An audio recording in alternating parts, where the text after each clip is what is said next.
Check, check. Holly, Holly, check,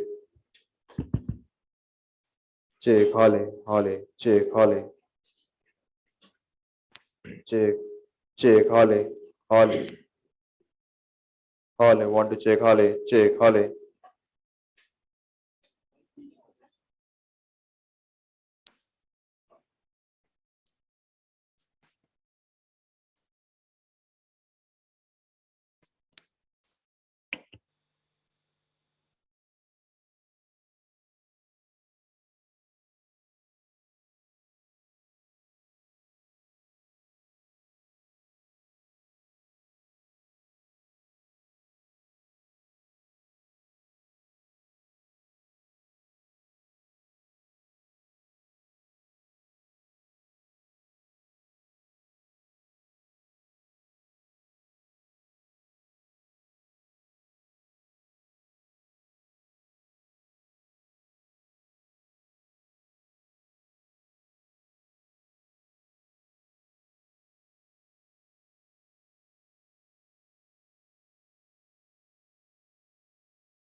Good morning to one and all present here.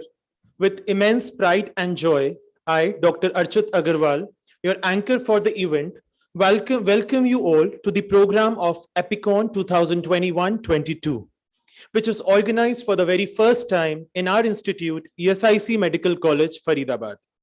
With deep gratitude, I now invite Dr. A.K. Pandey to welcome all the esteemed dignitaries present here and inaugurate our scientific ceremony.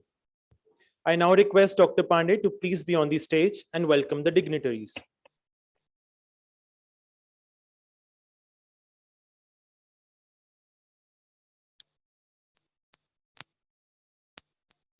Professor T.R. Raju, Professor H.N. Malik, Professor K.K. Deepak, Dr. Jyoti Kumar, and all other friends and colleagues, PG students, MD students, and all the delegates joined online through YouTube and Facebook. Actually, it was not easy to host the event in hybrid mode. Last 2.5 years was very difficult for everyone. So I thought, Professor Jaryal, Dr. Deepak thought that rather than virtual, let us try a hybrid mode. So that it was very much required to boost the morale of all the scientific committee so that we can make a way for further Epicon and other events in the physical mode, in totally physical mode. So we tried this time as a hybrid mode. So now to start scientific, the formal inauguration will be today evening, and I request everyone offline and online delegates to attend from 6 p.m. onwards. There are excellent cultural as well as other events are there to attend this event. But to start with scientific, may I request Professor S.K. Bajpai, the former Dean, Government Medical College, Surat, and founder president of Indian Society of Hypertension and Executive Council member of International Society of Hypertension, and Professor T.R. Raju, former Dean Academic, NIMHANS, and Professor and Head Physiology, NIMHANS, and 2 times General Secretary of APPI. Okay. 1 organizing secretary, Epicon, Golden Epicon, yeah. To formally inaugurate scientific session of Epicon 2021. May I request Professor T.R. Raju and Professor S.K. Bajpai to please open the scientific event of Epicon 2021. Please. Dr. Siwani may escort Professor Raju and Professor S.K. Bajpai.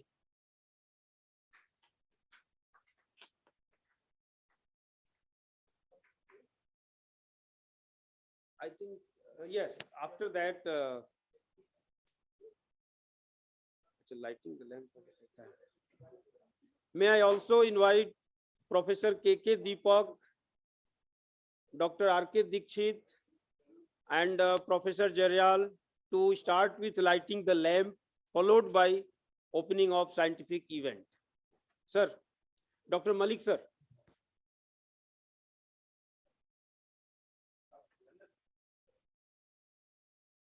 Jaryal, sir. On behalf of Secretariat APPI, Professor Jarial.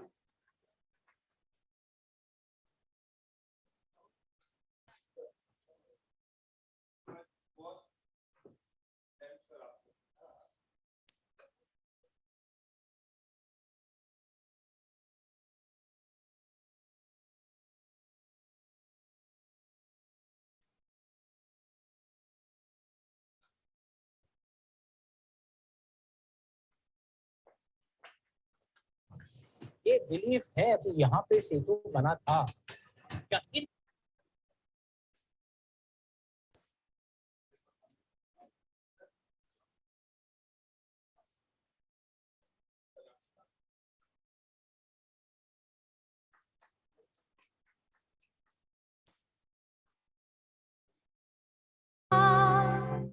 या शुभ्रवस्त्रावृता या वीणावरदण्डमण्डितकरा या श्वेतपद्मासना या ब्रह्माच्युतशङ्करप्रभृतिभिः देवैः सदा वन्दिता सा मां पातु Saraswati Bhagwati निःशेषजाड्यापा. Good morning, ladies and gentlemen. It's my pleasure to declare this meet open and let us proceed with the scientific program. Thank you.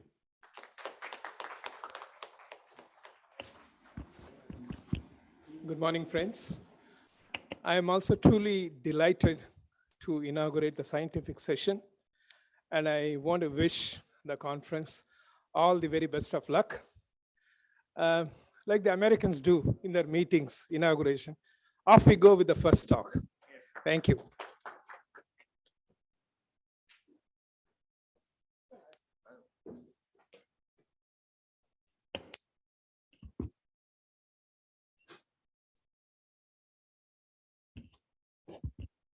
Now, it's time to begin with our forenoon session, the very first session of APICON. We begin with free oral paper presentation. The judges for same will be Dr. Praveen Malik, Head of Department of Medicine at ESIC Medical College, Faridabad. The next judge would be Dr. Rakesh Kumar Dikshit from KGMU, Lucknow. I'm also excited to tell you that he's going to present the paper on alternatives to animal experiments. Now, I please welcome the judges to please come forward on the stage and conduct the following session.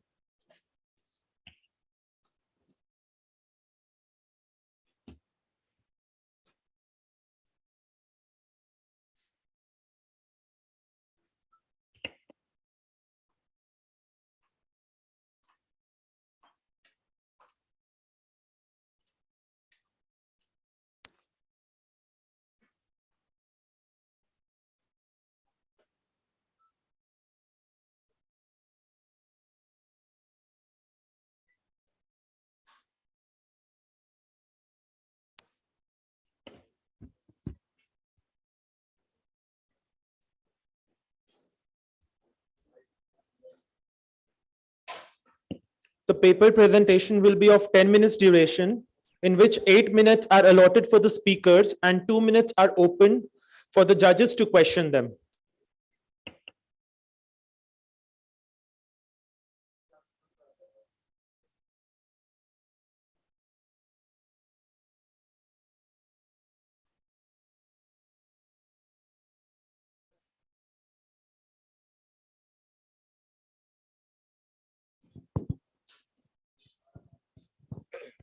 A very good morning to everyone present here. Now we are going to start with the scientific session, and the first scientific session is related to the free paper presentation. Now I invite the first presenter, Abhishek Sinha. Dr. Abhishek Sinha is Associate Professor in AIMS, Guwahati, and he will be presenting on the assessment of stress coping mechanism and its association with the various parameters in the first batch of the first year MBBS students are the new aims. I welcome Dr. Abhishek Sinha. Yeah, please. So your time allotted is 10 minutes. Out of that, 8 minutes you will be presenting. 2 minutes you will have for discussion. Okay. Is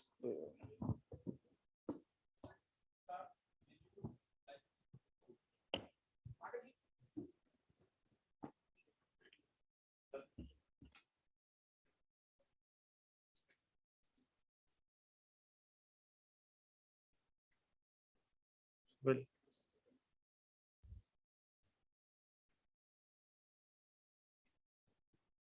so we'll start. Please go ahead. Okay. Good morning to everyone present. Dr. Deepak sir, Dr. Malik sir, and Dr. Ashok sir. The title of my presentation is Assessment of Association with various parameters among the first batch of our first year MBBS students. And this is an experience from a new institute of its first year. Now, the transitory period from school life to college life or a first year MBBS course is a difficult process for the prospective students. And because the type of learning is from spoon feeding to self-learning, and further compounding that is the medical language of the curriculum, which contains certain specific medical language words which are difficult to understand, pronounce, and even spell upon first contact by the new students.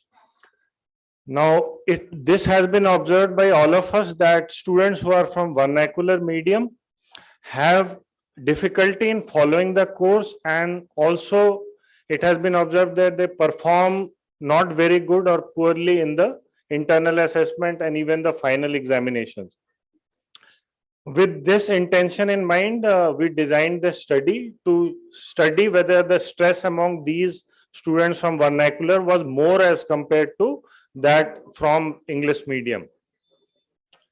Now, generally, this reason behind this is that they are not able to express themselves in either written format or verbal format in Viva, and subject to peer pressure and also the pressure of performing well further compound this problem. Now, this stress which is there among them will interfere with their day-to-day life and obviously with academics. So the aim behind this was to study whether the medium of instruction has any effect on the stress, whether they are from an English medium or a vernacular medium, and the specific objective were to compare the stress levels from different backgrounds and medium of instruction, and to correlate whether the stress, depending on the 10th or 12 marks, the number of attempts which they took in NEET, UG, and their annual family income. So the methodology was that after ethical clearance obtained, the study was conducted, and the students, all the students who were willing to participate, almost all of them except one, were divided into two groups, one from English medium, other from vernacular medium.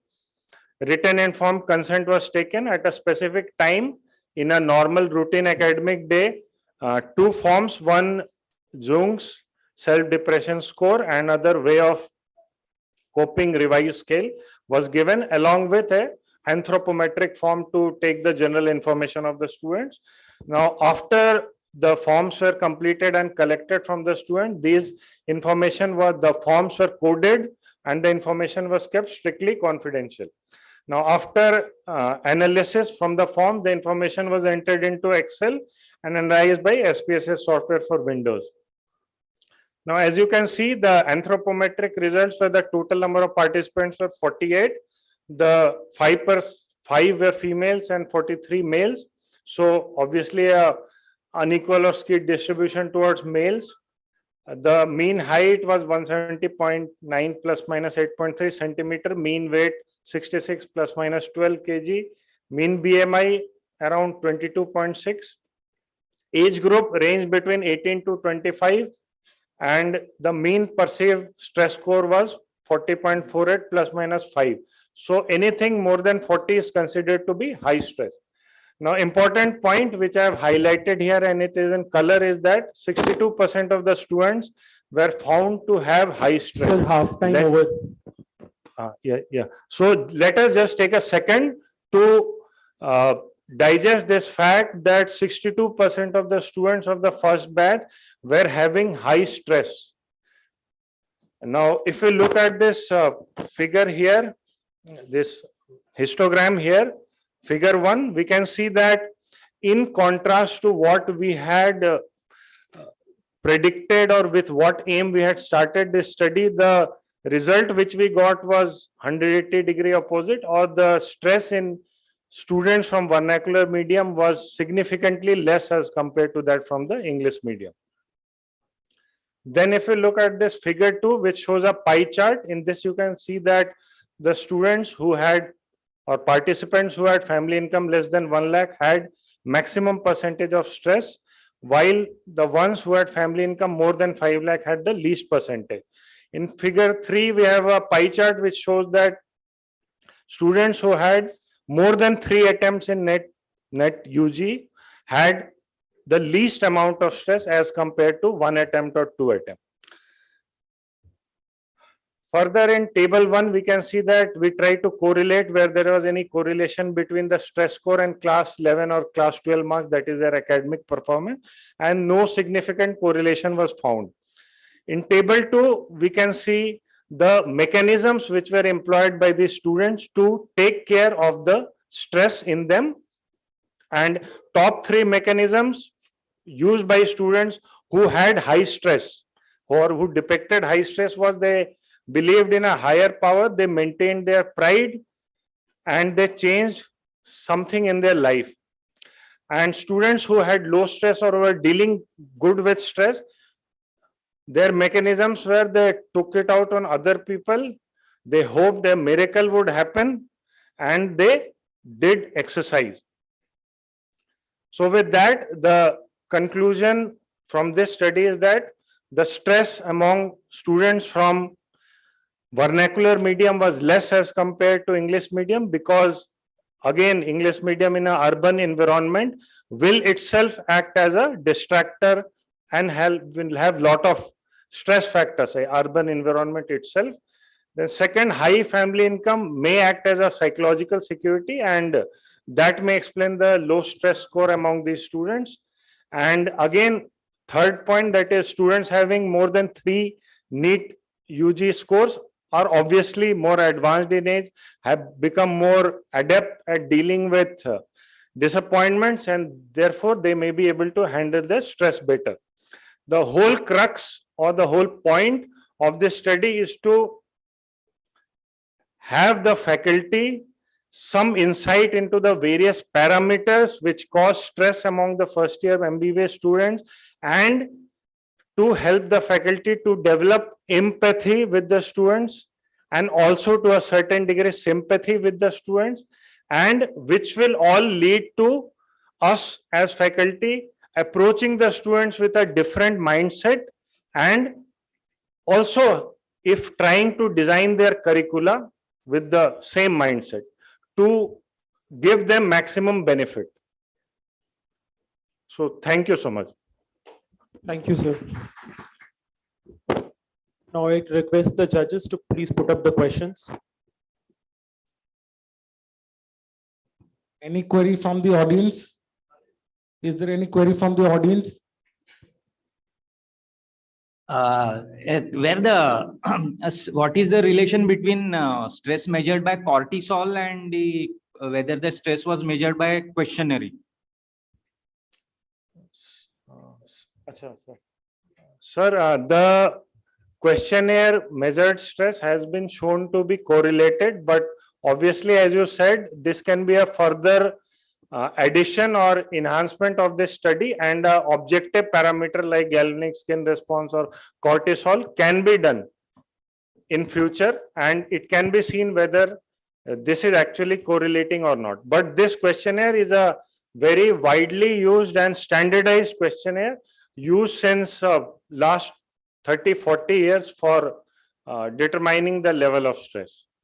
Sir, as you rightly said, it can be done for a future study, for a more objective measurement.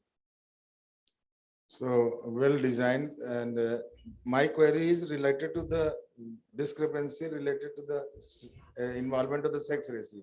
90% were male. Yes, sir. What was the probable reason for that?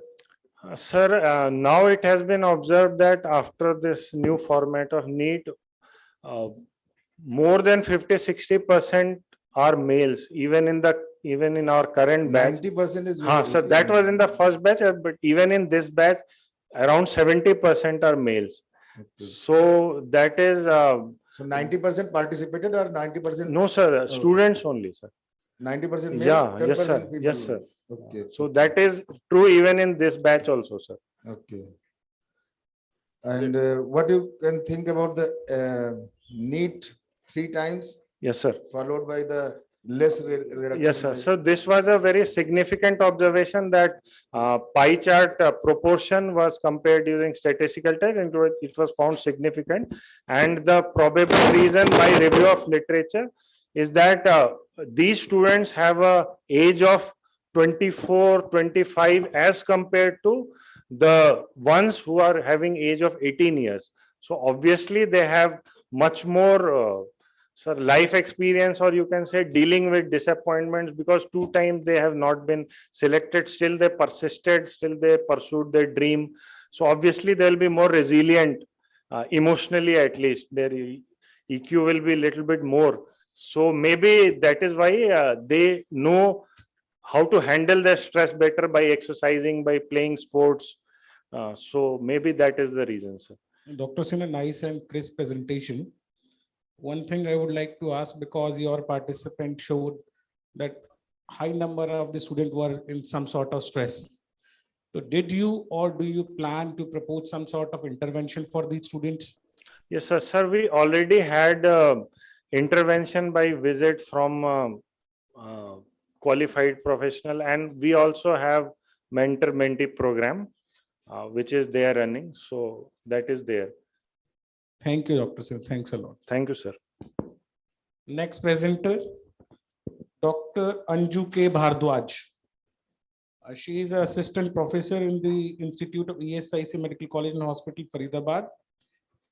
And she is going to present her free paper titled Neem Capsules for Prophylaxis of COVID-19 Infection, a Pilot Double-Blind RCT. It's for the attention of the jury members, the judges, and the participants that we have to restrict our number of questions to be asked to maximum up to 2. Since we have a lot of speakers, I understand that there is a pool of knowledge to be drawn from the speakers, but I request to please keep your questions to the bare maximum of 2. Also, any delegate putting up online question is requested to first introduce themselves. I repeat, any delegate who is putting up question via online or offline medium is first requested to introduce themselves before putting up the question. For the delegates, the time allotted is 8 minutes in whole for speaking up the session. You'll be informed in mid of the session when half of the time is over, and the probable time for putting up question is 2 minutes. Thank you. Very good morning, one and all, respected dignitaries, delegates, faculty, ESIC Medical College and Hospital, Faridabad. I'll be presenting on neem capsules for prophylaxis COVID-19 infection, a pilot double-blind randomized control trial. It was a study which was done at ESIC Medical College and Hospital in collaboration with All India Institute of Ayurveda, New Delhi. These are the PIs and co-PI of the clinical trial. The contents will be introduction, need, material, methods, and observation, results, and discussions of the study. So there was a need of prophylaxis for healthcare workers because of high transmissibility of COVID-19. So we were looking for a safe, low-cost, effective drug that can provide prophylaxis. Neem is known for its antiviral and anti-inflammatory effects, so that makes it a potential agent for prophylaxis against COVID-19. Earlier studies also showed that neem has, at initial step of viral genome replication, can significantly inhibit polio, HIV, and other virus.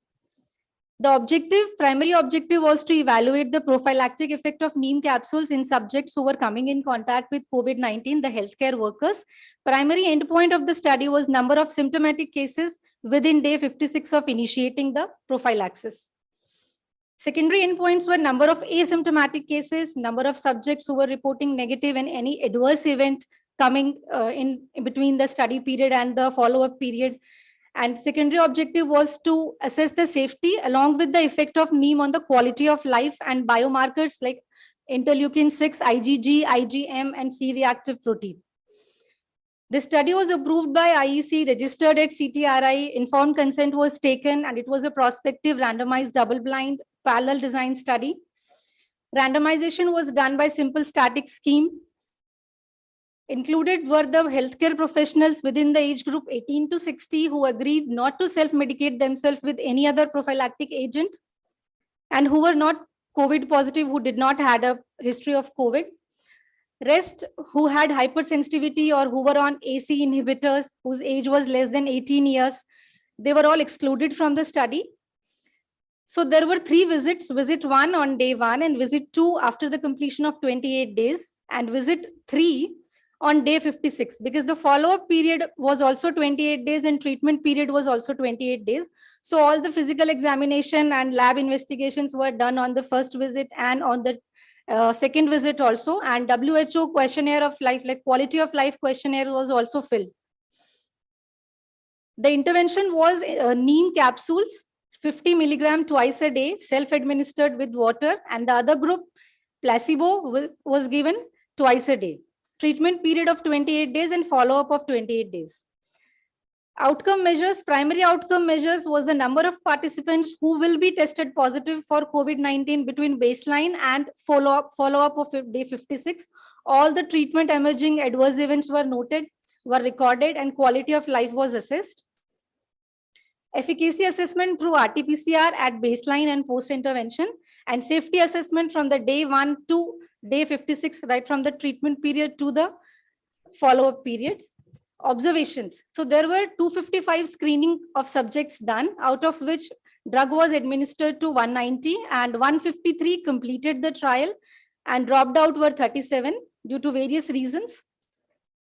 Total of 255 participants were consented, 23 withdrew their consent and 42 failed the screening because of they were either COVID positive or they had COVID antibodies. So finally 70 participants in intervention and 83 in the placebo group completed the study. Half time over. So this is the status of participants on completion. 153 completed and 37 were withdrawal. Out of the 153 subjects, 13 had RT-PCR positive. They got COVID in between the treatment period and follow-up period. So within the 28 days, there were 3 subjects, only 3 subjects out of 153 who were COVID positive.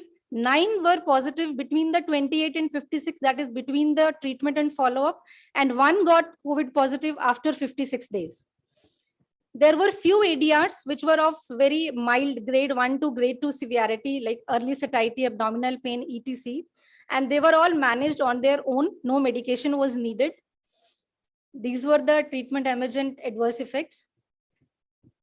Safety, it was overall safe. The neem was safe for all the participants.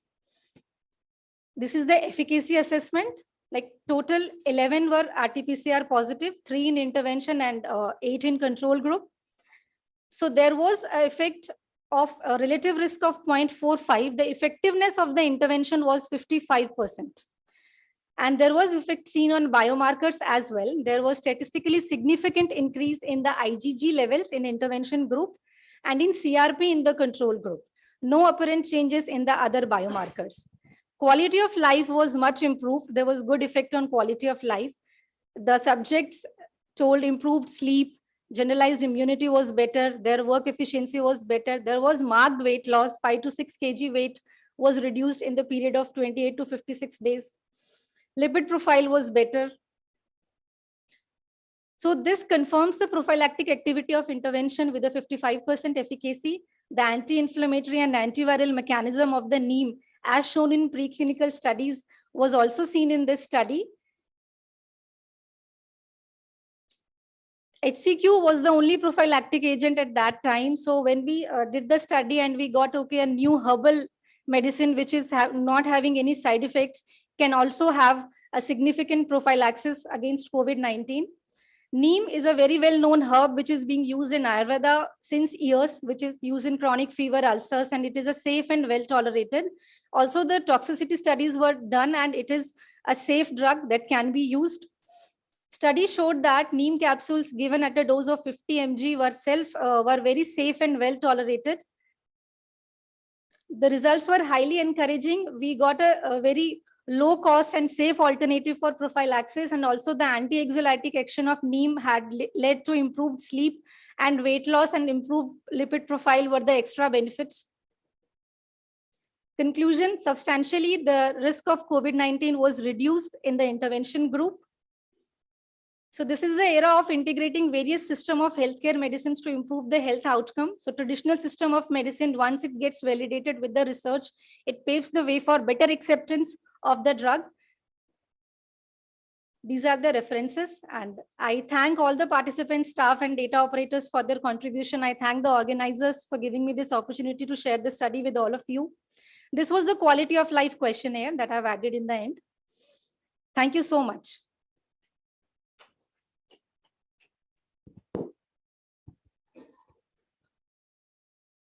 Dr. Anju? Yes, sir.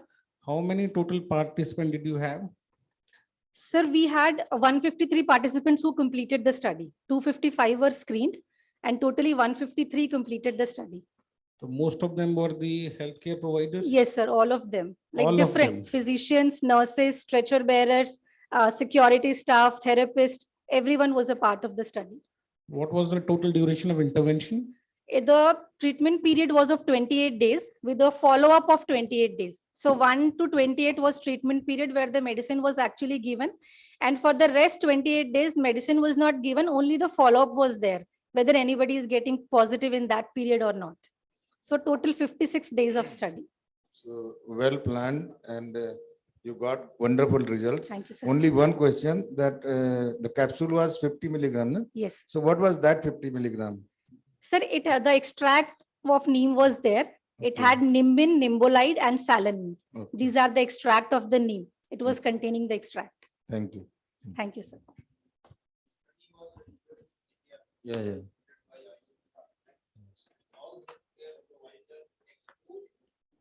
Yes. Once again, thank you one and all. So now coming to the third participant, Dr. Archita Banerjee. Dr. Archita Banerjee. Archita Banerjee. Yeah. Acha. Online.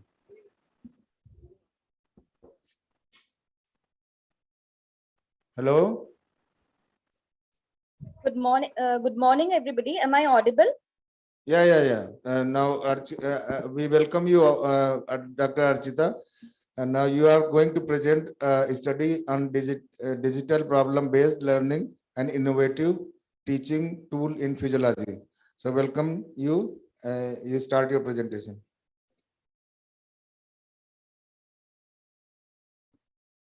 Thank you, sir.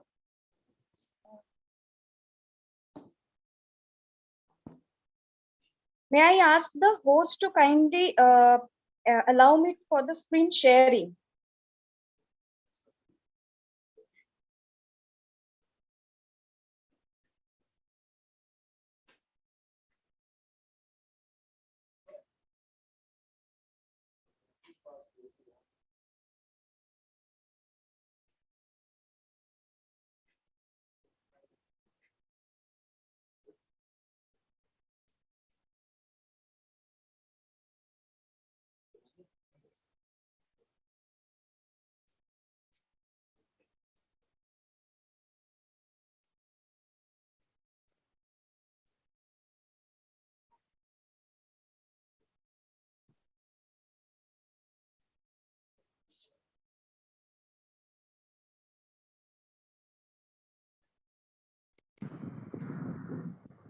Is the screen visible to everybody?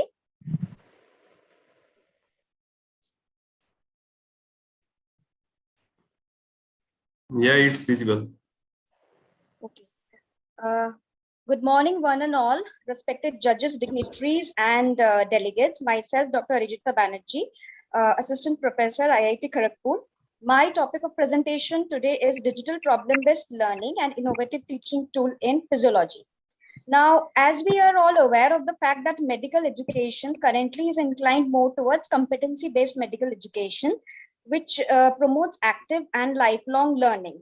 And problem-based learning plays a very important role in such learning process. And we know there are different phases of problem-based learning, like problem presentation and analysis, self-directed learning, and reporting phase. During the last 2 years of COVID-19, all the systems have been drastically affected, especially the healthcare systems and the education system. And during this time, the digital technology has been employed mostly in the form of open online courses, gaming, mobile learning, patient simulations, iPads, interactive whiteboards, various learning apps were available. So all this lead to contributed to rich context of learning. Now, so what are the advantages of this digital technologies over traditional learning? So it contributes to more problem solving skills, more self-directed learning, improved reasoning skills, long-term knowledge, higher order thinking, and professional competences are improvised. So our objective of the study was to evaluate the students' perceptions about the effectiveness of digital problem-based learning in the medical curriculum and to study the role of an e-tutor from students' perspective. For this, we have taken the students from School of Medical Sciences and Research, Shada University. A total of 150 first-year MBBS students were taken with their voluntary participation. For 150 students, there used to be 8 tutors or faculties, and this distribution remained constant throughout the year. So each faculties were catering around 18 to 19 students. In our study, we have covered 3 problems mainly pertaining to cardiorespiratory physiology. And the approach to digital problem-based learning has been modified slightly from the traditional problem-based learning by using 2 meeting-based system. That is, the first meeting was entirely student-led, and the second meeting was tutor or the faculty-led. Both the meetings lasted usually for 2 hours in consecutive weeks. So in this way, one problem used to take place for 1 month. In this way, with 3 months, we have covered for this study. So let's go through the framework, what we have used for the digital problem-based learning, keeping in mind the aspects of the traditional problem-based learning. So the first 2 hours meeting in the digital problem-based learning, we have presented the problems via Zoom video link to the students. The problems is further presented with the help of videography and photography. This videography and photography of the signs and symptoms, the physical examination, the systemic examinations were presented. These are all done with the help of our staff. This procedure is known as acquisition, that is the collection of the resources.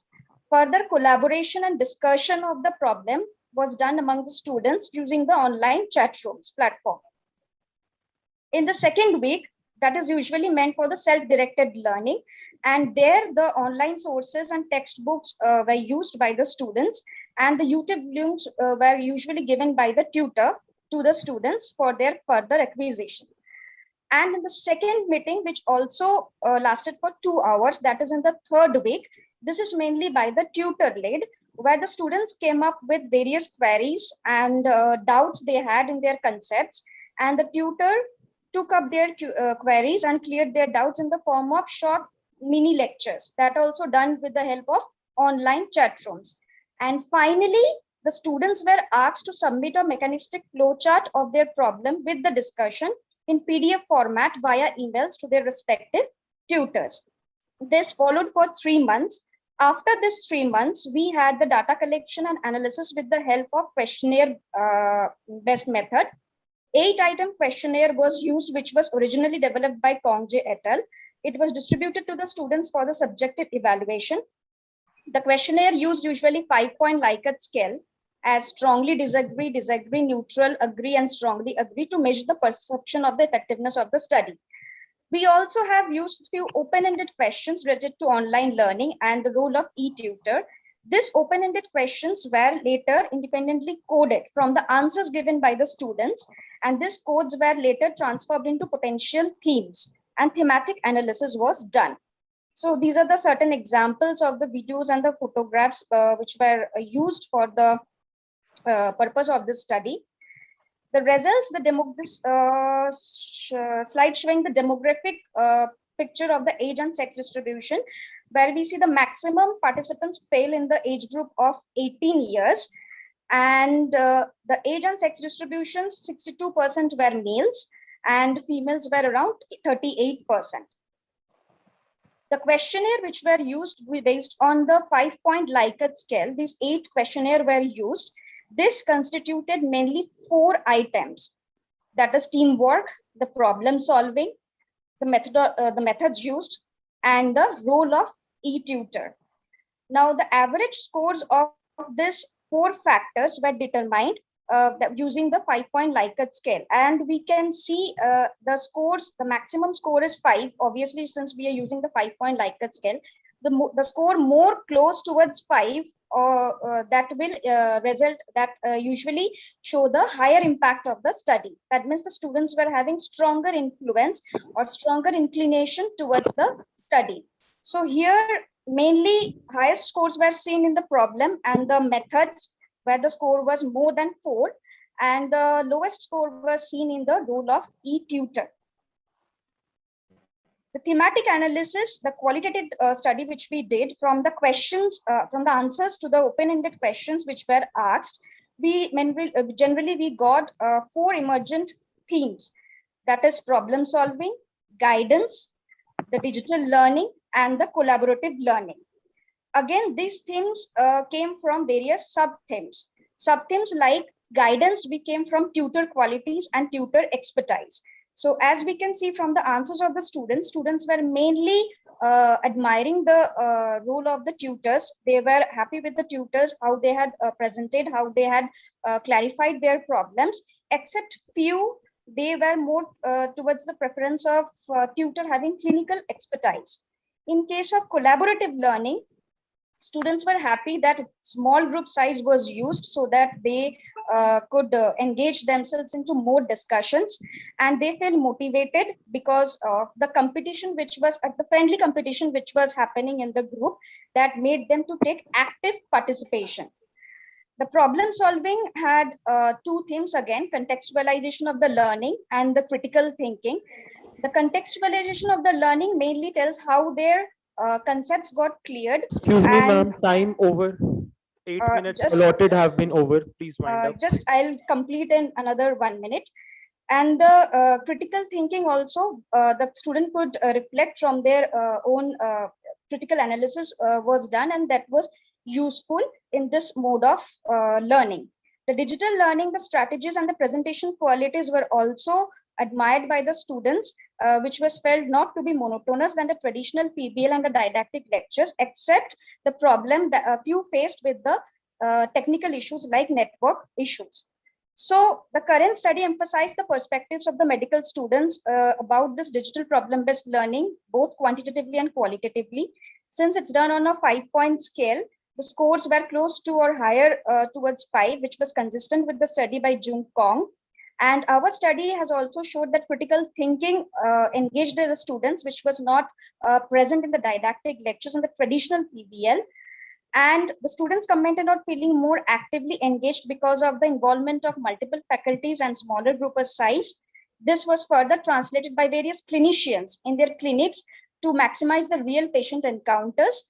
And students' view on individual tutor performance should not reflect the effectiveness of any single teaching method, but yet we should also keep in mind the clinical relevance to medical teaching.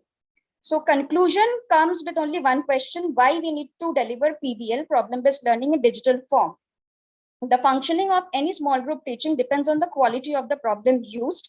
If we are using cues, that is visual cues, that means we are making the students receiving more information through the senses. So that is the purpose of objective teaching. And the more it is shown the more clinical skills are revisited and students get more stimulated with the help of actual patient scenarios. Except a few limitations should be kept in mind that the course curriculum is very strict and tight.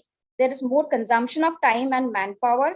Technical issues to be addressed, and instead of actual patient scenarios, simulated patients can be used because of the privacy Excuse me, ma'am. issue. Ma'am, time has been exceeded. I'm very sorry to interrupt. Yes, like it's over. Thank you.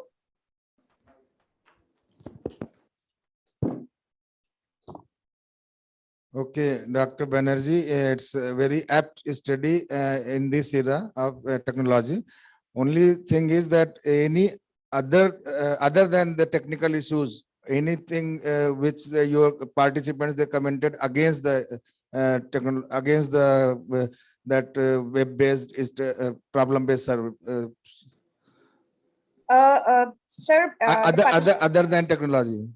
Other than technology, few issues that most were not having their laptops. So the cost effectiveness issues came in between. Few were not having the laptops in the first years, so they had to borrow laptops from someone. Besides this, there was no complaints as such related to the this technology.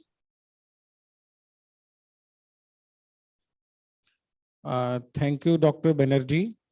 One thing which I would like to add on to your presentation, whenever there is a new modality, a teaching learning modality which comes into existence, so there is always a naive effect about it. The students likes the new effect of any teaching learning method. To judge a method whether it is apt for the education for that particular subject, perhaps little more time is required to make a judgment. Yes. Before we settle down to this conclusion. Thank Yes, you. sir. Thanks a lot. Thank you, sir.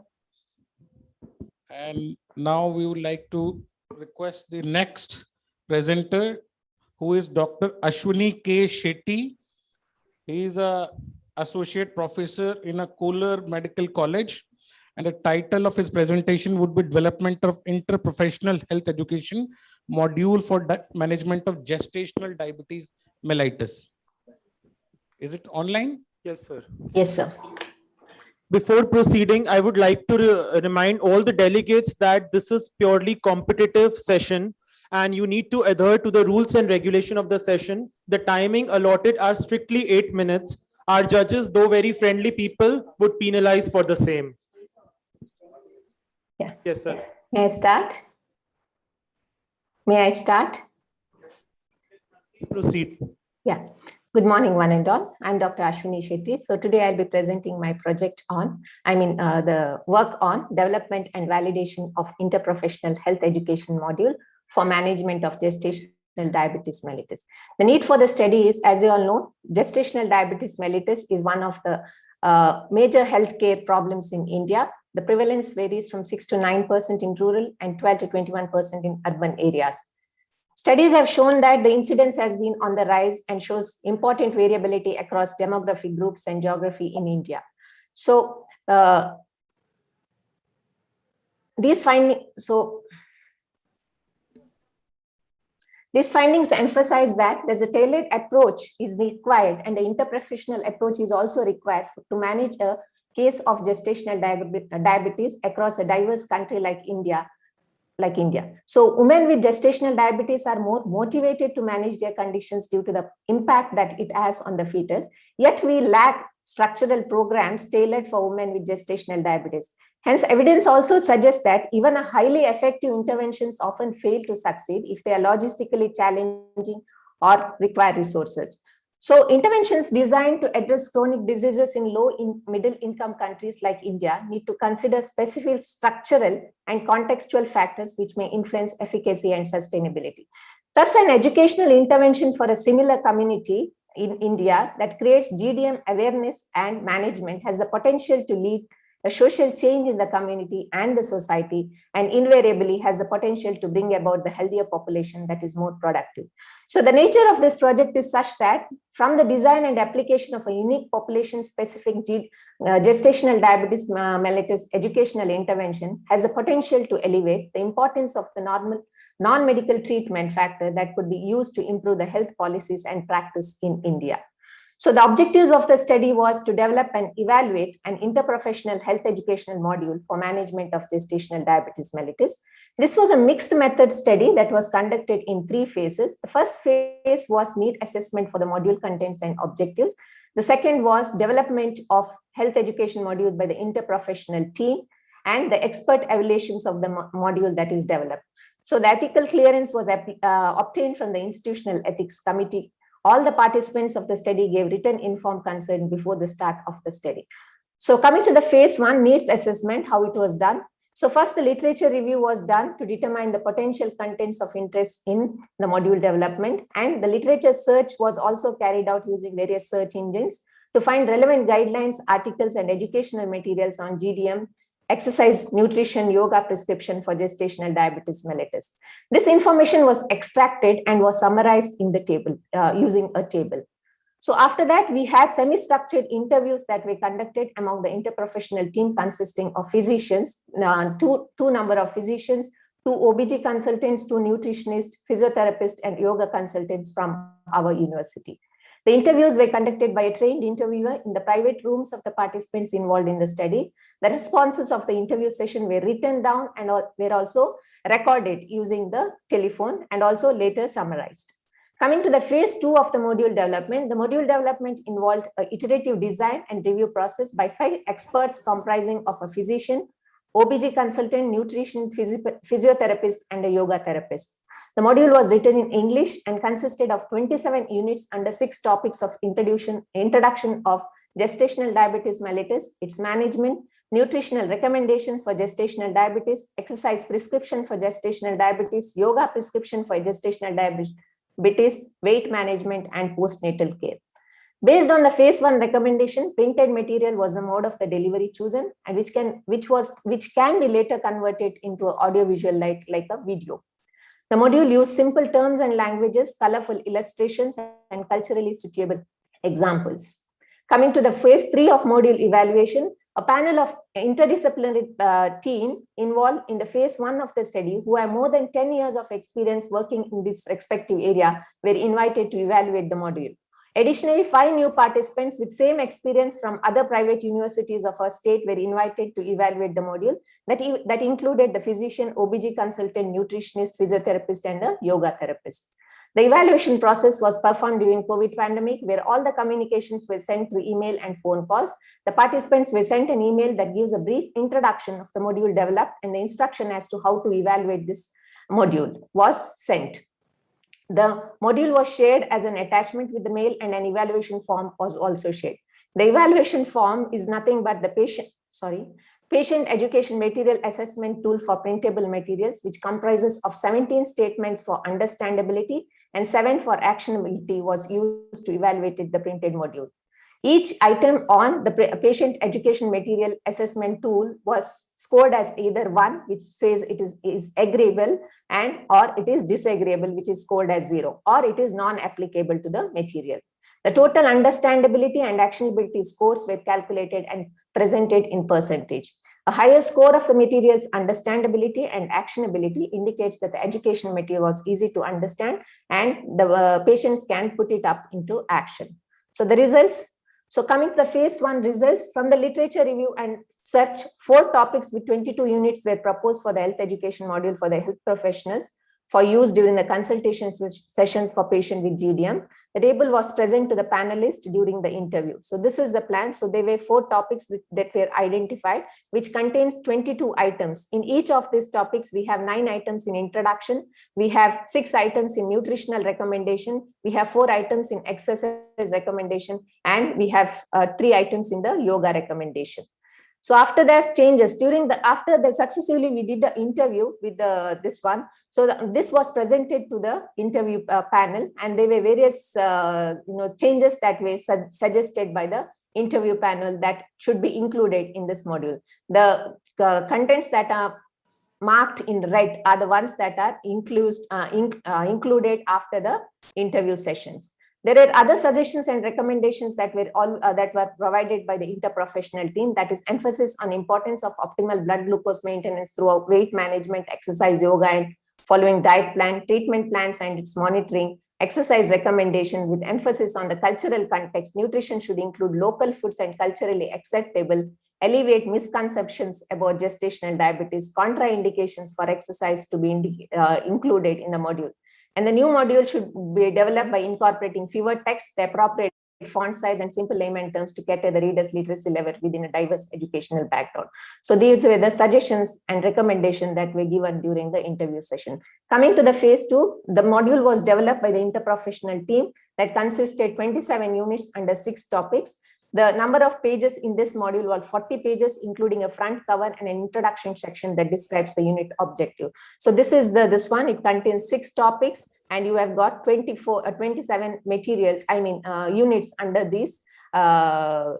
Excuse me, ma'am. Sorry to interrupt. Time is over. Okay. Please wind up. Yeah, evaluation, overall median scores of the understandability and actionability were 100%, ranging from 90 to 100 and 80 to 100% for actionability respectively. So at the end of the day, our present study successfully developed a collaborative interprofessional module for management of gestational diabetes mellitus. And the module was developed based on specific needs expressed by the healthcare providers, and module would serve as a structural diabetes education program for healthcare in our setup in providing care for gestational diabetes. So that's it. Future studies should evaluate the modules used by healthcare professional as one of the educational materials and its acceptance among gestational diabetics. Thank you. Nice presentation, Dr. Shetty. Yes. I would like to compliment you for that. But one of my query is, because for the treatment of diabetes mellitus and especially for the gestational diabetes mellitus, there is a long set of physicians, and the gynecologist and the obstetrician, nutritionist, dietitian are required. Do you think a single module is good enough for all of them, or do you need to have certain changes for the respective specialties? We need to have changes, sir, based on this one. And again, the treatment modalities, like you said, we do use insulin, and now even oral hypoglycemics are also used. So there are various, the single module won't be sufficient, sir. But as a part of education program for patients, as a layman, this one, it might suffice. That's what I would like to say. Okay, thank you, Dr. Sethi. Yes. Now coming to the next speaker, Dr. Chaitra Sridhar. He is Associate Professor in Sri Atal Bihari Vajpayee Medical College and Research Center. She will be presenting on study estimation of perceived stress level among the medical students during COVID-19 pandemic. Dr. Chaitra. Yeah. So good morning, welcome. sir. Is my screen visible? No.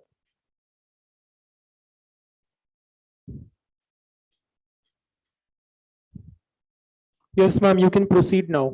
Yeah. Okay. Thank you. Good morning, all. Now it's Respected judges and dignitaries, and all my colleagues who are online and offline. I'm Dr. Chaitra. I'm Associate Professor in Atal Bihari Medical College, Bangalore. My study title was Estimation of Perceived Stress Level in Medical Students During COVID-19 Pandemic.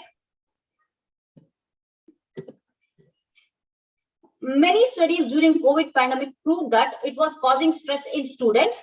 In general, complete humanity was under stress. This COVID-19 stressor was also affecting our medical students, especially the medical education, which has always been classroom or bedside teaching. There was a sudden lockdown and had an enormous effect on medical students. What could be the impact of this on our students? This was our question. Digital platform very new for us medical teachers and also for our students. What could be the negative effect of this on our students was our question again. We started our study with the following objectives: to assess the perceived stress level in medical students during COVID-19 pandemic and to compare the stress levels in the medical students during online and offline classes, to also explore the contributing stressors of the medical students. This study was planned to better understand students' experience of stress and to compare their stress during offline and online classes. We wanted to quantify the stress levels in students, wanted to know exact reason for the stress. With this input, we could better plan a de-stressing program for the students. We incorporated following inclusion and exclusion criteria. Inclusion criteria was the first year MBBS students who were having the similar amount of stress compared to other year students. So exclusion criteria was the students who were mentally ill and were on any medications. So 150 first year MBBS students participated in this study. Institutional ethical clearance was taken. Informed consent was taken through Google Forms. This informed consent was taken after a briefing of the students over online class as there was a lockdown, and the informed consent was taken through the Google Forms. 30 days to 45 days after the online classes were commenced, we distributed PSS questionnaire and factors for stress questionnaire through Google Forms. We had asked the students not to spend a lot of time evaluating the questionnaire, instead answer them fast and to submit it. The data was collected and analyzed. And once the lockdown was over, once the students were in offline class, after a month or so, we gave them the questionnaire again. The same questionnaire were distributed, asking them how they were feeling this month after the offline classes were started, and the factors, if they had stress and what were the factors for the stress, was also collected. And this data was collected and analyzed, and this data was also compared with the data which was collected during online classes. PSS questionnaire. This is a widely used questionnaire by Cohen et al. This was formulated in 1983 with 14 questions, and in 1988 modified with 10 questions. This is one of the best self-assessing stress tool used worldwide. It is easy to use. It helps to quantify the stress. We asked our students to answer this 10 questionnaire according to how they were feeling the last month. For example, how they were often stressed or upset in the last month. If they were upset very often giving the score of 4, fairly often giving the score of 3, and sometimes giving the score of 2, and almost never giving the score of 1, and never a scoring of 0. These were the PSS questionnaire 1 to 10, which is available online everywhere, and it has been authenticated and used worldwide.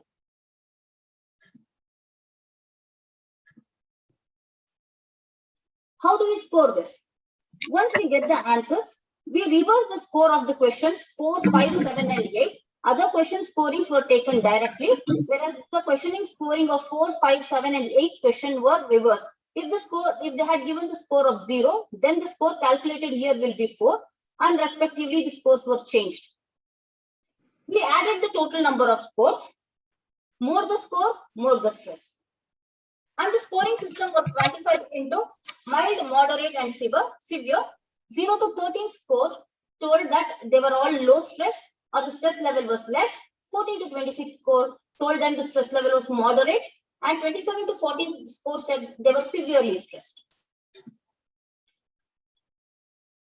With this, we also gave a questionnaire, Likert scale questionnaire, after referring to many studies which came up during COVID-19, which said many as the stressors because of COVID-19. We added a total of 17 questions in a Likert scale.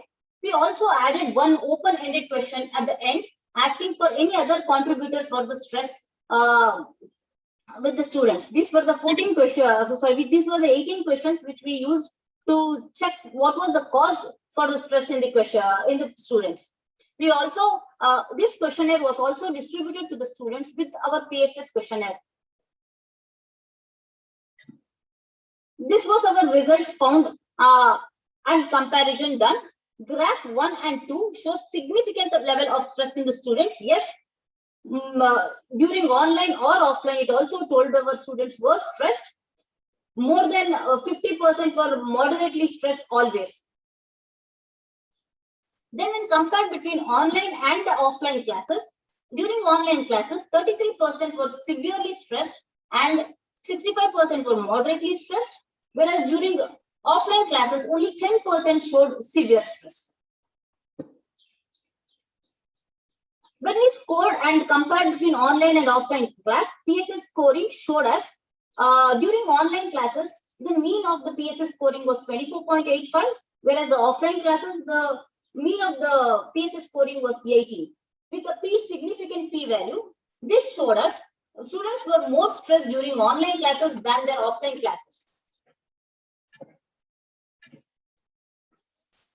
We also compared the gender differences between male and female students if there was to find out if there was any difference, but we found there was no difference in the stress between genders, neither during the online classes nor during their offline classes.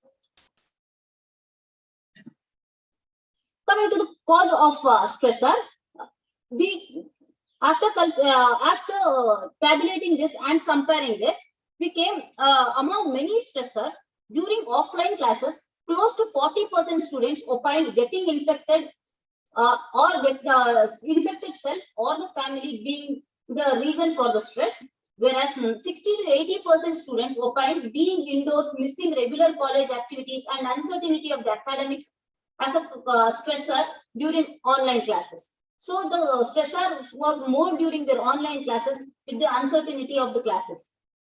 Many students, more than 40%, opined that adjusting or using new e-learning method was the stressor for them.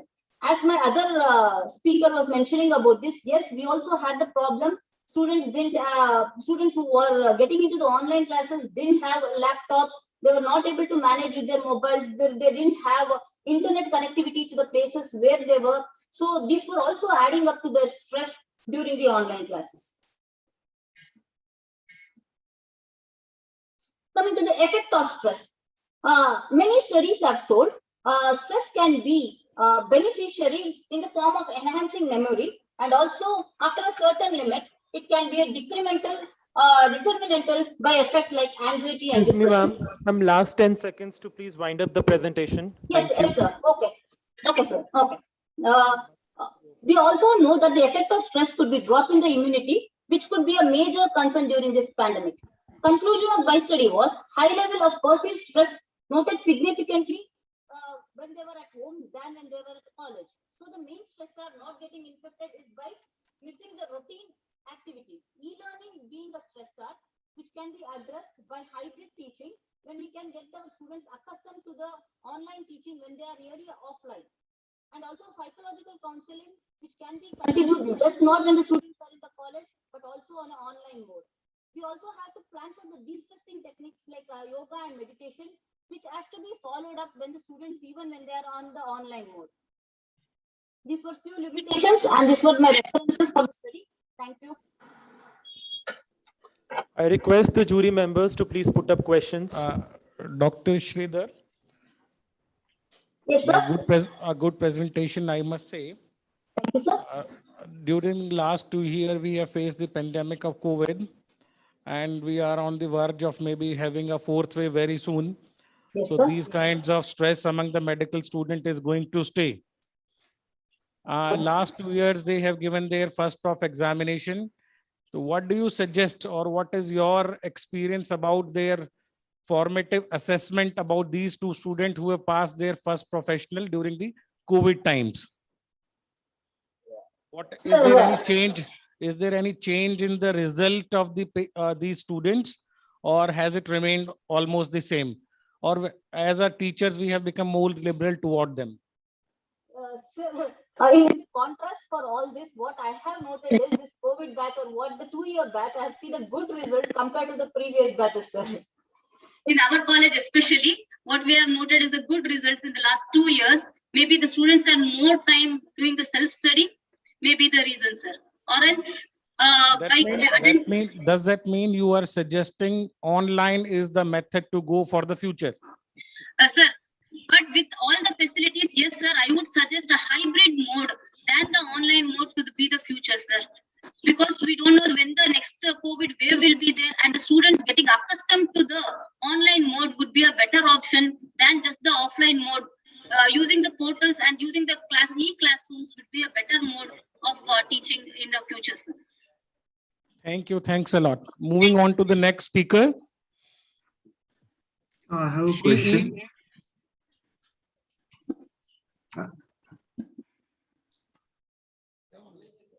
Online question. Let him. I request the online delegate to first please introduce yourself before putting up the question. So I'm Dr. Swapnil Parlikar from Government Medical College, Bhavnagar, Associate Professor. I would like to ask the speaker whether the questionnaire, the PSS questionnaire had the Cronbach's alpha had been calculated. Though she said that it had validated and had reliability, the Cronbach's alpha for her context was calculated or not. Sir, for our context, it was not calculated. Sir, we generalized and quantified the stress as such. Then we compared it, sir. As it was a comparative study, I think it could have been taken to consideration, sir. Actually, any questionnaire, if you take, even if it has verified validity and reliability, you have to calculate the internal consistency of the questionnaire. Thank you. Okay, thank you, sir.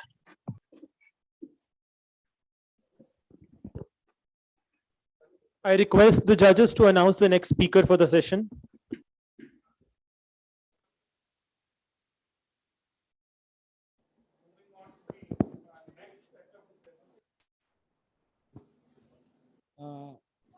The next presenter is Dr. Deepti Chopra.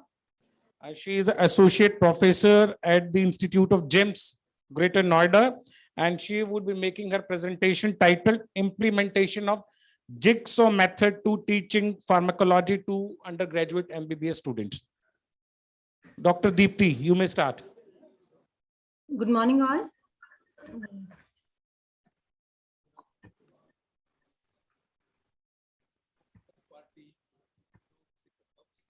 Is the screen visible?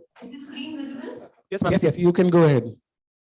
Okay, so good morning all. I'm Dr. Deepti Chopra, Associate Professor, Department of Pharmacology in Government Institute of Medical Sciences, Greater Noida. So the topic today of my presentation is implementation of Jigsaw method to teach pharmacology to phase 2 undergraduate students. Now, as we all know that today we are the emerging trend of student-centric medical curriculum demands active participants of students. And for this, various innovative teaching methods have been designed so that the students transform from dependent to active and self-directed learners. And Jigsaw method is one such form of teaching and learning. So the aim of my study was to introduce Jigsaw as a teaching learning method in pharmacology with the objectives to assess the perceptions of students and faculty regarding this technique. Methodology. So I have divided the phases into the pre-intervention, intervention, and post-intervention phase. In pre-intervention phase, the 4 sessions were planned for the activity. Faculty members, including the tutors, were sensitized. They were discussed the proposed plan and how to go about it. The students were also sensitized, and the facilitators were explained how they have to proceed. The required contents, the handouts were prepared, and also the multiple choice questions, which were supposed to be given in the post-intervention test, were also selected. The topic was selected, which was hypertension. So we have chosen cardiovascular system, hypertension from it. And this topic, hypertension, was again subdivided into 10 subtopics. So before this, the ethical clearance was taken, and students were also, gave the informed consent for participation. So the intervention phase, session 1 was supposed to be a 60-minute session in which the students were randomly divided into 10 groups. So these 10 groups were known as the home groups or the parent groups. Now the facilitators distributed these handouts to the students in such a way that each of the students in the parent group has members with 10 different subtopics. Each student was then instructed to study his or her study material on their own for 10 to 15 minutes. Session 1 was followed by session 2, which was also of 60 minutes durations. The students who were assigned the same subtopics in all the 10 home groups were then collected to form the expert group. This means that the expert groups students, the 10 students in the each expert groups were having the same topic to study. Expert group members, students worked together, discussed their topic, which was given to them. The third session was 120 minutes. Finally, in this session, the members of expert groups returned back to their home group. And now they are going to provided the summary of the key points related to their own content to the other members of the home group. So the expert group discussed among themselves the same subtopic, and then in the session 3, all of them came back to their home group, and each of the group member was an expert in his or her topic, which he summarized to the other members. Then the last session was also of 120 minutes. In this, one student from each parent group was randomly selected and was asked to present the given subtopic. Now, the peers were encouraged to ask questions from the presenter. So this is a figure showing what the methodology we have chosen. So this is the home group. As we can see, different colors of circles are there. This shows that each student in this group has a different topic to learn and read about it. Then in the second phase, we have collected, like in this figure, we are seeing that all the expert group of red circles. So that means the students in this group will be having same topic. So we will have expert group with red, with yellow, with blue. So each of this expert group will be expert in his or her subtopic. Then after becoming experts, these students are going to return back to their home group or the parent group. So parent group, again, they are going to discuss. So this student will summarize his or her topic to all. Then yellow group will summarize all. So this is how they are going to learn.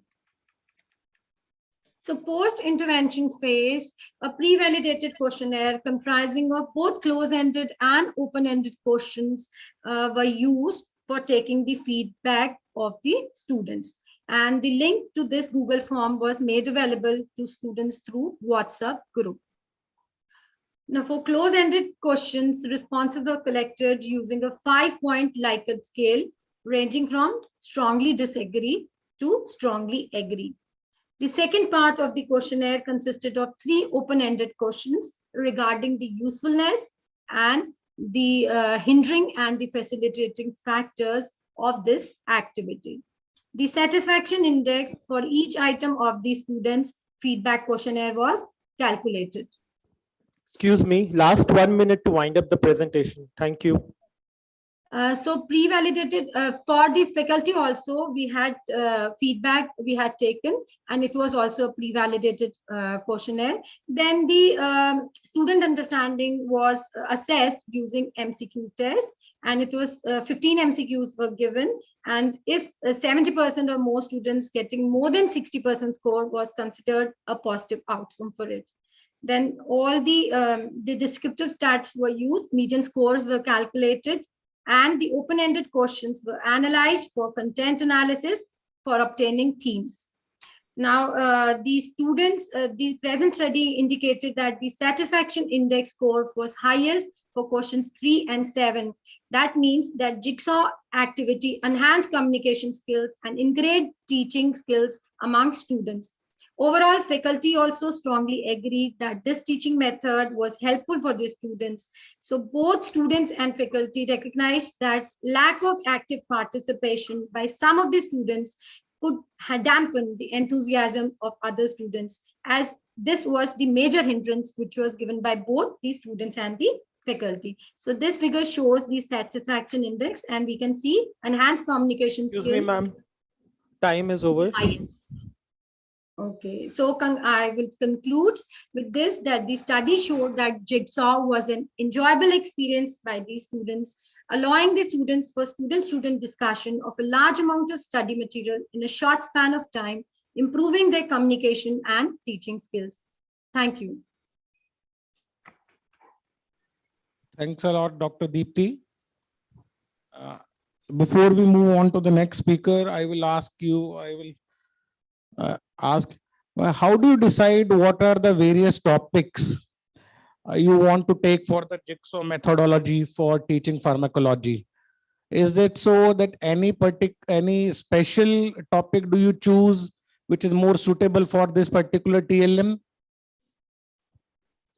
Sir, actually, this is a big limitation, that we need to choose a topic which is, so we need to put efforts in order to choose a topic for Jigsaw activity. The topic which is interesting for the students, this need to be decided actually. So I decided upon hypertension. Other topics can also be discussed. So the topic should not be boring and should not be like the student cannot do it on his own. So and should be an interesting, it should be an interesting topic so that the student learn him, because in this self-directed learning, and obviously if interest is not there, then this is a major hindering factor. So each member of the student should actually contribute his or her part, so that to make this activity an enjoyable activity.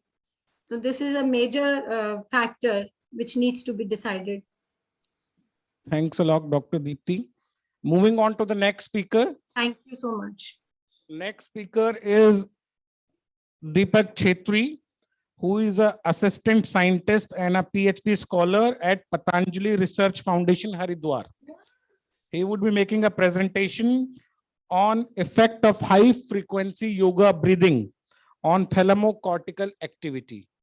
Over to Dr. Deepak. Good morning to everyone. I am Deepak Chetri, assistant scientist at Patanjali Research Foundation, and my topic of presentation is effect of high frequency yoga breathing on thalamocortical activity. And we are measuring the thalamocortical activity using the mid latency auditory evoke potential. Background of my study, that the previous study showed that the high frequency yoga breathing was associated with improved performance in the attention task, and study showed that after high frequency yoga breathing, there was significant improvement in 6-letter cancellation task after high frequency yoga breathing in a different population, that is in children, middle-aged adults, and older adults. And other studies also suggest that after high frequency yoga breathing, the P300 event-related potentials were decreased. This P300 is the neurophysiological markers of attention, and other studies also showed improvement in optical illusions, decreased in visual reaction times, and improvement in Corsi block tapping task, and also showed that after high frequency yoga breathing, there was a significant decrease in anxiety also. So with this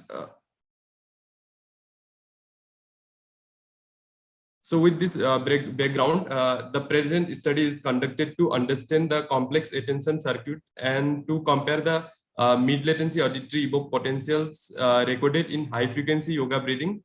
That is main intervention. Breath awareness is a interventional control, and quiet sitting as a control session.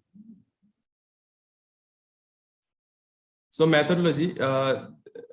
We have recruited this is a pilot study of cross-sectional trial, and in this study we recruited the 10 male healthy volunteers.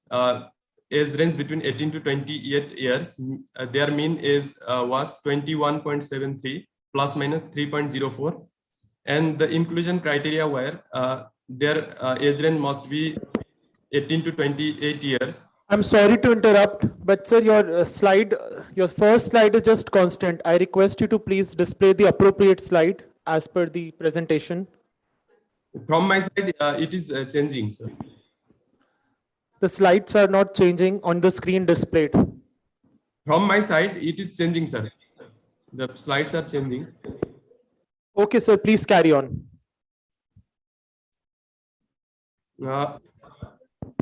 Sir, please, sir, the technical team from our side is asking you to refresh your screen.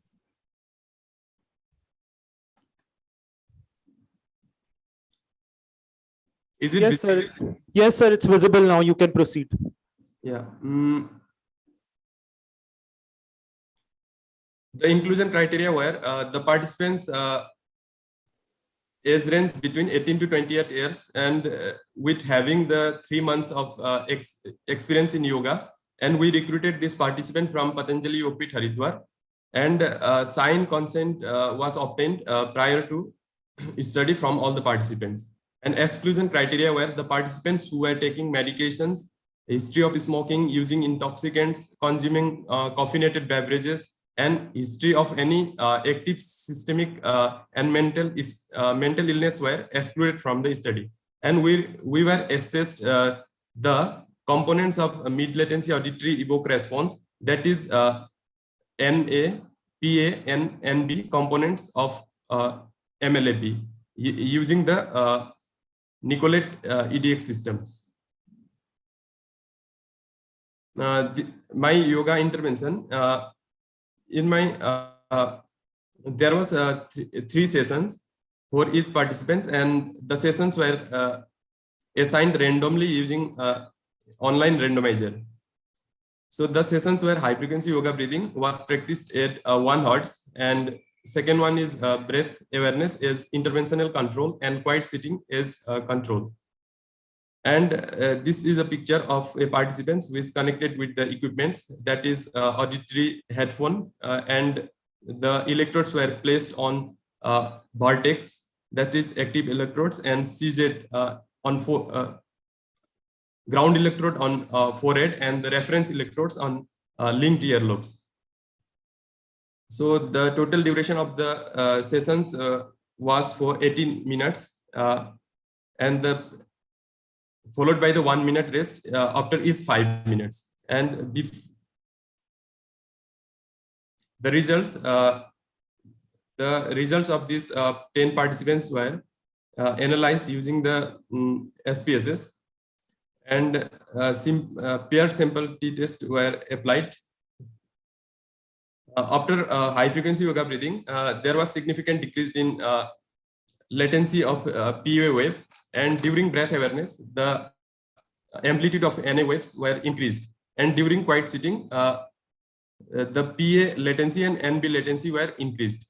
This was the result. Conclusion, this my results suggest that after high frequency yoga breathing, at the primary cortex, auditory cortical level, the recruitment of neurons were lesser for the sensory transmission, and in quiet sitting, the sensory transmission was slower, and in breath awareness sessions, the recruitment of neurons were more at the thalamic level. Thank you for that. Is my point.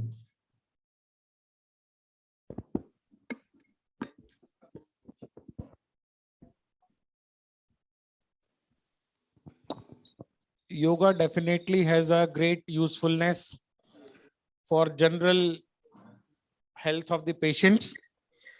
But may I ask you, have you done any trial or study on the effect of yoga in the prophylaxis or the treatment of COVID patients?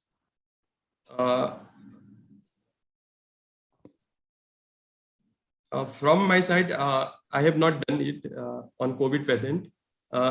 I am only looking for the immediate effect of different breathing practices. like high frequency or bellows types of breathing or. Okay, thank you. Thanks a lot. Moving on to the next speaker. Next speaker is Dr. Gaurav Sharma, who is an assistant professor at AIMS Rajkot.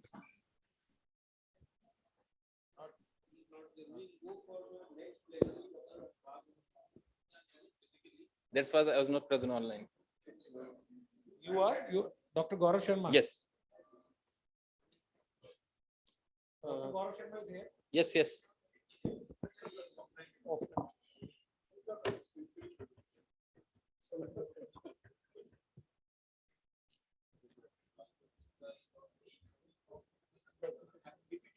PPT लगा दिए, start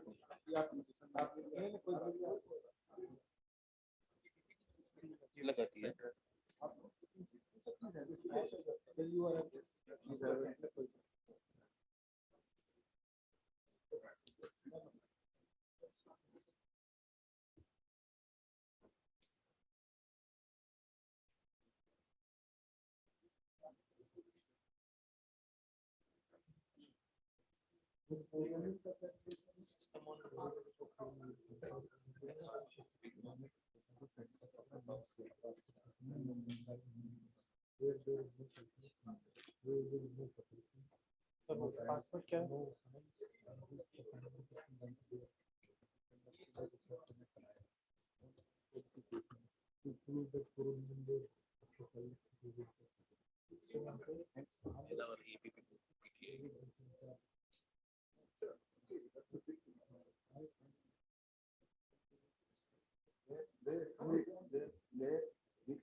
Good morning, everyone. The topic for today's presentation is cortical response to dexamethasone CRS test as a predictor of future drug or alcohol abuse. I am Dr. Gaurav Sharma, Assistant Professor, Department of Physiology at AIMS Rajkot. So substance use is a huge and complicated problem. It does not only affect the family, the individual, but also affects the family and the society. The substance abusers are more likely to attempt suicide, and more often than not, the attempt is fatal.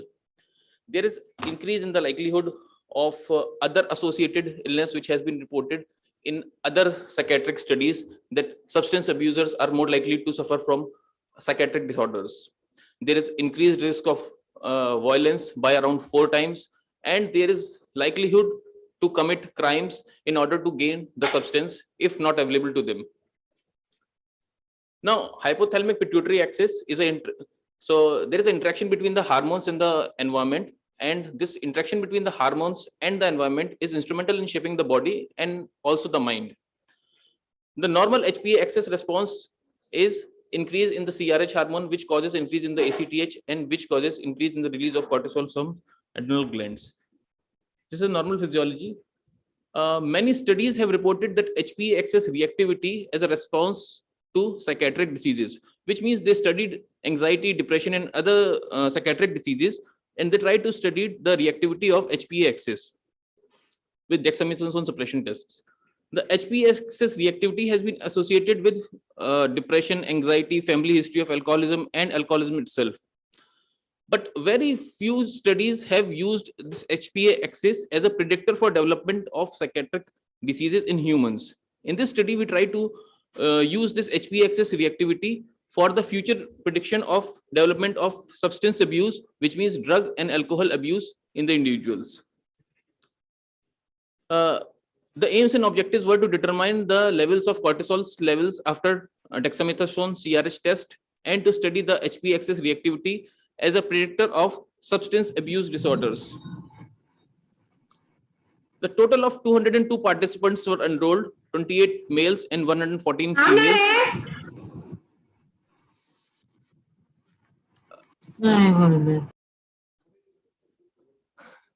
202 participants were enrolled for the study, 88 males and 114 females of the age between 18 to 50 years of age. There were many exclusion criteria, like any current or lifetime DSM-4 axis 1 or axis 2 disorders, we use DSM-4 because the study was designed when the DSM-4 was in place, which was later replaced by DSM-5. So we used DSM-4 in this study. Any current or lifetime diagnosis of DSM-4 axis 1 or axis 2, any psychotropic medications currently, any medication or medical or neurological illness, any disorder involving the HPA axis like Cushing's or Addison's disease, any medication affecting the HPA axis or glucocorticoid synthesis or release. The inclusion criteria was a structured diagnostic psychiatric interview SCID was done, which was around 2 hours of interview.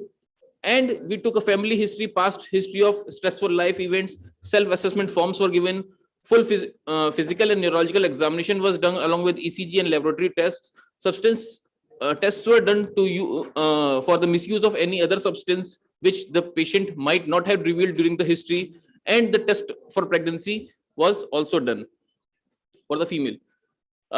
We did longitudinal interval follow-up evaluation of the participant every 6 months. So this was a prospective study, and the participants were asked to come every 6 months to the clinic for the test.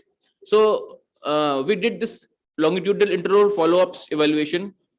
To evaluate the childhood trauma, we did a 28-item childhood trauma questionnaire, which had physical, sexual, and emotional abuse contents, and also for physical and emotional neglect. We did invention for depression symptomology, IDR-SR, which was self-reported test for depression. And the family history of psychiatric disorders was also assessed by using family history research diagnostic criteria, FHRDC. The method which we used was a single dose of 1.5 milligram of dexamethasone was given at 11 p.m. one night before the test. The subjects arrived 1 p.m. on the test day. The subjects remained in the bed in a semi-recumbent position, and the vitals were monitored regularly, and the subjects were not allowed to fall asleep during that period. At 3 o'clock, 100 microgram of CRH was given, which was reconstituted in 2 ml of 0.9% sodium chloride and was infused over 30 seconds. Then the blood samples were drawn. The blood samples were drawn 15 minutes before the injection of CRH, that is at 2:45, then 3 o'clock, and then every 15 minutes till 2 hours. The specimen were immediately centrifuged and stored at -20 degrees centigrade for plasma cortisol measurements. The cortisol SL was done by chemiluminescence immunoassay by Beckman-Coulter. The dexamethasone, the DSM-4 mood and anxiety disorder diagnosis were evaluated in longitudinal assessment. That is, all these things were evaluated whenever the patient came after 6 months for the visit. We looked for major depressive episodes, hypomanic episodes, manic episodes, social anxiety, generalized anxiety, panic disorder, OCDs, post-traumatic stress disorders, or acute stress disorders. We were looking for all this because these substance abuse has been related to mood and anxiety disorders. So any patient who had these mood and anxiety symptoms or disorders was excluded from the study and was not included in the final evaluation. Those who did not develop anything were taken as control, and the cortisol response was examined in a repeated general measure linear model. Out of 202, 185 participants were finally included in the analysis. Out of total 185, 23 developed alcohol or drug abuse, which may include dependence. Sir, sorry to interrupt. Last 1 minute to wind up the presentation. Sure. There was a significant difference that the males were more likely to develop drug or alcohol abuse, and out of 22 alcohol abuse and 6 developed drug abuse. The important result that I wanted to show was that the area under the curve when we plotted the graph was that the healthy abusers had a higher cortisol response than the persons who developed alcoholism. The same was at the 2 hours peak at 2 hours, and the same was the difference between the 30-minute and delta 30 to 120. So what we conclude is there are various studies which have concluded the same, and we conclude that the low cortisol response after CRS stimulation is a predictor for future development of alcohol or substance use disorder. Stress hormone has a lower baseline levels in persons who might have a higher likelihood to develop alcoholism or drug abuse in future. And we hypothesize that if we can screen out these patients, we must provide them a better social support and behavioral modification to reduce and prevent the development of substance use disorders. Thank you. Thank you, Dr. Gaurav. A nice presentation. Because alcoholism is a huge problem in our country. Even though you have come from Gujarat, I believe. Yeah. Even then you have chosen this topic. Yes. Very interesting. One thing I would need to ask, who are the potential people on whom you would like to do this test? Okay, so this is a future prediction. The young individuals are the ones who are more likely to be attracted towards new lifestyles that has come up in the modern times. So age group between 18 to 25 or 18 to 30 is the target group. If we can start, or maybe even before, like 15 to 25 would be that ideal group which we would like to target. And if we can screen out the subjects that have the potential to develop alcoholism, we can provide them social support and prevent them from becoming alcoholics or drug addicts. Those people who have the family history of alcoholism or substance abuse. Yes. So basically, I'm because of time constraint, I missed out one of the slide. So there is various studies have shown that family history of alcoholism in either of the parent, the child is more likely to develop alcoholism or the drug abuse. The substance abuse is also affected not only because they're because of their gene or brought up, also about their, also because of their social understanding of the system. And a gene basis of this has also been explained, like schizophrenia is more likely to be seen in marijuana smokers in Europeans. So basically a gene concept has also been introduced. Thank you, Dr. Gaurav. Thank you so much, sir. Now I request Dr. Pandey and Dr. Vajpayee to please felicitate our chairperson, Dr. Vandana Roy. Dr. Vandana Roy is Director, Professor and Head of Department of Pharmacology at Maulana Azad Medical College. She is serving as chairperson in Pharmacovigilance Center in her very own college. Her area of expertise is pharmacokinetics and clinical pharmacology. She has been dean at various faculties of University of Delhi, Faculty of Medical Science, Faculty of Ayurveda and Unani Medicine, along with the Faculty of Homeopathy Medicine. Her most recent work is xylometazoline-induced isolated left medial cerebellar peduncle infarct, which is a rare case report. I request Pandey sir to please felicitate Dr. Vandana Roy.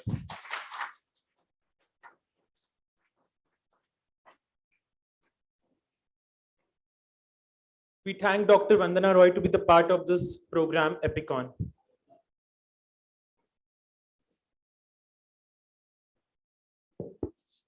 Now I request Dr. KK Deepak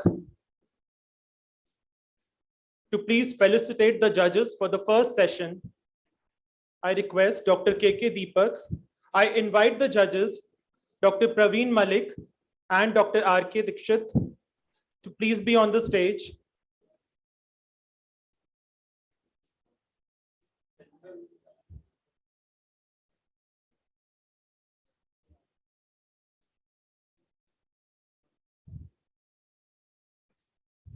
I request the audience for loud applause for our first judge, Dr. Praveen Malik, Head of Department, Department of Medicine. Dr. RK Dikshit from KGMU, Lucknow. We proceed towards the next session.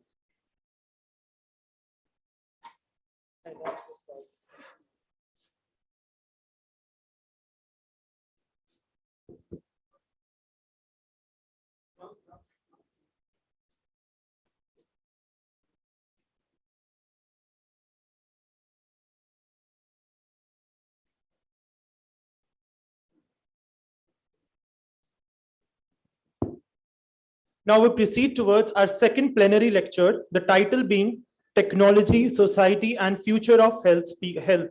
The speakers for this, the chairperson for the same will be Dr. Ashok Kumar Jarial and Dr. Nalin Mehta.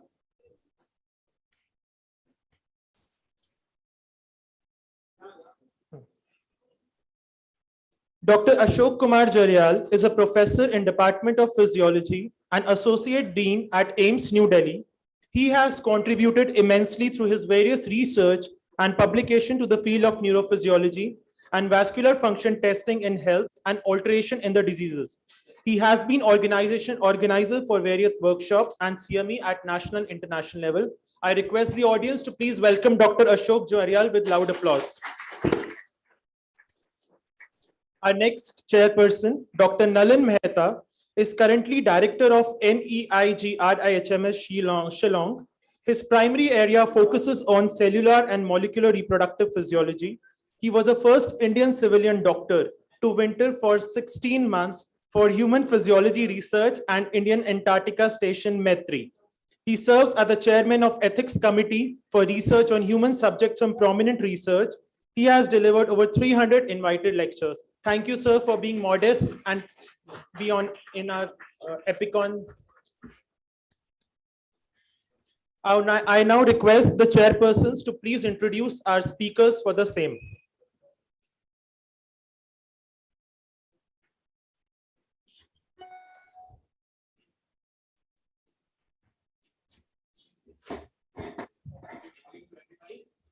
And welcome to this session. On this plenary, we have with us Dr. Professor Anurag Agarwal. So we are honored to have him with us. He is the Dean of Biosciences and Health Research, Triveni School of Biosciences, Ashoka University, and has a tremendous track record of terrific research and is an exemplary orator. His eloquence and the quality of his work will be visible to all. After completing graduate medical education at AIIMS, New Delhi in '94, he trained in the internal medicine and in pulmonary diseases and critical care at the Baylor College of Medicine in Houston.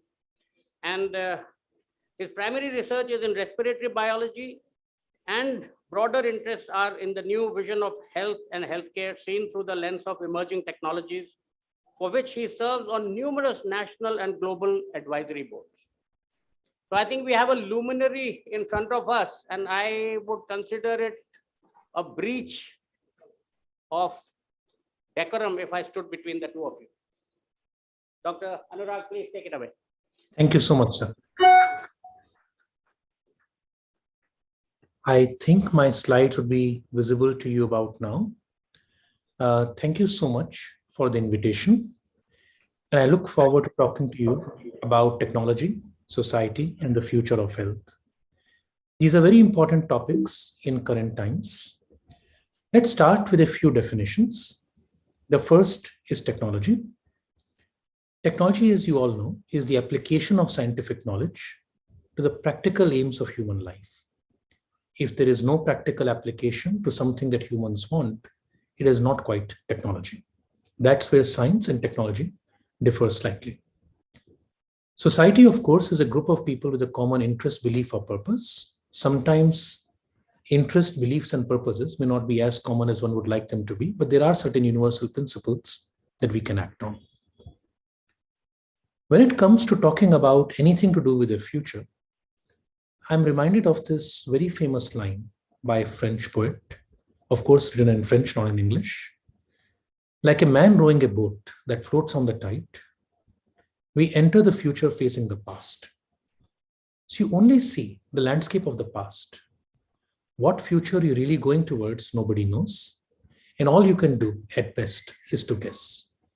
And that's why it is so important for all of us to talk about the macro trends that are occurring and what we should be doing about them. Let's take a very quick example of how much technology has changed this world.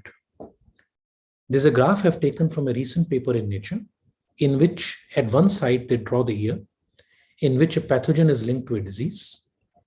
On the other side, they look at when a vaccine is licensed in America.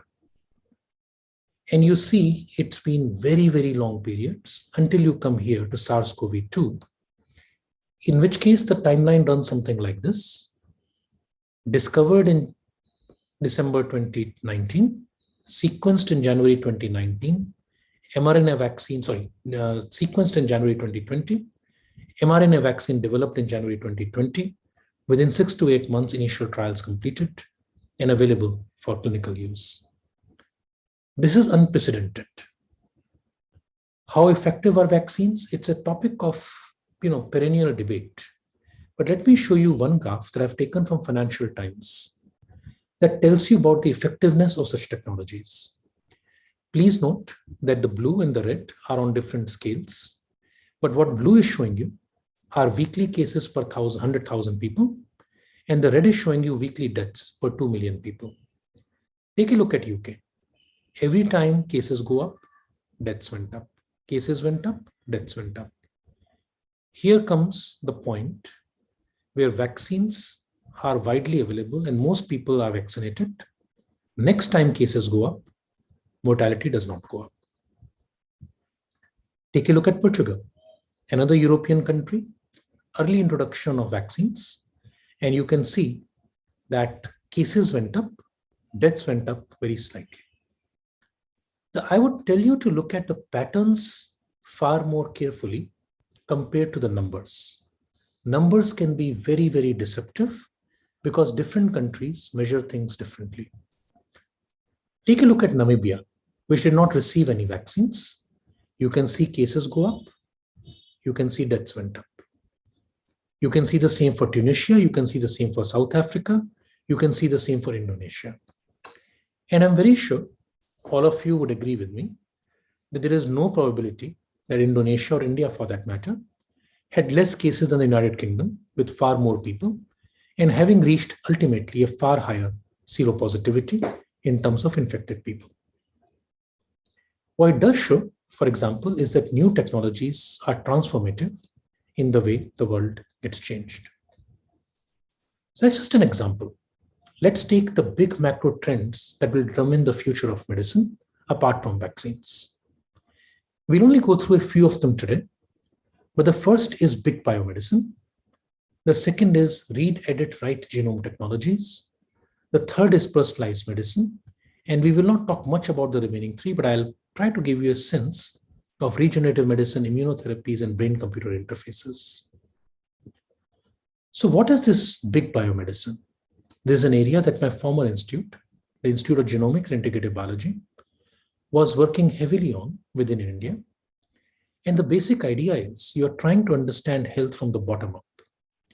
You start from the blueprint of the genome. You look at the networks it creates. You look at other sciences, proteomes, metabolomes. You tie it at the end to the most important physiome, the physiology. And you try to see how the blueprint connects to the bricks that I would think of as, the basic physiological functioning of organs. It's been a very tough task. There have been a variety of efforts, of course, on the genome side, not so much on the physiology side, and that is a gap that will eventually have to be corrected because that is where the value would lie.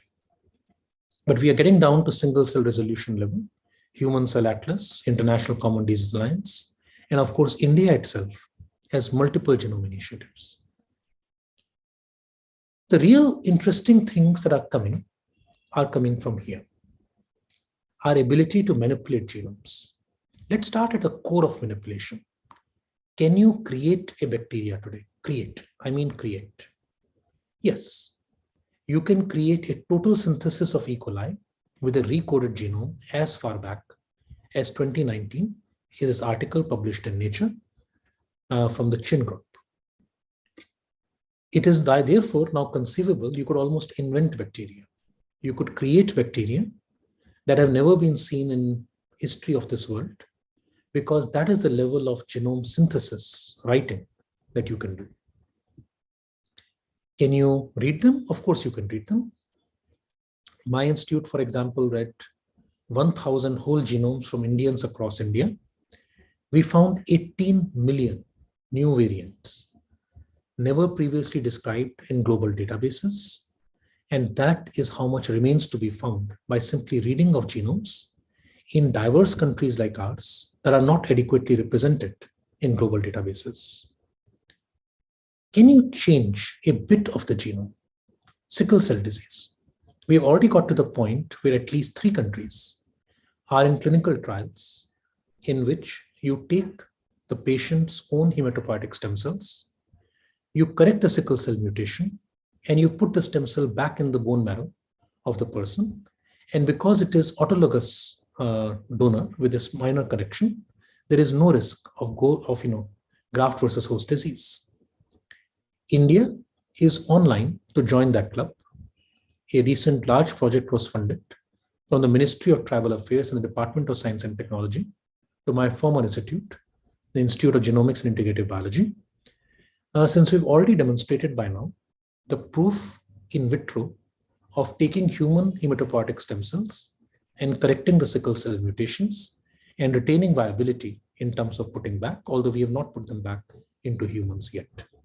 We expect that within 2 to 3 years, India will join that very small club of countries that have gone into human trials of gene correction of primary diseases.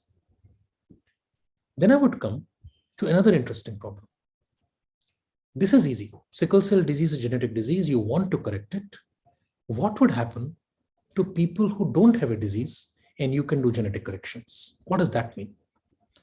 So on the left are names and people who are familiar to you all. The Nobel Prize in Chemistry 2020, Charpentier and Doudna. The person on the right is possibly not as well known. That is Helen Hobbs. Helen Hobbs in Texas, amongst Black people, where hypercholesterolemia is rampant, found people with very low cholesterol levels and found there was a natural mutation in PCSK9 that was causing it. It is amongst the fastest translations I have seen in my career. Soon after finding this mutation, people created drugs as well as antibodies to PCSK9. And today, even in India, people who cannot tolerate statins are getting these expensive therapies, currently not yet made in India, to very adequately lower their cholesterol. You take 1 injection a month, for example. In monkeys, gene therapy targeting this gene in the liver has been able to reduce cholesterol in these monkeys for as long as 2 to 3 years. So we are getting to the point where mutating normal genes as a therapy might become something that people would look at. And it's a very slippery slope. Would it be okay to mutate a gene for skin color? Would it be okay to mutate a gene for something else? Would cosmetic feelings be considered on par with the risk of hypercholesterolemia? And these are important things for all of us to consider because the answers are not trivial. In fact, one would argue that as we go forward, the answers will get more and more complex. In the previous slide, I was talking to you about gene editing. And the one area that we know is already happening is P6 medicine. Personalized, precision, public health oriented. It's a type of medicine that starts with the idea of big biomedicine, but in a very top-down way, with health data as the entry point. Now, many people who become doctors don't become doctors because they love data or they love mathematics. And the reality is that size and complexity of this data coming out from these devices, and there's also talked about in Kohane's article in NEJM on a glimpse of the next 100 years in medicine, will lead to far more complex systems than are currently in use. In fact, we might find that the AI, the algorithms being used, we can no longer understand. It's a language that a few of us, perhaps the physiologists, perhaps the people comfortable with numbers and algorithms, might still be okay to work with, but will be very difficult for others. So this brings us to the point that we are now looking at a world of data. We are looking at a world of new opportunities. Regenerative medicine, of course, is one of them. And I'm going to cite just one important paper to you here. Recently, it was shown that if you take 2 mice, they are all genetically identical. So there is no problem in hooking up the blood to each other. And so that the blood of the young mouse now flows through the old mouse, cognitive decline in the old mouse reverses. So now we can be reasonably certain that within nature exist mechanisms that not only allow us to replace organs and limbs, which we knew can be done, but can even help reverse cognitive damage. Of course, preventing decline is better, but young blood can rejuvenate old brains. And of course, we use that in our labs when we use our young students to rejuvenate our older brains. But we are talking about very literally young blood over here. And then in this data-driven world, you would get to know people's preferences, people's thoughts, people's social likings. You're now coming up with a neuroscience of digital manipulation. You're coming out with a neuroscience of pleasure. I do not know how many of you know the famous Olds-Milner patient B19, but just to recap a small part of it, the person had a different sexual orientation compared to what was considered normal in those days. It was also considered okay to modulate brain centers to change that orientation. And those types of experiments basically show that if you take a mouse or a rat, you put an electrode in the pleasure center and then press it and connect it to a lever, the mouse would rather just die pressing that lever rather than eat or drink. Similar things were tried during that time on human patients. AI, of course, has been very, very transformative. Today, if you can think about what you want to speak, the AI can figure it out after initial training and speak it for you. That too has been done. Again, brings tremendous amount of opportunities for societies, but also raises questions on the ethics of almost all the areas I've talked to you about. So the bigger questions I would like to touch upon today: how will this change society? The small question actually is, will it do what it is intended to do? I think those are technical things. We will cross it. The bigger questions that doctors in particular who educate the next generation need to deliberate on is, will it let future generations flourish? Will it increase or reduce inequity? And what is the place of such technologies in a country like India? You might all recognize Dr. Hay. Dr. Hay was the first in the world to use CRISPR technology on babies. Unfortunately, not without full informed consent, and is currently in prison. He meant well. He thought that children being born to people with HIV could be given a mutation that prevents HIV entry into cells. This mutation has both been induced as well as naturally generated, and found complete cure and elimination of HIV in some patients. It, of course, was not appropriate to do such things without full informed consent. But the point I'm coming to, that we will have very difficult questions ahead of us, and who will decide what is good? Doctors, scientists, technologists have to educate, engage, and empower the public and policymakers, and must remember and drive all the time that when it comes to health tech, health is the better half. Technology is not the only way there, but will surely be needed. And one of the commissions I've worked on, so I co-chaired this commission called the Governing Health Futures 2030 Commission. It's one of the Lancet Financial Times Commission. The idea was to explore the convergence of digital health, AI, and other frontier technologies. You can see from our commissioners, including Dr. Soumya Swaminathan, that all of you, I'm sure, know well, from all around the world, that it was well representing thoughts from around the globe. One of the things that we saw very clearly was that very soon digital will become a determinant of health. When we said this, we were not aware of the COVID pandemic was around the corner. And you all saw that during COVID pandemic, having digital access was likely to become a determinant of your health. There was no other way you could access healthcare. Digital access by itself is not, universal. Different people have different levels. Digital literacy is not universal. Capacity to use it is not universal. In India, we tend to have a family system where elders are often accompanied by younger people. But in other countries, elders living by themselves had no idea how to navigate the ecosystem. And many of these thoughts and others regarding artificial intelligence are captured in this particular issue of the Lancet that people are welcome to look into. But fundamentally, what we talked about was that we are increasingly reliant on digital tech and data. We must focus on this going forward. Physiology as measured by human devices, physiology as measured by wearable devices, is going to live in a completely new digital ecosystem that we need to adapt to and advise regarding how people should do it. India has completely adopted this way of thinking. We have a national digital health mission launched by the Honorable Prime Minister. We are talking about digital health as a public good, where India builds a health stack on top of what we call India Stack. Every person has their own ID. All health records are connected to it.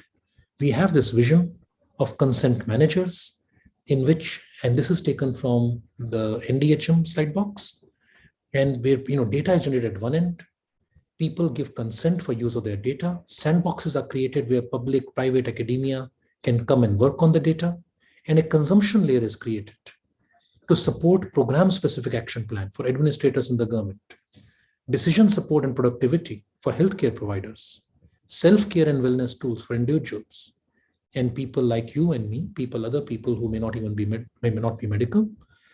They can have access to anonymized raw data for modeling, for understanding biology. It's a great vision, but this ecosystem will be fundamentally grounded in users and their data. So this is again part of a thing that I am doing along with Ilona Kikbush, who advises the UN on this matter. And we realize that India needs to come up with a different version of health data use. The Western version is very individual-centric. It's very much inclined towards total privacy. It means not a single piece of data should be shared without explicit consent. But India may need to have a different vision. India may need to recognize that health is a societal concept. The fundamental attitudes of our people towards health and society is very different from the West. And public health and citizenship regarding health can be very different in India than elsewhere. And I think it's incumbent upon all of us to make sure that India tells its own story based on the thoughts of its own people and its own culture in time to come. And use of Aadhaar, use of other IDs, sharing of de-identified data, protection of people who may undergo misuse are all parts of it. And again, nothing new except that data is very good when it is good, and data can be very bad when it's wrong. There's a cartoon from one of my favorite characters, Dilbert, showing that the trouble when data is wrong. And unlike many other friends of mine who think AI can answer everything, I would like to show you just few examples. This is the game of Jeopardy from which IBM gained confidence in the Watson program.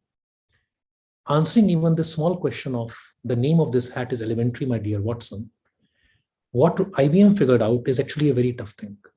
For a human, this question makes sense. They know we are talking about Sherlock Holmes from elementary, my dear Watson. Then you connect it to Sherlock Holmes' hat, which you call a deerstalker hat. When AI has to deal with a question like this, it is actually very tough. In fact, multiple AIs have to work together to answer a question like that. First, to create multiple possible questions that question could mean, and then create multiple possible answers to each of those questions, and then to find the best question-answer pair that is the right answer to that. So when people think of medical chatbots, when people think of health-centric replacement of doctors, it is not coming anytime soon.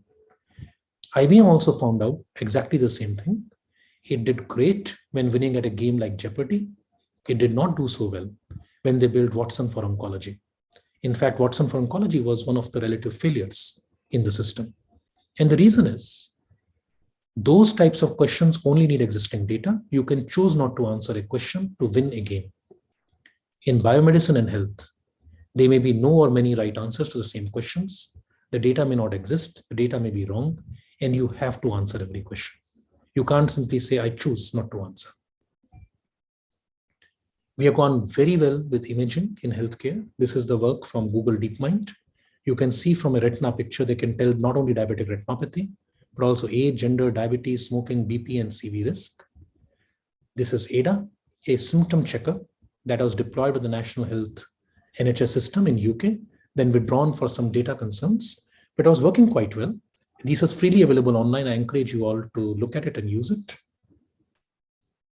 In AI, clinicians in sepsis units have learned to manage BP management strategies using pressors and fluids better than humans, using a technique called reinforcement learning. You can see compared to clinicians who tend to react hard and a little bit after the fact, AI reacted gently and with. So policy determination by AI tended to be superior to that of the average clinician. India, of course, is being faced with this problem that I talked about in one of my articles a couple of years ago. In India, when we think about these areas, we have to think about the top as well as the bottom. And India is digitally advanced, although we are in LMIC. In fact, we are far ahead of the world in many areas. But we must still work across three sectors: digitization, when the work is analog, but we scan everything; digitalization, the way our corporate hospitals work; and digital transformation, when everything is tied into our digital ecosystem, starting from our IT. And the last part, when we do all this, we must remember that unbiased collection of biased data does not eliminate bias. Respect for human autonomy, privacy, and ethics are not going to come from algorithms. And I will give you one last example before I end. In America, they realize that your best friend may be the insurance company. They are the only ones interested in keeping you well. And insurance companies made an AI algorithm that judges whether you need some more advanced care now to prevent you from falling sick earlier. But when they looked at the outputs of that algorithm, the purple is the black, the yellow is the white people. The x-axis is the risk as judged by the algorithm, and y-axis is the number of active medical conditions they have. You can see, to get a score, the black person has to be sicker than the white person. I'm sure AI did not program that, right? No person, no programmer put it in. Why did this happen? This happened because if you build a system looking at seeking of healthcare behavior, poor people seek healthcare later than rich people. Poor people spend money on healthcare later than rich people. So a computer simply looking at health seeking behavior as equivalent of health needs makes these mistakes. Imagine such things in countries like India. And that is why we, as clinicians, as educators, need to be very involved in the growth of AI in health, because bias in data is equal to bias in AI, and people who have not looked at the field of health will have a hard time.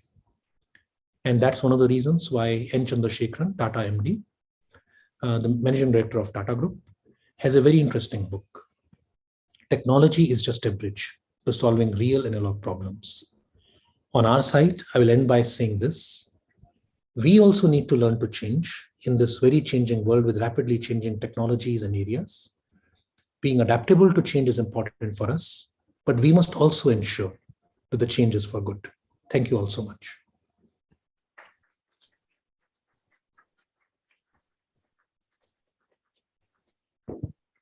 I thank Dr. Anurag sir for extremely wonderful and enriching presentation. I now request our chairpersons to please present memento of honor to Anurag Agarwal sir.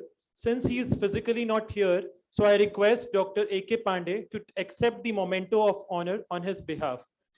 We as ESIC management people will make sure that this award will be delivered to him. Thank you very much.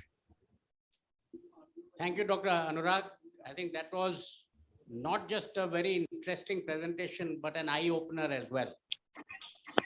And I think a couple of points that you brought up, and there were a few areas which were worrisome in the coming future, especially the ethical aspect that you mentioned.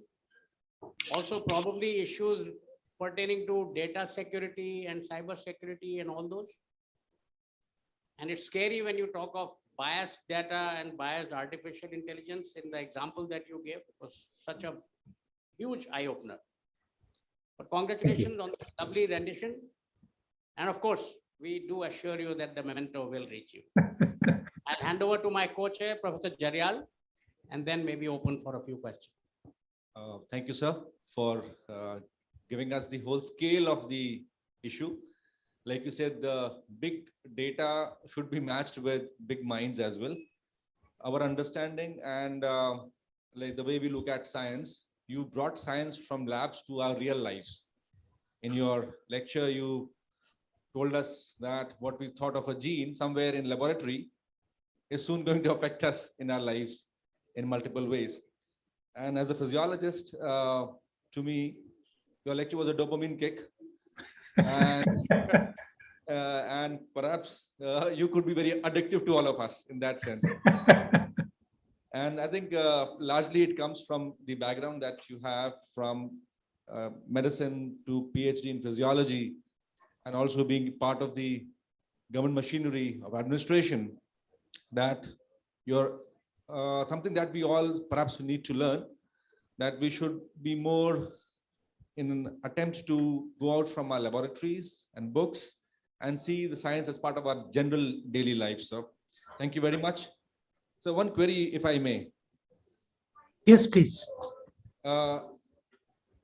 We know what kind of people we need in future. You mentioned correctly that doctors, whether they will be able to understand the algorithms, or the algorithm people, will they will understand medicine, or the people in administration, whether they will understand the ethics. How do we breach this human problem and for futures to come, sir? It's a wonderful question. I wish I had a very great answer, but here are my thoughts on the matter.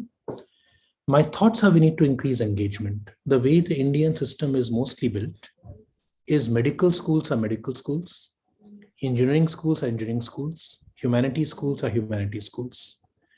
We need to find places where people can come together, either by devising such from the beginning or by increasing interaction through conferences and so on. And I think there is no other solution to this except awareness. And one of the reasons for my recent move to Ashoka University was part of the same thing, to see if there's an ecosystem where humanities, sciences, and perhaps at a later point in time, medical sciences can come together along with other things. But many such things need to occur across the country. You've heard about ISC is opening a medical school, the IITs are opening medical schools. I would love to hear about medical colleges opening engineering and AI departments and health informatics departments. I think that's the right way.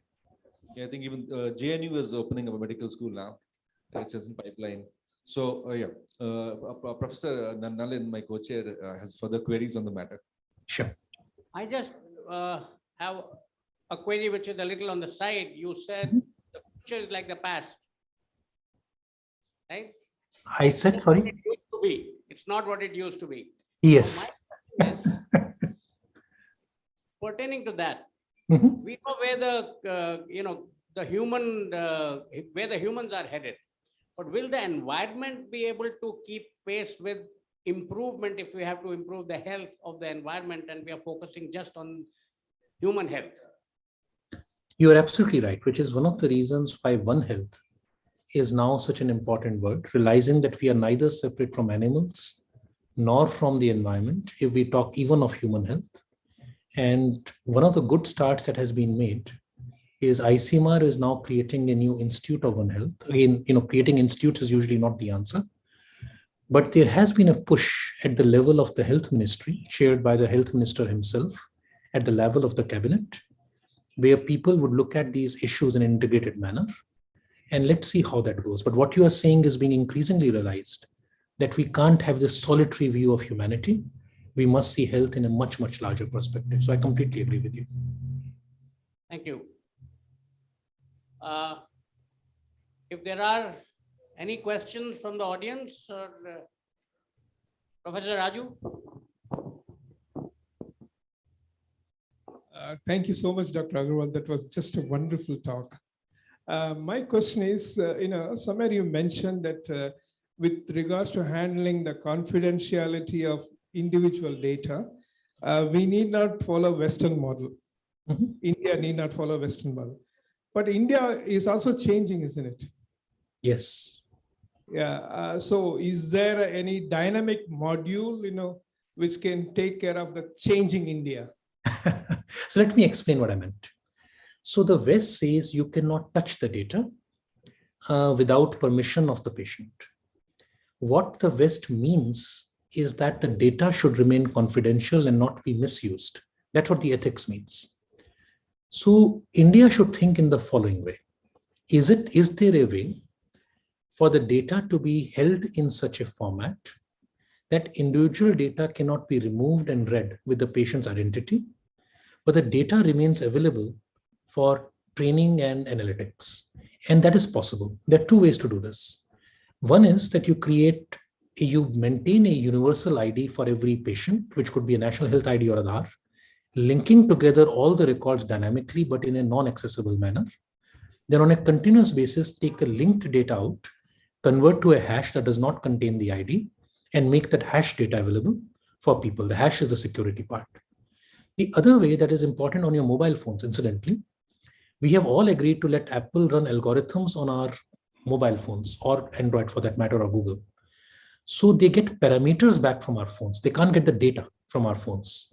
But an algorithm comes with a given set of parameters, learns its new parameters from the phone, and takes back only the parameters, not the data. That is called federated learning. A bigger version of that is called swarm learning. So either technological new solutions or conceptual design can help maintain the principles of what the West is saying, but in the context of a country with large growing data needs like India, where people may not know enough even to switch their consent manager on from the beginning. So those were roughly the way I was thinking about it. Thank you, Professor Anurag. Professor Deepak would also like to have an engagement with you. Hi, sir. Good to see you. Thank you, Anurag. Wonderful to see you again and again. My question is on a data policy in India. Yes. The problem is that every person is producing data, every faculty is producing and superannuating. And the first question, how much data is produced by one faculty? Are we quantifying? Important thing that, okay, somebody doing a lot of hard work and this thing, data has been produced. Second, what is the data policy now? Suppose we have how the data will be housed in an institute, inter-institute. And I learned about some data policy because when India started doing research on South Pole, Antarctica, and then the data was produced at an international station or some other place and data came to India. So they produced a data policy for that purpose. Yes. That I'm aware of. But however, that kind of a philosophy has not come to the medical sciences, to the institutes. Day in, day out, we are producing data. However, how does data survive after 100 years or 10 years, 20 years? Because data is immortal. Wonderful, you have said data is immortal. It's valuable. In India, we are not doing that. So what is the data policy and what we can do jointly? Thank you, sir. That's a great question. In fact, one of our seniors, Dr. Bhan, was very important in pushing for what eventually is now called the Indian Biological Data Policy. It was run by DBT, and that's again, I guess, a disconnect between the S&T and the health side, that this policy actually has been passed, but medical schools, of course, are not becoming a big part of it. So what the policy says is that all data, all biological data generated using public funds must be deposited in a center called IBDC, created at the Regional Center of Biotechnology by DBT in Faridabad, part of the Faridabad cluster that Dr. Bhan had started. And they are supposed to create secure, large data servers that will allow multiple types of data to be aggregated, combined, and made available. However, for that to happen, first institutions will need to have a data policy. And even institutions do not have their own data policy to comply with IBDC, leaving it entirely to investigators. So my feeling is that, and I made this suggestion on one of the committees that I chaired, and I don't know how well it will be received and whether it will ever be even taken up, because that committee was set up by Dr. Harshvardhan, who was the combined minister for both science and technology and health. What I suggested was that release of grant money should be based on deposit of data by people into a secure database to which only they have the keys to open it, but have no ability to modify once deposited.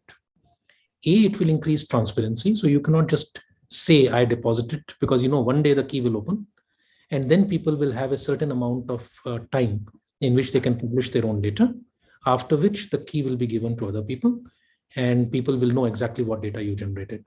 I have no idea how much this suggestion will be well received or not. I gave it for both ICMR as well as for other DBT things. And I thought that this would be the most compelling way to compel people to share data and prevent the exact scenario that you talked about. Retiring people, retiring with a huge amount of unused data that nobody had a chance to use. But I will say, sir, that I could not even fix this in the institute that I was a director of completely, although we took some steps. But it is a tough problem, and only when we all work together will it happen. Thank you, Professor Agarwal. Engagement with you can be done for binge watching and binge talking, because So, but still, time is something that we all have to take care of. Thank you, Professor Agarwal, for being with us and sharing your insight from genetics to social life to environment. And on behalf Thank you all of very much. it's been a pleasure. And I Goodbye. end with the problem that you mentioned about the AI, where it made mistakes in getting the Sherlock Holmes. The artificial intelligence cannot match natural stupidity. Absolutely true. Thank you very much, sir. Thank you all. Take care. Bye-bye. I now request the chairpersons to please felicitate Dr. Anurag Agarwal. I request memento of honor. I request the chairpersons to please present memento of honor to Dr. A.K. Pandey. He's receiving it on behalf of Dr. Anurag Agarwal.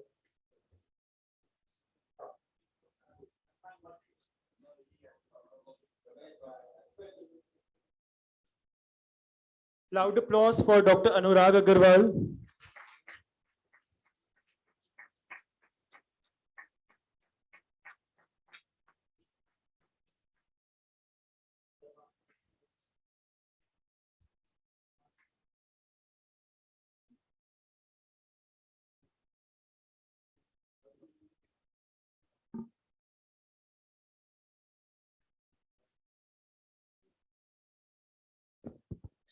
I request the chairpersons to please be on stage again. I request Dr. H.N. Malik and Dr. D.K. Dubey to please felicitate our chairpersons.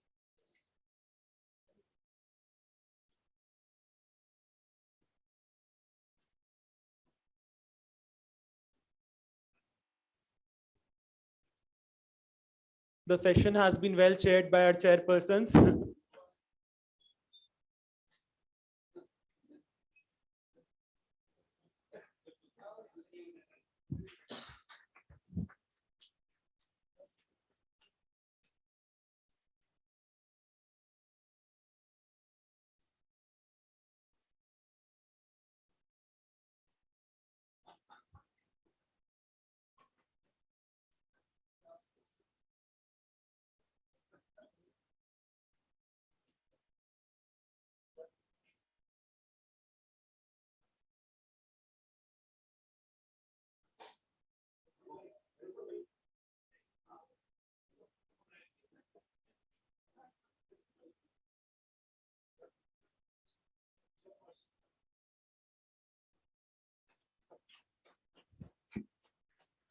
Once again, we thank the chairpersons and the felicitators. Moving further, it's time to resume our first session, which was free paper presentation. The next speaker for the same will be Dr. Gitika Gupta. She is Professor and Head, ASCOMS and Hospital Sidra. Her title would be to determine the effect of oral pantoprazole and rabiprazole on blood glucose levels in type 2 diabetes mellitus. I request the judges, Dr. Praveen Malik and Dr. R.K. Dikshit, to please continue the session.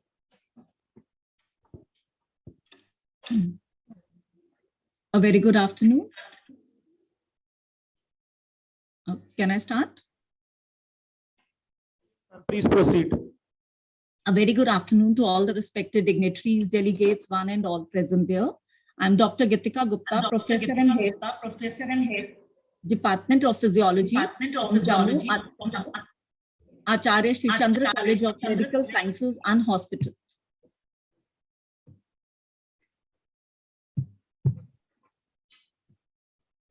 My title for paper presentation is to determine the effect of oral pantoprazole and rabiprazole on blood glucose level in type 2 diabetes mellitus. Now the introduction. Diabetes mellitus, we all know, represents a spectrum of metabolic disorders, which has become a major challenge worldwide. There is a plethora of drugs targeting the defects of type 2 diabetes mellitus. At present, the treatment includes the lifestyle modification list of many drugs like metformin, sulfonylureas, thiazolidines, etc. But recently, however, the focus has been on strengthening the enteroinsular axis and incretins. But the main problem is I'm sorry to interrupt, but your slides are not changing. I'll try again. But it's changing in my You can laptop. refresh. Yes, ma'am, it's fine now. Is it fine? Yes, ma'am, please proceed. But the main problem is that many patients who respond initially, they become refractory to treatment over time because of progressive loss of beta cell mass with increase in beta cell apoptosis. As a result, these drugs fail to maintain glycemic levels. Now, proton pump inhibitors used extensively for the treatment of dyspepsia and related symptoms, we know indirectly elevate the gastrin levels, which is reported to have incretin-like stimulating effect on beta cells, decreasing the beta cell apoptosis, and can influence glucose-insulin homeostasis. My aim and objective for the study is to observe whether the patients who were prescribed pantoprazole or rabeprazole for the acid-related ailments have better glycemic control as compared to non-PPI users. Methodology, the study type was observational. It was done in the tertiary care hospital in our own hospital, Acharya Sri Chandra College of Medical Sciences and Hospital, on patients visiting OPD or admitted in medicine ward. The study period was 1 year. Participants were divided into 2 groups, study group and comparison group.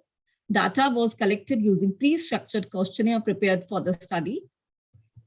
The defined daily dose recommended by WHO of 40 milligram per day for pantoprazole was used and 20 milligram per day for rabeprazole usage. Those taking 80% of the drugs were considered compliant. Ethical approval and written informed consent was obtained. Now, the study group was further divided into group 1. Subjects prescribed pantoprazole 40 milligram for 12 weeks for the acid-related ailments, and in this, the number was 65 subjects.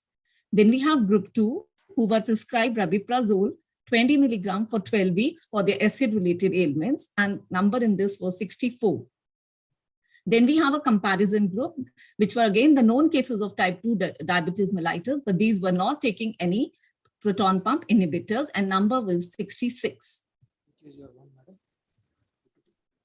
Now, inclusion criteria, known cases of type 2 diabetes mellitus with less than 5 years of diabetes, aged more than 40 years, maintained on stable oral anti-diabetic therapy. Exclusion criteria, past and current users of insulin, or if the person is on incretin-based therapies or thiazolidine, subject with history of liver disease, renal disease, or any complications of diabetes, they were excluded from the study. The parameters checked were fasting plasma glucose levels and HbA1c levels were noted at the baseline, that was before we started the study, and after 12 weeks. The information collected was compiled, tabulated, and analyzed. Data was analyzed using OpenEpiInfo. Data is presented as mean and standard deviation. Statistical tests like chi-square test for qualitative data and ANOVA test were applied for quantitative data. P less than 0.05 was considered as statistically significant. Observation, there was a statistically significant change in the fasting blood glucose levels and HbA1c level in both the study groups before and after use of proton pump inhibitors, thereby implying the better glycemic control. This study provides insight into the potential of PPI improvement in glycemic control. Now, the results of a study. So table 1 compare the various physical parameters among the study groups, group 1 and 2, and the comparative group. There was no difference among the 3 groups when we compare them on the basis of their mean age and weight. Further, the distribution of male and female in the study were random and the difference was not statistically significant. Sorry to interrupt, ma'am, but your slides are still not showing any transitions. Please change the slide as per the appropriate speech content. Just a sec, I'll do it again. Is it fine? Is it fine? Yes, ma'am. Slide number 14 is visible on our screens. Yeah, this is a table 1, slide number 14, depicting table 1.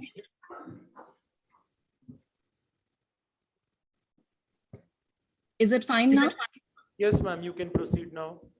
So this was table 1. I just discussed there was no difference among the 3 groups based on their mean age and weight. Further, the distribution of the male and female in the groups were randomly selected and the difference was not statistically significant. Now this is table 2. comparison of blood parameters among the study groups and comparative group at baseline, that is at the start of the study. So at the baseline, the mean fasting blood glucose level was slightly higher in group 1 taking pantoprazole, but again, the difference was not statistically significant from the rest of the groups. Now, regarding the HbA1c level, again, the level was more in the group 1 as compared to group 2 and group 3. But again, this difference was not statistically significant. So all the baseline characteristics did not differ much significantly in the 3 groups at the start of the study. Now, this is table 3 depicting the comparison of the blood parameters amongst the study groups 1 and 2 and comparative group after 12 weeks. On analysis of parameters after 12 weeks, it was found that the fasting blood glucose level was slightly more in the comparative group, those who were not taking this proton pump inhibitors, and even the HbA1c level followed the similar trends. The level was high than the group 1 and 2. Now, for both these parameters using ANOVA test, we found again the difference was not statistically significant. Then table 4, this table depicts the intra-group comparison in the users before the start of the study and after the start of the study. And it was observed on comparison of the fasting blood glucose at baseline and at 12 weeks. There was a definitive change in the users, a change of 6.88 plus 5.53 in group 1, and the difference was statistically significant. Similarly, there was a change of HbA1c levels, significant change. Similarly, in group 2 users, there was a change of 5.10 plus minus 0.26. Again, this change was statistically significant. And then again, the HbA1c value in group 2 was significantly different. Whereas for comparative group, there was a change, but again, the value was not statistically significant, thereby suggesting better glycemic control in subjects taking pantoprazole and rabeprazole. Conclusion, the study suggested of a possible role of proton pump inhibitors as an adjunctive therapy in achieving better glycemic control, similar to incretin-based therapies in patients of type 2 diabetes mellitus, but further studies are warranted to confirm the effect of combination therapy. Future research, we could not measure serum gastrin levels, insulin levels, and we could not calculate the improved function of beta cell as calculated by homeostasis model of assessment of beta cell due to resource constraints, as these tests are not done in a hospital. Although PPI may be a possible candidate for a new approach in the therapy, a prospective long-term randomized double-blind controlled clinical study is required to establish the effect. So these are some of the references. Thank you so much. I would like to thank all the participants and the organizing team for giving me the opportunity to present. Thank you so much. Thanks a lot, Dr. Gitika. Because PPI are one of the most commonly used medicine in practice of medicine. Yeah.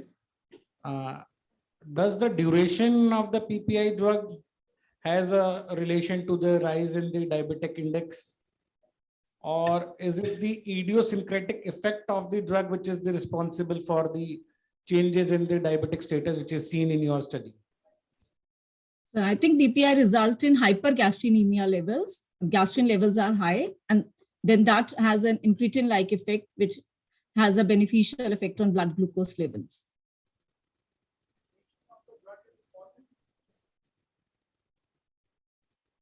Duration of the drug intake?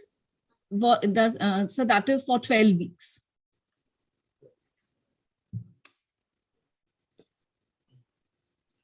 Okay, thank you. Thanks a lot. Moving Thank on you, to sir. the last speakers.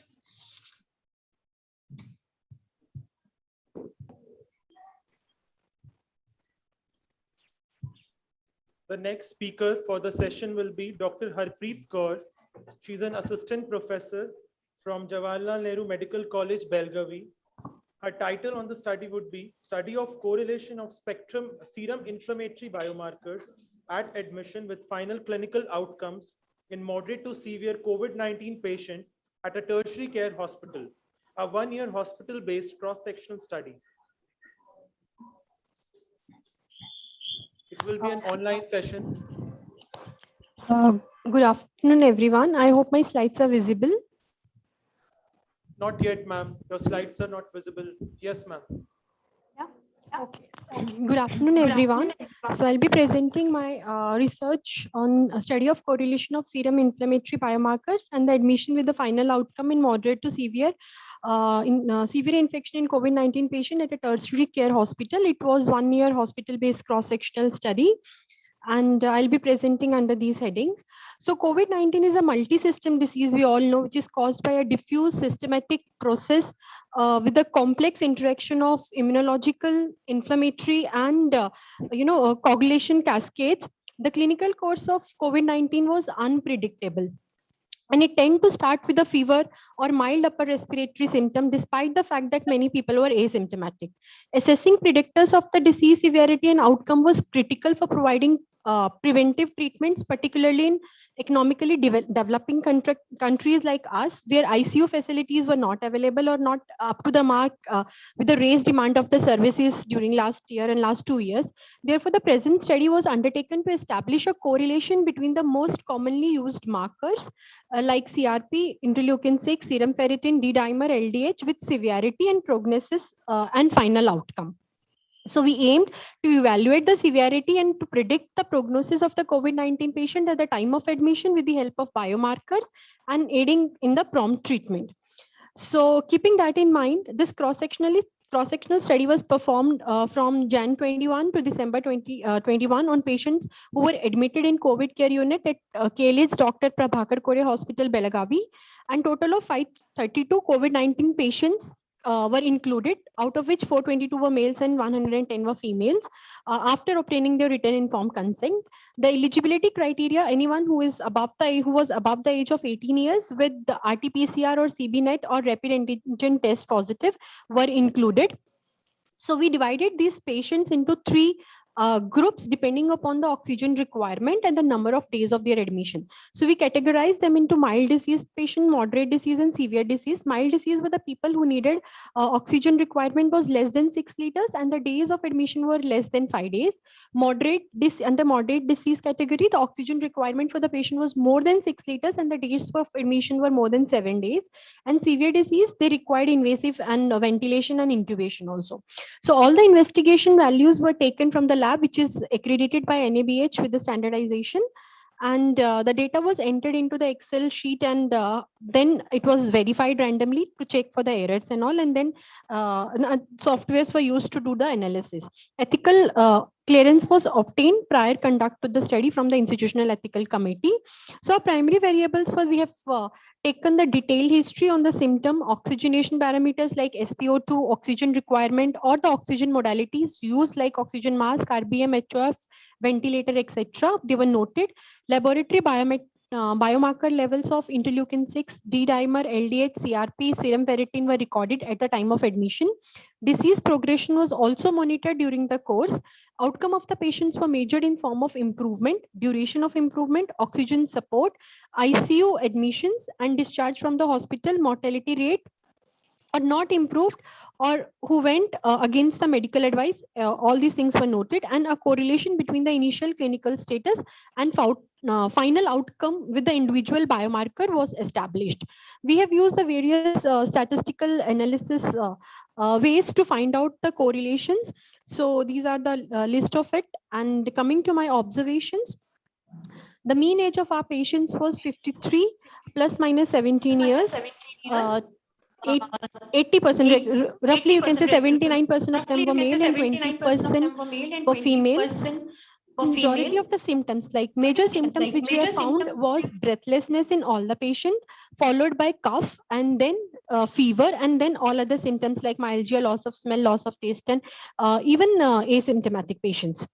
Now coming to comorbidities, the most recorded comorbidity was hypertension, that is 31%, followed by ischemic heart diseases, that is 8%, and then diabetes mellitus, and then other comorbidities were present in the patients. The severity, as I've just classified the basis of the severity, how we have classified into mild, moderate, and severe. So 59% of the patients were in the mild category of the disease, whereas 21% were in the moderate and 18% were in the severe category. SpO2 levels, mean SpO2 levels were 91.91 plus minus 97%. So observation for the baseline observation for ferritin LDH, these are the baseline observation that ferritin level was 551.75, LDH level for 431. These all were increased, and the final outcome which we got was out of our total population, enrolled population, 81%, we have the good survival rate, but unfortunately we lost 18% of the population. Coming to their relationship, each biomarker and the symptoms relationship with the severity of the disease, we can see that we have mild, moderate, and severe category of the diseases with the age, and the age was related. It's significantly related with the related in each category of the disease. Same for the gender, and for the symptoms, mainly the breathlessness was associated with mild, moderate, and severe disease, severity of the disease. And coming to even the admission, SpO2 levels at the admission, there was also significant correlation found for the different three categories of the patient which were categorized under three severity model. Comorbidity, the patients with the hypertension, diabetes, and ischemic heart diseases, and also the kidney disorders, they all were having the significant correlation with in the mild, moderate, and severe severe diseases category, and all these biomarkers were significantly correlately in all mild, moderate, and severe diseases category for the COVID patients. Now, when we tried to plot a ROC curve and see that which were the exact biomarkers which were very significant, which were giving the significant information for the prognosis of the patient, except interleukin-6, all other parameters were found to be significant, very significant. Wind up the presentation. Yeah. So significant. They have shown us a correlation, and these were the ROC curves which were showing us that all the 5 biomarkers except interleukin-6 were giving us the final outcome of helping us to understand the final outcome. So our key learning while treating these patients were laboratory biomarkers appear to have a substantial role in the course of COVID-19. These markers could aid in the early identification of high-risk patients and help to avoid the complications that come with the disease severity. Different definitions of COVID-19 disease severity and discrepancies in the cutoff values for biomarkers in our analysis compared to other studies could explain the heterogeneity also. And since all biomarkers levels utilized in the study were taken at the time of admission, their proven association with disease progression, proposed cutoffs for ferritin, LDH, CRP, and interleukin-6 and D-dimer could be used in prediction of the prognosis of COVID-19 patient at the time of admission, allowing they have allowed us for timely treatment to them. Time is over for the presentation. Yeah. Thank you so much. Thanks a lot. Yes. That was the last presentation as for today for free paper presentation. COVID-19 definitely has created a large problem in our country last 2 years. Yes, sir. And timely use of the inflammatory marker can be done in those patients who have the possibility of landing into cytokine storm. Yes. So is there any cutoff for these inflammatory marker for which we can judge that this is suggestive of those patients who might land into this problematic area? Yes, sir. So what we have found, if I just focus this slide, so these were the cutoffs which we have made out while comparing with the other studies also which have come out during this period. So cutoff for the ferritin level was up to 413, LDH 415, CRP was 85.6, D-dimer 654, and interleukin 42.8. That we can make out. how many of your patient was this put on tocilizumab, that is anti-IL-16 inhibitor? And was it effective in your study? Was the usage of tocilizumab created a little bit of change in the mortality index? So we can say that at least 10% of the population were put on the drug, but we have not studied that how it is effective. Okay, thanks a lot. Thank you, sir.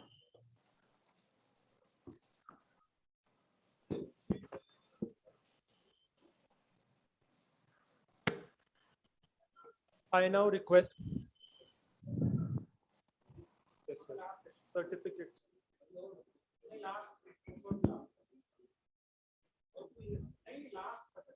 Free oral paper presentation has been done. I request the chairpersons to please give certificate of participation. The online delegates will have their certificates mailed, and I request the chairpersons to please give certificate of participation to the offline candidates. Judges, I request judges Dr. R.K. Dikshit and Dr. Praveen Malik to please present certificate of participation. The first candidate is Dr. Abhishek Sinha. I request Dr. Abhishek Sinha to please receive the certificate of participation.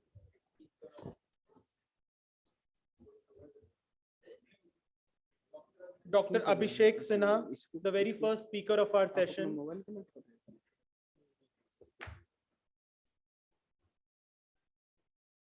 Dr. Anju K. Bhardwaj.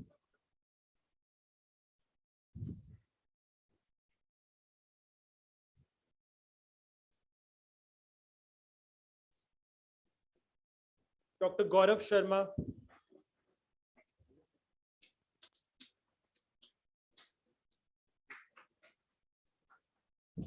Dr. Abhishek Sinha.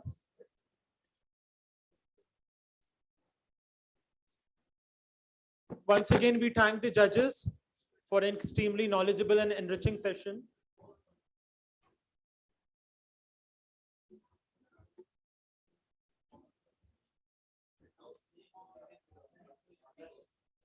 Okay, sir.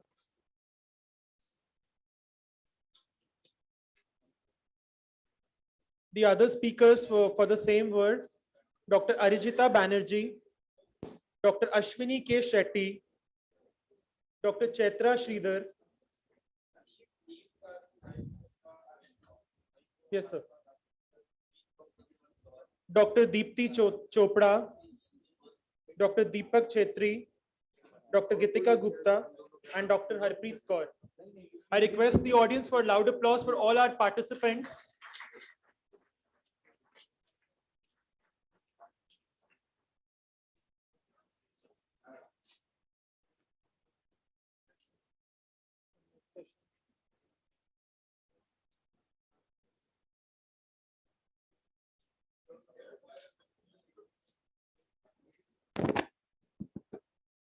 Now we proceed further to our clinical interactive lecture. The title for the same would be Blood Pressure Monitoring at Home and its Pitfalls. The chairperson for the same will be Professor S.K. Vajpayee. He is former dean at Government Medical College, Surat. He is also the founder of Indian Society of Hypertension. Dr. S.K. Vajpayee.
नहीं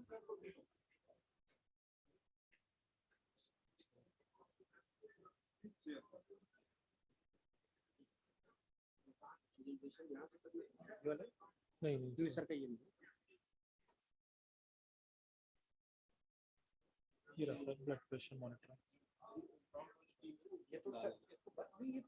ये sir का है sequence ऐसे sir वो दोनों same ही थे, blood pressure sir वाले और इस वाले। नहीं मुझसे वो चेक करा था। ये देखिए सर, ये डालते मैं इसमें दिखाता हूँ। हाँ सर, वो दोनों जब उस पर क्लिक कर रहे थे ना सर, अरे एक है पांडे सर का ये वाला है, क्या आप यहाँ व्हाट्सएप खोलो ये वाला डाउनलोड्स में ऑलरेडी है ये दोनों ही। अरे ये पीपीटी पांडे सर का है, ये एक सेम कैसे है, ये है पांडे सर का पीपीटी। दिस इज सेपरेट, ये फोटो दिखेगी आपको, this is not the same. हाँ पहले सर का करा देते हैं, तब तक हम वो वाला डाल देते हैं। प्रवीण सर का लगा देते हैं। आप प्रवीण सर का लगा नाम सर का आप भी बता दो मैं तो बता क्या आपको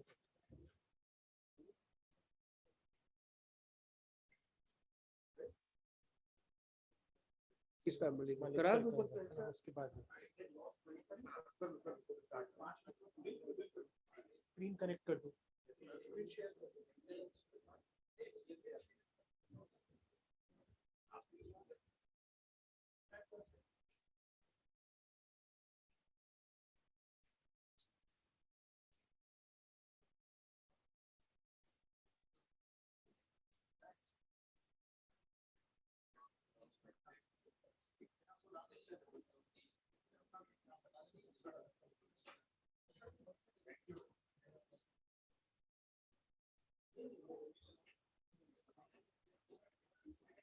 Archit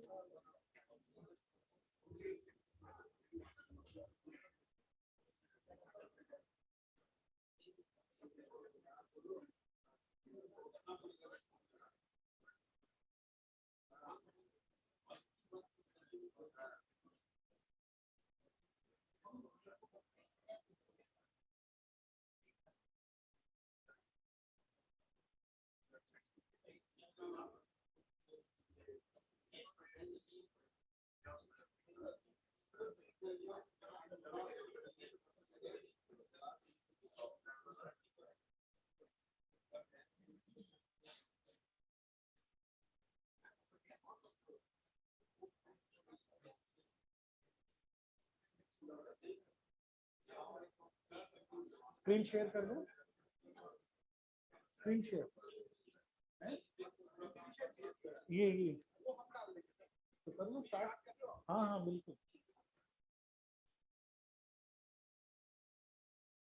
Archit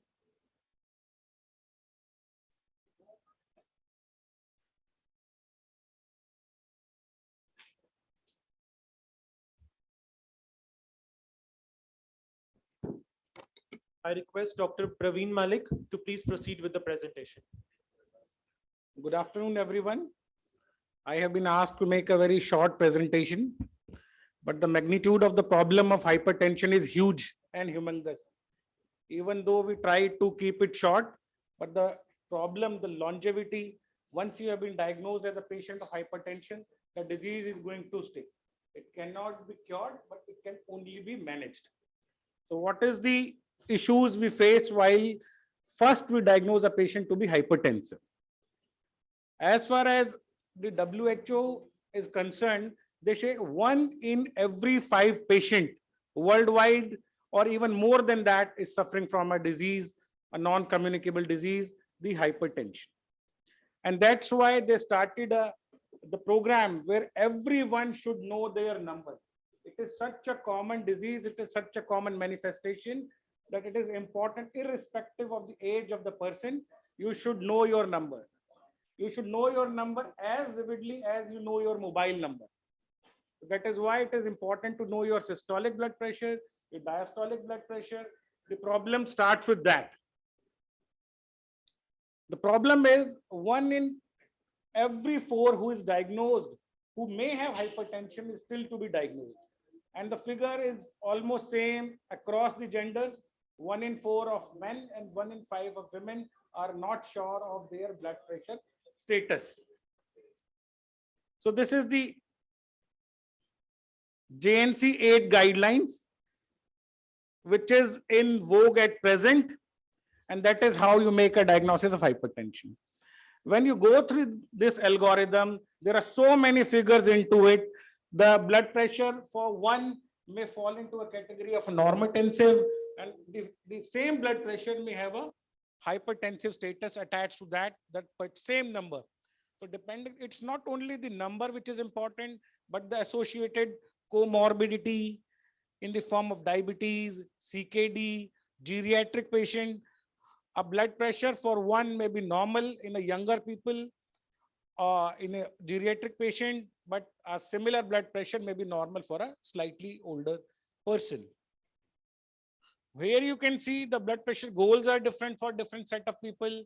The blood pressure diagnostic, the diagnostic number is different for different people. Blood pressure, as is the case with the respiratory rate, pulse rate, your diabetic status, is a moving thing. A blood pressure in the morning is definitely going to be different than the evening, or there is a minute-to-minute change in the blood pressure status, depending upon the exercise level, the diet thing, the stress level. All these things changes your blood pressure level continuously. So how do you measure the blood pressure? The blood pressure measurement is divided into two parts: the office measurement or the clinic measurement, and out of the office measurement. Out of the office measurement, the one term which have always come across right from our medicine MBBS days is the white coat hypertension. As soon as the patient reaches the clinic or the hospital, there is a rise in the blood pressure. I personally believe it is a misnomer. The doctor should not be such that the blood pressure rises after seeing the doctor or coming to the hospital. But there is a definitely surge in the blood pressure, which has been named as a white coat hypertension, and making the white coat a dreaded thing to wear. As far as out of the office or out of the clinic measurement is concerned, again, there are two types.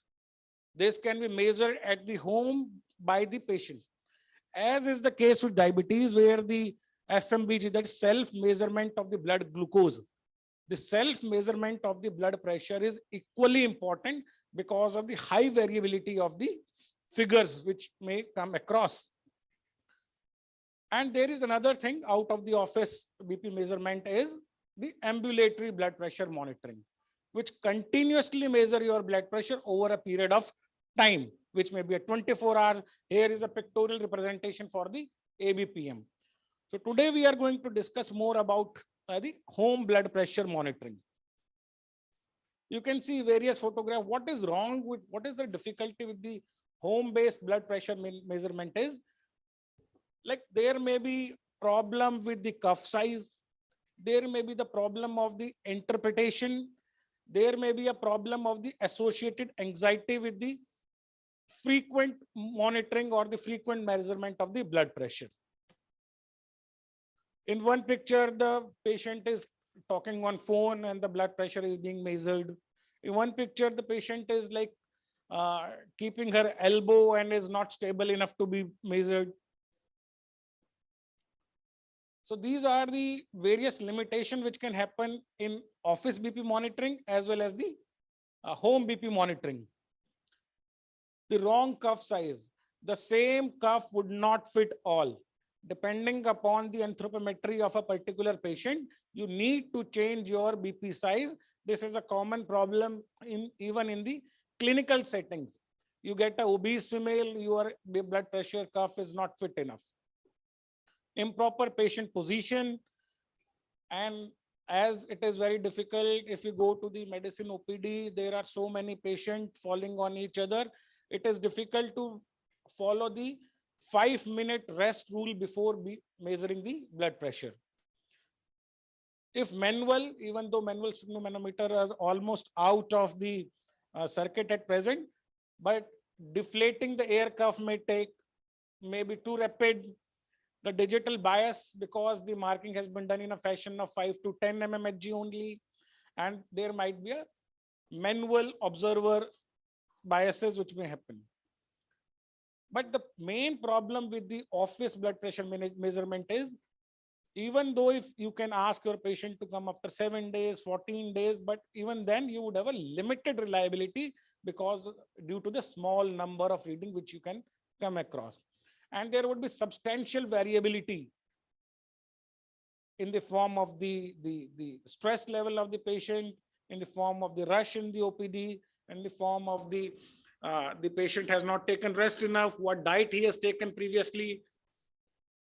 So there comes the role of the home-based blood pressure monitoring, and it diagnoses white coat hypertension as well as the masked hypertension. Masked hypertension is just opposite of the white coat hypertension, where you may have a normotensive status in the office or the clinic, and in actual home-based, there is a higher, slightly higher blood pressure because of the variability of the blood pressure. Because you are not able to take enough number of readings in the clinic, the actual blood pressure was higher. And evaluating BP, because you cannot monitor the BP, you cannot ask your patient to come to clinic on each possible day. For the evaluating the appropriate treatment, the home base is far better as compared to the clinic. And resistant hypertension, all our postgraduates and the MBBS students know, is the usage of 3 or more antihypertensive drug, and despite the fact the patient is not able. If you are dependent only on the clinical setting for the BP, there would be much higher cases of the resistant hypertension. And if you take home-based blood pressure monitoring into picture, you would come to know these patients may have the normal blood pressure at home. And as far as we have already discussed, there is a huge variability in the blood pressure, and there is a category of night dippers and non-night dippers. And this variability is a correlation to the CVD and the cardiovascular disorder. You can detect morning hypertension. You cannot open your clinic at 7 a.m. in the morning and measure the blood pressure. But if you are using this particular methodology, you can definitely find it out. But there are certain limitations also. It is good for ruling in, but it cannot rule out hypertension. For that, you need a more efficient healthcare provider to detect the hypertension. So rather than going into the procedure for measuring home base, what is important is these are the important 4 points which you need to focus while asking your patient for the self blood pressure measurement. Choosing the correct blood pressure cuff size. The same BP instrument may not be sufficient for every family member. It may be different for a 24-year-old man as compared to a 60-year-old obese female. So it is important to choose the appropriate cuff size for individualized. It is supposed to be individualized. Important is rest for 5 minutes before measuring your own blood pressure. Sit in a chair with both feet flat on the ground and back straight, touching the back of the seat. Place your arm at the level of your heart or chest level. And stay still and do not talk as your blood pressure machine operates. So during those 10 seconds, it is important to stay quiet, stay still, and measure your blood pressure. Important thing is you should not be doing any exercise 30 minutes prior to taking your own blood pressure. There should not be any smoking event or eating or caffeine or anything of that sort. How frequently? Generally, if we ask someone to measure his or her own blood pressure at home, they keep on doing it. At such, it should be recorded only twice, ideally in the morning and evening, and BP recording should continue for at least 4 days, maybe for 7 days, and measurement taken on first day should generally be discarded, and average value of the remaining day should be taken care of. First day, because of the manual errors, because of the more knowledge of the instrument, the first day recordings are generally discarded. So this is what we all know: white coat hypertension and masked hypertension. Our today's focus is primarily on the home-based blood pressure monitoring, even though ambulatory BP monitoring is considered to be the gold standard way of measuring the blood pressure. This is the variability between the ambulatory blood pressure and the home monitoring. Ambulatory is definitely more expensive, inconvenient, still to be widely used as compared to home-based, which is affordable and assist in clarifying BP status better than office BP for predicting the risk. Can be used long-term, can assist in ruling out white coat hypertension, and it can be used for the nocturnal readings. So there are various, in fact, home-based blood pressure monitoring is considered to be more close as far as prognostication of the patient or finding out the risk of the CVD, stroke, or other things also. So with this, I come to the end of my presentation. If any query, I would be very happy to answer.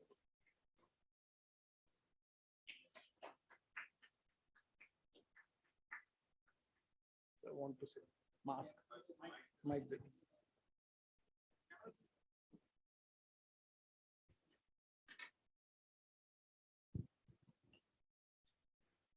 Yeah, just one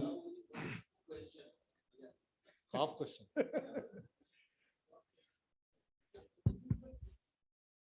Yeah. Sir, if you could elaborate on just maybe my, what do you call it, lack of knowledge. Ideally, what should be the thing, because the blood pressure measurement, if it is done in supine position and in standing, the compensatory mechanism, they all operate when we are standing. The problems usually encountered, they are during standing. Lying is almost okay. So what is physician's point of view? It should be conglomerate of both, or it should be, as you said, supine. What should be the thing? Normally, in a clinical setting, when we are seeing OPD patient, and when we are measuring a blood pressure for the first time, a sitting position is the best position to measure a blood pressure. Unless and until you are suspecting some sort of autonomic dysfunction, or there is, then it is important to measure the blood pressure in both the position and sitting as well as the sitting. If the patient you are seeing for the first time, the patient has come to you with complaint which is not suggestive of anything which can lead to dysautonomia, the best blood pressure which can be measured is for the first time, the blood pressure should be measured in both the arms. For the future references, the blood pressure showing the higher reading in any arm will be taken as a reference for the further. My question is, the blood pressure in lying down position is less. Blood pressure in lying down is lesser than in sitting. So which one you should consider, lying down or sitting? Yeah.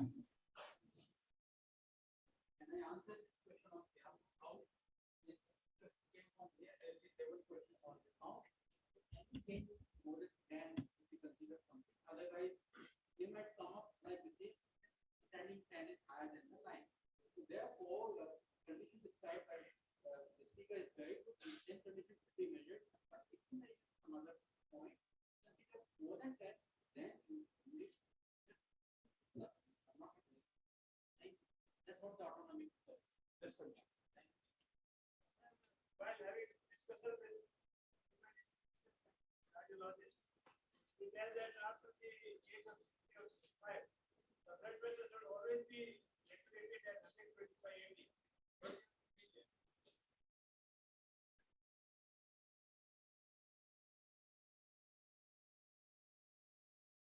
As I have discussed, like touched a little bit in my presentation also, the target for one group of people may not be the target for other group of people. As far as geriatric or people who are more than 60, the target is to be supposed to be 50 millimeters higher. Target for young hypertensive maybe 140 by 90, but the target for a given patient is still higher. Even in those patients who are purely hypertensive, with no experience diabetic collector or a blood pressure of 160, 90 is a good enough dose. Keeping a little more down and doing a more aggressive approach towards keeping the blood pressure down, they have more detrimental effect. Now, which one? You told that ambulatory predicts the cardiovascular risk. So ambulatory measures the in different positions, or ambulatory is in sitting, lying down, or average of all the positions of the body. Because in lying down, it is BP is lowest. The gold standard BP measure. The gold standard methodology for measuring. No, just I'm standing from 5 minutes. Virtual को आप allow कर रहे हो तो मैं तो physically present हूँ. So I am in live actually. I am in live situation. No incretin. No. No incretin. No. Don't, you can't overrule a live situation. See, I am in live. So can I ask a very interesting question? My point is, see, first of all, I am Professor Jyoti Kumar from BPS Government Medical College. A lot of things have gone under the bridge. We have been talking, but there is something known as dipping of blood pressure, which happens in the night. Now, if things are going beyond our imagination and it is dipping, there is a lot of concern has been taken into care. How do we connect ourselves into that? In my short presentation, even though I have touched a little about the night dippers and non-night dippers, again and again, it needs to be reiterated and reinforced. Ambulatory blood pressure monitoring is the gold standard way of measuring the blood pressure. But because of its not so good or wide availability, ambulatory blood pressure monitoring cannot be done in each and every patient. As far as clinic-based blood pressure monitoring and the home-based blood pressure monitoring, it is the home-based blood pressure monitoring which correlates more to the risk of the cardiovascular disease. If you have the possibility of ambulatory, go for it. If you don't have, then the second best modality is the home-based. Home-based, the advantage of home-based, you can check your blood pressure even at the 6 a.m. If there is a possibility of using it cannot be done in sleep because it is self-monitored. For that, you require the ambulatory. The advantage of ambulatory is the effect of stress, which may be physical or mental, can also be recorded. So there would be one person whose blood pressure rises by much higher level as compared to an athlete whose blood pressure may not rise that much with the exercise. The effect of exercise, of mental stress, a diet, office job, all can be recorded in an ambulatory blood pressure monitoring. But definitely home-based blood pressure monitor cannot replace ambulatory, but it can be a second possibility after the ABPM. What do you mean by ambulatory? Does it take the average of all readings, or it's detects rises in blood pressure? Is it average of sitting, lying, all the activities, or it takes the sudden peaks or surges in BP, average of that, or sir pattern? What does it actually? Sorry to interrupt, but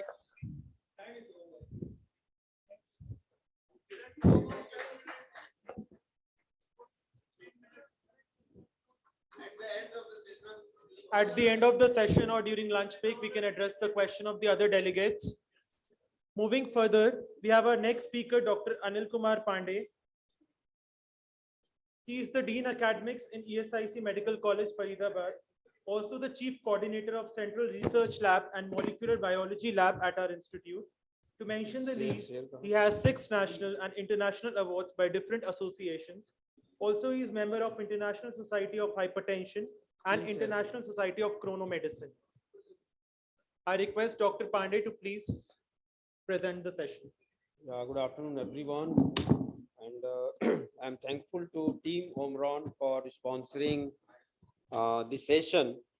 And Dr. Praveen Malik made my presentation very easy. and I will try to cut short because a lot of technique and methodology was there that I can skip now. And already interactive session, I think whatever duration he talked, almost equal time the interaction was also there.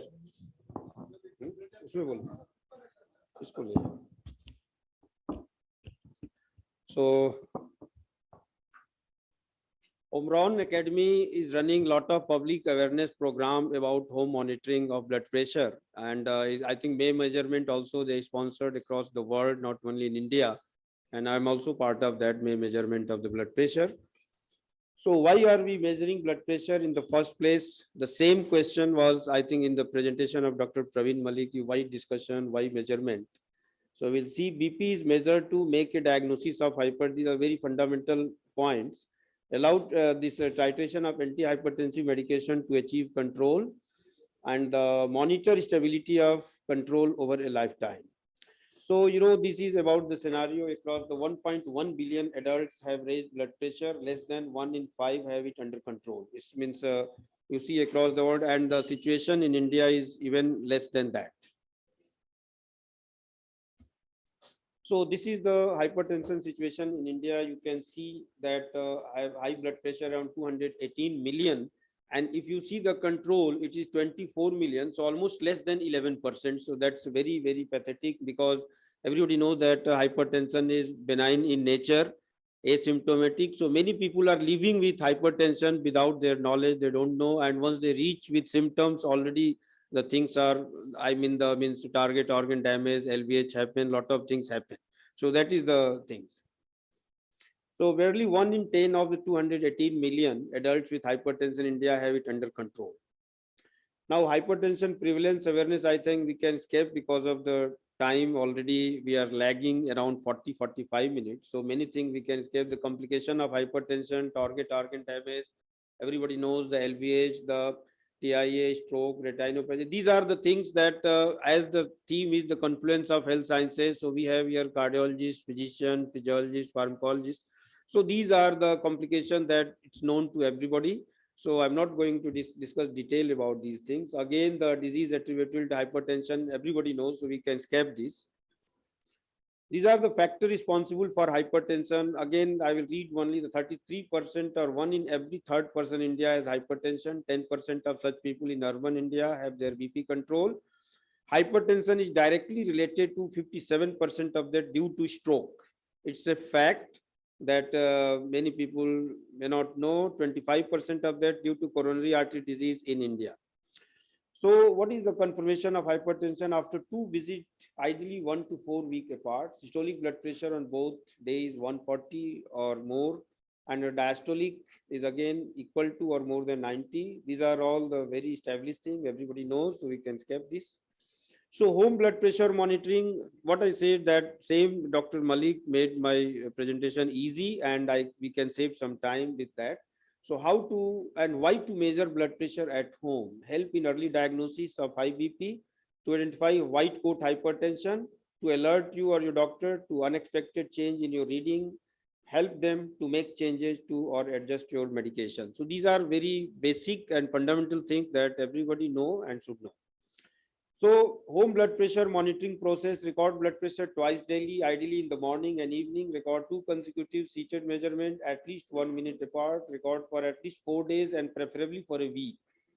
So that physician every time advise that to make a graph of that so that they can have a better diagnosis as well as plan the treatment. Calculate the average of all the remaining readings. So these are the, I think everybody know Omron, with the digital, after the digital BP instrument, most of the people have blood pressure monitoring at home. But yes, common people also should make aware, and we are making at ESIC also every year we are having one, the public awareness program for the patient, that what should be the technique, what is the advantage, what is the benefit. So already we are doing that, and I appeal everyone to wherever, whether they are practicing or in other institute, they should do that. So these are the factors responsible for variability of blood pressure over the short term. About all these factors, I think Dr. Malik discussed already. Here it is just a quantification that how it changes, nothing additional. So these are something record with the May measurement blood pressure across the world. So these are the data generated by Omron. Indication for home blood pressure monitoring. Again, know your numbers. What is the normal, the elevated? Already, I think JNC 8, Dr. Praveen Malik discussed that. So it is almost same. So again, we can skip this. So types of blood pressure reading, again, the casual, the resting, and the standing. A lot of discussion was there about the posture, whether what should be the seating posture, the standing or supine, which should be best. So measurement taken without required 5-minute rest period. Resting BP used to determine monitor treatment decision, and standing for postural hypertension, everybody knows, which may modify treatment if present. So equipment to be used, again, there are again the variation. Now we are on the way to completely remove this mercurial based BP instrument. So obviously majority of the setup has already started this digital BP instrument. Sometimes calibration required, but yes, it's quick and easy, and everyone, and that is good for home monitoring of blood pressure. So this Omron HEM 7361T with FEP indicator. See, you see the that again, all the treating physician must be aware, and public also know that. So this is done one slide on behalf of the Omron. This is presented. So these are nowadays home blood pressure monitoring used are, so choice is yours, and based on the advice of the consultant or the physician. So you should see whether which one is suitable for you. So correct posture, again, it's already been discussed, so I'm not going to discuss the various postures, what should be the correct, what is the incorrect posture, because it makes difference. So you should know the correct posture when measure blood pressure at home, because the variation may change in your treatment strategy. So correct posture while taking BP, place the wrist cuff over the waist. Already Dr. Malik discussed in detail. So again, we can skip this.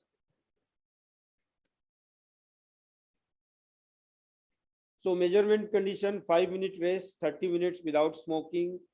Again, this also been discussed. No excessive alcohol.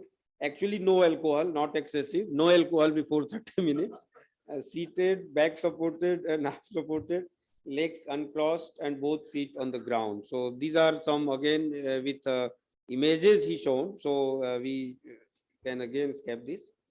So advantage of home blood pressure monitoring over conventional BP measurement: performing multiple measurements in series over a longer period, less expensive and more widely available and convenient, and annealing the white coat effect we already discussed, as measurements are made away from physician's office, improving patients' compliance with treatment, possibility of digital storage of reading, and teletransmission of blood pressure value. It's already there are with devices. Yes, it's available now frequently to many of the patients.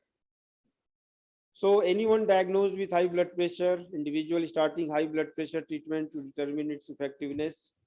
So these are few useful: pregnant women experiencing pregnancy-induced hypertension, people who only have high reading at doctor's office, people who only have high reading at home but not at doctor's, that is masked hypertension. So yes, these two things to be considered while using this at the home monitoring. Now, what are the challenges for hypertension management, and what are the public perception? 80% people unaware of association between hypertension and CVD. 63% believed hypertension was not a serious condition. 38% thought they could control high BP without help of a health professional. So these are certain perception of the public based on some questionnaire study, and it is published in the Canadian Hypertension Education Program recommendation. Now, to conclude, patient training, knowledge of devices and cuffs and more remain important consideration. If used casually, home blood pressure monitoring may cause unnecessary anxiety and unwarranted medication. So that's why it should be fully, public should aware, trained, they know the correct technique and posture after this advice of the physician or consultant. Home BP monitoring offers advantages over clinical BP, provided the calibration, validation, reading, data processing, and interpretations are performed as described, and that the indication of prerequisite or met. Mandatory hypertension this home BP monitoring should form a part of management of all hypertensive patients. And even what in the main measurement come that any middle-aged individual, it is recommended even if they are not detected hypertensive on certain term. So I think we should leave it. These are some observations by the Omron Academy based on the various the programs as well as the study group with the Indian Society of Hypertension and various other scientific forums. So the current status of home blood pressure monitoring already, if you see the status of the India, so published local hypertension guidelines, I think with the help of Indian Society of Hypertension and the Cardiological Society of India most likely. So this is made possible that it is recommended within clinical practice of each country in Asian region where there is little guidance on published HBM guidelines in country except for Japan, Indonesia and China.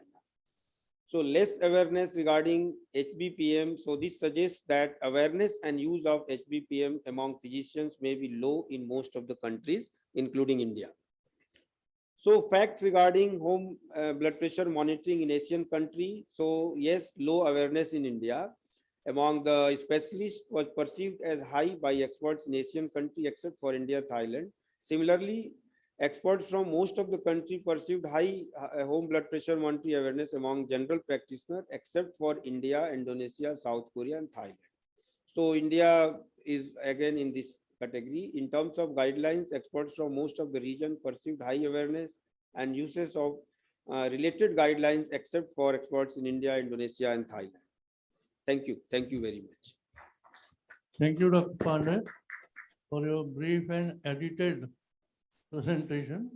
May I request the audience to please restrict your questions to BP monitoring, not go into the general discussion on hypertension, because it's a vast subject and the discussion can go on for days together. Hypertension is a typical multidisciplinary branch where any branch may be included. I can say all broad specialty may be included. So just two questions, pointedly. So clinically, on blood pressure monitoring only, please.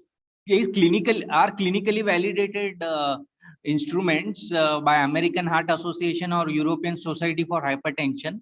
They are validated in clinic the patients, but those who are having family history of hypertension, but they are not currently hypertensive, can they use that apparatus for detecting or monitoring hypertension, monitoring their blood pressure? I think we are following, India is a part of JNC, Joint National Committee for Diagnosis Management. So all the cutoff and even there are recommendations for the use of equipment, and Omron is already there. So, and even see the maybe Dr. Malik may be right person, Physicians Forum or Indian Society of Physicians, whether they recommend only Omron or not, I am not aware of that. But yes, American Cardiological Society and American College of Cardiology, what as per my knowledge, they have recommended 3 and Omron is one of them, and they validated, calibrated. So I have 2 comments to make. One is regarding one factor, which is a very genuine and important confounder, but it's seldom addressed to. And many people have been wrongly diagnosed as hypertension. And in many other patients, you might have missed out the hypertension. That is the BP apparatus itself. I have never seen anyone doing the calibration and validation of the BP apparatus which they use. So we are never sure that it is giving you the reading, which is the actual reading of the blood pressure. So that's number one. Number two, just a light comment about alcohol. You said no alcohol. Well, generally it is true, but I'm sure the scenario will be different in an alcohol addict. In alcohol addict, if you don't give him alcohol, then his autonomic functions are going to be derailed. He, in fact, will have hypertension and tachycardia if it's not given. But just exception.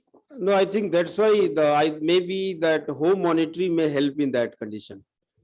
Dr. Pandey, earlier I had a question and you had an answer actually. Just want to see the photograph of the machine which the Omron has already produced, and what is the cost of that, which can monitor the ambulatory blood pressure.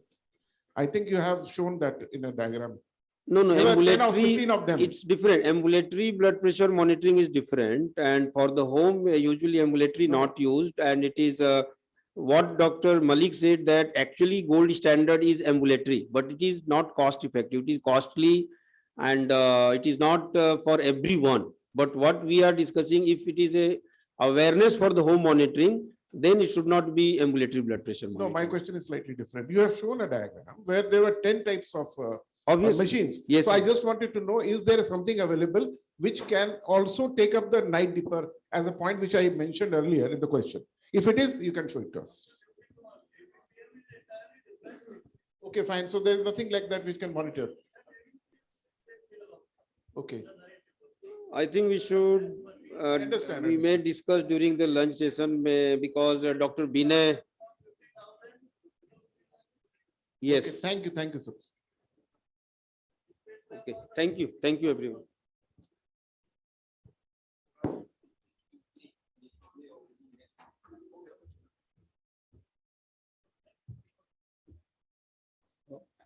Good afternoon, and I'm going to talk on the same topic, but I will keep my talk very small, and I will try to interact and give your answers to your questions. So coming to straight to the diagnosis of hypertension, two different guidelines have different parameters. ESC, European Society of Cardiology, in 2018 June said that hypertensive are those who have high BP above 140 and diastolic above 90. But ACC, or American Heart Association, in June 17 said that 130,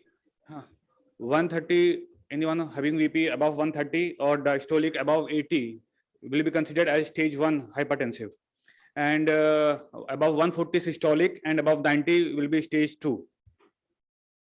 So although the definition criteria of those both society are different, but the treatment goal of both societies are same. So treatment goal is systolic should be less than 130 and diastolic should be less than 80.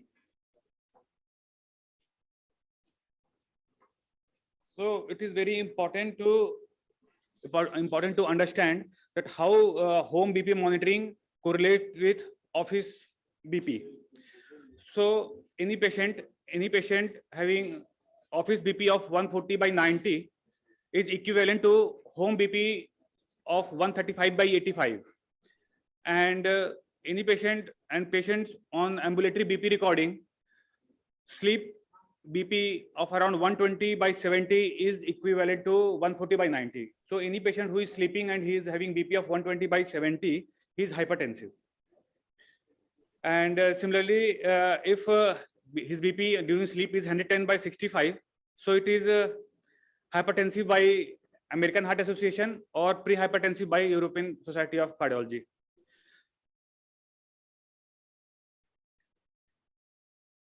So this is the BP which this is identified by outcome-based studies, and this suggests that office BP of 140/90 correlates with home BP of 135/85, and this correlation is accepted by other societies like European societies, Canada, and Australian Heart Associations.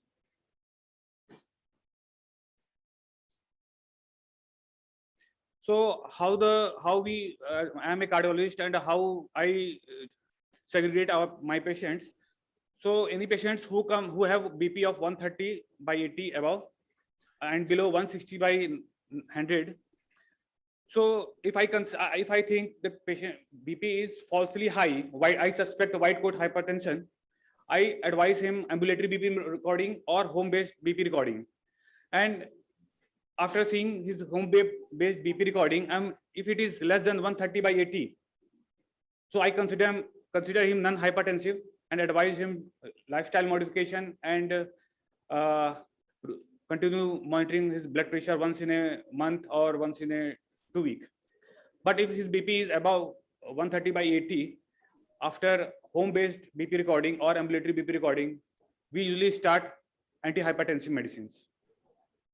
And any patient, if BP is between 120 to 129 or diastolic is less than 80, and I suspect him as a hypertensive, like end organ damage, kidney disease, or in ECG or echocardiography, left ventricular hypertrophy, I suspect hypertension, and I suspect masked hypertension, then I advise ambulatory BP recording or home-based BP recording. And if in that home-based BP recording, if his BP is high, above 130 or above 90, I consider him for treatment for hypertension. Otherwise, I advise him lifestyle modification. And those who are already on treatment and during titration, whether if they have normal blood pressure in my office, and still I think that there is some undergoing end organ damage, like proteinuria, like creatinine and albumin ratio in urine, like left ventricular hypertrophy, and then I suspect that there is maybe masked hypertension, I advise ambulatory BP recording or home-based BP recording. And if BP is out of range, I consider up titration of antihypertensives. If it is below normal range or below that, I consider continuation of treatment. And if BP is in normal above the target level, and I have to rule out white coat hypertension or white coat effect, then I consider ambulatory BP recording or home-based BP recording. And if it is normal, then I consider continuation of treatment.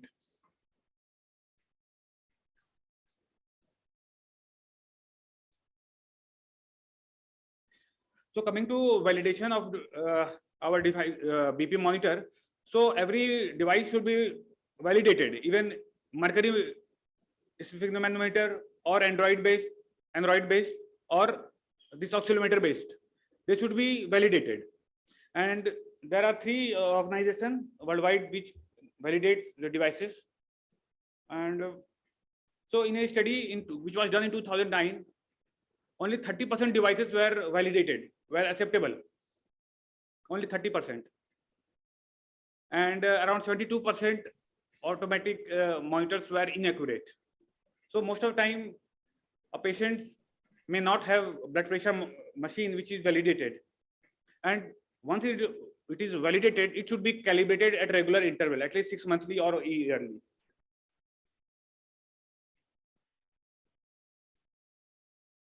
So how to calibrate that? One can go to physician with his blood pressure monitor or machine, and the physician who has a calibrated sphygmomanometer, Android based or mercury based, he can take 5 readings. First 2 reading by home based machine, and then 3rd reading by physician's machine, 4th reading by patient's machine, and 5th reading by at least 2 reading by physician's machine and 3 reading by patient's machine. And then he can see whether they are, he can take average, and if it is matching, then his machine is okay. So there are some other issues because patient may not follow very rigid schedule to record BP twice morning, twice evening for 7 days. And sometimes it may cause anxiety in patients. Some patients keep on measuring blood pressure at home and keep on calling their physician at night and evening, because when they try to measure, they get anxious. They have high blood pressure.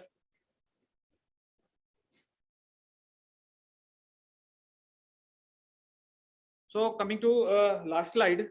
So it has lots of advantage, which has been discussed by previous speakers. And there are some disadvantages, limitations. In fact, disadvantage is only it creates more anxiety and it creates more burden on physician, more calls, more mails. But yes, it helps in controlling blood pressure. It helps in diagnosis control blood pressure. It helps in correct treatment of blood pressure. Thank you.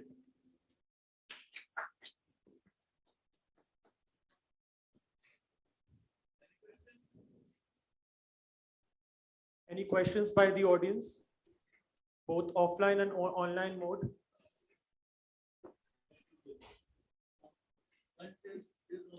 Thank you. We thank Dr. Vinay for such an amazing and knowledgeable presentation. Now I would like to request. So there's a next. Yes. Now I would like to request Dean Sir Dr. Asim Das to please felicitate our chairperson for the session, Professor S.K. Vajpayee. I request Dean Sir. to please felicitate Dr. S.K. Vajpayee for chairing the session.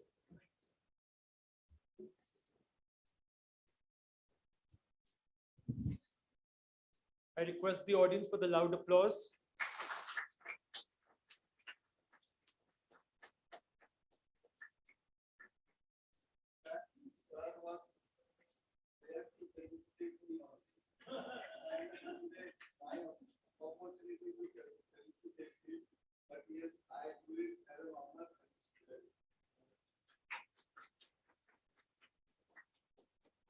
I thank Dean Sir for the felicitation.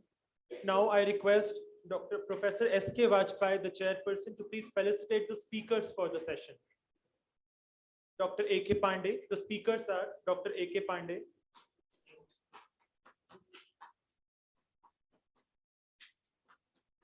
audience please.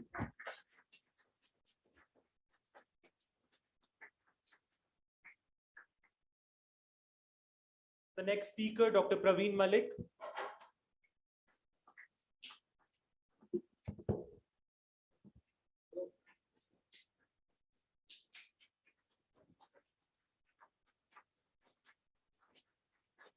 I request the audience to show some energy. We'll be having lunch in short time. Dr. Binay Pandey, Dr. Praveen Malik, Dr. Binay Pandey, cardiologist at our institute.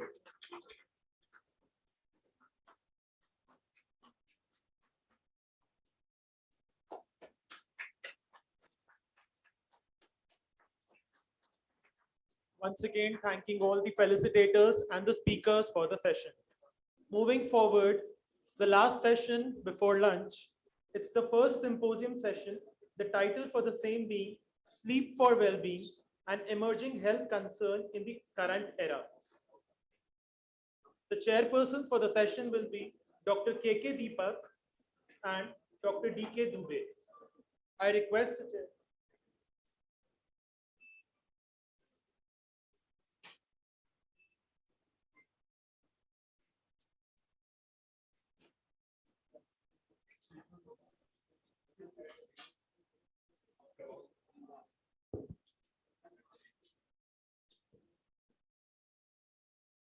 Few words about Dr. K.K. Deepak.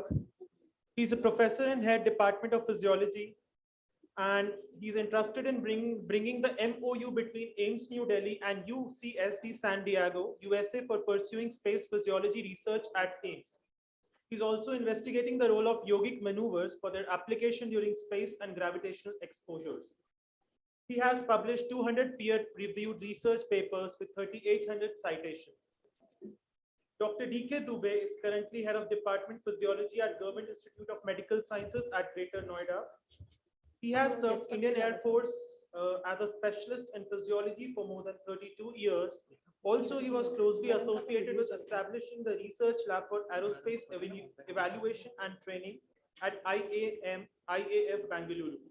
Recipient of Professor Ranghotam Oration Award at 101st Indian Science Congress at Mumbai. I welcome both the dignitaries to chair the next session. I request Dr. K.K. Deepak to please introduce the speakers for the session. We have 3 speakers today.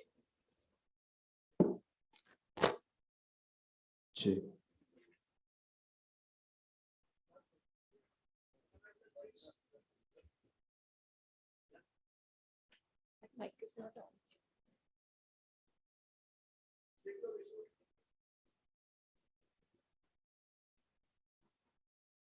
Thank you. We have 3 speakers today in last session before we finish for lunch. And this is Professor Kamlesh Gulia, Dr. Bindu M. Kuti online, and Professor H.N. Malik. All 3 are celebrated researchers in sleep physiology, and they have done a wonderful work and published extensively. Now, so far as the introduction goes to in the individual speakers, I think I would like to be a little brief in order to save time.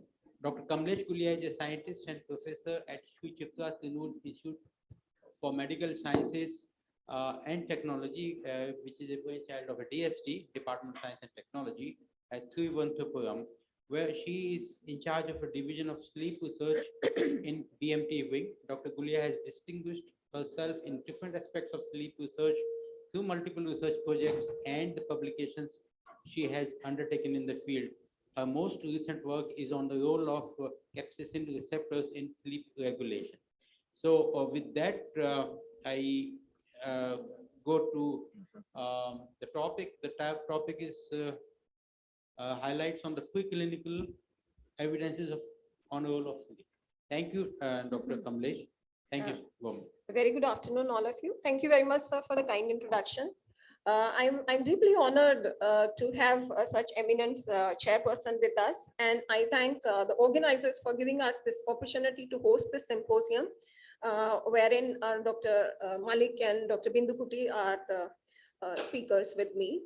So as all of you, you know that we are celebrating 75 years of our independence. So we have to relook into several aspects. So one is the sleep, you know, because we are from the developing, we are almost reaching to the developed nations, and we are rising fast.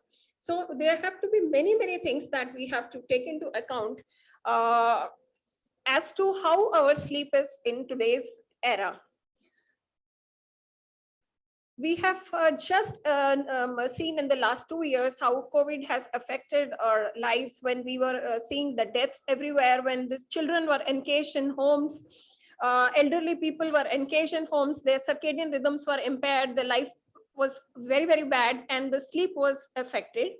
And more recently, this Ukraine crisis, you know, where the crisis, which is a warlike situation, which affects our sleep. Even we are not at the scene, but sitting far off, even here, that affects our sleep.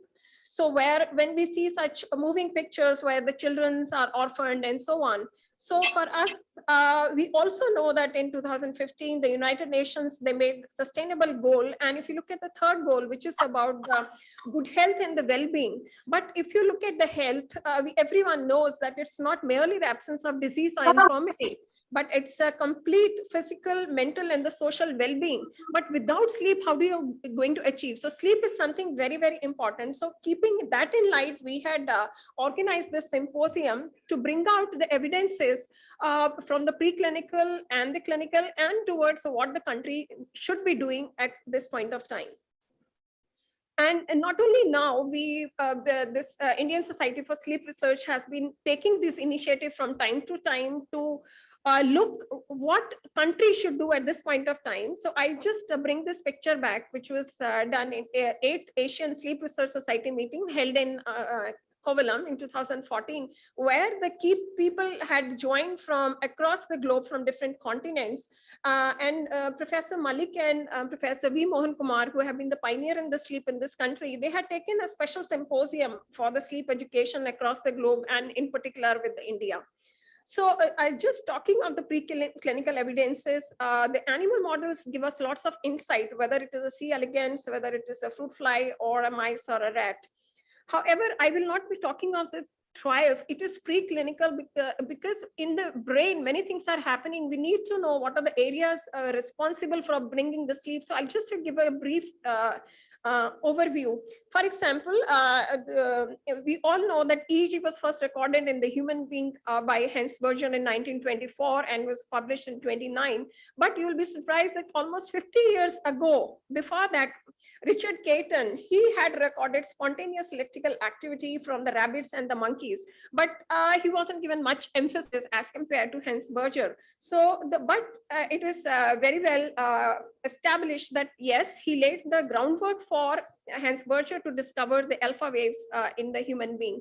Further, if we look back into 1930s, where the transaction that was called the knife cut studies, they were very popular studies, where we got to know that sleep is not just cessation of the sensory input, which was evident from the cuts which were given at level A and a level B. And with the level A, when the animals was showing a kind of a single kind of a state, you can see this cat, however, the cat staying in a state of delirium. However, when the transaction was given at the level of, the midbrain, then it was the transition from the waking to the sleep state was observed. So the Frederick Bremer, he gave a theory of sleep hypothesis that, the sleep was a complete deprivation of sensory input, which is not the case, which he also accepted. And it is not a button that by which you can go into a state of sleep. It's a complex network which one after another get into, make you into sleep. And then in another 10 years later, the ascending reticular activating system was found by Marusi and Mago that makes us active during the day and alert during the day. And that was also shown in by elegant studies in the animal models, by placing the electrodes in certain areas of the brain, because the ascending reticular system is a highly diffused system. You can see in this picture on the left. So during the sleep, if you activate, give the current, then you get into active state. Further, if I take you, the rapid eye movement sleep, which was found in 1953 by Eugene Asirensky. Before that, sleep was supposed to be a single state. And after that, we got to know that, yes, there are two distinct states, non-REM and the REM. And then people started studying lots of animal studies to find out which areas are controlling and which neurotransmitters are controlling. Simultaneously, in another part of the world, in the France, Michael Jouvet was studying the same phenomena. He named it paradoxical sleep, because of the paradox involved as during the rapid eye movement sleep or the REM sleep, there is a muscle atonia. However, the EEG looks similar to what you are in the waking state. So this was something very, very interesting. And further, as we were progressing, in addition to the different neurons or neural networks involved in the sleep, there was a spurt in studies involved in the genetics. And for that, the simple Drosophila, these models were being used. And initially, in 90s, 70s, and 80s, the mutagenesis was a very popular tool. So Konopka and Benzer, they made the foundation. And very soon, we got to know that the circadian clock is choreographed by the fundamental biological rhythms. And every cell has a machinery for the clock every cell has. And the master clock is in suprachiasmatic nucleus of hypothalamus. And for this, we all know the Jeffrey Hall, Michael Rochbas, and Michael Young, they got the Nobel Prize in 2017 for the molecular mechanism controlling the circadian rhythm. Now I take you back into the 50s again, where Professor B.K. Anand from All India Institute of Medical Sciences, he found the areas in the hypothalamus for feeding center. I brought this slide for the reason because the hypothalamus is a hub basically of it is regulating your thermoregulation, sexual behavior, sleep, and so many things. But it was getting very popular area in that point of time. So animals have to be really implanted, chronically implanted with the electrodes in order to study their sleep in a free moving state. And in the last 10 years, when I moved to Sri Chitra, I did lots of study during the pregnancy. That means if you have a sleep deprivation during pregnancy, which is one of the in today's scenario, it is one of the very common problem where during the even the last term of the pregnancy, women are not getting sufficient sleep. So if we have excessive sleep loss, then what could happen? So I'm not going to go into details, but I tell you that across before pregnancy, entire pregnancy, when the mother was with the pups, and also the post-weaning, we had monitored their sleep wakefulness for 24 hours, and also several other behavioral parameters were taken from the pups as well as the mothers, so as to have what happens to bring the the scientific evidences. And also we used to get lots of requests from the herbal companies, because these days people want to go for herbal medicines. So to bring the proof of concept, so we also do these studies where we use a radio transmitter for the body temperature, thermocouples for the brain core temperature, and also electrophysiologically we monitor their sleep wakefulness. And also we record their activity, brain activity across the different physiological behavior. Now, I was talking of the hypothalamus, that it got a tag that yes, anything which is in hypothalamus may be related to the feeding. But when a neuropeptide hypocretin or the orexin was discovered in 1998, initially, by two groups parallelly, one in Japan by Sakurai and Yanagisawa, other one by Perron and Kilduff in US. Initial emphasis was given on the feeding behavior, but later on we found that it has got more to do with the narcolepsy. You can see this Doberman pinscher. So this hypocretin are the neurons which are localized into the lateral hypothalamus, the cell bodies, but their axons are projecting to almost entire brain. So now we know that this is arousal molecule. And at that point of time, when I was also in All India Institute of Medical Sciences, we quickly injected into medial preoptic area, and we found that not only the general arousal, it also led to the sexual arousal. So in today's time, people are shifting from the allopathy to the herbal drugs for especially for the sleep. So we are doing lots of studies in this area, and as a non-pharmacological treatment also, like changing the ambient temperature and so on, because yoga and all perhaps cannot be done in the animal models. For that, the next speaker will be talking about. So with this, we had brought lots of information in the last 10 years where prenatal sleep is also linked to the development of emotional and the cognitive behavior of the offspring. This was a novel area not being touched upon because in the humans, you cannot have such controlled studies.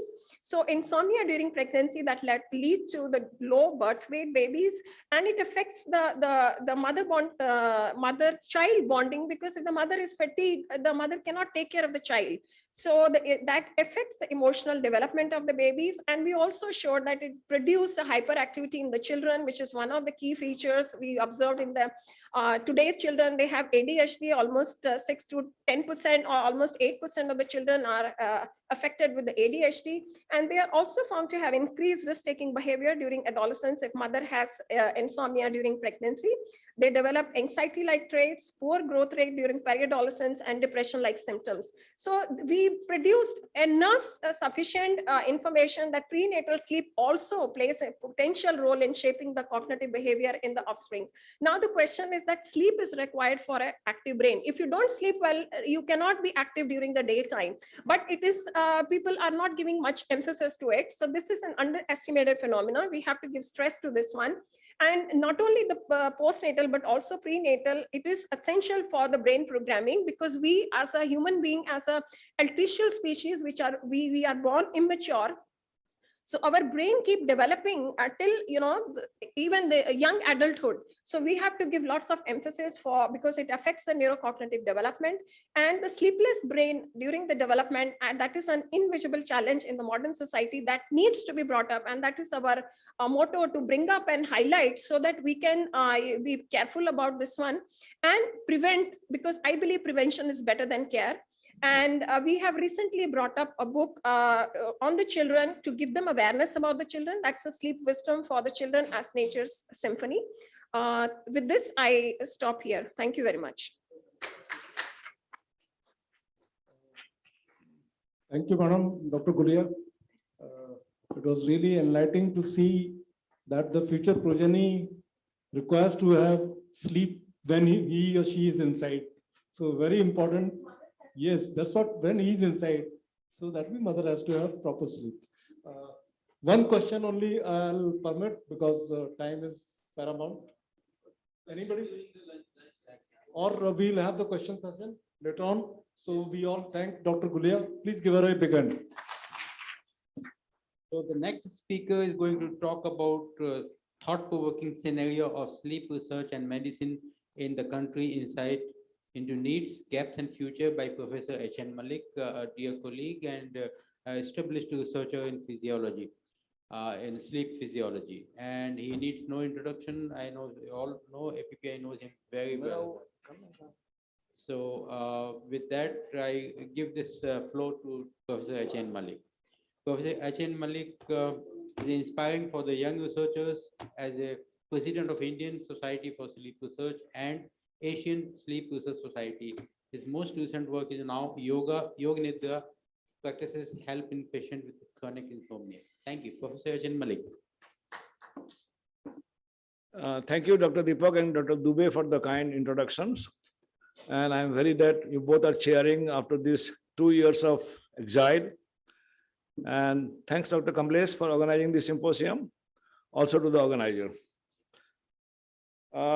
My talk is just like a documentary, some sort of advertisement, what we are doing all these years in All India Institute of Medical Sciences, as well as a Sleep Society.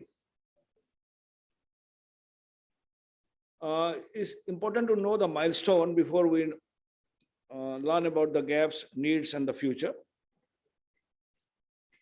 The first EEG machine was installed in All India Institute of Medical Sciences in the Department of Physiology, which was brought by Professor Baldev Singh. And this EEG also was used to measure from Pandit Nehru's EEG when he was there, also Mahesh Yogi. And first time they came by helicopter to our department on the 5th floor. So that time they studied sleep by only using one parameter, that is only EEG. The first sleep research was established in the Department of Physiology just by the encouragement of Dr. Baldev Singh. The first human sleep lab recording was done in AIIMS Physiology Department. And the first International Congress on Sleep Wakefulness was organized by the Department of Physiology in 1992. And this landmark meeting marks the beginning of modern sleep medicine in our country. The Indian Society for Sleep Research was established during this Congress on 10th of September 1992.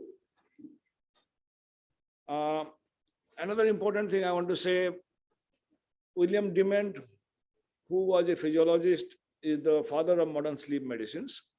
So talking about the gaps, I'll quote Dr. Dement, that ignorance is the worst sleep disorder. People lack the most basic information about how to manage sleep. And the doctors and general public do not know much about sleep regarding the advancement and also about the sleep physiology. Awareness by the children and government about sleep and sleep disorder is the need of the hour. So again, the point of view by Dement, sleepiness and insomnia are two things, continue to be seen as a negative social features. We hide such kind of problem. Symptoms are complex and difficult to measure, and the measures lead to the pattern recognition rather a diagnosis. So the reluctance by the patient to embrace such a test, especially the one that was complex and compare with the simple diagnostic test procedure. Here you have to prepare yourself like a dulhan for a sleep study, that is PSG, not like just a push needle and draw the blood. And the interpretation of polysomnographic data is confusing to the medical practitioner because they have no knowledge about sleep, its purpose, and its disorders. Other side is sleep deprivation and disorder of sleep. These are highly prevalent. The consequences of sleep deprivation can be disastrous. We have fatal road accidents, nuclear disasters, even Bhopal gas tragedy in our country. Insomnia affects each and every individual at some point of time during our life. Snoring is another highly prevalent condition. Obstructive sleep apnea leads to excessive daytime sleepiness. And the public health importance of sleep is undermined. Direct and indirect consequences on economic burden from these sleep deprivations and sleep disorders. So the rapidly emerging field has transformative potential for public health. I want to show in this, if you put in India now or globally, the sleep medicine is practiced by internists, physiologists, psychiatrists, ENT surgeon, dentists, pulmonologists, and neurologists. You put the patient at the center in a radial maze, where they will go. What I want to say, all these specialists, they have to have adequate knowledge about sleep and sleep disorders. A patient of narcolepsy is going to a pulmonologist. A patient of OSA is going to a neurologist for treatment. The ENT surgeons are treating, but when they are appearing the certification examinations, most of the ENT surgeons, they have failed in the examinations. So also pulmonologists. Only thing, neurologists and physiologists, they do very well in this certification examination. That's a heartening thing. So we need to train all these practitioners in sleep medicine because there is no formal education available. So there is no formal education or training available in sleep medicine in the country, even globally. Sleep medicine is hardly taught in MBBS curriculum. This point has to be noted by all of us. Sleep is not recognized as a public health issue, and no large-scale epidemiological studies are available from India. We do not have data on insomnia, hypersomnolence, or obstructive sleep apnea. Only few studies, very few studies in metros. So the ICMR has to make a call. The need I have highlighted in this pyramid, we have to train the public, the parents and school students regarding the importance of sleep. We have to take care of medical education in sleep. We have to take care of the general practitioners who are the #1 practitioners of sleep in our country. The technicians and nurses who are backbone of sleep studies. And we have to go into certification and accreditation. At the top is the government. The government has to be woken up from sleep to have proper policies, more funding for sleep research, and to declare sleep as a health issue. So we should have to develop a national agenda. The local and regional continuing medical education efforts by major academic resources, sleep centers, developing general curriculum and assessment tools for the basic topics and goal for management pathways. I'll give an example. A uniform message and identity needs for management of disorder of sleep and circadian rhythm, and recognition of sleep as a public health. The 3 pillars of health, we have nutrition, exercise, and third one is sleep. I put it in black box because it is not yet recognized by public and doctors. Then the sleep curriculum in medical college, they do not cover adequately. We have more than 500 medical colleges, equal number of dental colleges, and how many classes are taken in first prop and in clinical years. So how much physiology and sleep medicine we teach during MBBS curriculum. So I have given a model here. So sleep and circadian rhythm, 2 lectures, neurobiology of sleep, 1 lecture, sleep physiology, 1 lecture, overview of sleep disorder, 2 lectures, and some postings in the clinical setting. So this will cover up at least the MBBS will be sensitized regarding sleep physiology and sleep medicine. So sleep medicine training across the spectrum is required. We have to start from the school. Kamlesh we have published a book by ISSR on sleep for the infant. Then we have to take care of the undergraduate, postgraduate, general practitioner, parents, public, and government. And we are doing it at different level. We are organizing national sleep medicine course throughout the country since 2006, teaching sleep medicine over 3 days duration. These are the list of venues and number of faculty and number of participants from 2006 to 2019.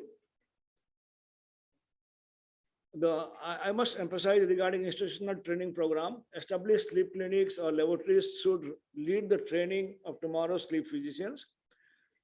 These members are departments and program in universities and sleep research laboratories around the globe. They should engage training in new generation of sleep physicians. They should provide support for training program. And presently we do not have such program. There is a growing need to start. These are the books we have published on behalf of ISSR for promotion of sleep. One is for the children, other is for the pregnant mother. Sleeping for Two by Deepak Srivastava and Sleep Wisdom for Children as Nature Symphony by Kamlesh, who is sitting here. And recently, today this is released in Jaipur. Simultaneously, the Epicon is going on. With the collaboration with Association of Physicians of India, our society has made an Indian concession statement on the evaluation and management of insomnia disorders. So this will go to each and every practitioner in this country. This is a small handbook of 50 pages. Our effort in sleep medical education was published in Sleep and Biological Rhythm. This is our journal where you can publish. And I must acknowledge the efforts by AIMS New Delhi and NIMHANS Bangalore, and 3 private establishments, Nitra Institute in Chennai, and Neurology and Sleep Center in New Delhi, and recently Sleepwake Academy, who are taking part in sleep medicine education for the doctors as well as technicians and promoting sleep medicine. These are the list of physiologists who have been certified by the World Sleep Society. We have Tripat, Karuna Datta, Sweta Kanchan, Pallavi Chitnis, Sadhana, Anubrat, Mosami, and Nasrin Akhtar. So they have been qualified as international sleep specialists. So this is an encouragement to our physiologist friend to take up sleep medicine side by side, teaching physiology. This is outcome of our certification program. We do certify the technician also. The future, we have to take care of sleep medicine education. We have to improve the technical manpower, public awareness, government policies to promote sleep health, certification program for doctors and technicians, accreditation, and the burden of sleep deprivation.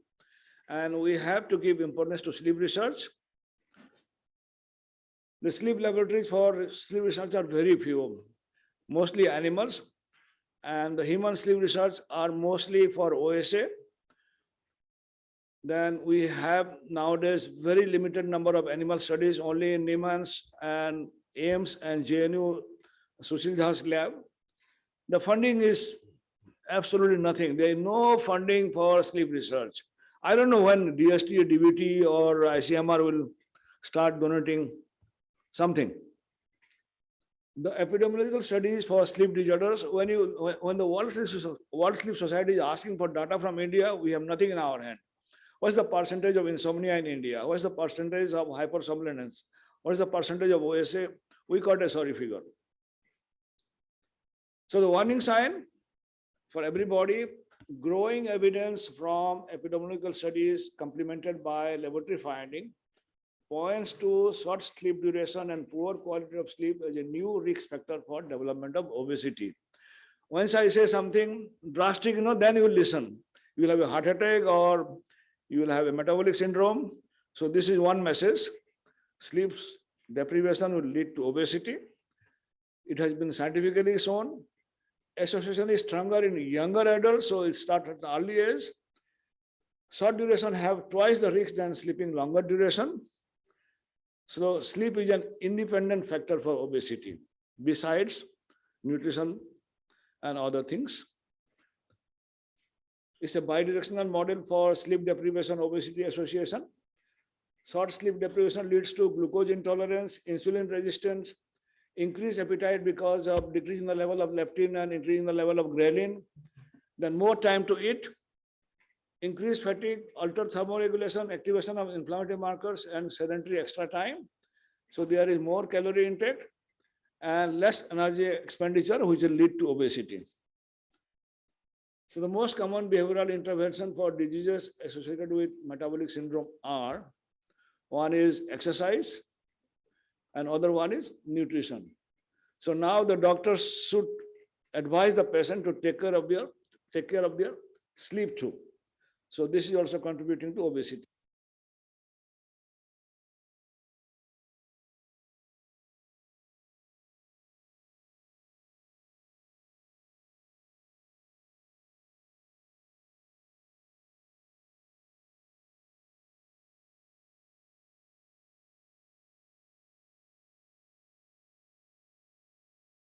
I will end with the lines from Shakespeare.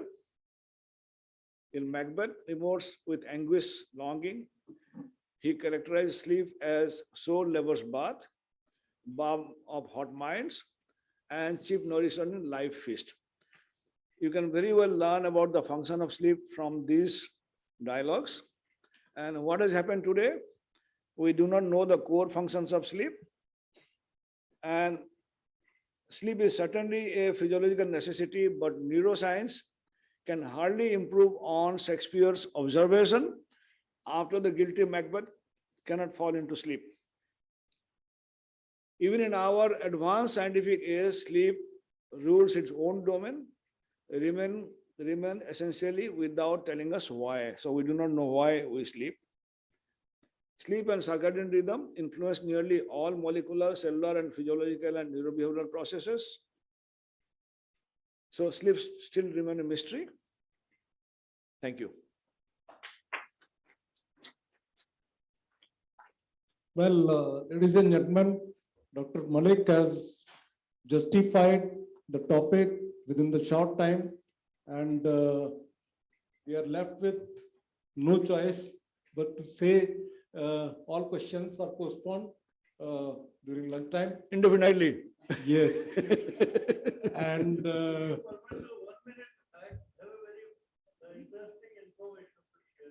I will give you, sir. Just let me finish first. The thing is, sleep, as he has emphasized, is important. To be on the lighter side, I received one message yesterday.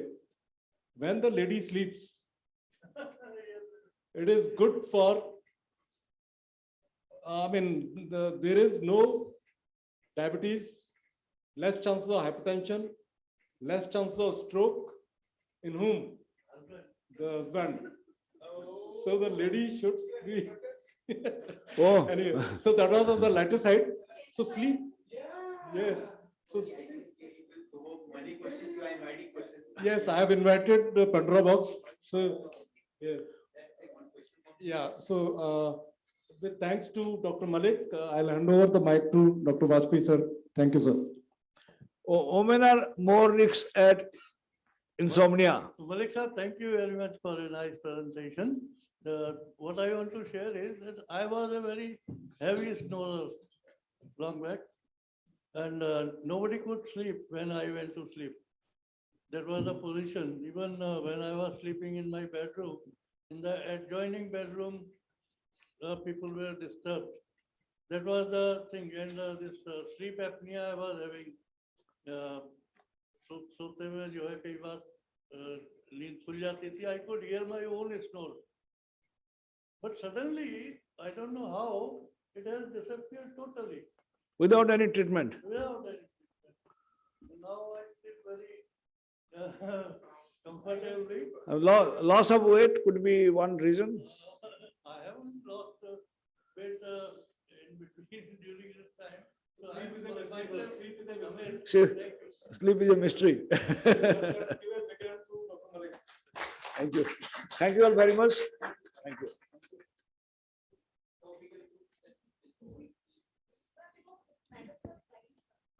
Madam का slide दिखा दें? Okay. I'll run the slide of Dr. Bindu just.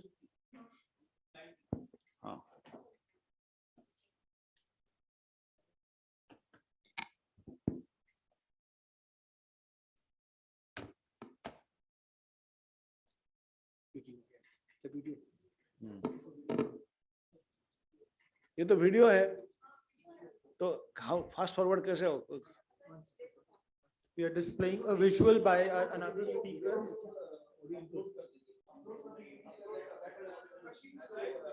No, this we can play during a tea break or something so that people can listen.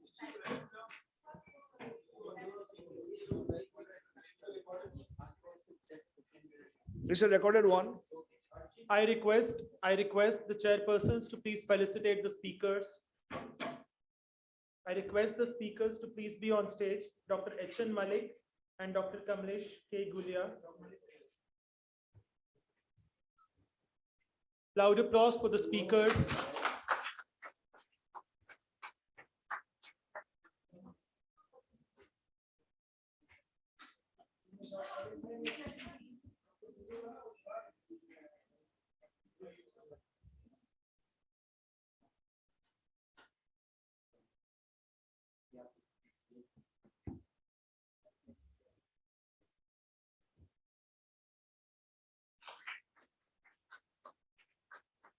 I request Dr. Pandey to please felicitate the chairpersons.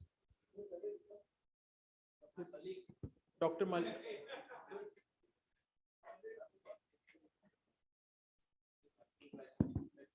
Dr. H.N. Malik, please loud applause.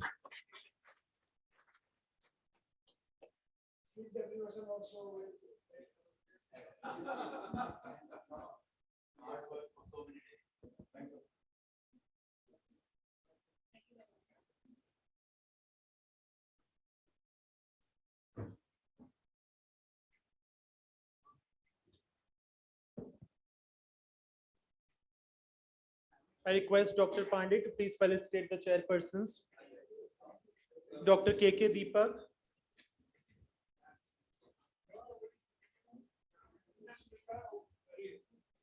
Dr. K.K. Deepak and Dr.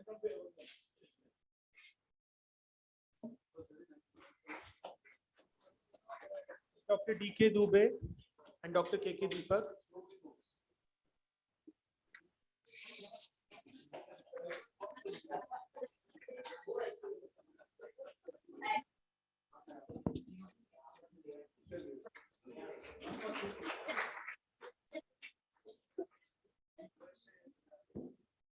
Thank you, chairpersons. The next session is about conference-induced hypoglycemia. So it's time for the lunch break. Lunch break. I request all the delegates to please proceed towards the ground floor in the academic cafeteria. We'll resume the session soon after 30 minutes from now at 2:30 p.m. The session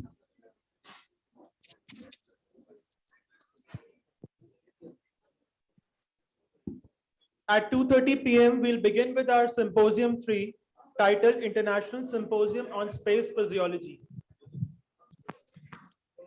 I request the audience to please proceed towards academic cafeteria, ground floor for the lunch break.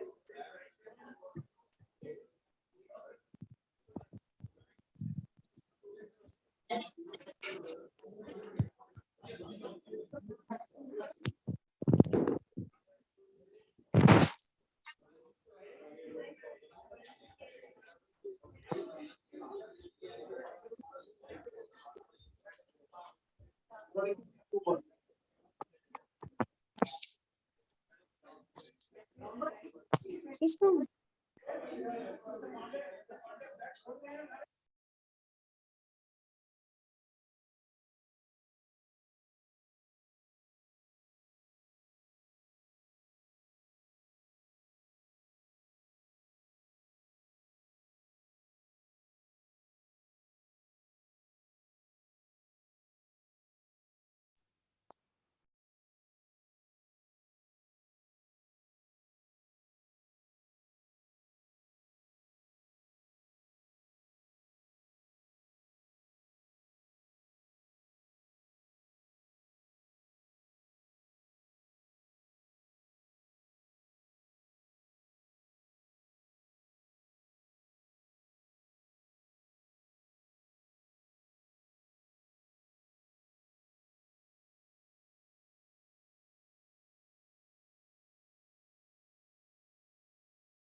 No sound is there. Sound is not coming.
Audio is not working.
In schizophrenia. Schizophrenia and other developmental disorders, sleep abnormalities are common because sleep abnormalities are associated disturbances in maturational changes of sleep regulatory mechanism. So you can see that there is a disturbances in the sleep maturational processes, and that leads to poor cognitive and psychological functions in schizophrenia. And mainly the sleep abnormalities associated with schizophrenia include both macro and micro sleep architecture abnormalities, especially increased sleep latency, enhanced N1, N2 duration, reduced N3 and deep sleep state as well as the REM sleep state, and enhanced REM fragmentation, intermittent awakenings. Intermittent awakenings are the villain. Actually, it prevents the sleep deepening mechanisms, and that leads to sleep instability due to interruptions in sleep deepening mechanisms, and that reduces sleep quality and intensity. And these reduced sleep deepening mechanisms are because of the defective thalamocortical mechanism associated with the disease. So what we have observed, we have studied these sleep abnormalities on a shorter time scale, especially each sleep cycles. And we have also observed that throughout sleep cycle, we have observed sleep disturbances due to stage transitions, that is from N3 to frequent stage transition from N3 to N1, or from REM sleep to lighter sleep state, as well as intermittent awakenings and arousals. So these sleep disturbances, in addition to these sleep disturbances, we have also observed elevated ADA levels, adenosine deaminase levels. ADA is the enzyme that metabolizes adenosine, and adenosine is the endogenous sleep regulatory substance, sleep inducing substance. And these are, adenosine is very important to induce sleep. It reduces all wake activities and can enhance sleep promoting activities. So all these are prevented because of the reduced adenosine levels among schizophrenia, and that these enhanced elevated ADA levels could be associated with the defect in sleep spindle and delta dynamics. These are the sleep deepening mechanisms that we have observed, that defective spindle genesis as well as reduced sigma power, that is the spindle power, and the defective spindle genesis, that could be associated with inefficient thalamocortical network functioning, and thus leading to sleep instability and poor sleep maintenance in schizophrenia, in conditions of schizophrenia. And definitely these spindle deficits are endophenotype of schizophrenia and leading to cause cognitive deficits in patients in conditions of schizophrenia. And coming to the neurodegenerative disorders like spinocerebellar ataxias, progressive supranuclear palsy, Huntington disease, or even the primary cervical dystonia, we have observed various aspects of macrosleep architecture as well as microsleep architecture abnormalities in most of these conditions. And these conditions, we cannot predict sleep restoration could be an alternative approach, because these are all neurodegenerative disorders and affect them. It also, this neurodegeneration also would affect the sleep promoting areas. But there are these sleep abnormalities are associated with many reasons.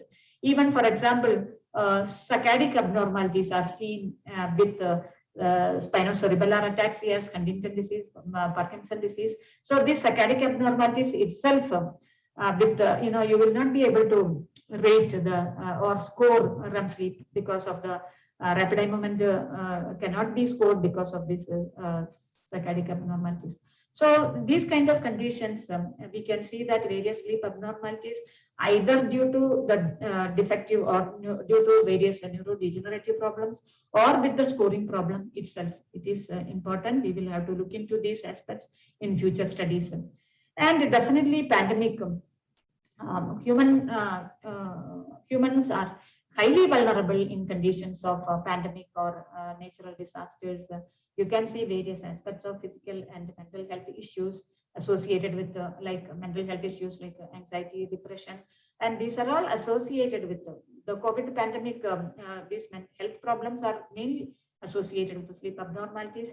Many studies carried out across the world have shown various sleep abnormalities like sleep quality, poor sleep quality, changes in sleep pattern, increase in frequency of nightmares, and negative dream content, increase the stress level, increase the propensity towards negative mood and emotion, daytime dysfunctions. So you can see that there is a relationship between your emotion, negative emotion, and daytime dysfunctions with the sleep problems. So your negative mood and emotions and daytime dysfunctions definitely lead to poor sleep quality and nightmares and pandemic associated negative dream content.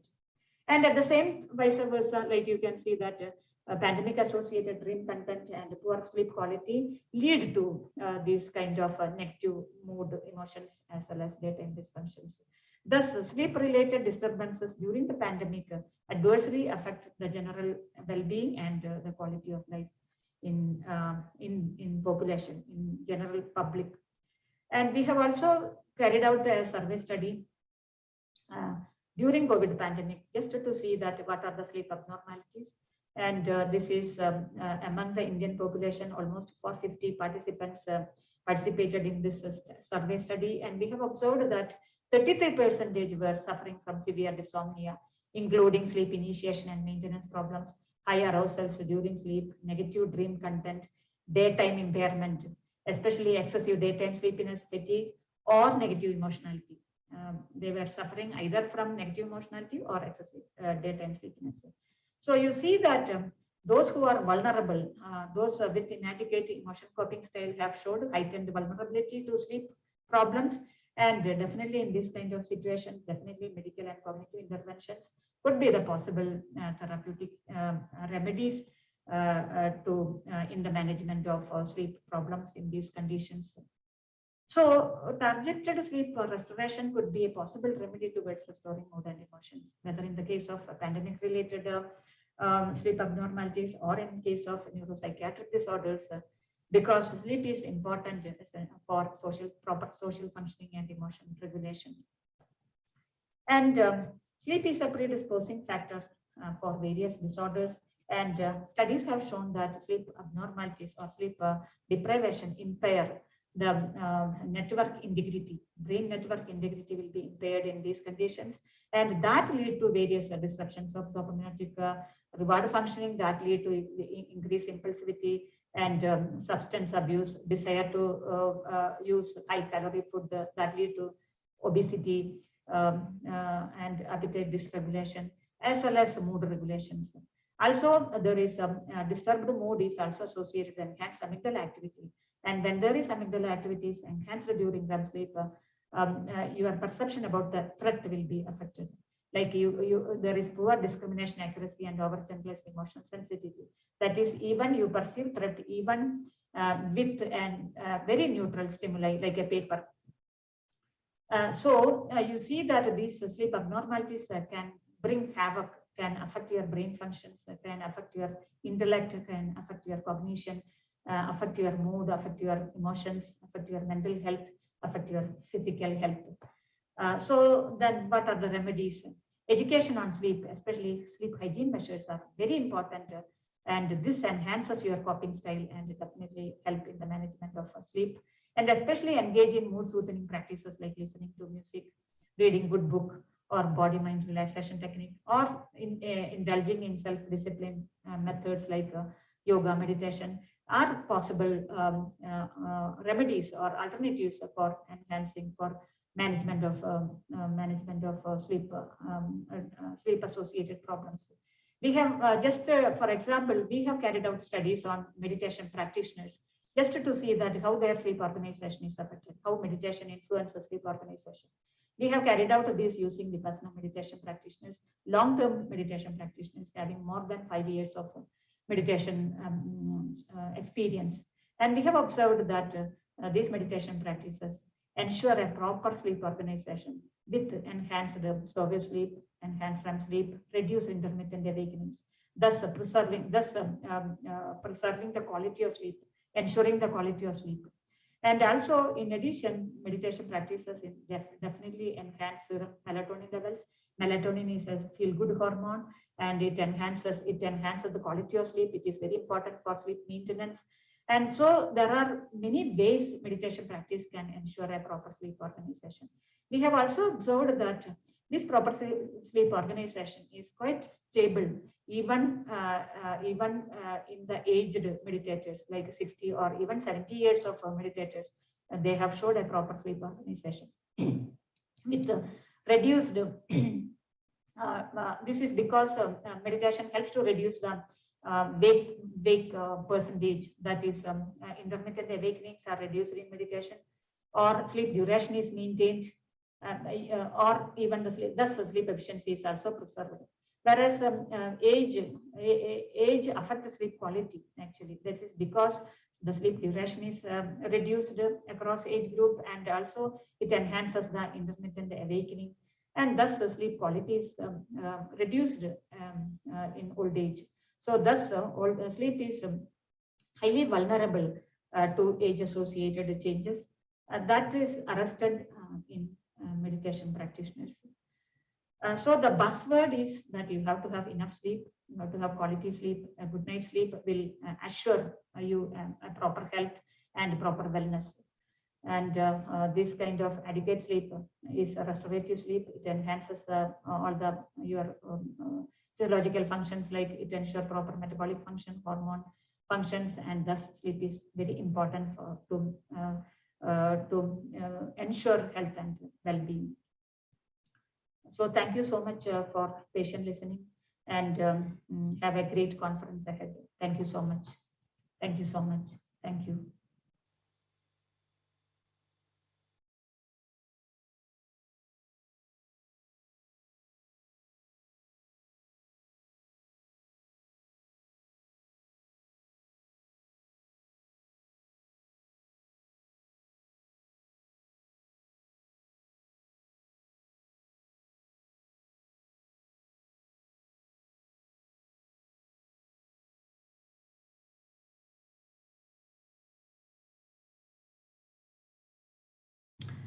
Namaskar.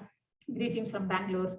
My heartiest congratulations to the organizers of APPI for organizing this conference on site. I'm so happy to be a part of this symposium with the theme Sleep for Well-being, an emerging health concern in the current era. This is a very important theme because it educates people about the importance of sleep in health and well-being.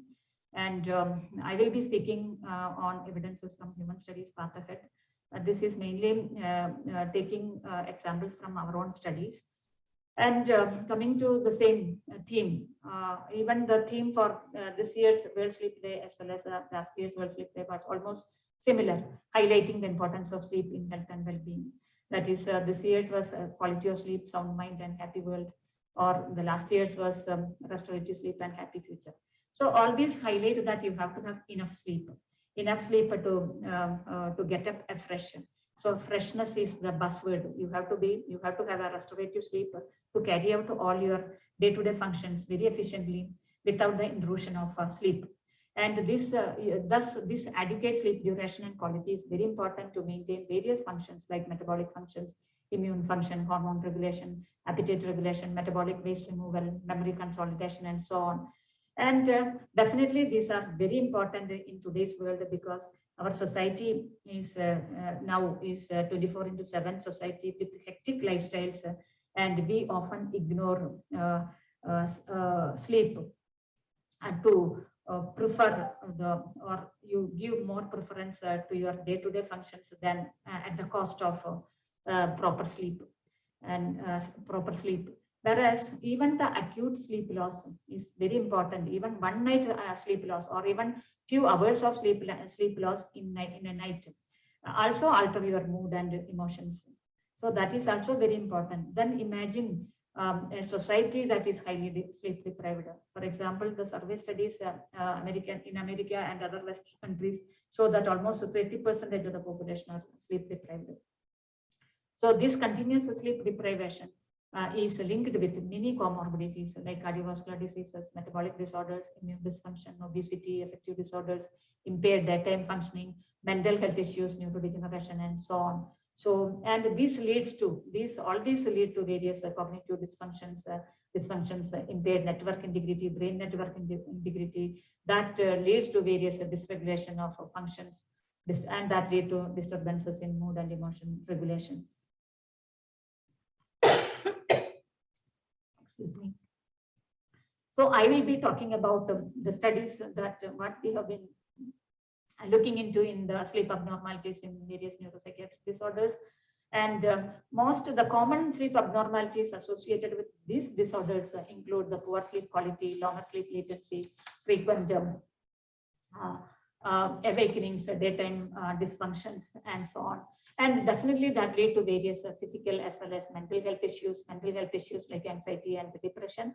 And the way forward to such conditions are mainly sleep restoration or alternative therapies like medical therapies or medical intervention therapy, or even other alternative applications like TACS, TDCS. TACS is a trans alternating current stimulation or direct current stimulation that impact your brain oscillation and thus enhance the sleep deepening mechanisms. So one of the study we have carried out is the sleep abnormalities associated with the generalized anxiety disorder with comorbid generalized social phobia. The sleep abnormalities associated with these include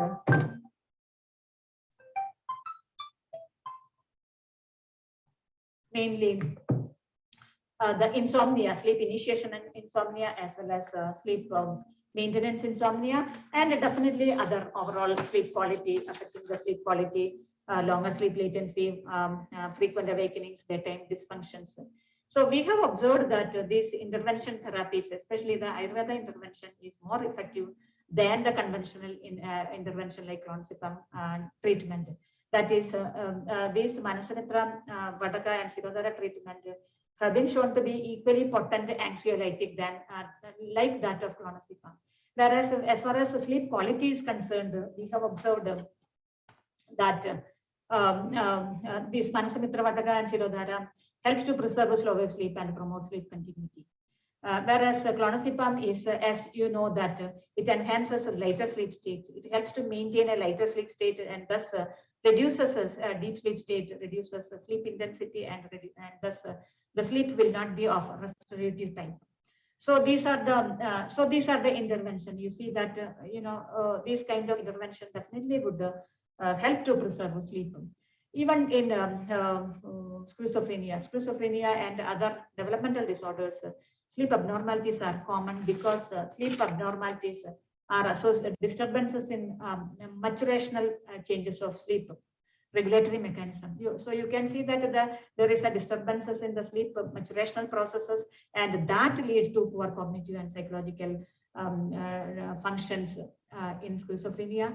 And mainly the sleep abnormalities associated with schizophrenia include both macro and micro sleep architecture abnormalities, especially increased sleep latency, enhanced N1, N2 duration, reduced N3 and deep sleep state, as well as the REM sleep state, and enhanced REM fragmentation, intermittent awakenings. Intermittent awakenings are the villain. Actually, it prevents the sleep deepening mechanisms, and that leads to sleep instability due to interruptions in sleep deepening mechanisms, and that reduces sleep quality and intensity. And these reduced sleep deepening mechanisms are because of the defective thalamocortical mechanism associated with the disease. So what we have observed, we have studied these sleep abnormalities on a shorter time scale, especially each sleep cycles. And we have also observed that throughout sleep cycle, we have observed sleep disturbances due to stage transitions. That is from N3 to frequent stage transition from N3 to N1, or from REM sleep to lighter sleep state, as well as intermittent awakenings and arousals. So these sleep disturbances, in addition to these sleep disturbances, we have also observed elevated ADA levels, adenosine deaminase levels. ADA is the enzyme that metabolizes adenosine, and adenosine is the endogenous sleep regulatory substances, sleep-inducing substance. And these are, adenosine is very important to induce sleep. It reduces all wake activities and can enhance sleep promoting activities. So all these are prevented because of the reduced adenosine levels among schizophrenia, and that these enhanced elevated ADA levels could be associated with the defect in sleep spindle and delta dynamics. And these are the sleep deepening mechanisms that we have observed, that defective spindle genesis as well as reduced sigma power, that is the spindle power, and the defective spindle genesis, that could be associated with inefficient thalamocortical network functioning, and thus leading to sleep instability and poor sleep maintenance in schizophrenia, in conditions of schizophrenia. And definitely these spindle deficits are endophenotype of schizophrenia, and leading to cause cognitive deficits in patients in conditions of schizophrenia. And coming to the neurodegenerative disorders like spinocerebellar ataxias, progressive supranuclear palsy, Huntington disease, or even the primary cervical dystonia, we have observed various aspects of macro sleep architecture as well as micro sleep architecture abnormalities in most of these conditions. And These conditions, we cannot predict sleep restoration could be an alternative approach because these are all neurodegenerative disorders and affect them. It also, this neurodegeneration also would affect the sleep promoting areas. But there are these sleep abnormalities are associated with many reasons. Even, for example, saccadic abnormalities are seen with spinocerebellar ataxias, Huntington disease, Parkinson disease. So these saccadic abnormalities itself, with you will not be able to rate the or score REM sleep because of the rapid eye movement cannot be scored because of this saccadic abnormalities. So these kind of conditions, we can see that various sleep abnormalities, either due to the defective or due to various neurodegenerative problems or with the scoring problem itself. It is important. We will have to look into these aspects in future studies. And definitely pandemic, humans are highly vulnerable in conditions of pandemic or natural disasters. You can see various aspects of physical and mental health issues associated with like mental health issues like anxiety, depression, and these are all associated with the COVID pandemic. These health problems are mainly associated with the sleep abnormalities. Many studies carried out across the world have shown various sleep abnormalities like sleep quality, poor sleep quality, changes in sleep pattern, increase in frequency of nightmares, and negative dream content, increase the stress level, increase the propensity towards negative mood and emotion, daytime dysfunctions. So you can see that there is a relationship between your emotion, negative emotion, and daytime dysfunctions with the sleep problems. So your negative mood and emotions and daytime dysfunctions definitely lead to poor sleep quality and nightmares and pandemic associated negative dream content. And at the same vice versa, like you can see that pandemic associated dream content and poor sleep quality lead to these kind of negative mood emotions as well as daytime dysfunctions. Thus, sleep-related disturbances during the pandemic adversely affect the general well-being and the quality of life in population, in general public. And we have also carried out a survey study during COVID pandemic just to see that what are the sleep abnormalities. And this is among the Indian population, almost 450 participants participated in this survey study. And we have observed that 33% were suffering from severe dysomnia, including sleep initiation and maintenance problems, high arousals during sleep, negative dream content, daytime impairment, especially excessive daytime sleepiness, fatigue, or negative emotionality. They were suffering either from negative emotionality or excessive daytime sleepiness. So you see that those who are vulnerable, those with inadequate emotion coping style have showed heightened vulnerability to sleep problems. And definitely in this kind of situation, definitely medical and cognitive interventions could be the possible therapeutic remedies in the management of sleep problems in these conditions. So targeted sleep restoration could be a possible remedy towards restoring mood and emotions, whether in the case of pandemic related sleep abnormalities or in case of neuropsychiatric disorders, because sleep is important for proper social functioning and emotional regulation. And sleep is a predisposing factor for various disorders. And studies have shown that sleep abnormalities or sleep deprivation impair the network integrity. Brain network integrity will be impaired in these conditions, and that lead to various disruptions of dopaminergic reward functioning, that lead to increased impulsivity and substance abuse, desire to use high calorie food, that lead to obesity and appetite dysregulation, as well as mood regulations. Also, there is disturbed mood is also associated with enhanced amygdala activity. And when there is amygdala activities enhanced during REM sleep, your perception about the threat will be affected. Like there is poor discrimination accuracy and over-generalized emotional sensitivity. That is, even you perceive threat even with a very neutral stimuli like a paper. So you see that these sleep abnormalities can bring havoc, can affect your brain functions, can affect your intellect, can affect your cognition, affect your mood, affect your emotions, affect your mental health, affect your physical health. So then what are the remedies? Education on sleep, especially sleep hygiene measures, are very important. And this enhances your coping style and definitely help in the management of sleep.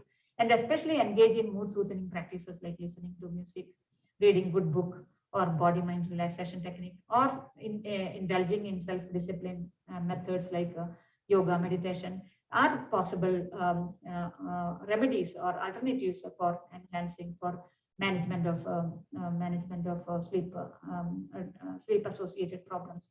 We have for example, we have carried out studies on meditation practitioners just to see that how their sleep organization is affected, how meditation influences sleep organization. We have carried out this using the personal meditation practitioners, long-term meditation practitioners having more than 5 years of meditation experience. And we have observed that these meditation practices ensure a proper sleep organization with enhanced slower sleep, enhanced REM sleep, reduced intermittent awakenings, thus preserving the quality of sleep, ensuring the quality of sleep. And also, in addition, meditation practices definitely enhance melatonin levels. Melatonin is a feel-good hormone, and it enhances the quality of sleep. It is very important for sleep maintenance. And so there are many ways meditation practice can ensure a proper sleep organization. We have also observed that this proper sleep organization is quite stable, even in the aged meditators, like 60 or even 70 years of meditators. They have showed a proper sleep organization with reduced. This is because meditation helps to reduce the wake percentage, that is intermittent awakenings are reduced in meditation, or sleep duration is maintained, or even the sleep, thus the sleep efficiency is also preserved. Whereas age affects sleep quality. Actually, this is because the sleep duration is reduced across age group, and also it enhances the intermittent awakening, and thus the sleep quality is reduced in old age. So thus sleep is highly vulnerable to age-associated changes. That is arrested in meditation practitioners. So the buzzword is that you have to have enough sleep, you have to have quality sleep. A good night's sleep will assure you a proper health and proper wellness. And this kind of adequate sleep is a restorative sleep. It enhances all your physiological functions, like it ensures proper metabolic function, hormone functions, and thus sleep is very important to ensure health and well-being. So thank you so much for patient listening, and have a great conference ahead. Thank you so much. Thank you so much. Thank you.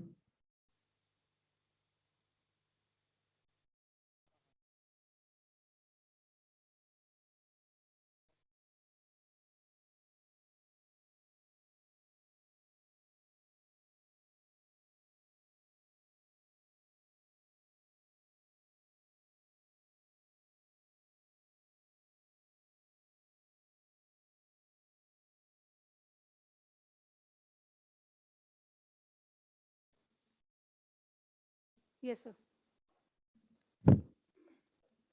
A very good afternoon, one and all.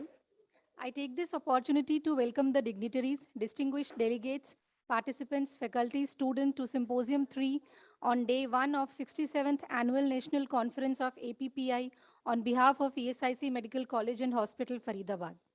As you all are aware, the theme of this symposium is International Symposium on Space Physiology. And the chairperson for this session is respected Dr. Neelam Vane, ma'am. Ma'am is Director Professor in the Department of Physiology at University College of Medical Sciences and GTB Hospital, Delhi, and Dean of Ayurveda Unani Homeopathy Medicine, Delhi University. Ma'am is involved in a number of research activities, especially in the field pertaining to neurophysiology. Ma'am is member of PG Research Cell of UCMS, member of governing body. She has participated in reviewing the practical teaching modules by Elsevier. She is executive member for Indian Journal of Medical Specialties. We are deeply honored to have you with us, ma'am.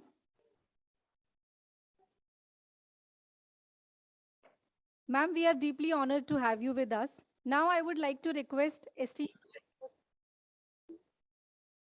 to please introduce the speaker of this symposium. Please, ma'am.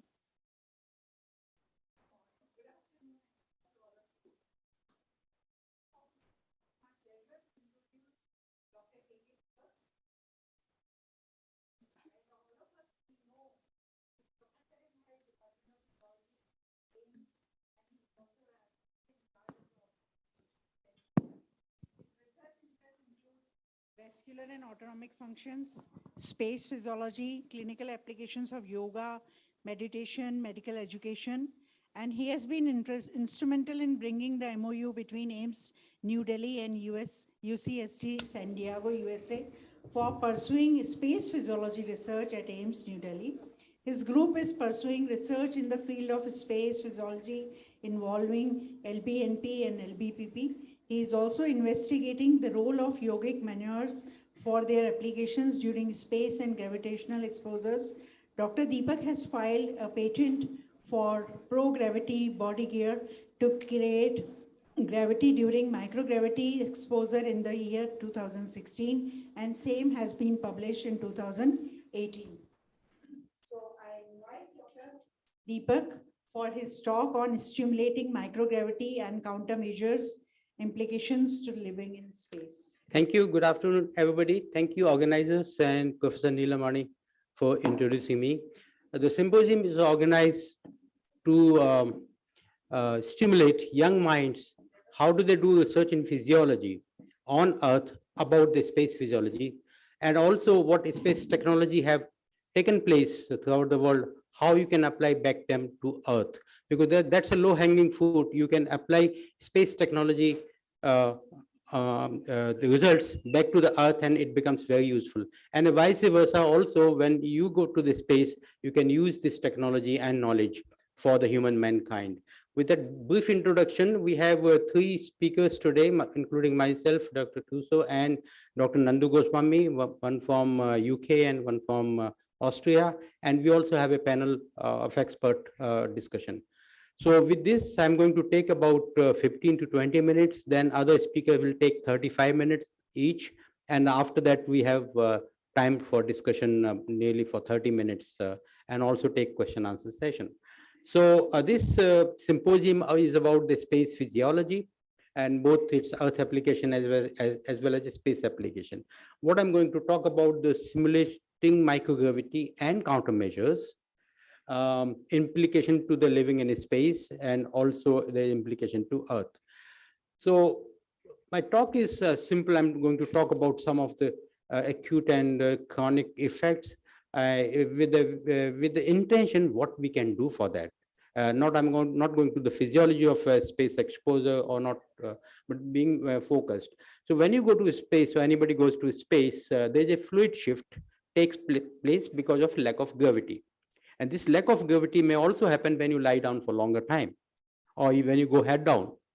And you know that India has been a land of yoga where head down posture has been used to stimulate the body function and to improve the function. Therefore, this head down tilt measure and this all stimulated us that can we use yoga in space. And that's how we began this research about a decade ago. So this fluid shift is immediate, which causes increase in blood volume, blood pressure in the head. This diagram is a hypothetical diagram. Till now, not sufficient data is available to prove that this kind of a thing happens. I would challenge and I would invite people to see that how much blood shift to my brain, how much RBCs have gone. You've got to do some imaging. This has not been done. This is a purely hypothetical diagram, but we rely on this. So now, how to simulate this? You got to shift blood from lower limbs to upper half of the body, which can be easily done by a lower body positive pressure device. If you do a counter, lower body negative pressure, it becomes a counter for the space exposure. So using a box, half of the body, if you increase the pressure, you can use LBNP for countermeasure or LBPP for stimulating. Now, in a 2 mode, you can use as a continuous mode, like you can go to generate about 1 G effect. So it's roughly about minus 40 millim of 50 millimeter of mercury. And then you get roughly the 1 G effect. That's what you can get it. And also you can do the reverse thing. And or you can do an oscillatory mode, and there are several things we can do. Our studies on Earth actually focused on several domains, including fluid shift and physiological measures, besides not only acute short-term effect on cardiovascular system, but also the muscular system, which I'm going to deal about. This is a nutshell of a story of nearly published about 10 papers. I'm just on one slide. I'm saying we studied heart rate variability during these exposures, measures and count measures, blood pressure variability, bioflex sensitivity, which we have published and reported, neurohormonal responses, again published in Astronomica.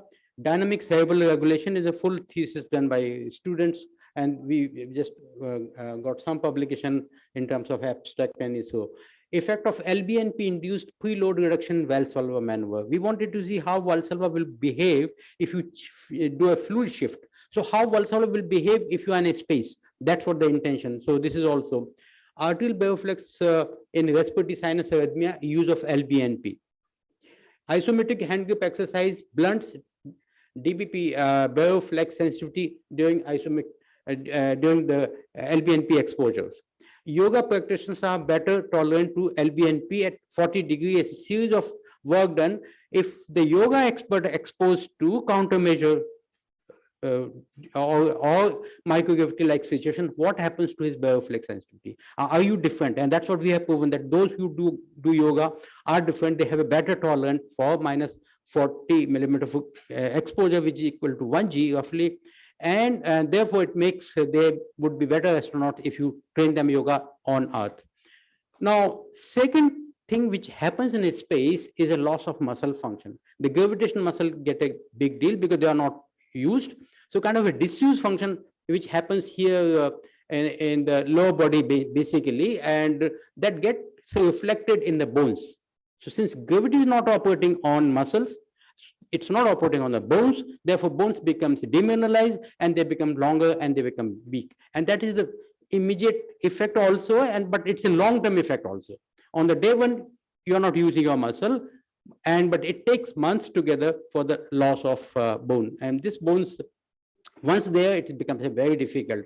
Like NASA has a study, a long-term follow-up of astronauts' health. They don't know 20 years, 30 years onward what happens and when it comes back. So this is a thing which is there. So therefore, muscle function is a big deal. You're not using muscle as if you're lying on a bed for months together or years together, as long as you are in space. You can imagine if you lie down for 15 days, the quadriceps actually goes, and it's very difficult. So what are the simulation and countermeasures and what we have done specifically in this field? So I'm going to talk about there. Several measures are used available for improving the muscle function in space. And they include aerobic exercises and also some pharmacological intervention. However, what is important? You require a big deal of exercise, 4 to 5 hours a day in a space. And on the day-to-day basis, you don't go to gym more than half an hour.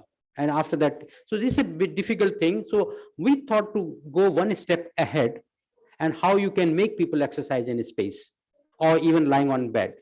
Some research has been done in the past. Penguin suit has been used, and also Shibish suit has been used as suit along with the LBNP by the Russians, 71, no longer in operation now, and it created a lot of problems on the body and this thing. Also, recently MIT devised a skin suit. So you tied the skin around very tightly and then try to see that it has both the effect like, but it again has a problem. So there were problems with this, and anyway, research keeps on going. The idea came to our mind that can you do yoga in space? Can I walk comfortably on a space the way I walk on Earth? So therefore, is gravity operating on a space? So we thought, can you load the body with the gravitational loading? And therefore, see, if you are in a space, you can't perform sun salutation. Because this is what you're touching the ground and going up. This sun salutation is performed on Earth because Earth has a gravity. Otherwise, you're floating on the. Therefore, there's a huge advantage of doing sun salutation. It has been proven already by several people, and also one of the IISc study which shows that sun salutation actually shifts your gravitational pull, G forces on your body and in different positions, which has been nicely proven by Onkar from IISc. Therefore, if you look at the title, if you are in a space, your title will go like this. There's no ground, there's no up, so it's upside down is nothing. So you can't do actually sun salutation because there's no ground, there's an upside, then you can't do it. The gravity related exercise, you can't actually walk properly on a space. So the essential need for having like this, we fix three things. So fixing, setting the flow, that this is the flow in a space, body movement with respect to my body movement, body respect with my earth movement, which were lost. Two components were lost in the space. There's no ground, and body movement with respect to earth is lost. And there's the two things which we thought how we can do. So we developed a suit, is already validated on our end. So this suit is an anti-gravity body gear, which is adjustable, easy to wear, movable in every direction, and all other factors are. But so these are the important. This is the suit design which was filed in 2016. This is, it looks like this. On the right side, the strip you see, there were the walking strips supposed to be made in a space with having a Velcro and magnet flow, so that only one side you can walk. You cannot walk all other side. The way we do not sleep on Earth all floors, all sides. You only sleep on the floor. We only stand on the floor. We don't stand on a roof, something like this. So this is what is done, that this is your place. You got to fix it. And this is how actually happy. It loads your body. It can load up to 40 or 50% or 60% body weight, because you lose your body weight. You don't have body weight on a space. And this is a special thing of this. So there's a floor on which you are attached, and you will be detaching. You will use some force to detach it. In a space, you can detach like anything, but you have to use it. We did several studies using this this analysis of cardiovascular and muscular system response during head down with and without body gear. So we are doing all these simulation, and then with body gear and without body gear. Validation of body gear down in different conditions, gravitational muscle exercise like standing or head down tilt or stepping or squatting.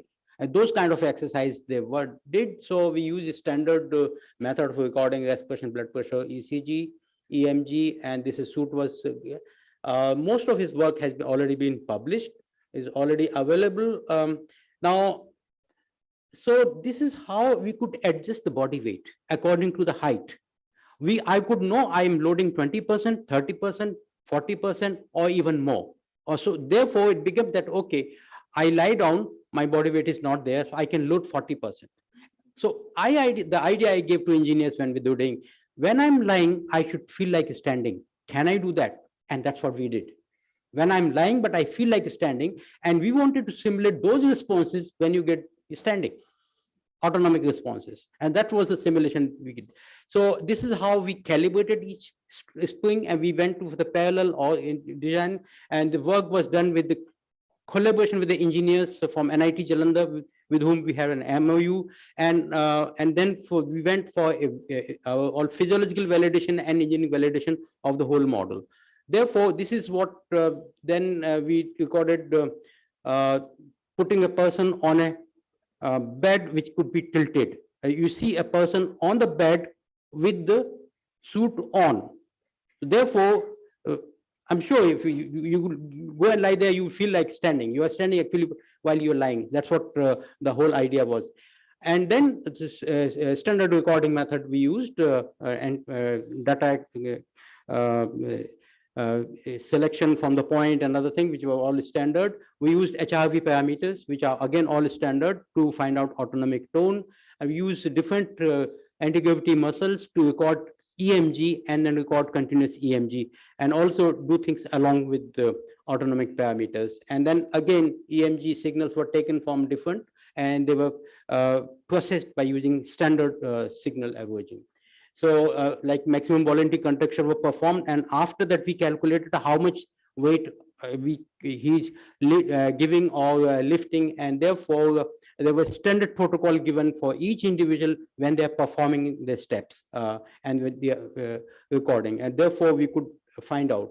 We also measured cardiac output monitor, the device which has been developed by India, and which we validated, which was came from the Baba Atomic Research Center. This is our own device, our own measurement. We want to see what happens to cardiac output when you lie down and you load with your body gear. Therefore, to record those. So this was the flow chart. Development of counter measure body gear was taken. The effect on cardiovascular system and muscular system. We understand the sympathetic nervous system is the one which would connect the both, and therefore you can get more muscle activation. And head down tilt microgravity analog, we used 4 degree, 6 degree, 8 degree. We also harp on one more question, like 6 degree head down is supposed to be microgravity simulation on Earth. But how do you know? How do you validate it? Somebody has said it, we don't have the data. So this data is in the pockets, we don't know the data. And then I've been discussing with several people, we don't know why it's minus 6 degree. And what is the physiological factor? It opens hundred of the things to be done in the future. What has happened to my vessel wall pressure? What has happened to my other fluid shift? What is happening to blood flow to my liver? That point of time, how the liver and spleen are placed that point of time because of gravitation. So that's what we wanted to, why 6 degree? And that's what we have cracked that issue. That was study 1. Then head down tilt with and without body gear. So that we wanted to see. Then using the different muscles, and then say, it will not be possible to cover all, but I'll try to do justification with the time and doing some kind of a result discussion. So we investigated head down tilt, and this was the protocol used, 7 minutes at each, 20 minutes at the rest in the beginning, and then full recovery at each place. We are recording continuous BP and ECG and stroke output and cardiac output, continuous recording. The beautiful thing we have seen at 6 degree, there's a U-turn. There's a U-turn in the parameters, something like here you see the U-turn in blood pressure. So here, if you see the green diagram, roughly the systolic blood pressure in orange, mean blood pressure in the green, and diastolic blood pressure. So when head at 6 degree, the second block, you see there's a U-turn taking place. And therefore, we could conclude that less and no good. It would be around 6 degree. We don't know the individual specificity. It is 6 or 6.5 or 5.5. That could be the future research. Similar thing we also noticed as a cause of mechanism in heart rate variability. Again, the low frequency and high frequencies we have put at 4 degrees, 6 degrees, and 8 degrees. And again, look at the high frequency component, which is high at 6 degrees. So when you lie down, you are relaxed, your parasympathetic goes up. But if you lie down too much, 8 degree, then your sympathetic comes into, parasympathetic comes down. If you go little more, we did studies on 20, then sympathetic activation takes place. Therefore, when you're standing, high sympathetic, lie down, you feel relaxed. If you head down, it goes down, again, you're not comfortable.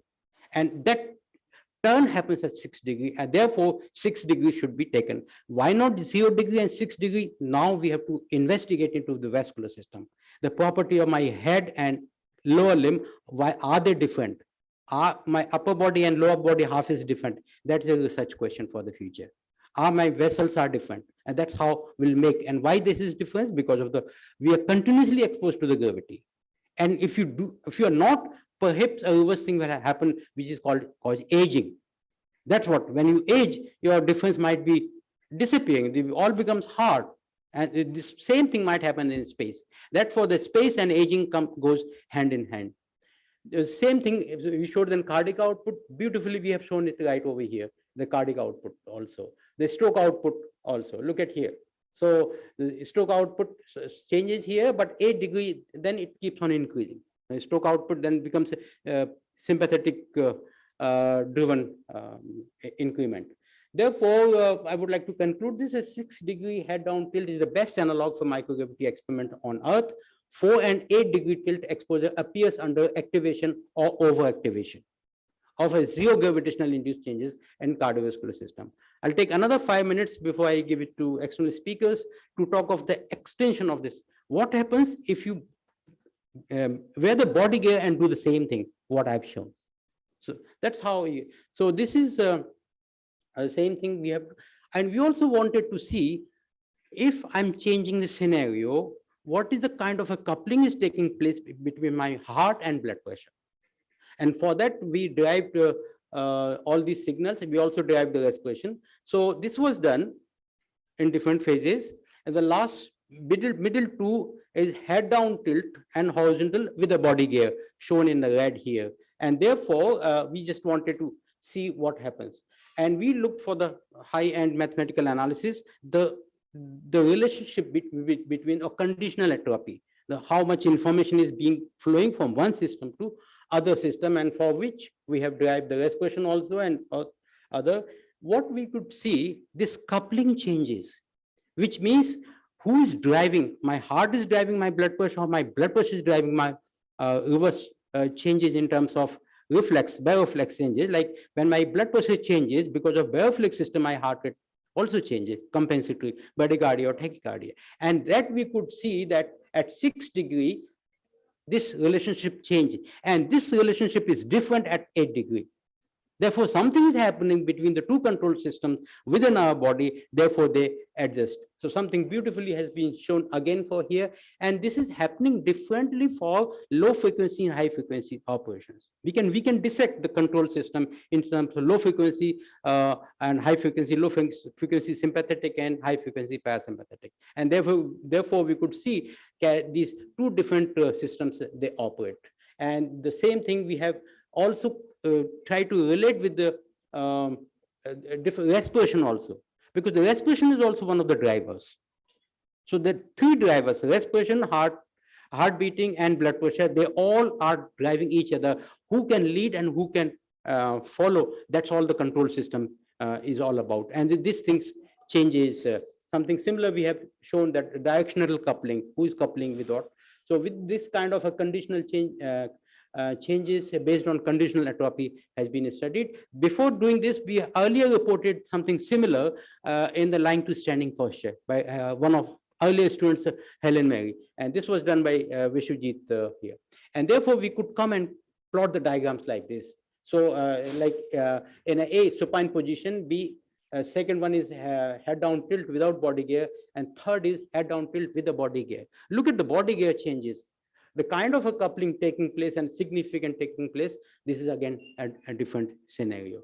Therefore, we could conclude that these things are different in a different scenario.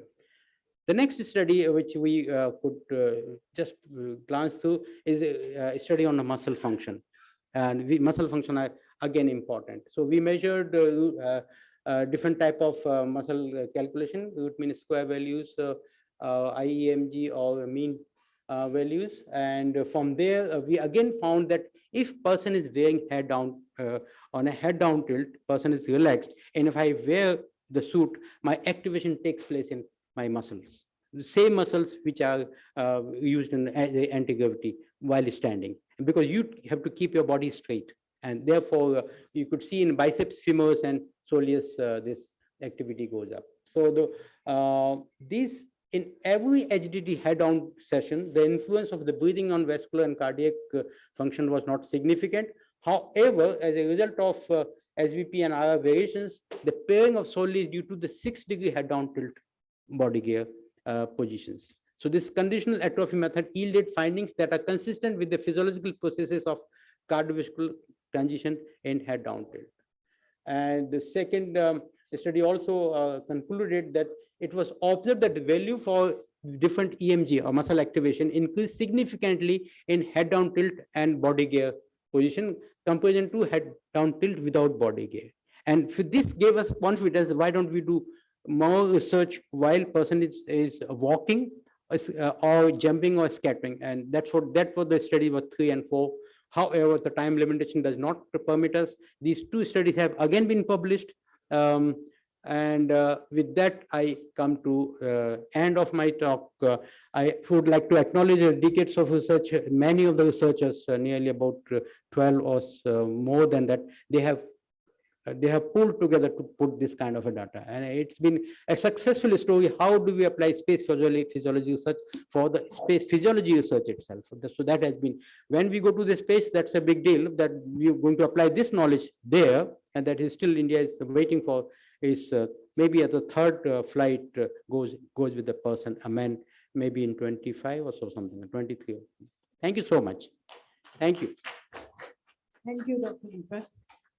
Thank you, Dr. Deepak, for enlightening us with the knowledge of physiological effects of microgravity through the simulation models. Yeah, thank you. So, yeah, questions permitted. So we can ask a few questions. Yeah. Panel discussion is also there.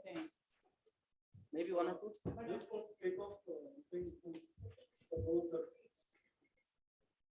So how long you continued with 6 degree down tilt?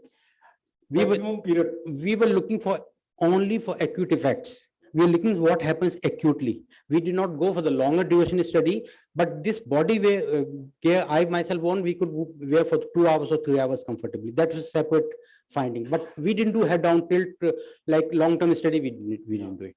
They can be done up to 2 months. Yes. So maximum period which in the world has been done 80-85 days. That's it. So long-term effect of space cannot be simulated on Earth in any way. What Sir has done and elsewhere has been done is cephalic shift of fluid. That's it. Microgravity per se cannot be induced on Earth in any way. That is the basic, restriction on any study whatsoever we do on Earth. So whatever we do is a miniaturized version of what actually is felt by the individual in space. So with those kind of restrictions, those kind of limitations, still something has been done.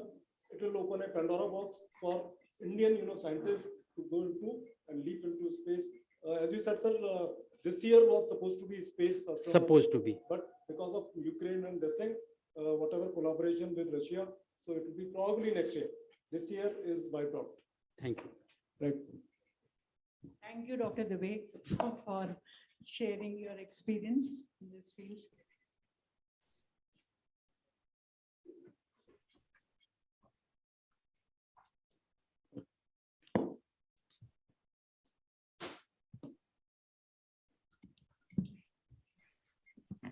I'll invite Professor Thais. He is a senior lecturer in the Center for Human and Applied Physiological Sciences, School of Basic and Medical Biosciences at King's College, London. So we welcome you, Professor Rusaman, and he has over 25 years of experience in the fields of aerospace medicine, human physiology, biomedical engineering, telemedicine, and e-health.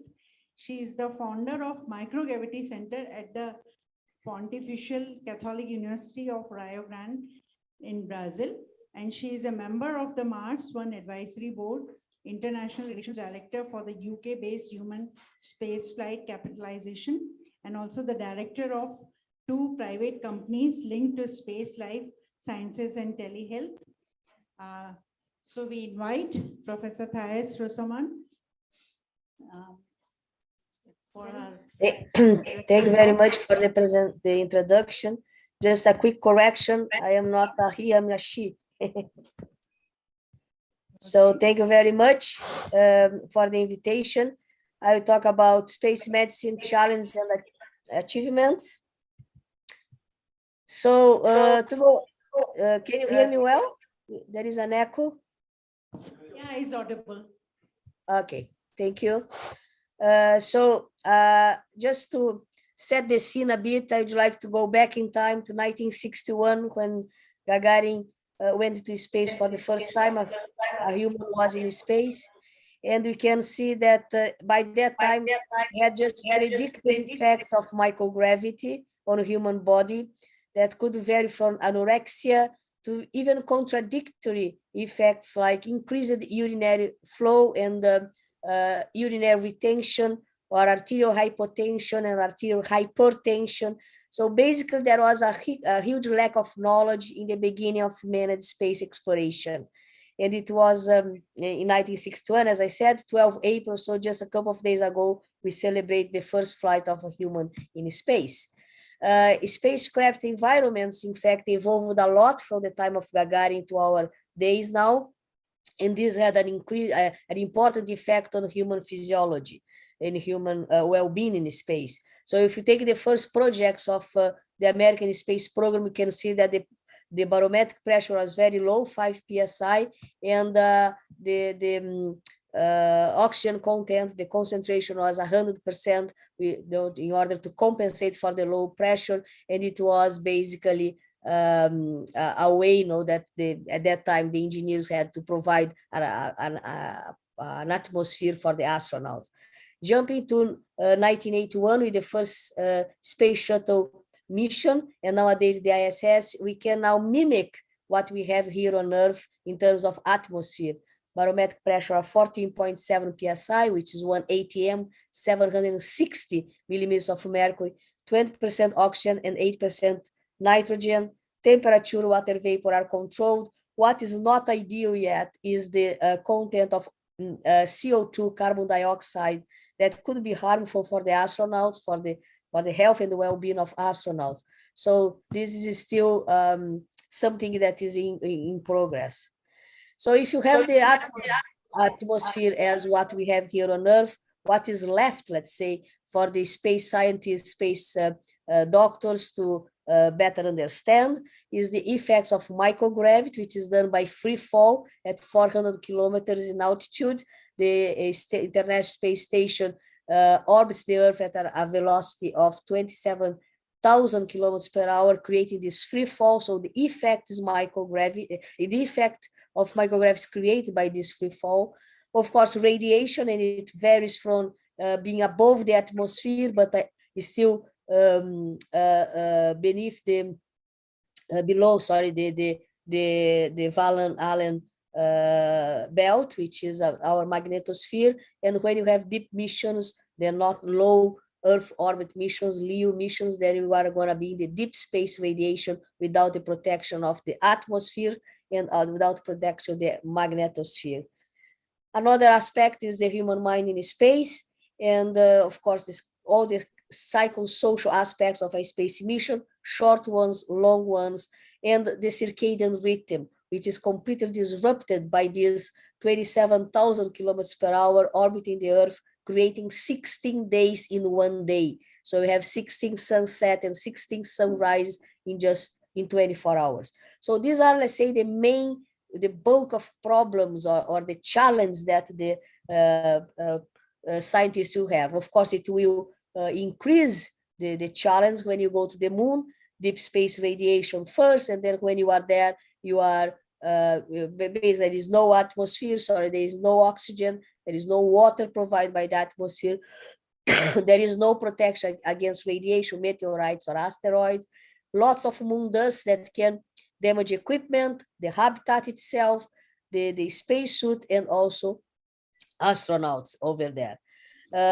Which is good, that is that the moon is close enough to Earth to create a proper, not as you are in the space station, that is basically real-time communication. You can have a delay of 1 to 2 seconds, but even for medical emergence, telehealth could help a lot because the distance is very manageable. It's about 300,000 kilometers of distance. And of course, you have to deal with the hypogravity of the moon, which is 6 times lower than here on Earth. If we go to Mars one day, then other problems will be added to the list. The barometric pressure is still very low, but there is a kind of atmosphere there, so a bit better than the moon in the sense, but the atmosphere is 96% CO2, which is not good for humans. Temperature is in general low, around minus 60 degrees Celsius. You have 1/3 of the gravity that you have here on Earth, again, a bit better than the moon in the sense, but then you have a distance that varies between 50 to 400 million kilometers, which makes telecommunication very difficult, even at the speed of light, and then it creates a delay in communication for doctors on Earth, let's say, to help astronauts in medical emergencies or clinical situations. We are going to also have some psychological impacts by seeing Earth as a dot in space, as you see Mars from Earth. That's the first picture on the top left. That's how you see Mars from Earth. So this, we don't know psychiatrically talking what's going to happen to someone that sees the Earth just as a dot in space. And then you have sandstorms that are very powerful. You have here actual pictures of Mars in 2001 in June, no sandstorm. About a month later, then you have in July the same year, you have a huge sandstorm covering the planet, which as the moon does can damage equipment, habitats, spacesuits, rovers, and so on, plus, of course, being a threat to the astronaut health. When you talk about astronauts in space, you need to always consider short-term missions or long-term missions, because, of course, the psychological and physical adaptation to a space mission of 1 month is completely different from 6 months to a year, for example. And we also have to consider the difference between men and women. We know that about 600 astronauts have flown into space till this date, but only 12% are women. And we also know that anatomically, physiologically, women are very different from men. And we also have even clinical expressions of disease that are very different. So it's very important to study here on the ground, the ground-based microgravity or space simulations should include women in the research. Plus, of course, it will be important to increase the number of women in space missions, as we want to one day colonize the or other places. So, as doctors or space scientists, we need to understand that medically we can work or study the astronauts before flight, in flight, and post-flight. And for the pre-flight, of course, the astronauts must have some training regarding medical aspects of the space mission and be prepared to use medical equipment and countermeasures to reduce the effects of space flight on the health of astronauts. When they are in flight, when they are in their missions, they must know how to evaluate and maintain the health of the astronauts and provide 24-hour support linked to the mission control center when possible. And post-flight, of course, is the rehabilitation of the astronaut physically and mentally, and with their social life and family and jobs when they come back to Earth. So it's a good division for someone that wants to join this area of space physiology, space life science, medicine, which area you feel that you can contribute more. I divide space medicine in 3 areas, and I'm going to go through them very quickly with you. Space physiology and psychology is the adaptation to this new environment that astronauts suffer when they are in. Doesn't matter if it's just a short or a long-term mission. Operational medicine, which is more related to the daily activities of astronauts, the logistics of a space mission, even including the extravehicular activities, or how you sleep, how you eat, or what you eat, and so on. So this is more operational medicine. And clinical medicine, that's when on top of this, you have a disease. So this is a division that I create, so you don't find it in books, but I think that it is very good for you also to understand which area of this big area of study you could join, and if you want to follow this path and contribute. So it's an old chart here showing the change in different body systems that occur during exposure to microgravity. So this is the first medicine, in inverted commas, that I mentioned, physiological adaptation to space. You can see that each line is a body system, each one of these colorful lines is a body system. And the neurovestibular system, for example, the yellow line, reacts very fast, and then somehow also responds very fast to microgravity, and somehow adapts very fast, going to a kind of steady state when you are in space. We have, on the other hand, the cardiovascular system reacting slower and adapting slower, and the bone and muscle system, which is blue lines here would go forever if even with countermeasures, sometimes it's very difficult. So just going very brief about some of these changes, space motion sickness is this mismatch situation that the brain has to deal with. Information coming from different body sensors, your vision, your vestibular system, your proprioception, giving contradictory information to the brain, and it makes the astronaut feel very sick, vomiting a lot, performance is decreased, and it happens in general in the first 24 hours of a space flight, could affect 70%, at least. There are some studies showing more than 70%. And this is something that is almost unavoidable. So some have that in a more intensity and some in less intensity. As it was said in the previous section, the previous talk, I'm not gonna, I just want to emphasize that to you again. It is this blood shift to the upper body change the cardiovascular system during the first, during the insertion in microgravity. It seems to be completed, let's say, this blood shift of about 2 liters to the from the lower body to the upper body in about 10 days. And then you have this adaptation in flight. And then when you return to Earth, you have orthostatic intolerance, you have a heart that's smaller, you have less blood circulating as you lose about 10 to 20% of your plasma volume during your stay in space. It is lost to the third space. And then here is the called puff face and bird leg syndrome. As you are in microgravity, you have a rounded face and very thin legs because the blood has basically shifted to the upper body. So you can see here the picture of astronauts, one on the left, the picture on the left are the pre-flight, and on the right are the in-flight pictures. As it was mentioned before, so there is this hypothesis that in microgravity you have a distribution of pressures from head to toe that is not influenced by the orthostatic and hydrostatic pressure. So as you have here on Earth. And it is a study that I did in my lab in Brazil a long time ago. It was regarding the angle that best simulate the changing pressures in our eye, so intraocular pressure. These two bars in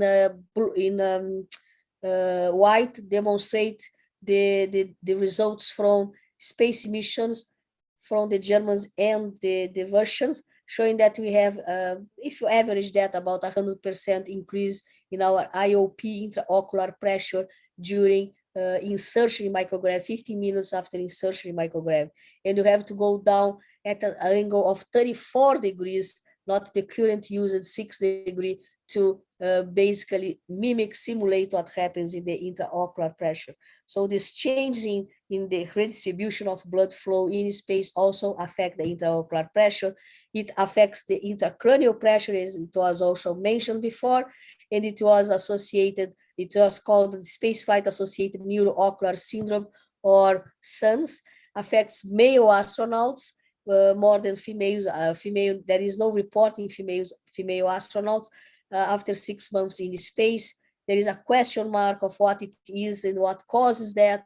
Could be this related to this headward shift of blood, but also there are possibilities of genetic predisposition, the effects of the higher CO2 in the cabin, and basic or some alterations in the eye and brain itself.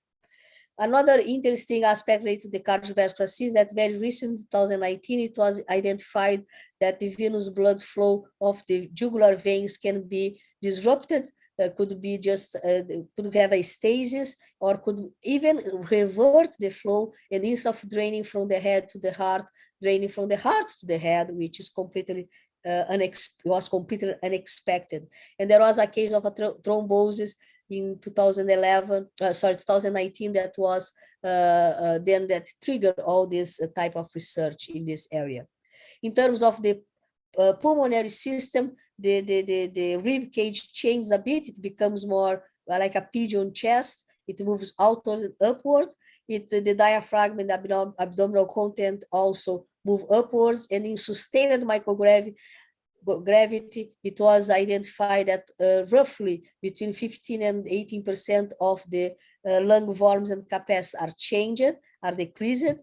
It was confirmed in a parabolic flight that you have periods of hypergravity and periods of microgravity. And during microgravity, you have this decrease in the, let's say, in the lung volumes, and during hypergravity that you stretch the body, then you have an increase in the lung volume. So lung volumes and lung capacity are definitely related to the gravitational force around us. It is interesting, though, that if you compare the changes in microgravity with someone lying on bed, it sits between supine and standing position, which means that even in microgravity, there is no huge effect, let's say, on lung volumes. In terms of lung perfusion and ventilation, it's very important because at the end of the day, this is what matters for the lung, is gas exchange. So here is the representation of what we have here on Earth. We have more blood in the bottom of our lungs and more ventilation in the bottom of our lungs if you compare to the top of our lungs. And so this is basically here on Earth, we have always gravity acting, so that does not matter the position that you are. Imagine that this bottle is our lungs now in the erect position, standing position, lying down, or in head down tilt. And of course, you have different areas of the lung that are better perfused and ventilate than others. In space, it is basically a homogeneous, even distribution of blood perfusion and ventilation in the lungs. There are still some areas that are not completely perfused or ventilated. So it was a kind of unexpected finding, proving that not just gravity is responsible for the distribution and perfusion of lung in the lungs. It was because of this headward shift of blood from the during microgravity exposure, it was considered that maybe the pulmonary membrane would have some edema. So it was speculated in 1967, 6 years after Gagarin went to space, that a subclinical interstitial pulmonary edema could happen in microgravity. But then in the 90s, and during a space mission, it was proven that no, if you go to space, in fact, you are in a better situation than you are here on Earth, because if you go from standing to supine position, as I showed with that bottle, you are going to have an area that are not recruiting capillaries, which will be basically the top part of your lung, the superior part of your lung. So the average volume of blood in the pulmonary capillaries will increase a lot, but if you compare to the area of the diffusion pulmonary capacity, is not increased. And if you go into space, then you have a much better reaction. You have an increase in the volume of the of blood in the pulmonary capillaries, but you also have an increase in the membrane diffusion capacity. So you have an excellent scenario, which makes going to space for the lungs very easy. The pulmonary volumes and capacity decrease a bit, but not as much as in the supine position. And we have no pulmonary membrane edema, and you also have a better distribution of blood, and ventilation, which makes everything ideal. It was mentioned before, some change in the muscle and bones. So just very briefly, we can increase your height by 6 to 8 centimeters, we can cause back pain, and you have the semi-fetal position in space that can affect your well-being if the furniture, for example, or if your working place is not designed for that. So the shape of your spine changes from the normal cervical, thoracic, lumbar shape to a kind of a D shape, which so this loss of curvature can be also reflected in the well-being and of the astronauts, because one of the most common complaints of the astronauts is back pain. So it is very it can damage your well-being and your performance during flight. In terms of bones, you have to be concerned by the hip down, and you can see that it can go up to 2% of bone loss in the heel bone per month, which is a huge amount of bone loss. So you need to do something for the bones, especially in long-term missions. That's why I said that we need always to see if our studies here on Earth, or if you are working in a space agency, in a space company, and you have people going to space for short-term missions, it's completely different than if you go for a long-term mission. Short-term missions have to think, as I mentioned before, the neurovestibular system, the cardiovascular system. In a long-term mission, it's going to be more radiation, bones, and muscles. And that's why the duration of exposure to micro-G is extremely important, and the individual variation and how you use countermeasures. I like very much this picture that shows that the bones are, let's say, very much affected from the thoracic vertebra down, now to the leg, foot, and then it is preserved up till even increasing the bone in the head, basically also because of this headward shift of blood that should stimulate the formation of bone more than the destruction. In terms of muscles, we can have a decrease in the power, strength, fiber size, and mass. It also depends on the duration of the exposure, if you are performing the exercise or not, and you can have between 10 to 20% of muscle atrophy and a transition of slow twitch fiber endurance fibers that are type 1 to fast twitch fibers type 2, because you don't need fibers to promote your, let's say, standing position, anti-gravitational type of fibers. You need to be fast moving around. Here is a picture showing the atrophy just in 7 weeks, the duration of a flight. That is basically the lower part of the body, and you can see that back for 11% and calf about 20%. To counteract that, countermeasures in space is basically exercise that promotes strength, locomotion, resistance, using 3 different types of exercise. And one of the best ones is the advanced resistive exercise device, ARED, that promotes really the conservation of bones and muscles, and locomotion resistance more for the cardiovascular system. The mind in space, another aspect that I said that I was going to mention, is a huge area of psychiatry, psychology, but it's basically related to isolation, the monotony of overload of work, the confinement that you have, lack of communication, insomnia, very common cause of complaint of astronauts. They take lots of sleep-induced pills, of course, radiation effects. So it is a huge area. But if you think about what happens to humans in space, especially in short-term missions, will be isolation, confinement. Some develop depression if they stay longer, and this lack of circadian rhythm stability.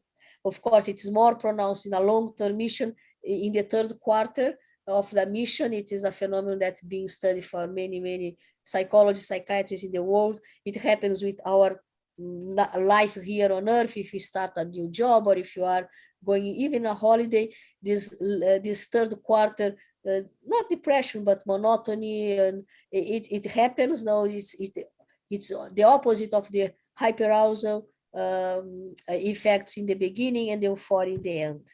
But for that, there are also some types of countermeasures: entertainment, socialization, playing music, playing games with your colleagues in a space flight, or even with your friends and family members here on Earth, having a meal together, and yoga that was talked by Dr. Deepak. It is studied in 2012. This is a very interesting paper by NASA people that show that yoga therapy as a complement to astronaut health and emotional fitness in space. And I believe that it will happen basically more from now on with the flight of 4 Indian astronauts into space that are being prepared now, the Vyomonauts, and I'm cheering for that.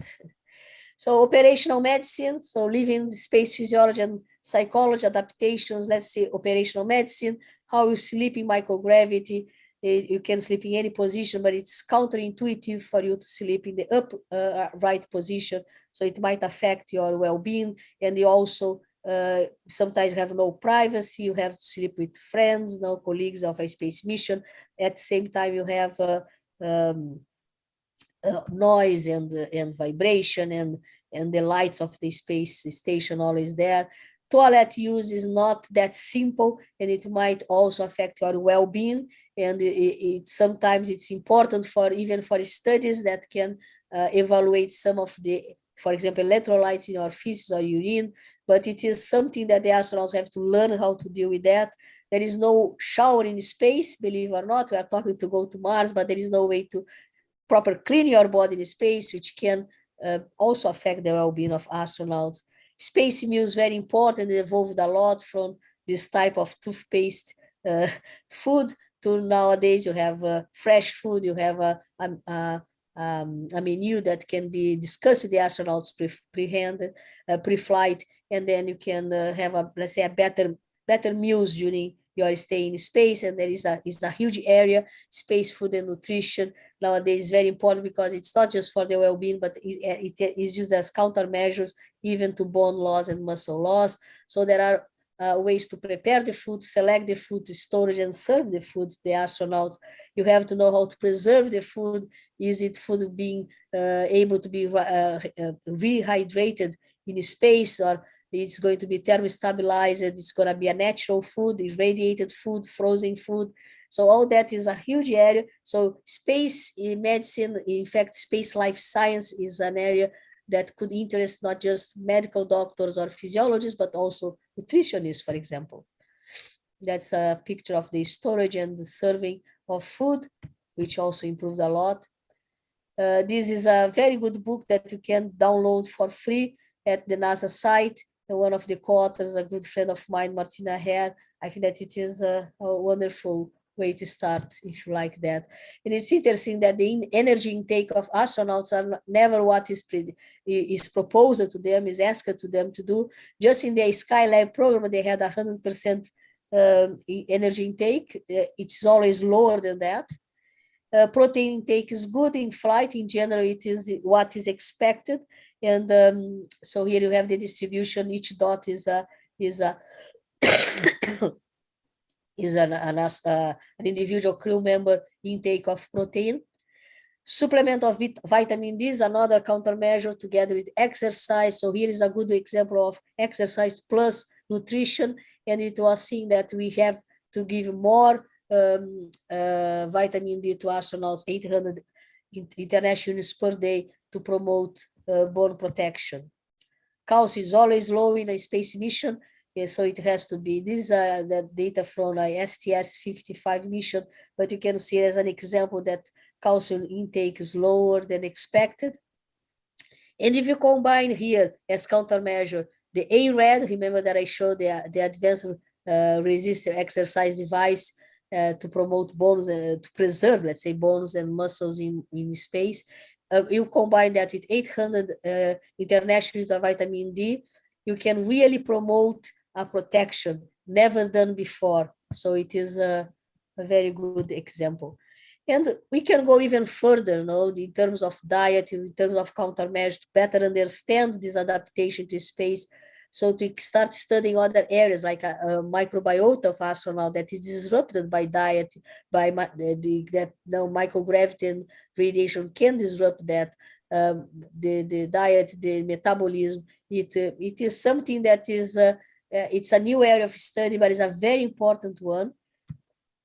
So going from then space physiology, physiology and psychology to operational medicine, very briefly clinical medicine, it's more difficult to get data from that type of, let's say, medicine because of the privacy of astronauts. But here you have a table summarizing the space shuttle era program from 81 to 98, and you can see all the distribution, let's say, of diseases and systems involved, including trauma, even injury, the digestive system, or infectious diseases, or respiratory system.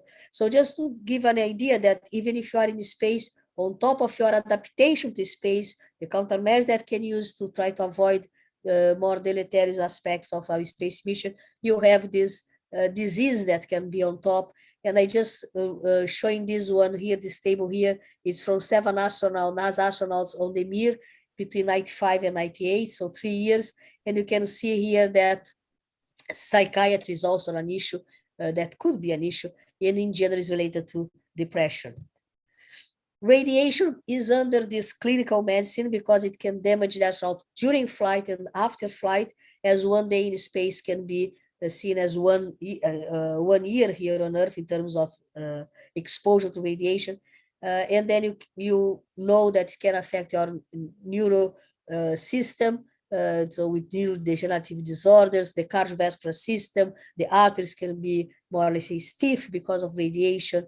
You can have an increase in possibility of cancers later on. And of course, if you are exposed to lots of radiation, if you are especially in the extravehicular activity, you can have a toxic radiation exposure and even die.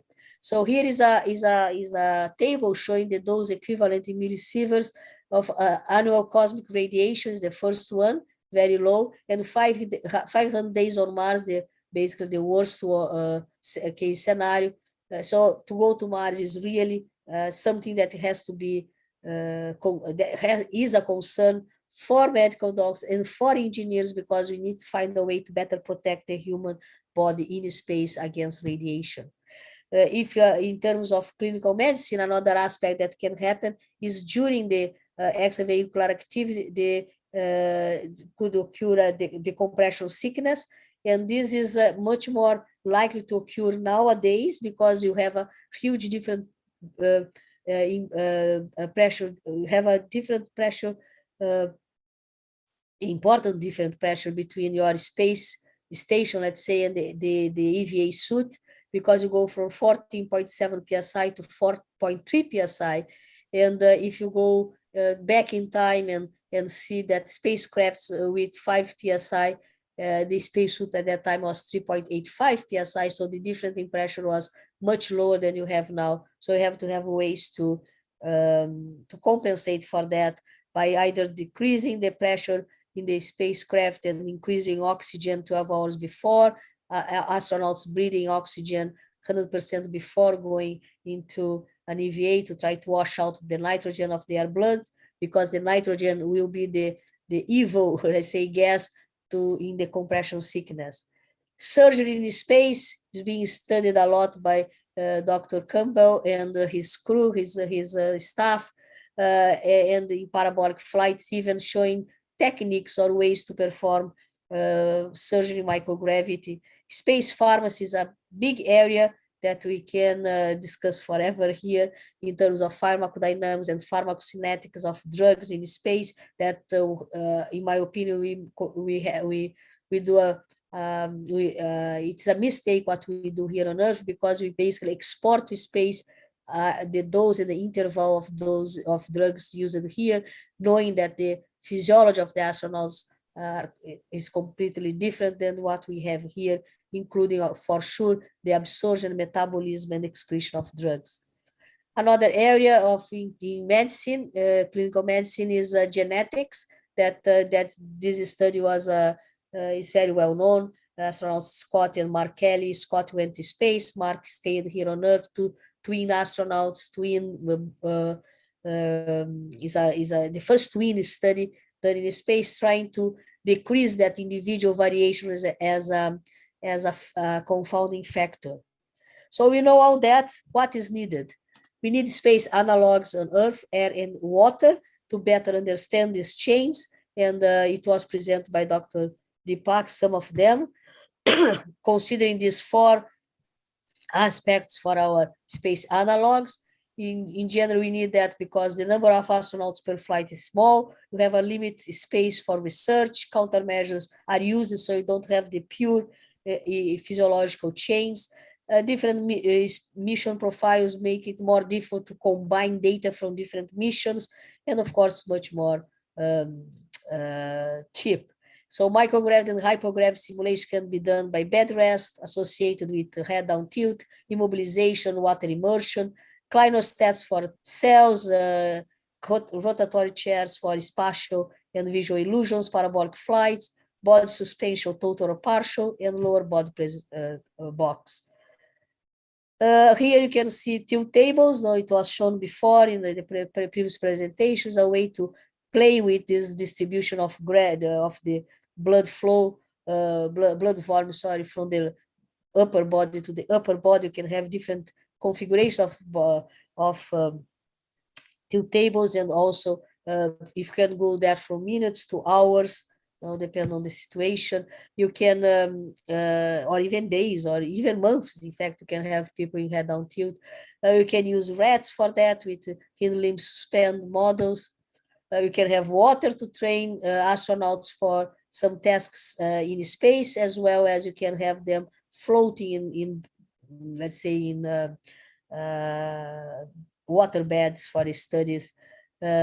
Baron's chair or rotatory chair to study the vestibular system, motion sickness, extraterrestrial walking pattern. You can basically suspend people partially or totally and study the biomechanics of walking and running on the moon, for example, or use a lower body positive pressure box to create the same, to lift the person a bit inside the box, and you have this treadmill there for the person to walk, or have a vertical treadmill that makes you feel more like walking on the moon or on Mars.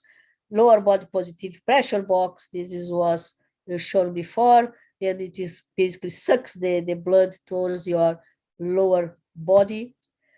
All these studies, all these analogs I used in, and I developed and used in my lab. And this is also possibilities for the psychological aspects, Antarctic-based desert stations, to isolate people. Remember, isolation, confinement, integration of crews, astronauts or analog astronauts have to deal with the decision-making problems, so exploration, so they can do kind of extravehicular activities, leaving these compounds and walking in these terrains that simulate Mars or the moon. The famous one was Mars 500. Many countries participate, and they select 6 men in the end to represent a crew that would go to Mars, and they built that in Russia. But many space agencies and the universe participate in this project. It was a huge project. In fact, they had no microgravity simulation there. They had no radiation, but they had this confinement and so on. And even the delay in communication with the Earth simulated the distance to Mars. Parabolic flights, very useful tool to study not just microgravity in parabolas that can describe going from hyper G to micro G, hyper G again, and then you have this possibility to let's say, to work and practicing microgravity. In terms of medicine, remember that I mentioned that astronauts during pre-flight, they must be trained and be familiarized with the equipment that they're going to use to space to collect data, to perform minor procedures, even surgical procedures in their colleagues if needed. What is interesting that everything is much more, it relies on telemedicine, and people think that telemedicine starts with managed space flight, but this is not true. This is just an example of the first ECG transmitted on Earth was done by Einthoven, the inventor of the ECG machine, the electrocardiogram machine, in 1906, and he transmitted the ECG. And basically 60 years later, a bit less than that, Gagarin had his first, Gagarin had his ECG transmitted from space, the first medical, again, the first medical exam transmitted from space. And of course, nowadays we rely a lot on that, with people collecting data and sending to Earth, basically during low Earth orbit missions, 400 kilometers altitude, real-time communication, and one day from the moon. But for Mars, as you know, it's going to be much more complex. So you can, in low Earth orbit, you can collect the medical data at regular intervals, support medical emergencies, and perform physiological evaluation of crew members during microgravity adaptation. Remember that problem that I mentioned about the jugular vein of the astronaut in space. in 2019. It was basically treated this blood clot by doctors here on Earth that explain what to use in space in terms of drugs and send more drugs into space for the continuation of the treatment. Telemedicine is also used when the astronaut comes back to Earth, so in that post-flight, immediate post-flight situation, and then they use via satellite the improved care of astronauts when they are landing, being able to connect doctors in their control mission centers. But as I mentioned before, if you go to Mars, then it's going to be a huge problem because the distance will vary from 55 to 400 million kilometers, giving a delay between 3 to 22 minutes each way. And the astronauts are less conditioned. They are in a very different environment, very distant with all that scenario that I mentioned at first. Solutions for that is to have a 3D printer on board to create some medical tools and also, of course, have the astronaut trained well to perform these procedures. And we are going to have to have the robots as doctors in order to provide support for diagnosis and treatment, management of diseases in space. This is not just something that stays in space. Technology and knowledge transfer is one of the areas that I like to work a lot on because it somehow justifies beyond going into space for science and exploration, should justify many than space flights. And of course, it is one of the main important areas is health and medicine. We can have this transfer of telemedicine and e-health devices, technology. We can understand better human psychology, physiology, and medicine. We can develop new equipment, medical equipment and device to be used in space missions. We can have a better understanding of disease investigation and treatment, or how countermeasures act on astronauts in terms of exercise, aging, aspects related to genetics. The use of robots in space could also provide lots of information for here. So just finalize my talk, I would like to emphasize that we are going through a huge change in our space exploration era with the insertion of new countries, including India, of course, China, Japan, more active. So we are shifting the knowledge to other countries. Space tourism is shifting the money and the activities from space agents to private companies, and it will bring lots of new challenges to space physiologists, doctors, space life science scientists, because people will go into space will be less fit, will be possibly sick, even old. We have already sent Steve Hawking in a parabolic flight. This was the first time that was collected in microgravity, a patient with advanced ALS, myotrophic lateral sclerosis that he had.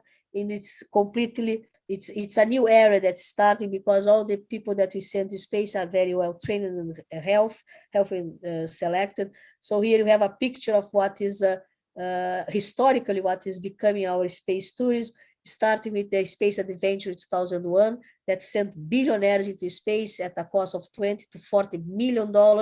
We have parabolic flights, as I just showed Steve Hawking in a parabolic flight. Someone that couldn't talk or speak, couldn't move by himself, was in a parabolic flight. And now we have these three main companies, Virgin Galactic, SpaceX, and Blue Origin, that are very keen to popularize space missions, space activities to a series of humans now that are in a much more affordable way, not 20 to 40 million, but also to be able to do that for $200,000 to $250,000, which is still expensive, but there will be invited people, famous people, rich people will go to promote the activity.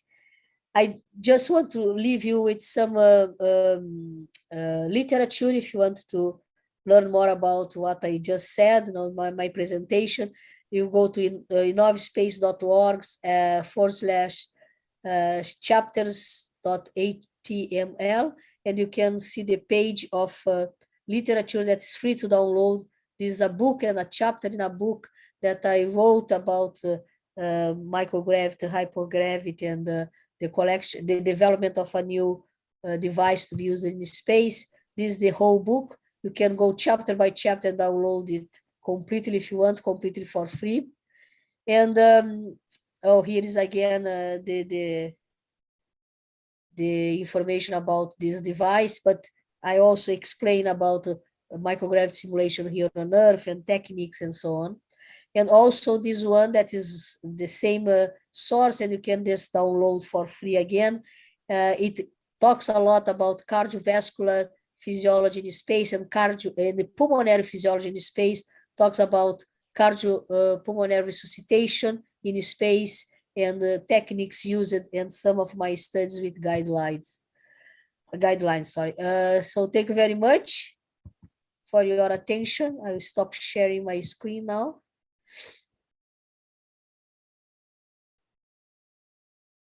And I return to the floor or the screen to the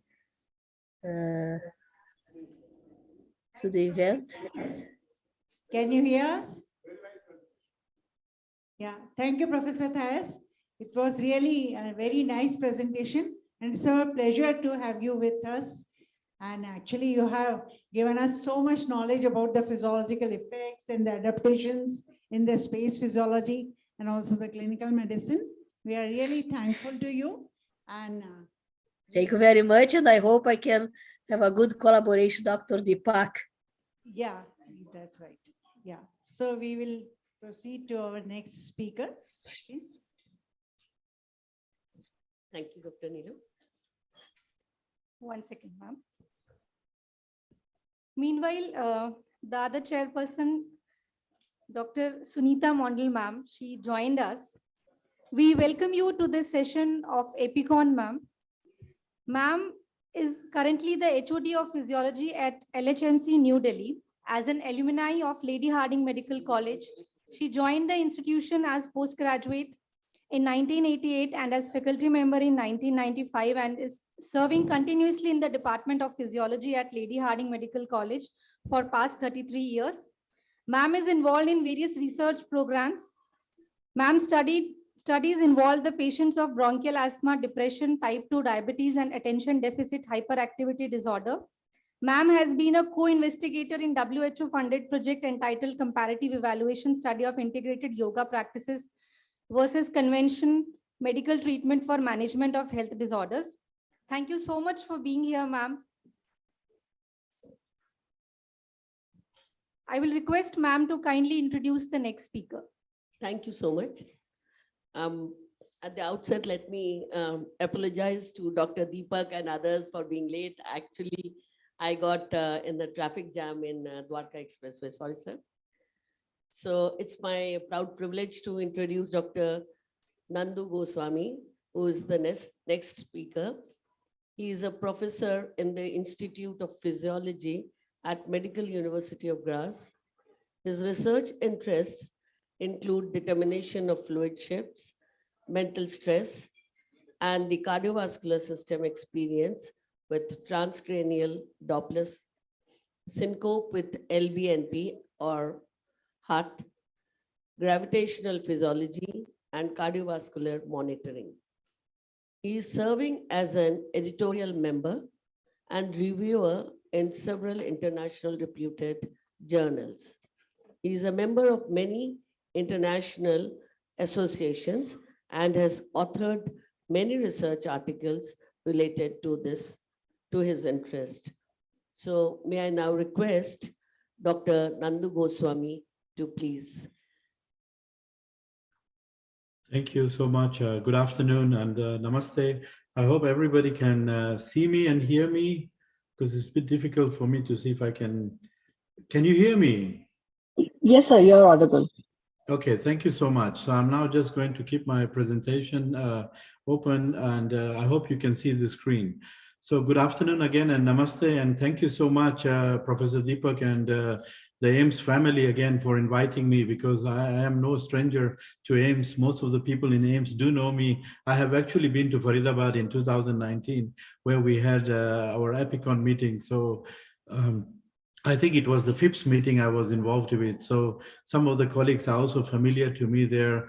But today we're just going to cover up a little bit of space flight and geriatrics. But now I think listening to Professor Deepak and my dear friend and sister from Brazil, Thais, I think you know everything about space. So I don't think I need to say much about space. But I would just like to take our attention a little back to way back when our ancestors actually started standing upright. So if we really want to understand about space flight and what it does to us, because you know all of us are here are physiologists and clinicians, so I think it's really important to go back like millions of years ago when our ancestors, for some reason which we don't know, started standing upright. And the disadvantage of that was that the heart and the brain, there was a, you know, there's a classical, the hydrostatic column that we talk about, which is fine if you're lying down. So, you know, on the left-hand side, you see when we are lying down, the pressures are not too much in the venous system. But the moment we stand up, we have a lot of blood pulling down to the lower parts. And as you can see, all the pressures are getting quite high in the venous system. Now, we have amazing, because over the evolution, when we stand up, we have really no problem. We all stand up. Most of us have really no problem standing up from a lying position. Why? Because we have excellent systems in place that take care of us. So I know amazingly, the respiratory pump is very good. We can, when we breathe in, blood comes back to the heart. We have the muscle pump in the leg. So really, if we want to understand the story about space flight, we really need to just concentrate on this gravity issue. So I think we all have children, and you know, when the small child is trying to stand up, is so happy. I do feel a little bit sorry for that child, because they're going to place their heart and the brain at a hydrostatic column. But of course, most of us have really no problem, because our good friend Arnold Schwarzenegger, who happens to be from Graz, by the way, that's him. You know, most of us have no problem standing upright. Of course, as we get older, that's the current picture of Arnold. On the right-hand side, you can see the muscles are kind of beginning to, you know, get a bit compensated. And so the pumps that we relied on all our life, the skeletal muscle pump in the lower legs, is not so good. And eventually, the wheelchair, and eventually we end up being supine, either because of some disease conditions. And so kind of gravity wins again at the end of the day. But this is just the normal physiology. If you really want us to understand what happens to the body in space flight, these systems that we are used to millions of years, all the systems you heard about, are suddenly thrown out of the window, because suddenly in 9 minutes, we are actually leaving the microgravity, the 1G environment of Earth, and going to the micro-G environment of space flight within 9 minutes. So everything that our body knows that is used to fighting against gravity is actually thrown out of the window the moment we just take a flight to space. And even if you start looking at the launch, some astronauts are sitting there like 3-4 hours, even before the shuttle lifts off, for example, here. And they are not seated like in an aeroplane, they're actually seated upside down. So there's already a lot of fluid already moving to the upper parts of the body, even way before we even blast off. So the whole body is like, what's happening? And then we are in space, we reach microgravity, and you saw all the effects that you heard from both of my previous colleagues and good friends. So we become weightless. So you see, there is no real weight. Also, there is no up and down there in space, in the sense that you can see these are all astronauts working in different positions. You can see many of them, of course, also. So there is no real up and down, because we lose also these visual cues, which we know we don't have a relationship to the outside. So we are kind of quite disoriented as well in terms of the up and down. And this is quite an elaborate recent publication which just shows, which we published, actually just shows an overall effect of what you heard on the left-hand side from Thais, of all the different scenarios, but also a cumulative effect of what happens to the body across different systems. But you know, remember, when you open Guyton, the first concept we learn in physiology is homeostasis. Whatever you do to the body will fix it for you. And that's the classical picture that you saw with Thais as well. There are different systems that react to the microgravity environment. But of course, As long as we have the homeostatic system in the body finds a new level. So once the astronaut is in space, actually around 6 weeks in space, you see that almost all the new systems, all the systems that we had kind of reset to a new level. Now, the reset is not what we have on Earth, but rather the reset in microgravity. So yes, different systems react, but kind of in 6 weeks, the astronaut kind of accepts that new level. Yeah, we have fluid shifts in the head. So what? The body then makes us urinate more, the plasma volume reduces.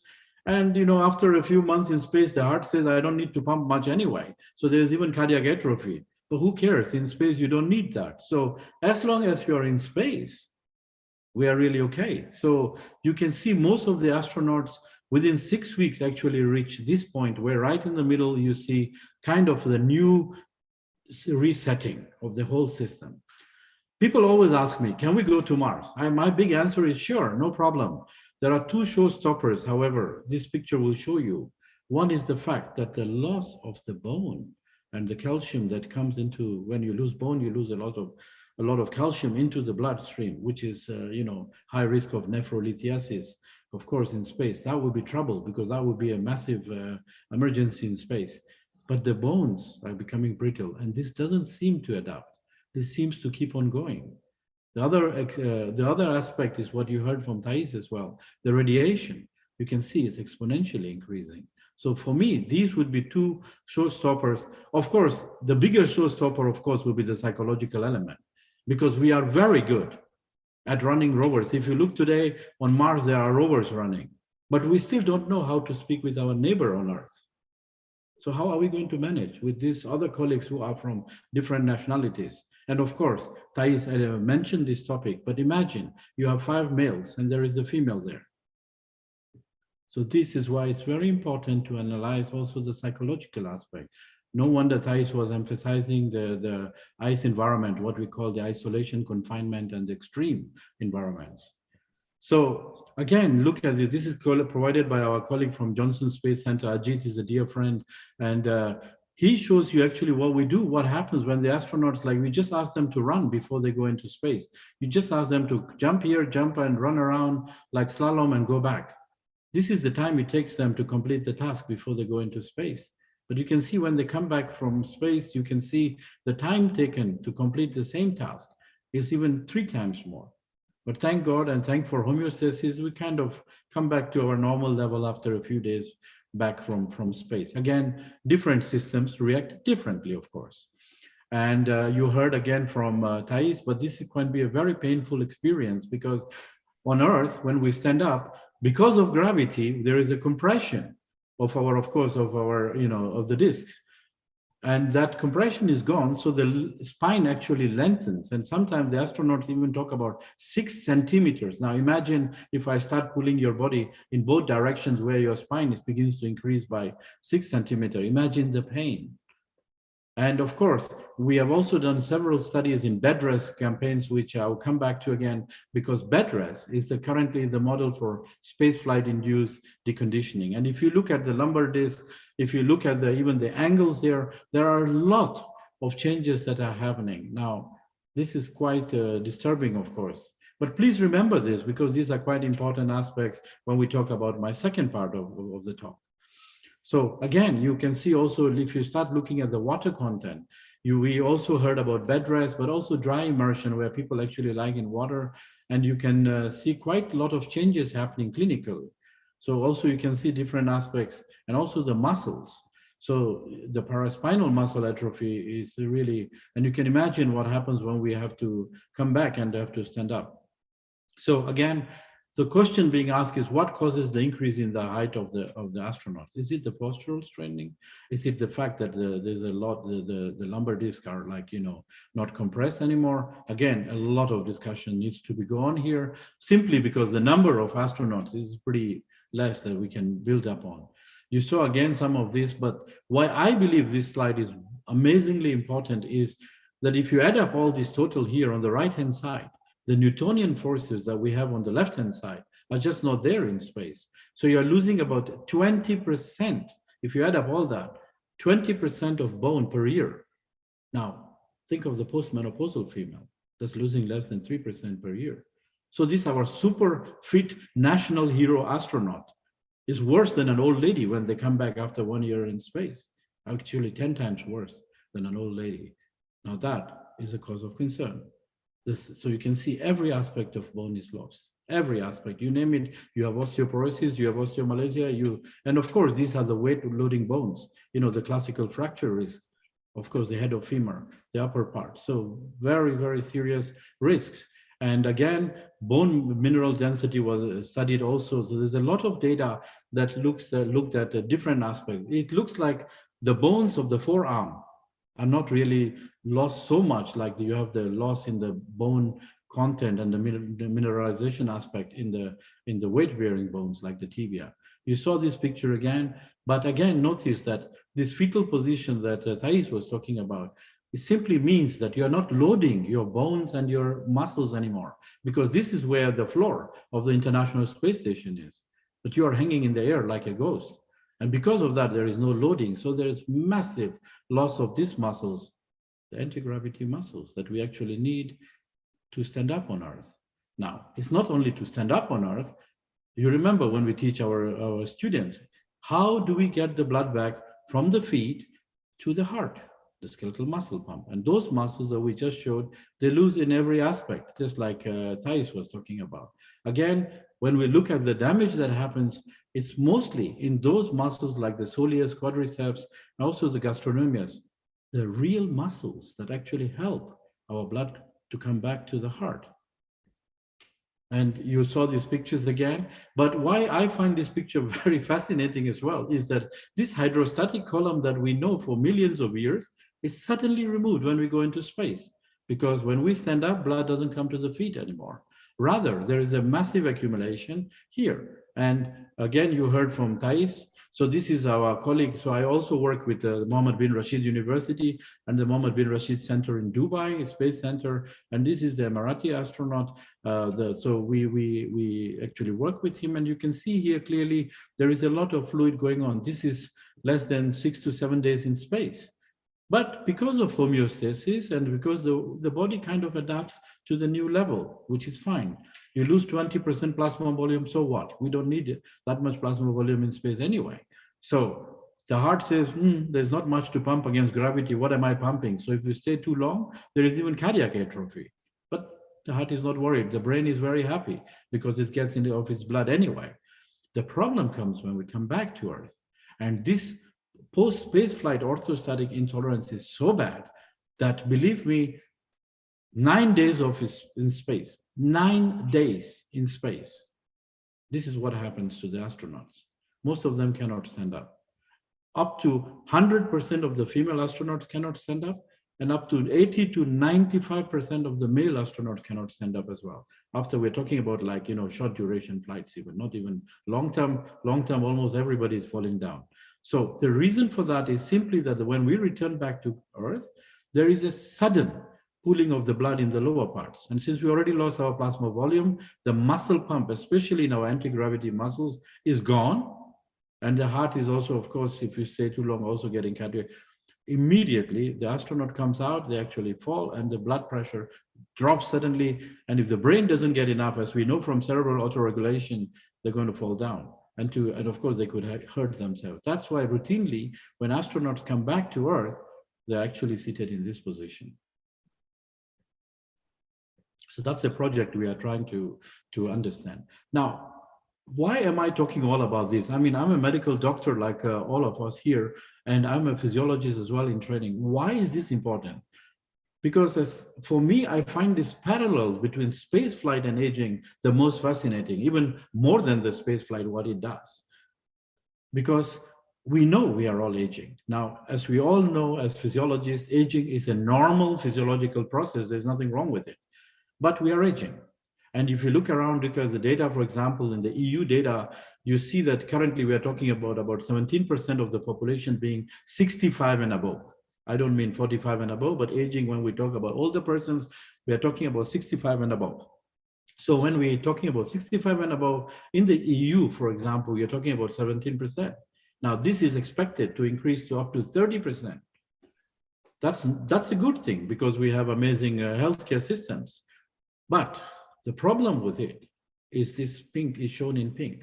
These are the extra costs that each and every country in the EU has to come up with to cope up with the aging related costs, because it is the aging persons that cost the system a lot of money. So there is always trying to, so the system, the health authorities always want to know, how can we, of course, help the older persons?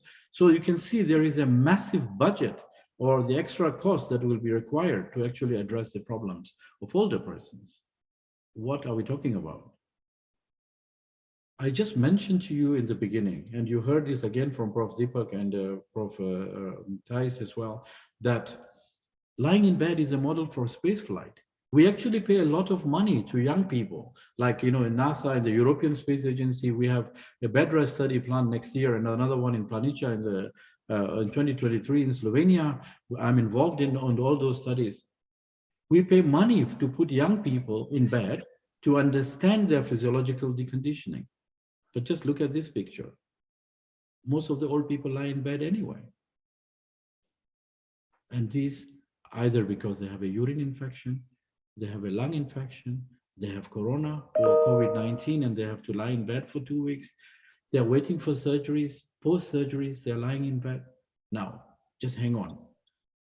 We know that lying in bed is a model for space flight, and the super fit national hero cannot stand up after 9 days in space. How do you expect my grandmother or my grandpa to be able to do that when they stand up? They are already deconditioned because of the aging related frailty, which is of course defined as the sarcopenia and the muscle and all the other aspects that we have. They're already deconditioned before they lie in bed. So they are going to, of course, go much worse. And so this is the angle that interests me most, that if space flight is simulated by lying down and we pay a lot of money to young people to lie in bed, well, hang on. Most of the old people are lying in bed anyway, and they are not astronauts. And if this gentleman actually stands up, he or she, or I mean, the next picture you can see here, they will have a lot of problems. Now, who are these people here? These are young people that I talked about from the space agency. We put them in bed. They lie in bed. And one of the colleagues asked, how long can you lie in bed? Studies have been done from short-term bed rest, which is like 7 days, 5 to 7 days. You have intermediate, 21 days. Long-term is anything like, 60 days and above. There was a study of even up to 100 days, but that's pretty much damage. But you don't have to worry about the duration, because after 9 days, the effect, most of them can't stand up anyway. So it's pretty intense. You can see this, the angle is a little bit down, 6 degrees head down, but the effects that you have here are the same as the old man lying in bed. The only difference is that here there is a 6 degree head down to simulate the fluid shifts that happen towards the head. That's the only difference. Otherwise, the physiological deconditioning effects of horizontal bed rest, like we have in hospitals, is the same like here. There's only the fluid shifts that's the difference here. So we use this opportunity to try to understand a lot of the physiology that happens. And so let's go back to the aging. For some reason, this old lady has now been admitted, whatever the reason. Immobilization itself is going to cause the deconditioning. And the problem is, most of us doctors don't understand that part. We are so busy saying patient number XYZ with corona infection, with lung infection, waiting for our surgery, blah, blah, blah. We do all the treatment for them.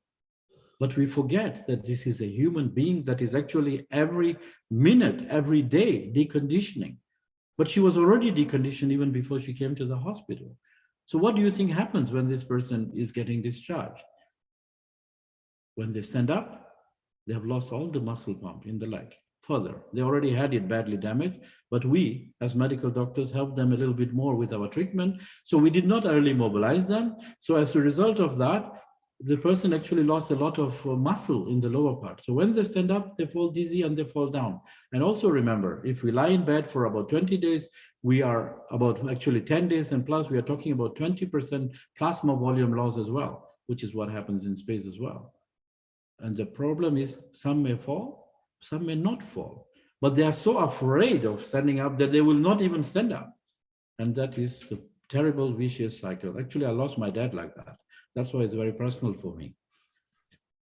Now, the problem is, and this is also something in hospitals, that is why I find space flight is very cool, because I can translate it to aging.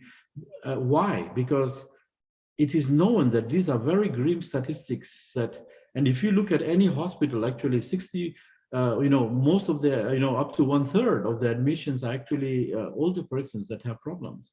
But the statistics are really bad, because the moment you lie in bed, the outcome that will come with it is really bad. And you can see all those specific aspects that will be affected. So we try to understand, because I am one of the coordinators of the European Innovative Partnership, Active and Healthy Aging, how to age healthy-wise. And I try to use the model of spaceflight, because astronauts are very few, of course, so we use a lot of data from bed rest studies to understand that, but I try to translate also that to the geriatrics. So that's how I combine spaceflight with geriatrics.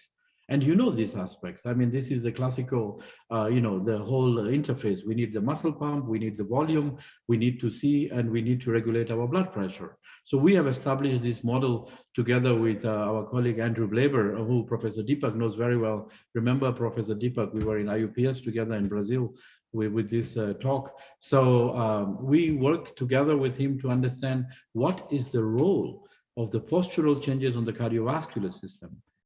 And so we do, of course, the tilt table test that we have heard about, but that's a young lady. We need to tilt her up.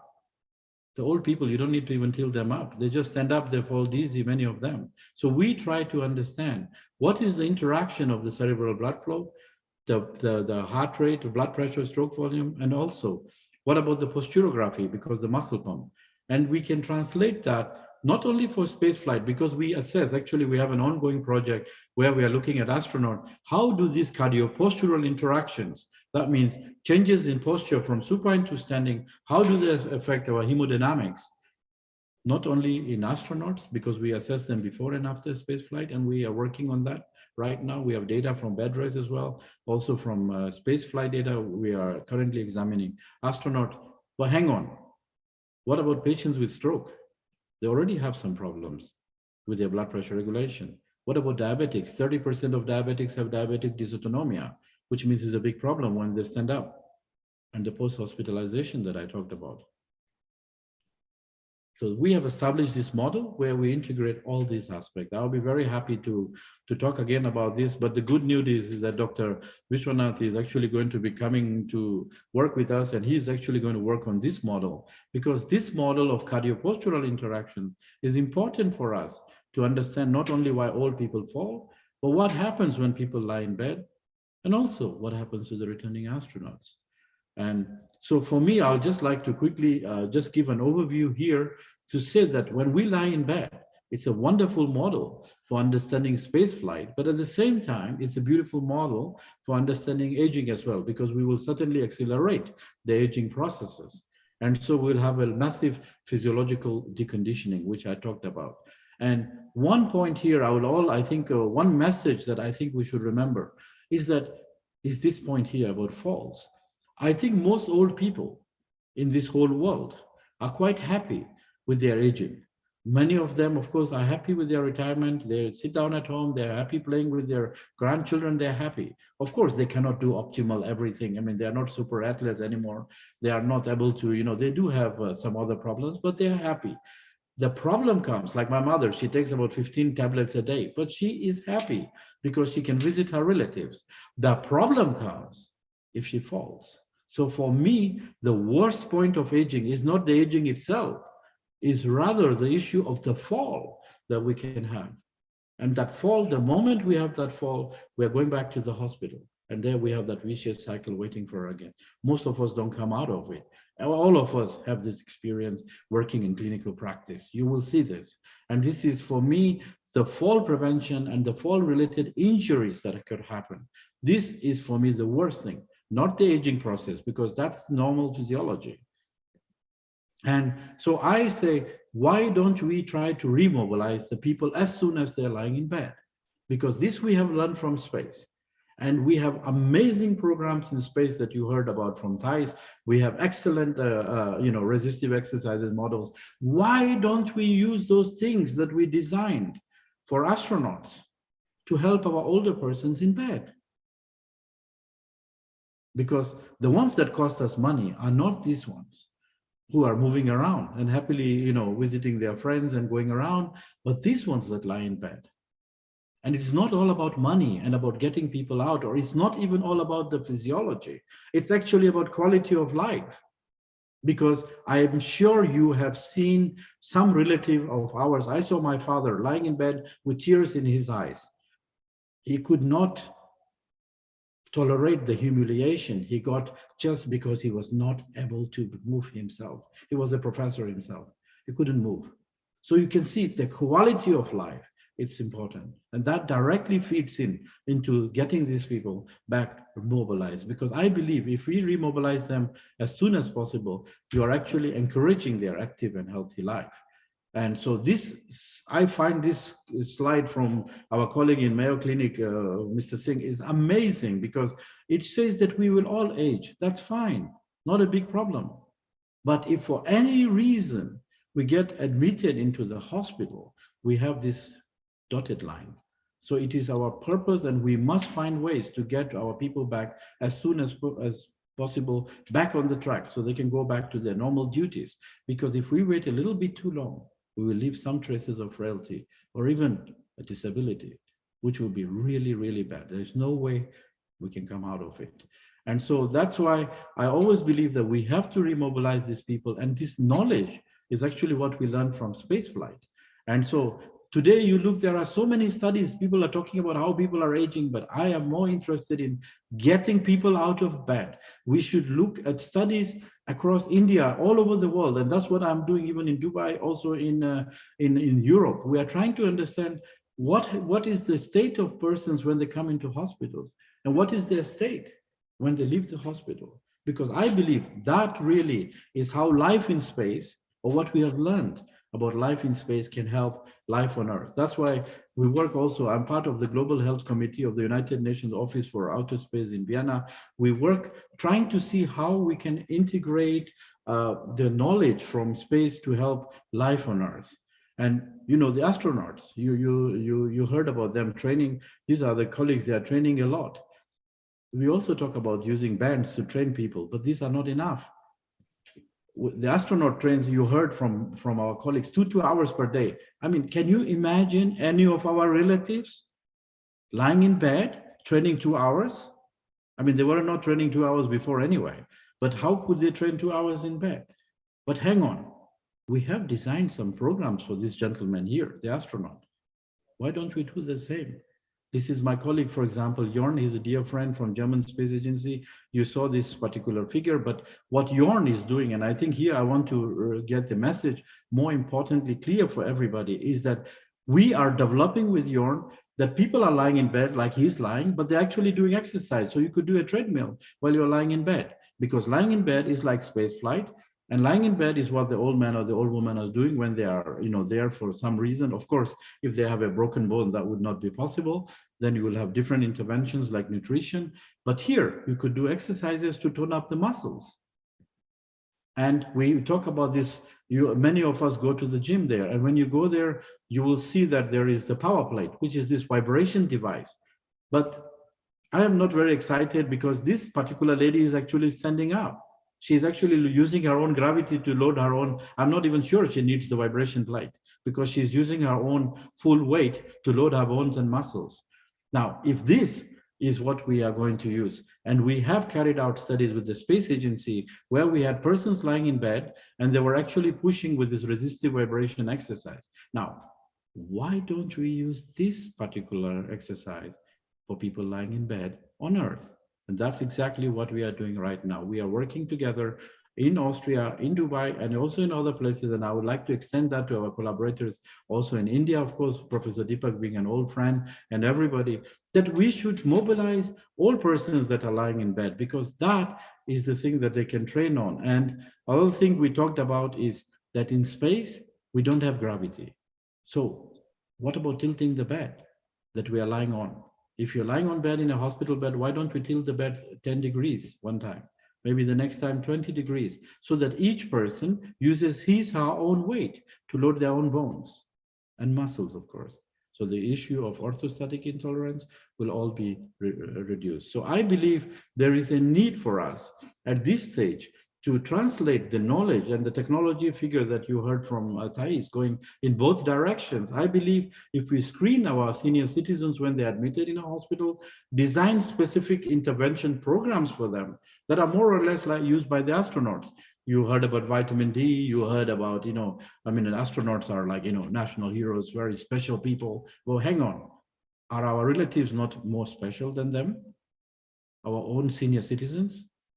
And I believe it's important that when we design interventions that are personalized, we are going in the world of personalized medicine. Why don't we design an intervention based also from spaceflight, like resistive vibration exercise, which we can do this before and after, and give them, and more importantly, also train them that when they go home, they should continue accepting their behavior. It is not appropriate, and I know it is wrong for me to say this, but it is not appropriate that people lie in bed. We should get them out of bed, because in that way they can mobilize. And I know it is also I'm myself from Rajasthan. I know it is very hard for me to tell my mother to walk around. She says, "Main to leti rahungi. I'm just going to lie down. Beta pani leke aao." And I'm like, it's not about the water, mom. You need to get your own water, so you load your own bones. Now she has understood. In the beginning, she abused me a lot. She said, "I cannot believe my son is so lazy. He doesn't want to treat his own mother." I explained to her, "Mom, you need to load your bones and muscles." And now she gets the point. And now when she goes out to the garden, she tells her other friends, "Listen, my son said, please load your bones and muscles, but just don't all the time, get out of bed, move, because you're loading your bones." And now people are doing that. And I believe by doing that, we'll actually be encouraging active and healthy aging. Thank you so much.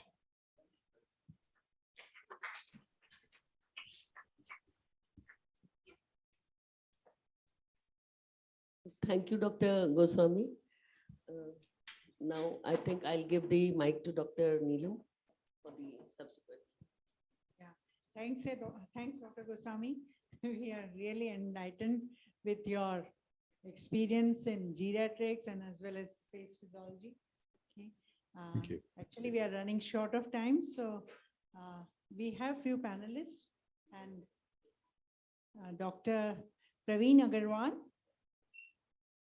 Professor and Head from Emergency Medicine, AIMS, New Delhi.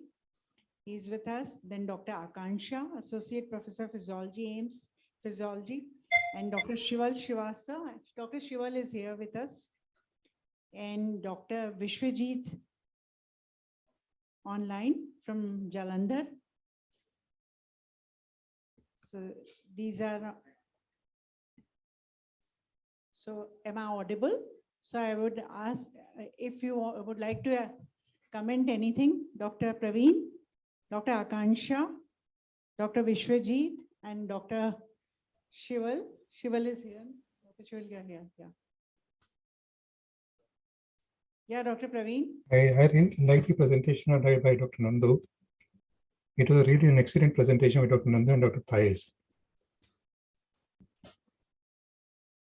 Thank you so much. Thank you. Thank you. Dr. Akansha. Yeah, good afternoon, everyone. Sorry I could not be there because of some family emergency. It was it was really informative to listen to Dr. Nandu, Dr. Thais, as well as Deepak sir. It was really informative. Actually, sir, just from listening to your talk, I also was just thinking about what could be the other applications of loading in a horizontal position. And a few months back, even few years back, I had a ankle injury and I was not able to ambulate. And at that point of time, even I felt that if there could be a set of exercises, there were, but not like a standardized set of exercises, even the patients who are not able to ambulate because of some other conditions. And then it becomes like a vicious cycle. They're not able to mobilize, and then the sedentary lifestyle, it kind of contributes to that, whatever is the original injury also, especially in obese cases and elderly people with over and above that obesity is there, and then joint dysfunction, and then it becomes like a vicious cycle. So that is something, again, sir, it kind of, your talk was really informative in that aspect. So thank you so much. Thank you so much. Thank you, Dr. Akansha. Dr. Vishwajit. Sir, can you hear me? Dr. Vishwajit. Okay. Now I would like to invite Dr. Shival Srivastava for his comments. Thank you, sir, for the talk.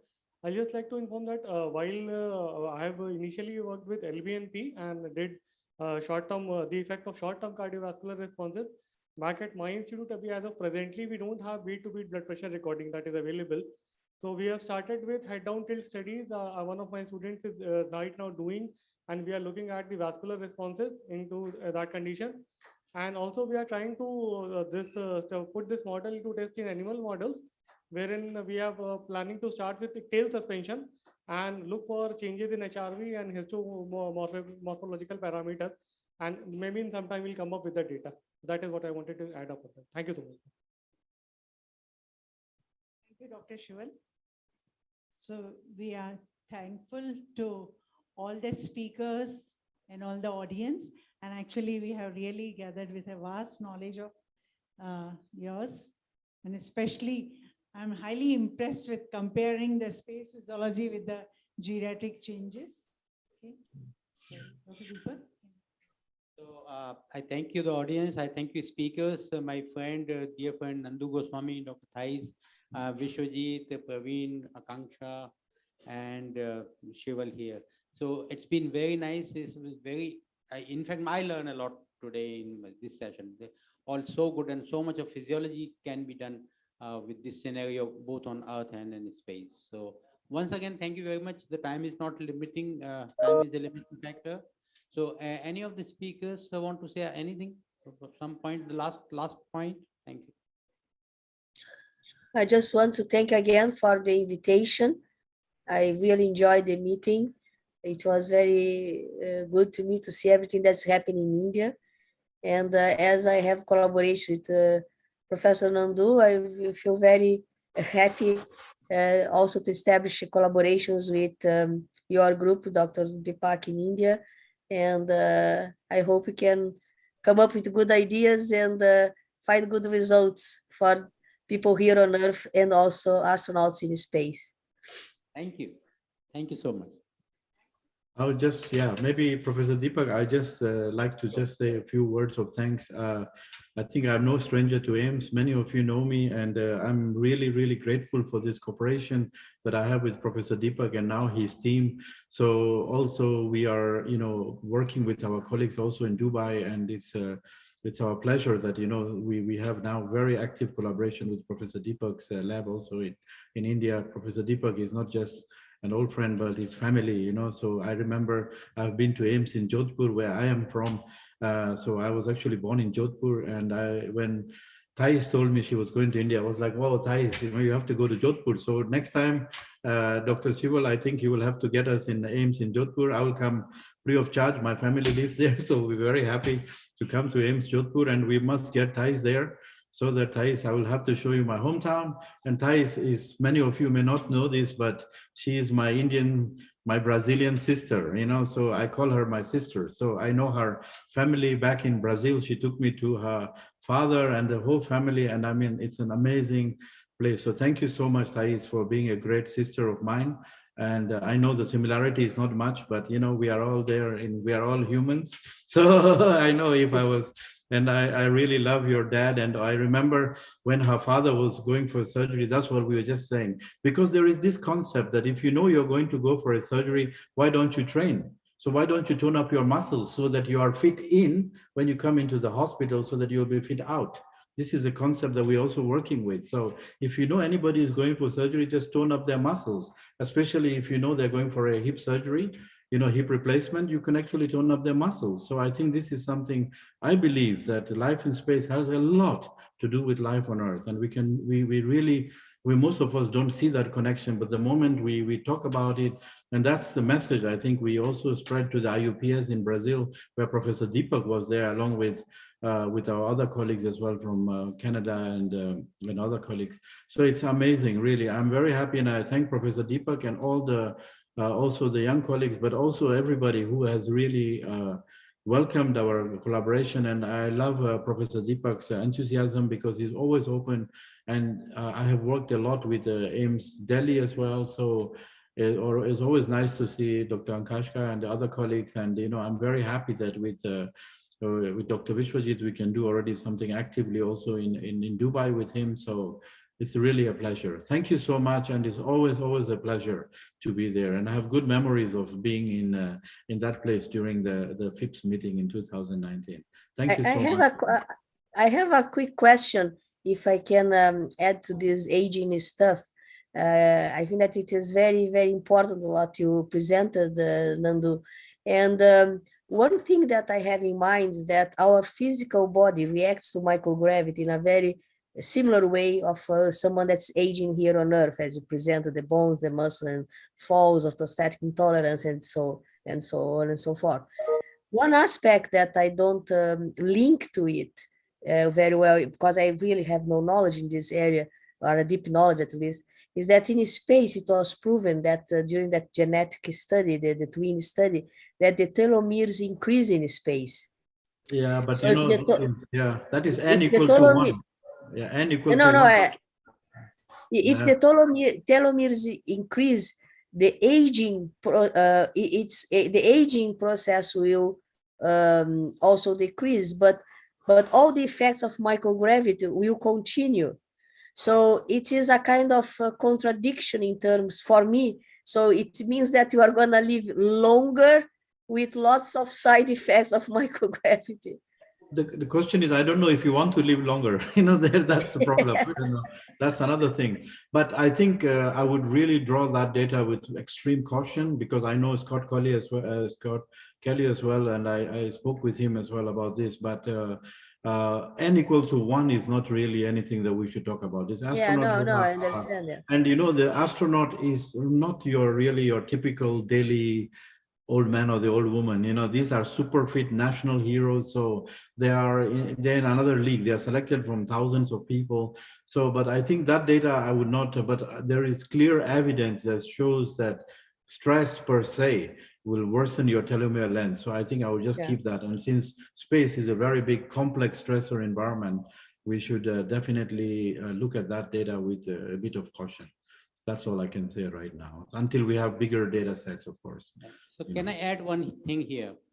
Some telomere research going on in India, and the people from AIMS Department of Anatomy has proven that if person do yoga, the telomere length, which is lost, which is decreased in aging, reverses when you do yoga. So that's the one thing. So this is not the answer what Thais is saying, but what I'm saying, the effect of yoga actually try to reverse the aging. That is a different story on Earth. But on a space telomere length increase, actually that's not the aging. That looks like aging. It's kind of a model of aging faster. So in India, if somebody ages fast, like progeria, aging happening in a couple of weeks or a month or so, will not be reflected in telomere length on Earth also. It's a long-term process with enzymes and other things. Thank you so much. That's what I want to add. Thank you. Thank you, Dr. Thais, Dr. Nandu Goswami, and Dr. K.K. Deepak for enlightening us on space physiology. We have been studying space physiology, but today you have really widened our horizon of the knowledge in space physiology. And Dr. Goswami, I would like to add that I had attended your session in 2019 also, and it was really very good. And today the same, I've enjoyed your session today also. Thank you so much. Thank you all the panelists. Thank you so much for inviting us to this talk. Thank you again, the AIMS team there as well, and all the colleagues from there, and Professor Deepak and Thais, my sister. It's always nice to see you again. Thank you. Big round of applause for all the speakers and chairpersons. Now moving towards the felicitation. I would request respected chair ma'am to kindly felicitate our speaker of this session, Dr. K.K. Deepak sir, and Dr. Rusomano Thais from King's College, London, and Dr. Nandu Goswami from Medical University of Graz, Austria, the speakers of today. I would request respected chair ma'am to kindly felicitate our speaker of this session, Dr. K.K. Deepak sir.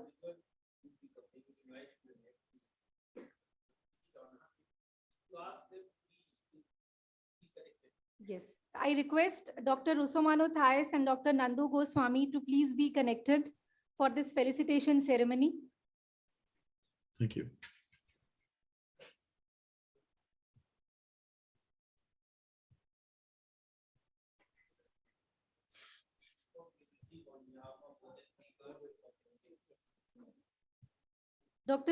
Dr. K.K. Deepak sir will receive the felicitation on behalf of Dr. Rusomano Thais and Dr. Nandu Goswami.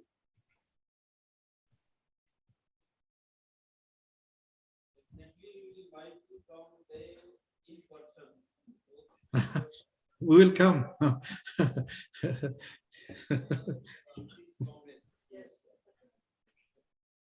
So we look forward to see you both in person. Always a pleasure to come back home to see Professor Deepak and the team in AIMS. Thank you. A huge round Oh, of that's applause for beautiful. sir. This is beautiful. Very nice.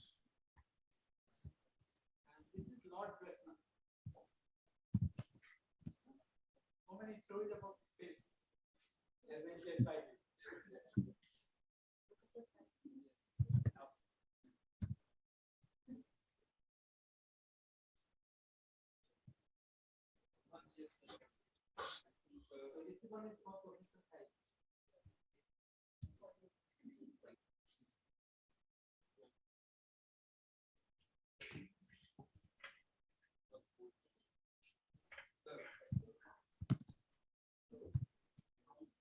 Wow. Thank you so much for the enlightening session, sir.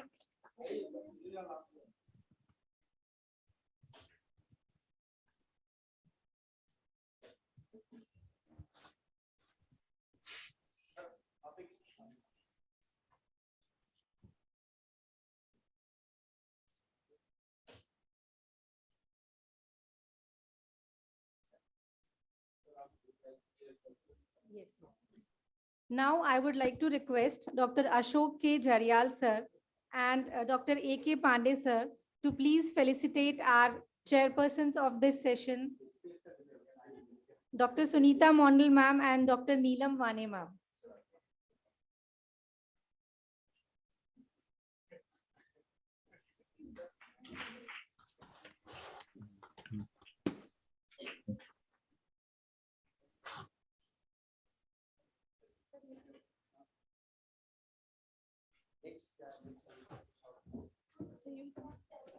They invite you.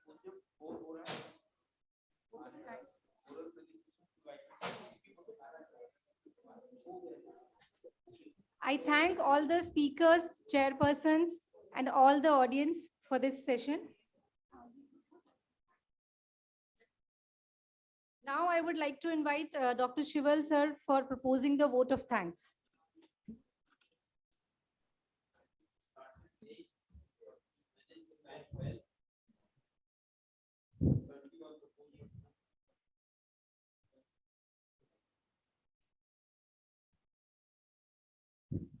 So I'd like to thank Professor Deepak sir, Dr. Thais and Dr. Nandu Goswami sir, and all the members of the panel for the informative discussion.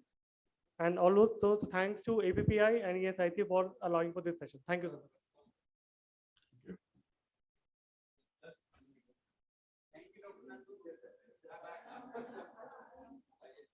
There is announcement for all the poster presenters.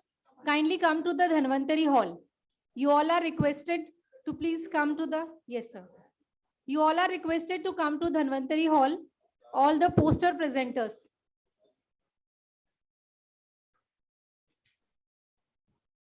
All the poster presenters are requested to come to Dhanwantari hall. Yes sir.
Now we would be felicitating the judges of poster presentation. In e-person poster category, I will be requesting Dr. K.K. Deepak sir and Dr. S.B. Deshpande sir to kindly felicitate the judges of poster presentation in person. The judges are Dr. Aarti Sood Mahajan and Dr. Shilpa Khullar. May I please request Dr. K.K. Deepak sir and Dr. S.B. Deshpande sir to please felicitate the judges of poster presentation in person. Judges are Dr. Aarti Sood Mahajan and Dr. Shilpa Khullar. Yes, ma'am. Please come.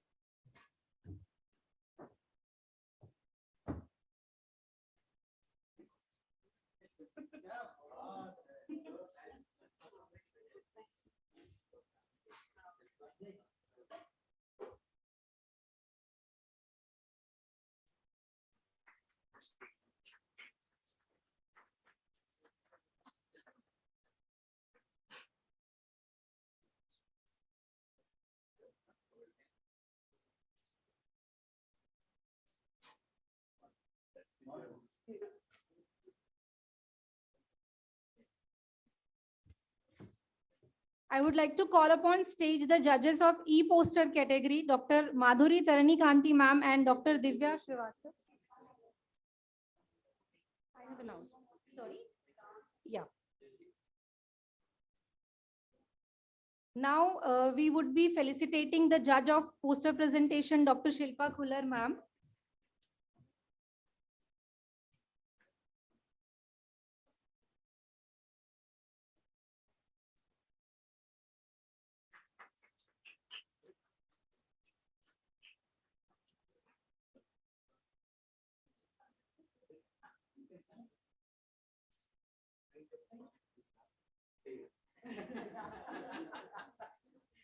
अच्छा आई होना चाहिए देखने के लिए आप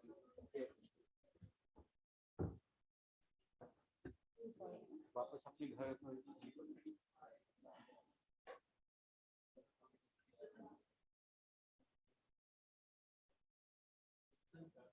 May I please request Dr. K.K. Deepak sir and Dr. S.B. Deshpande sir to again come on the stage and please felicitate the judges of poster presentation e-posters, Dr. Madhuri Taranikanti ma'am and Dr. Divya Srivastava.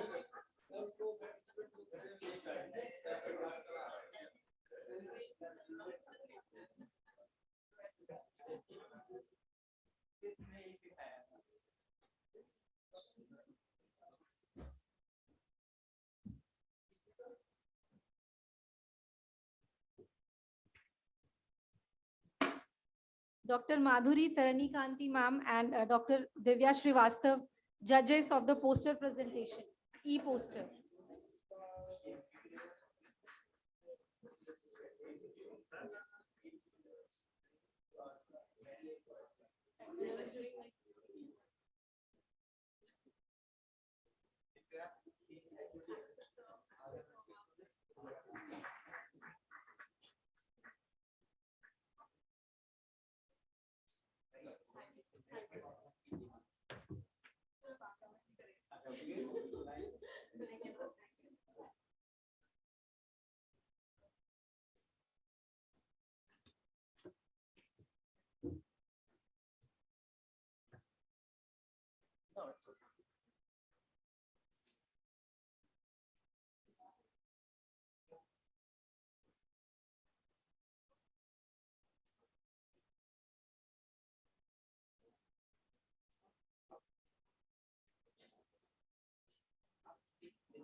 Now we'll be announcing the prizes in poster presentation held on 14th April 2022, that is today.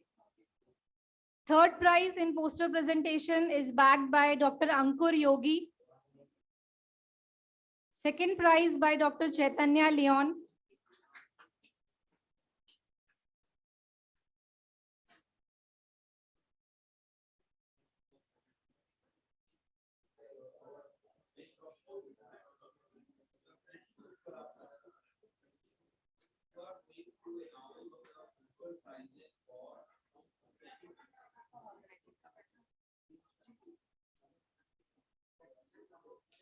Sort of announced here. One second. One you be here only. These are the first, second, and third positions from organizing committee of the poster presentation. As I told earlier, third prize, Dr. Ankur Yogi. Second prize, Dr. Chaitanya Leon. And first, Dr. Prachi Srivastav. Huge round of applause for all the three.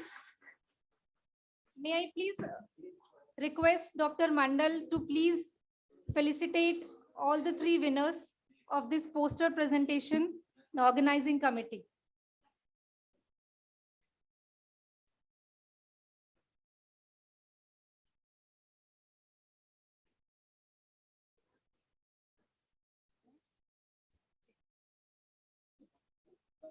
The third prize by Dr. Ankur Yogi.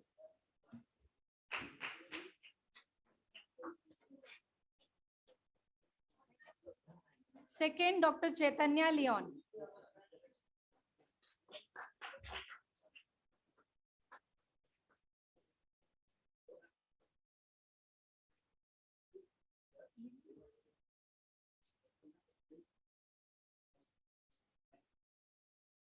And Dr. Prachi Srivastav, winner. First prize in poster presentation.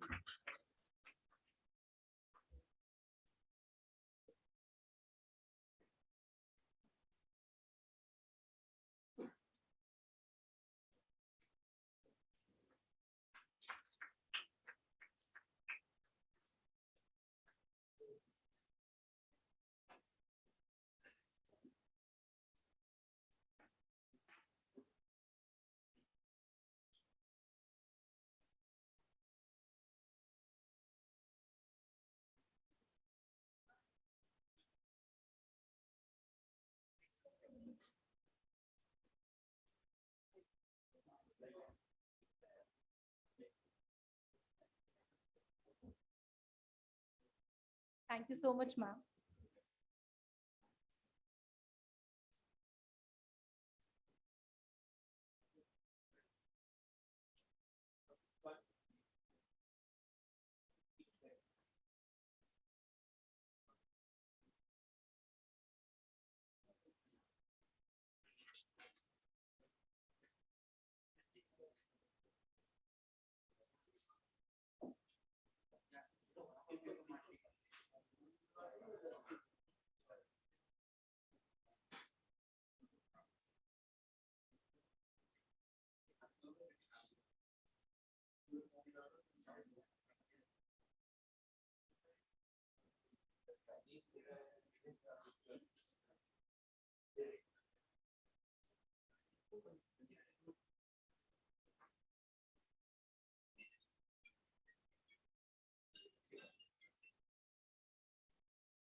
Sorry, dear colleagues, I will have to leave now because I have another meeting in 5 minutes, so I will be leaving now. Thank you so much. Thais, it was nice seeing you again. Bye-bye for now. Let's keep in touch, Thais. Bye-bye. Thank you so much again, Professor Deepak and family there. Thank you. Thank you, sir, for being with us. Thank you so much for inviting us. Thank you so much. Bye-bye. Thank you.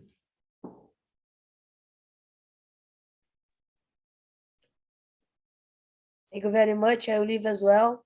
See you next time.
May I please request Dr. A.K. Pandey, sir, to please give away the certificates of poster presentations. Dr. Aparajita Bhatnagar, Dr. Prachi Srivastav, Dr. Deepti Mathur, Dr. Avan Savani, Dr. Manisha Srivastav, Dr. Shravanti Bhattacharya, Dr. Zeel Ajola, Dr. Chaitanya Leon, Dr. Kripali, Dr. Namrata, Dr. Ankur. Please come on the stage. I request Dr. K.K. Deepak sir and Dr. A.K. Pandey sir to please give away the certificates of today's poster presentation.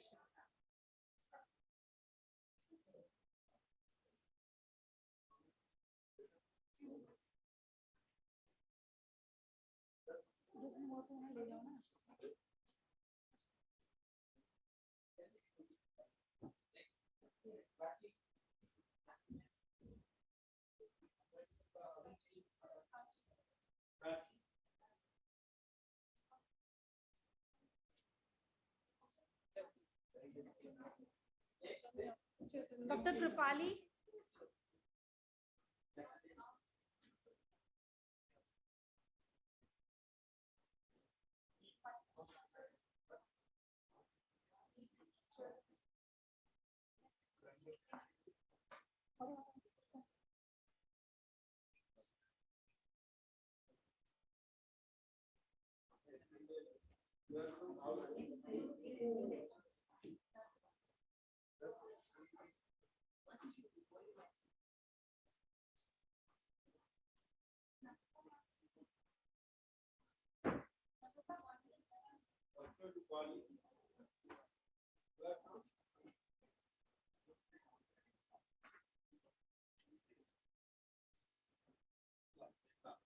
Dr. Namrata, ma'am.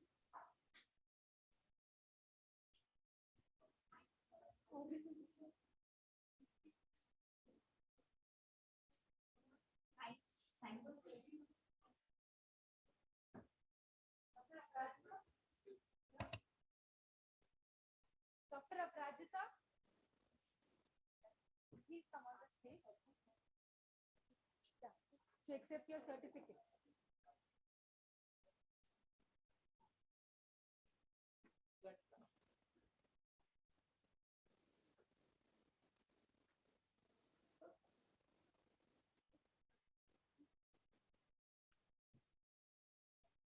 Dr. Deepti Mathur.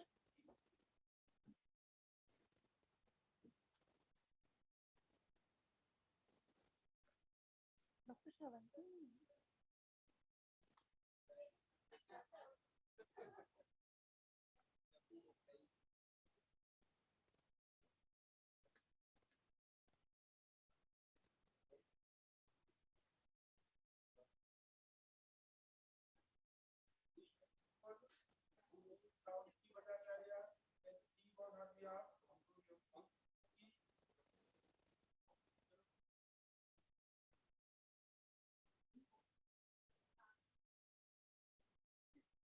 Thank you.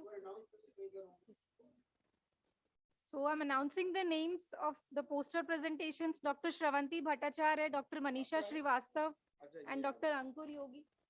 So Dr. Shravanti is with us.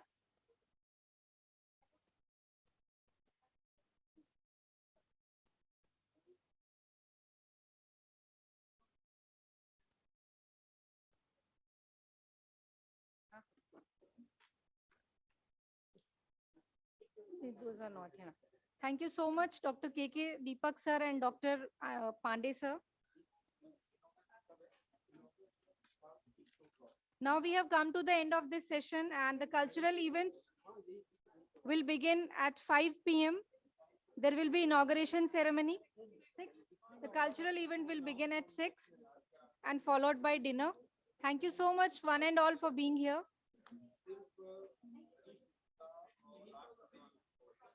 I think so. Yeah. The venue will be this auditorium only for all the cultural functions. Thank you, one and all.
यहाँ का inaugural कौन दे रहा है, coordinate कौन कर रहा है?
Announce the group, the high tea is ready.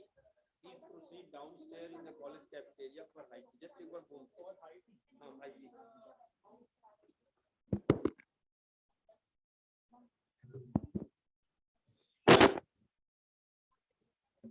Attention all of you. High tea is ready. Please proceed towards college cafeteria downstairs.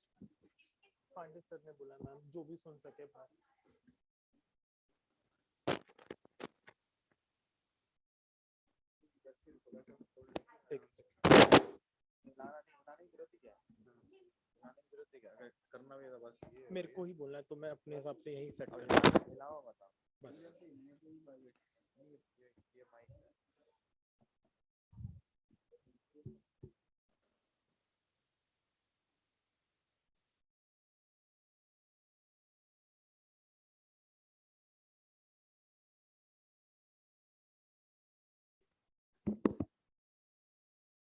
Attention everyone, tea is ready. Please proceed towards college cafeteria, ground floor. I repeat, IT is ready. Please proceed towards college cafeteria for the refreshments at ground floor.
Check. Holly, Holly, sound check, Holly.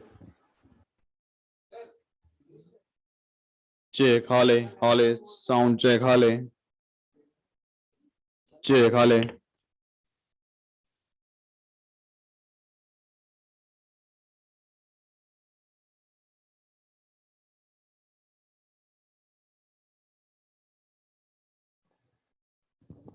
Check, Holly. Check, check, Holly, Holly, Holly. Check, sound check, Holly. Check, Holly, Holly, want to check, Holly.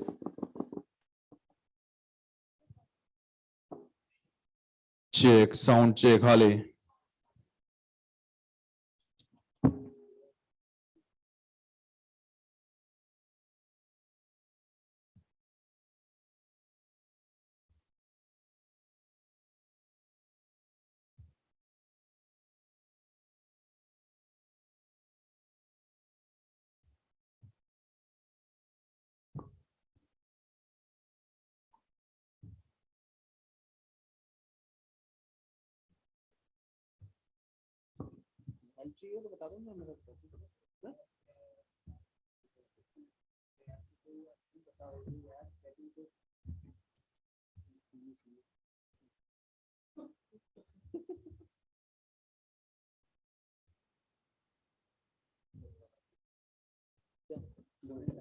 हो गया अब तो छोड़ दो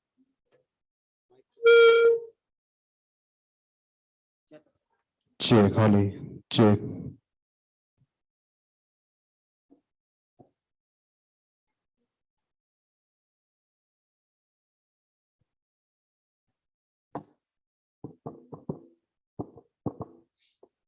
Check, Holly. Check, check, Holly. Check, Holly. Holly, want to check, Holly.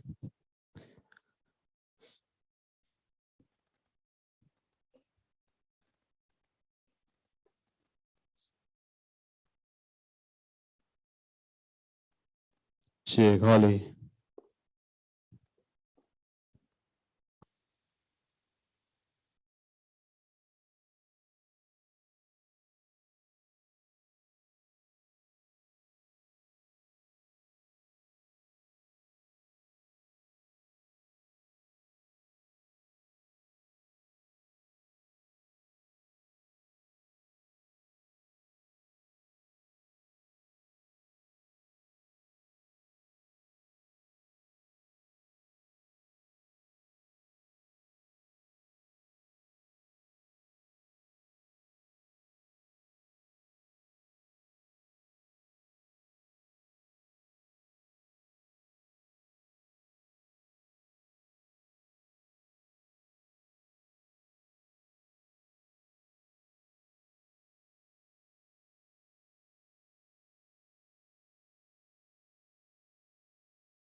पढ़ाई हो गई और हो तो उसका होता एक दो मिनट लगता है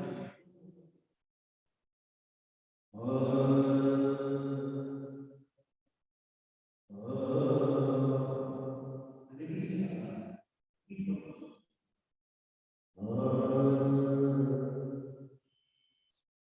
और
check, Holly, check.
Okay. Hello, hello. Yeah. Abhi.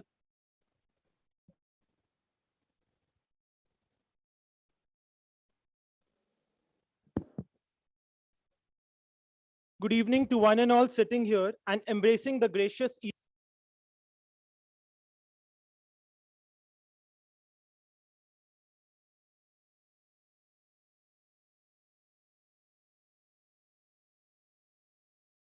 gratitude our registrar academics for their keen interest in promotion of Indian classical music and their spirit rich in culture. I owe my salutation to the dignitaries present here. I feel ecstatic and blissful to be part of such occasion. Proceeding further, I now take immense pride to introduce the Ma Sharde of our event now. I request the audience to put up a loud applause.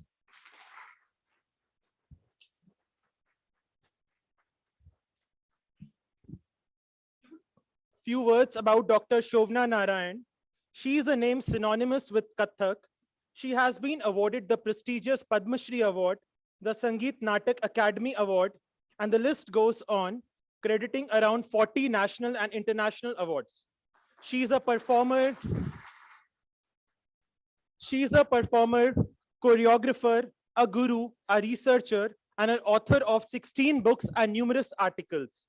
What is even more astonishing is that she served as a civil servant, Indian Audit and Account Service, 1976 batch. And in both the careers, she has achieved distinction and great heights. With my head bowed down and hands folded, I welcome one of the greatest dancers of Indian history, the pious and magnanimous Dr. Shovna. Accompanying her is equally competent and affluent tabla player, Ustad Shakil Ahmed Khan, and her music composer vocalist Imran Khan.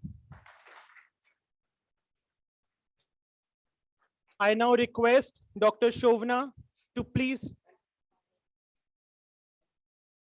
on the violin, Azhar Shakil. I now invite Dr. Shovna Narayan to please embrace our stage. I request the audience to please keep up the spirit and give a loud applause to the performer.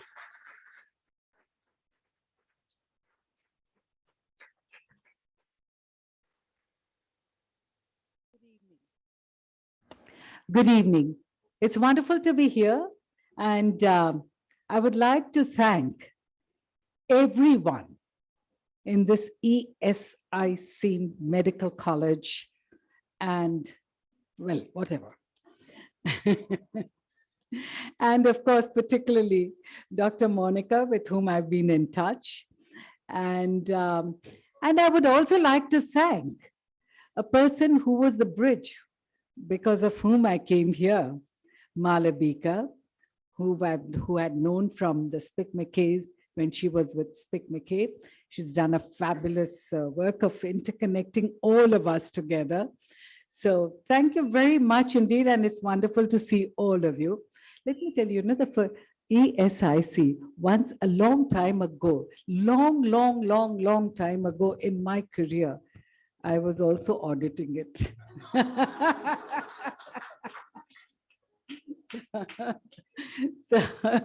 So how can I forget ESIC? Now, well, to begin with, I know many of you have had some interesting chats with some little girls and some big girls and some very big girls who are dancers and or who are very interested in dance. But nonetheless, let me, to begin with, if I have your indulgence, can I just speak a bit about Kathak and introduce you to Kathak? So first of all, let me say that I always say I'm so proud to be an Indian. And not because it's the done thing to say, but because it's for several reasons, and I'll just list out one or two reasons.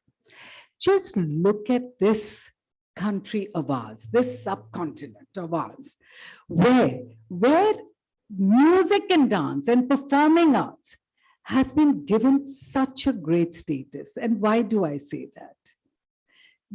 After all, can you find any other philosophy in the world where you see the God in his various multiple forms being revered as dancers and as artists? If I think of Lord Shiva, then he is Natraj. He has the damru in his hands. He dances to the sound of the mridang. If I think of Lord Krishna, there he is, Natwar Krishna. He dances, he plays the flute, and what does he have? So all of them, even the goddess of wisdom and learning does not have books in her hand. She has the veena.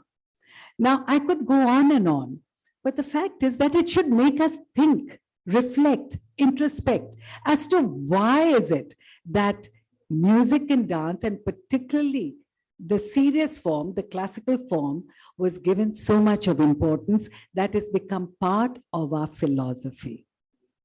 And that I leave it to you all. I leave it to the youngsters over there, the two youngsters I met, for you all to decide and think about it. And another reason that here is again a country that has not one recognized classical dance form, but 8 recognized classical dance forms as on date. Perhaps in the future, there could be others because there are a couple of them who are very close to being recognized. And so here we have, and then of course, I'm not talking about the folk culture because it keeps changing every 50, 100 kilometers. So it is this variety, the panorama of diversity, the panorama of variety, which makes India, India. And it is so beautiful. And all our classical dance forms, incidentally, have the same origin, the same, path, and the same ultimate aim. They were all born in the temples of the different regions of our country. They were all utilize hand gestures, facial expressions, body movements, because dance and music is taken to be a bhakti marg, a bhakti yoga. And therefore, And through that, what are we attempting to say? The ultimate aim is elevation of the self, elevation of the soul, and to be at one with the universal soul. That is the ultimate aim, where you elevate your inner self. And this aspect makes it so unique that you find that has been reflected in our philosophy also. Now, what is the difference? Like some of the two young girls what is the difference between the different classical dance forms? मैंने तो कहा कि हम सब हाथ, अगर मुझे, in fact, आप लोग जो डांसर नहीं हैं, आप भी हस्त मुद्राएं करते हैं, आप भी रस जो है, नवरस जो है, आप इस्तेमाल करते हैं, आप भी postures करते हैं. If a person, like when I ask, when you do this is the modern thing, the very modern way of saying. So now this is the Mrigashirsha Hasta, but it means call me up. If I want to say, don't talk to me because the HOD is looking at me. So you'll say,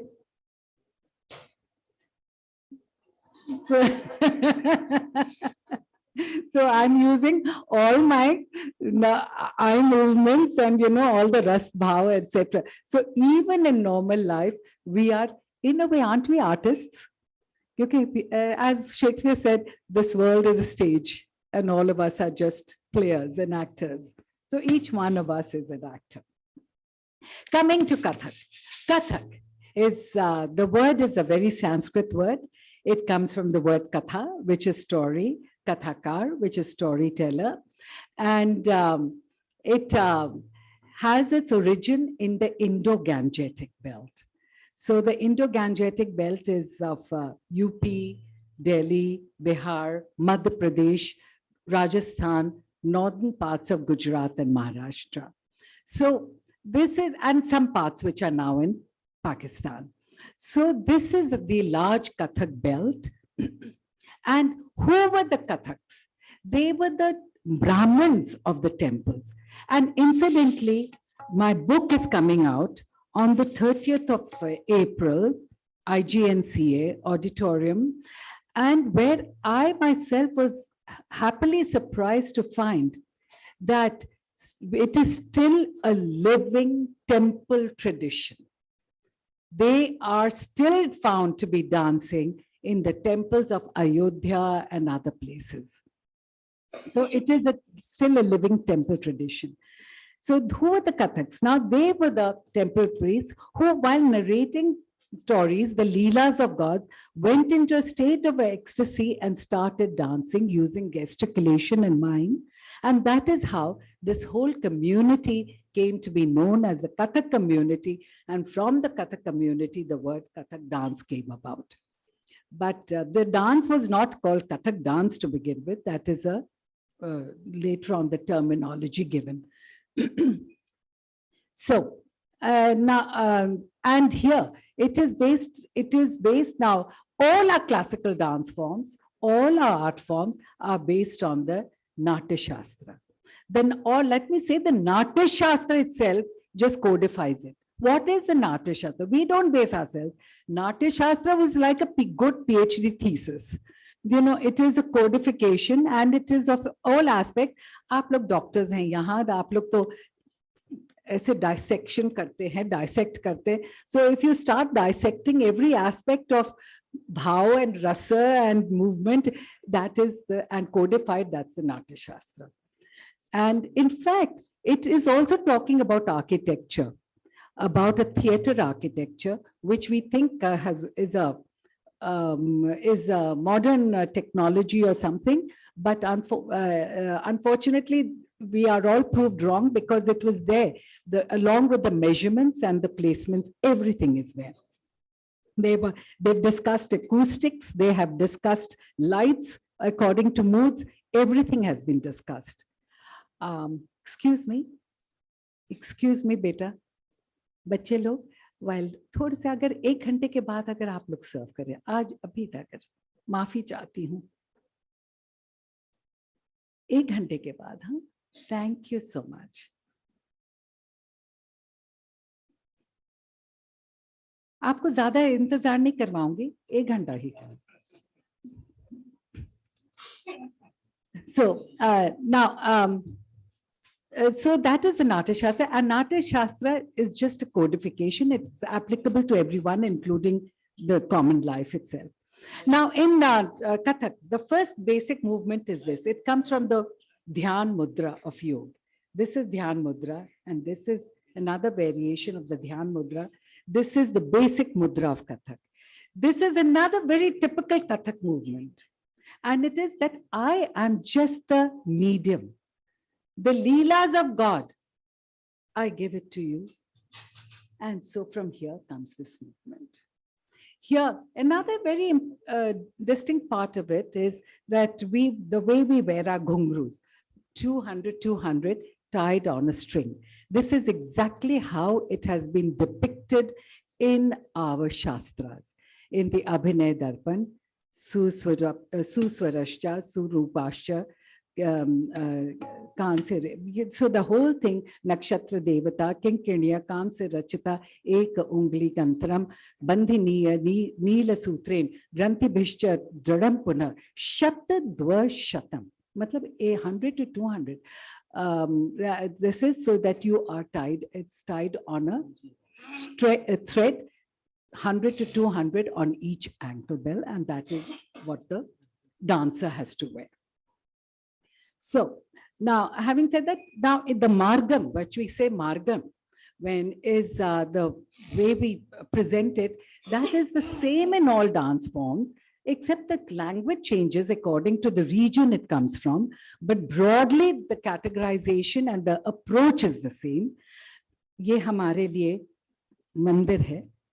So that is why we, pehle hum, we make a Rangmanch Pravesh, do the Bhumi Pranam, and then after that, we do a prayer to the Lord. We seek his blessings. And once having through the Vandana or the Shlok, and thereafter we unfold the rhythmic part of it. Here now Kathak is different from the others because in Kathak we are the Kathavachaks, you know, so we do the Natvangam or the Padhant ourselves and we dance it out. So and it is also an exercise of pranayam. Because the moment you're doing a very vigorous piece, you're breathless, and then immediately thereafter you come and you can't pant and say, you can't do that.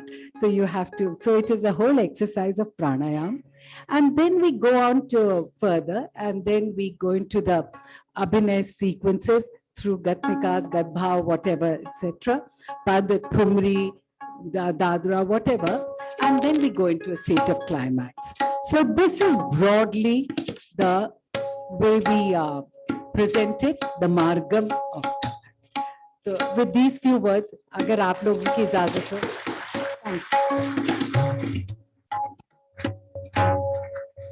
Vishnu Vandana. We'll start with a Vishnu Vandana.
Mahabharata's birth in the temples, it finds mention in the Mahabharata, Adi Parva, Kathakashapari Rajan Shamnashchavna Kasa, Divyakhanani Yachapi Pathanti Madhram Vija. Mahabharata. There is a Abhilekh, an inscription, a Prakrit inscription of the Maurya period that describes the Kathaks dancing on the banks of the Ganges at Banaras.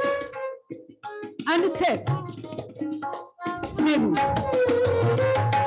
Gangai Mahanadi Epate Sabo Kathaka Bringarnatenam Suditi Sikai Ehi Raya Adinaho Bhavinam Pasahi.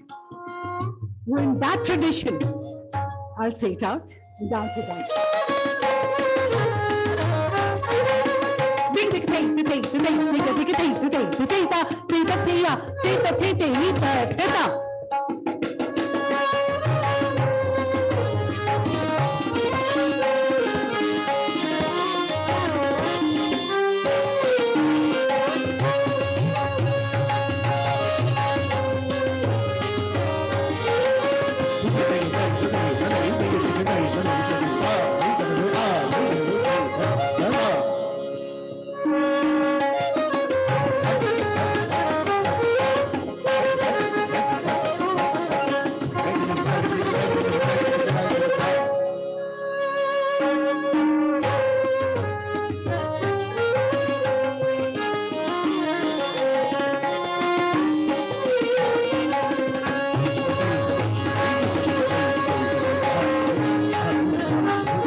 पैर का sound नहीं आ रहा है कोई बात नहीं बढ़ा दीजिए थोड़ा कोई बात नहीं I'll do another piece. The words are ta the tat the tat the ta the tat the tat the. हमारे यहाँ एक मान्यता है कि कृष्ण के पैरों की थाप ता थे थी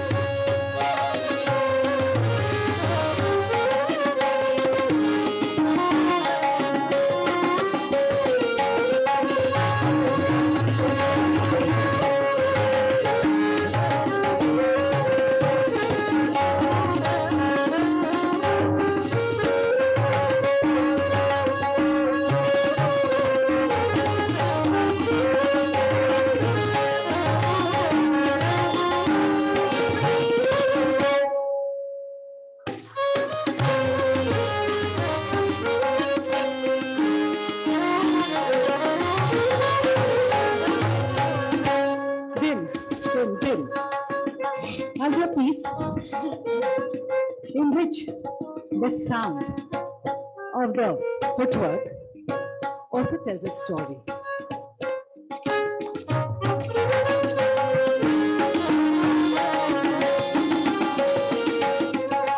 Before that, let me come back and do one more.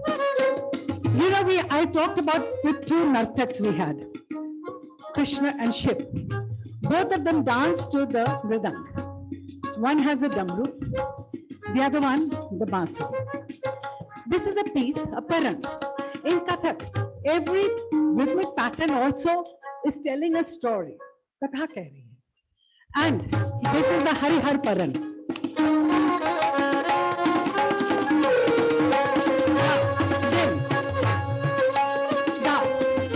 It says, take it again, take it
Now here's the Ashwaparan.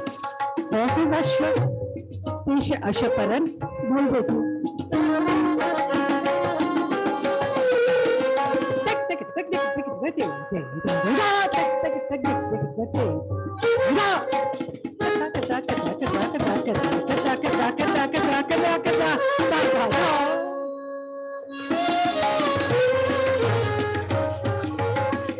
The imagery is that of Lord Krishna on the fields of the Mahabharata battle. He's coming, driving the chariot because he's the Sarathi. So he's coming into the battlefield, riding the chariot.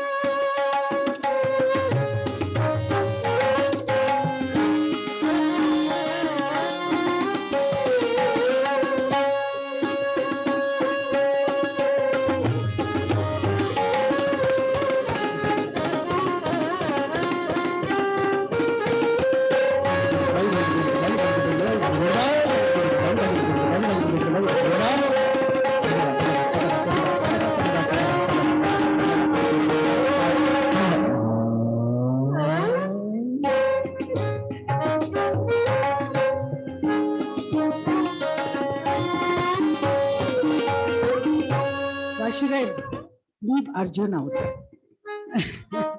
Arjun had the bow and arrow with him, so let's also remember him.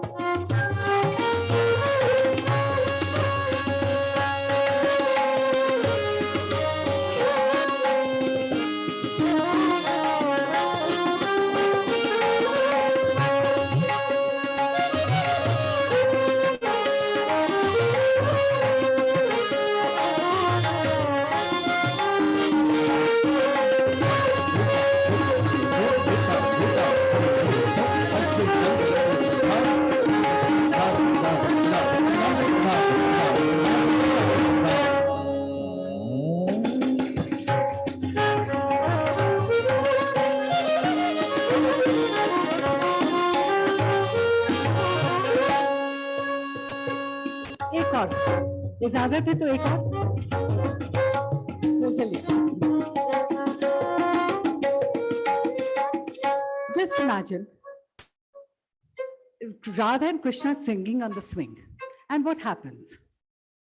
The clouds come, thunder, lightning, bunda-bandi, barish, and they still dance in ecstasy. They don't run inside, they dance in ecstasy. So here is the Jhulna Paran, and see how beautifully the bowl also reflects it. The Jhulne ka pura.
Gatnikas. Chal. This is also given in the Natya Shastra, the chal.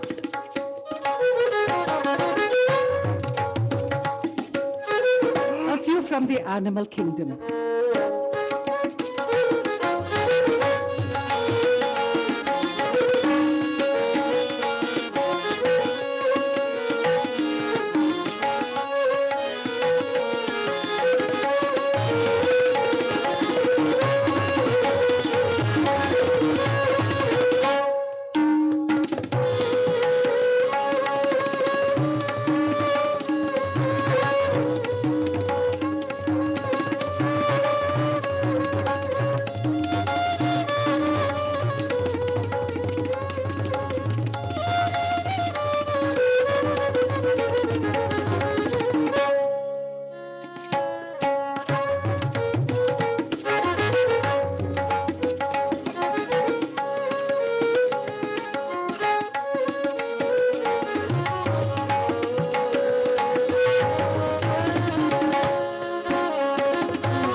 This was the Gatnikas. We have Gatis, classified, codified, and we, in Kathak, we do exactly as a full repertoire. For the big, the grown-ups, I'd like to do one. I've never taken a ghungat, except when it's very sunny. Then I take the veil over my head, or at the time of my marriage. But otherwise, I don't. I'm sure many of us do that.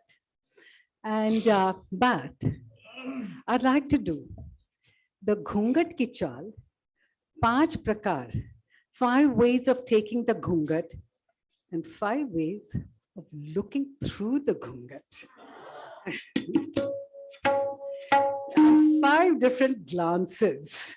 So I leave it to you to see which are the glances.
I'd like to do a Garbhav, where a whole story is told without the use of words.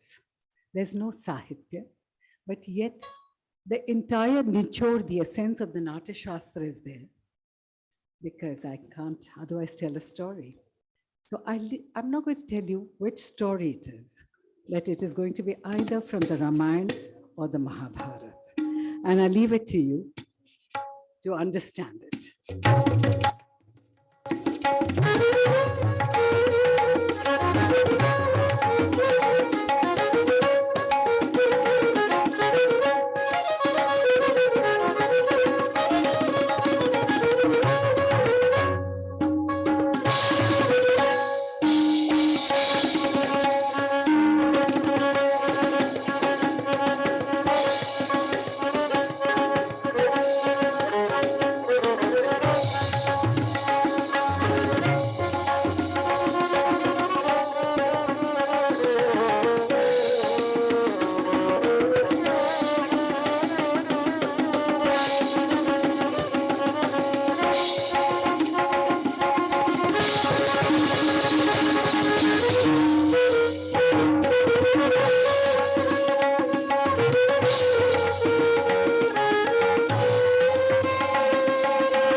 Did you have any difficulty?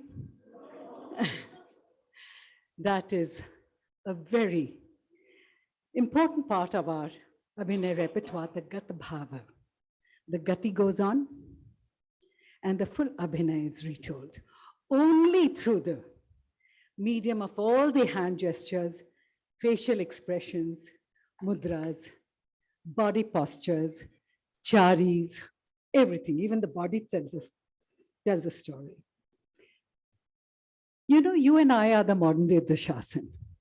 That happened then, but it's still happening today, which is so unfortunate. We call ourselves a very technologically advanced world, but scratch the surface, we are not.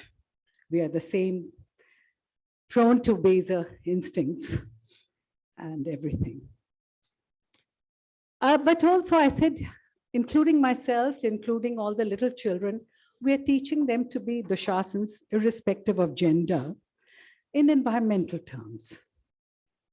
Because the Draupadi is Dharti Ma, and you and I are the modern day Dushasan, because we are constantly derobing her. Dushasan bas karo. Dushasan bas karo, dharti ka cheer haran mat karo. Dushasan बस करो, धरती का चीर हरण मत करो, फिर द्वापर को दोहराने का दुस्साहस मत करो. दुशासन बस करो, बस करो, बस करो.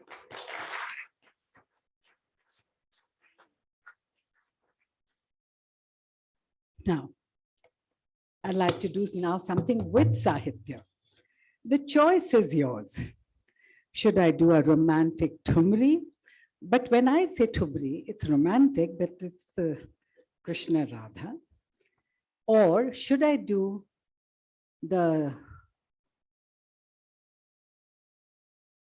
what Yashodhara went through, the wife of Lord Buddha? Which one? Thumri. Thumri. No, not both. It'll be too long. Ek. Thumri. Okay. Thumri. Yashodhara, Thumri. Yashodhara Thumri. is a serious one. It's a serious one. I think the crowd is more for Thumri. तो कौन सा वाला? जी, मोहित छेड़ो. क्यों भाई? मैंने कब आपको छेड़ा? ओ बेचारा देखे रिवर्स हो गया, वही कह रहा है मोहित छेड़ो ना. हारमोनियम कह रही होगी उससे, क्योंकि हम लोग जब कहते हैं ना हिंदी में कि भाई हारमोनियम को छेड़ो छेड़ो, तो बेचारे हारमोनियम ही रोज कहती होगी मोहित छेड़ो ना. No. But talking of Thumri, we look at it at the mundane level of romance. But whereas it is not so. It is the yearning of the Atma for union with the Paramatma. It is the romance or the yearning for union at this level.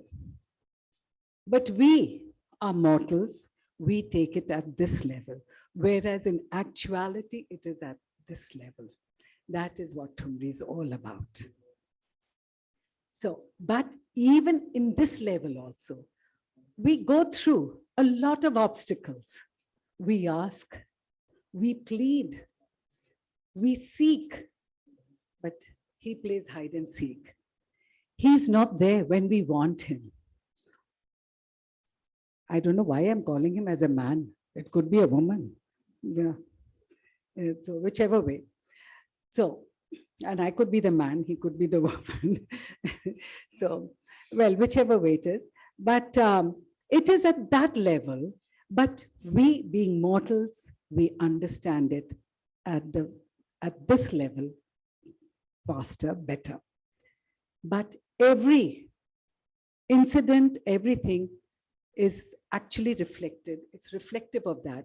For example, there are youngsters, there are young students of medicine, of medical college.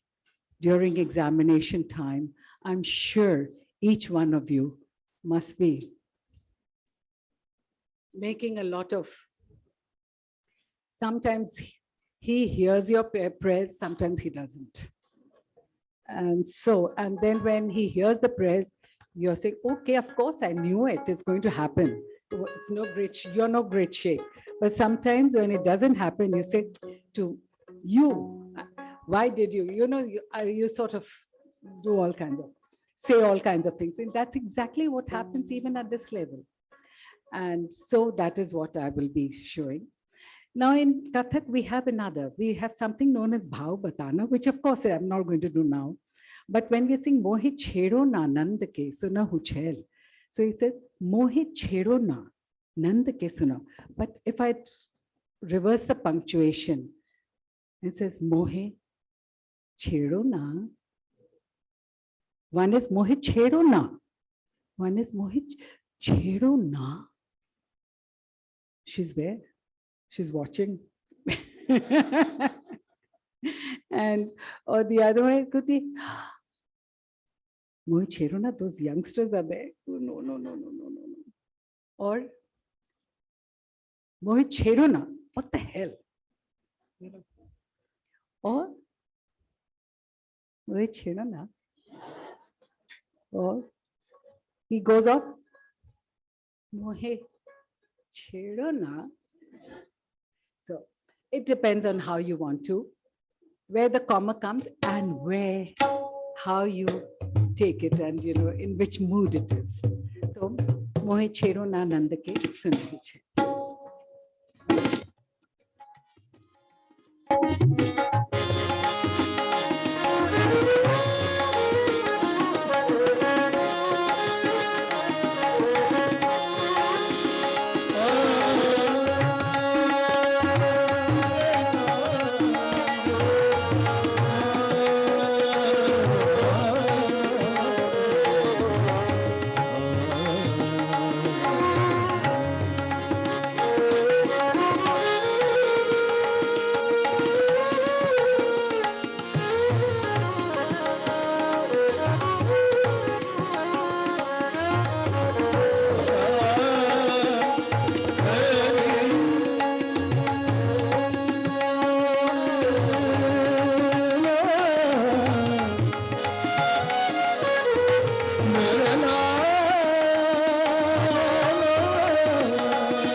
start off with a little bit of footwork.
Thank you very much. A paradise treat to my eyes, या फिर साक्षात माँ Saraswati. I, being a novice doctor, don't find any adjective either from the English language or from the Hindi literature, as your performance defined Kathak for us. Seeing the real you, I dismiss the concept of Google images. Also, I discard the clinical concept of aging once for all. Ma'am, our stage now says Mohe Chodo Na. And it would be unfair to mention the name who is behind all this, Dr. Coordinator Ma'am Malvika Majumdar, who worked with Spic McKay for 30 years and has now started her own legacy of value and art education to promote Indian classical music and dance in various educational institutions. I now request our Chief Guest Ma'am, Vice Chancellor Ma'am, University PGI, Dr. Anita Saxena, Dean Sir, Dr. Asim Das, and MS Ma'am, Dr. Praveen Goliani, to please felicitate the artist.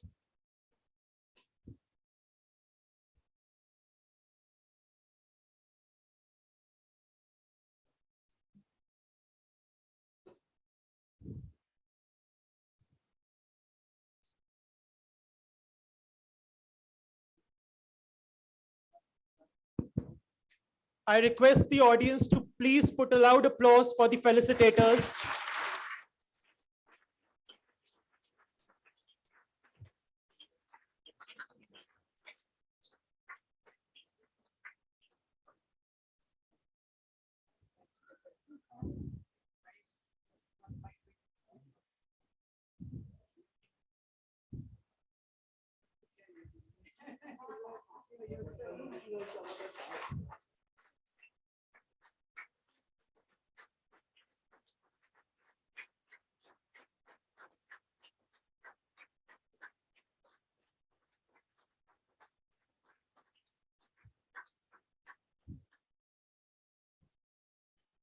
I request the panel to please felicitate Ustad Shakil Ahmed Khan. Loud applause for him, please.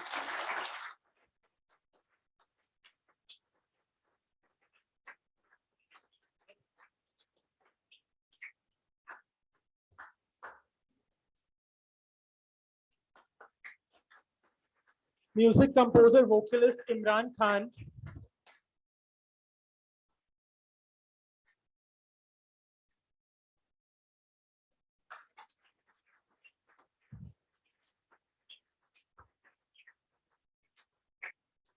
And Mr. Azhar Shakib.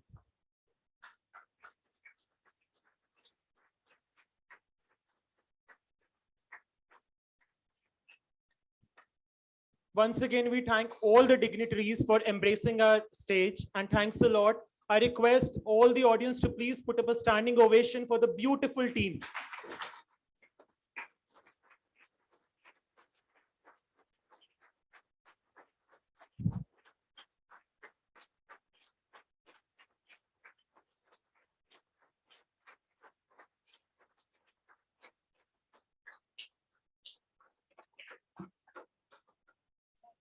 Thank you very much.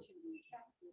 Thank you, Malvika, wherever you are. And thank you, Monica ji, and thank you, the CSIC Medical.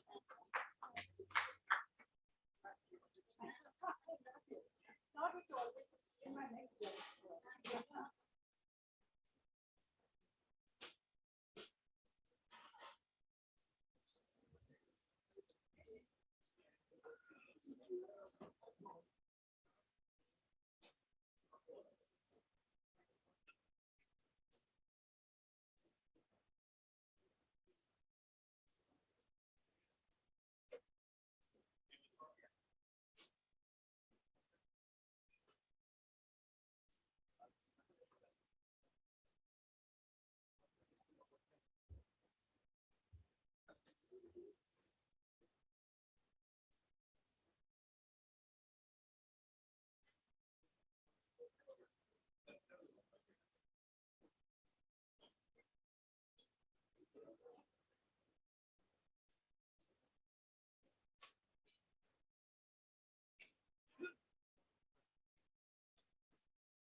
A very good evening to one and all.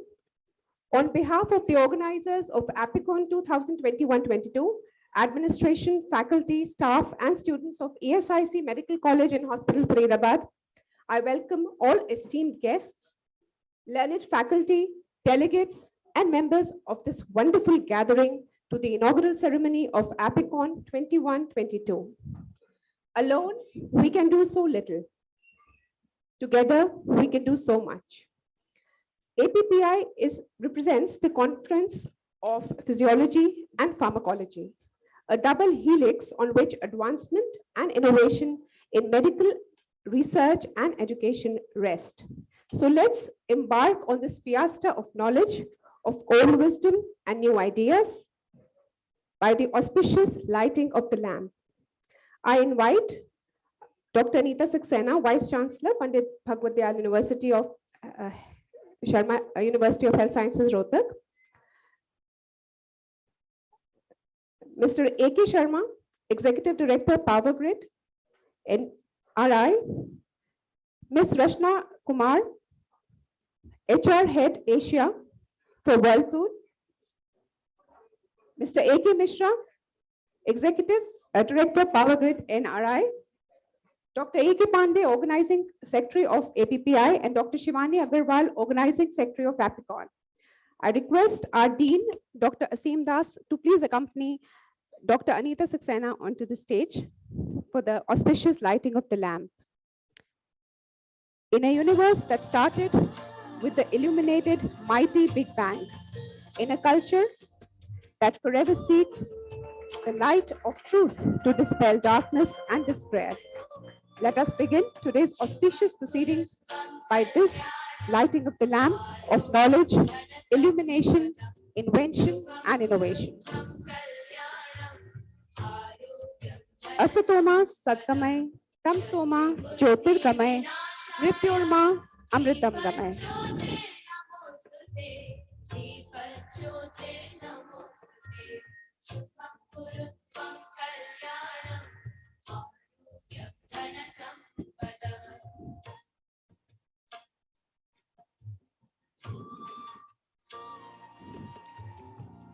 Deep Jyoti Param Brahma, Deep Jyoti Janardhana, Deepam Tu Harato Papam, Deep Jyoti Namastute. Shubham Karoti Kalyanam, Arogyam Dhan Sampada, Shatru Buddhi Vinashaya, Deep Jyoti Namastute.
Thank you, one and all.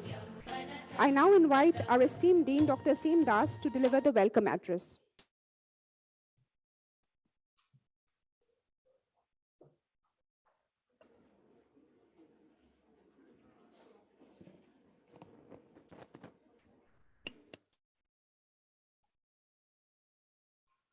A warm welcome to all the learners, the mentors who were or who had mentored me, my co-mentors, the junior mentors, and again the learners. We start with the learners and end with the learners because learning never ends. And today we have the embodiment of the Temple of Learning for Medical Sciences, the Vice Chancellor of the Pandit B.D. Sharma University of Health Sciences, Professor Dr. Anita Saxena with us. We at ESIC are here to treat the patients or the insured persons who earn less than 21,000. And they are the beneficiaries. It wouldn't have been without the confluence of the various stakeholders, which would include the people from the or representatives from the insured persons. And along with them, we have the industrial heads who benefit us. I would welcome Sri A.K. Mishra, sir, Power Grid Corporation, on this occasion, and with the benevolence of or the CSR funding from the Power Grid, we will shortly start the neurosurgery unit. We look forward for further confluence, and therefore we have the HR head of the Whirlpool. And that is where confluence comes. Talking about confluence, say anesthesia, you could have cardiac anesthesia, you would have neuro anesthesia, and that is how we divide. But when we come back, the confluence to the health sciences, none of us could have done without physiology and the molecules of the pharmacology. And therefore the confluence of health sciences. Without much talking or taking your time at this moment, I welcome you all and wish you a pleasant further 2 days of the scientific session and the confluence with the academic program, the confluence with the cultural activities. Thank you.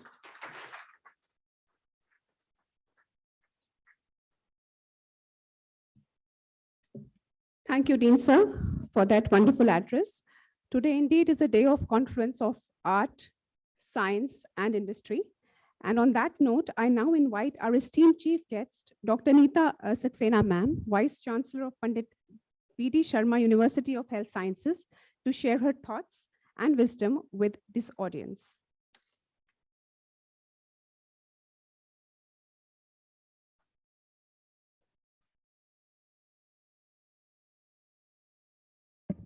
Good evening to everyone. First of all, let me thank Dr. Das and his team for inviting me to this 3-day symposium, and of course, 4-day actually. There's 1 day of pre-conference workshop.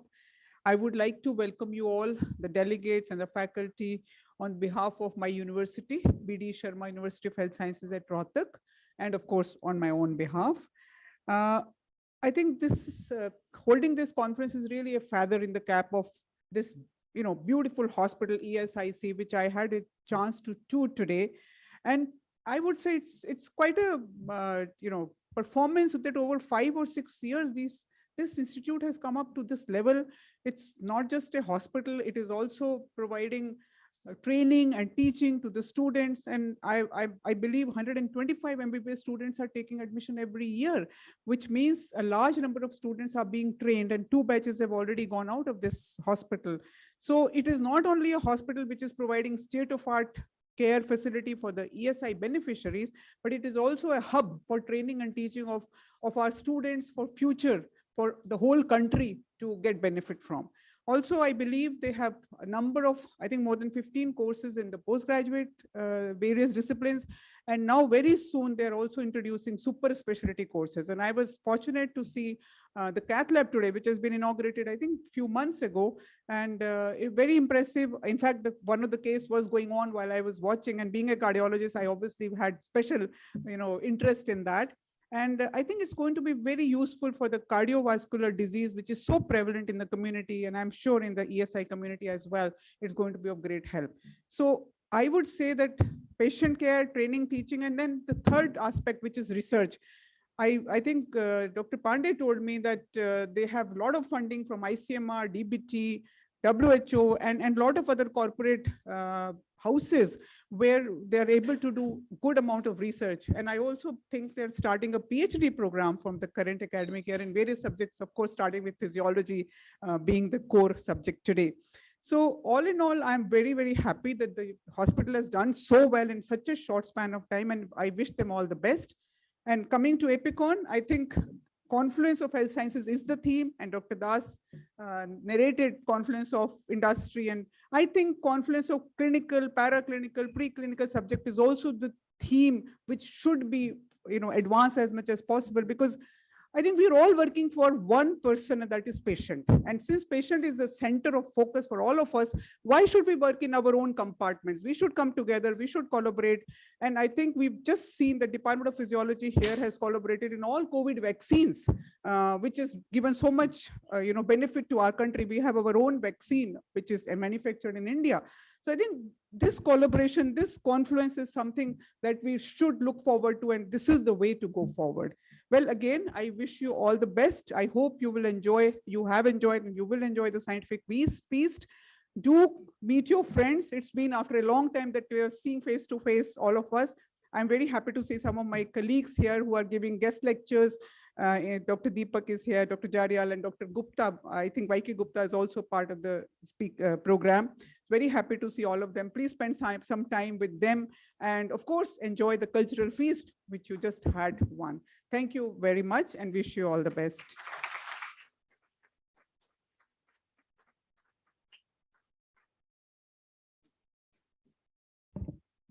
Thank you, ma'am, for recognizing and applauding our small yet sure steps in academics, research, and medical education. Your acknowledgement means the world to us, and we solicit your approval and guidance in all our future endeavors. I now request Mr. A.K. Mishra, Executive Director, NRI Power Grid, to address the audience.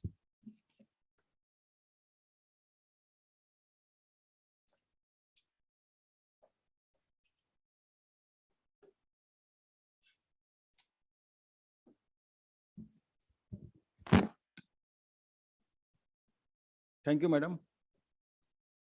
First of all, I congratulate Ashim Das Shah, Dean ESIC Hospital, Faridabad, for organizing this conference. And I will congratulate more for maintaining this hospital and providing service to the low income groups. And ESIC hospital as a whole, I think it is providing some around 3.5 crore this insured, mainly contact labors and this service to them and their families. So they are doing a very appreciating work, because providing medical and health services to the low income groups, it's a big challenging job, and they are doing an excellent job. And regarding DASA was discussed about providing some equipments. So we from Power Grid, we assure you, sir, that this is not, this is basically our responsibility to the society. So this is nothing that we are doing a great job. This is basically our routine, or you can say this is our responsibility towards the society. So whatever in the future also, we are always there, and we will be very happy to do something with your association towards the society. And I congratulate Association of Pharmacologists and Pharmacologists for organizing this conference. I'm not from medical field. I don't know very much about, I can say that whenever there is some problem, we go to doctor and we take the services. But I think we are, at least we got the opportunity to share something with you. And for that, I am thankful to this association.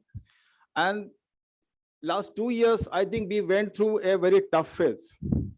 And during this phase, we got a very good, you can say, service, very good cooperation from the medical and health services personals. And this was a very, very challenging period. And I think this confluence of this seminar, this confluence of ideas, this will create a better future. And I think it will give some more to the society, and we may get a better health services, maybe at affordable prices also. And I wish all the best to ESIC Medical, ESIC Hospital, Faridabad, ESIC organization as a whole, and Association of Pharmacologists and Pharmacologists, and wish all of you the best in future. Thank you.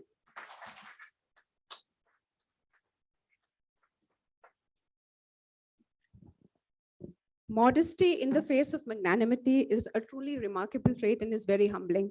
Thank you, sir, for your support, which we seek even in our future endeavors. Your contribution is in good hands and is going to benefit the most needy echelons of society. Please be assured. I now request our distinguished guest of honor, Mrs. Rachna Kumar, Human Resources Head of Asia Whirlpool, to share her thoughts with this audience.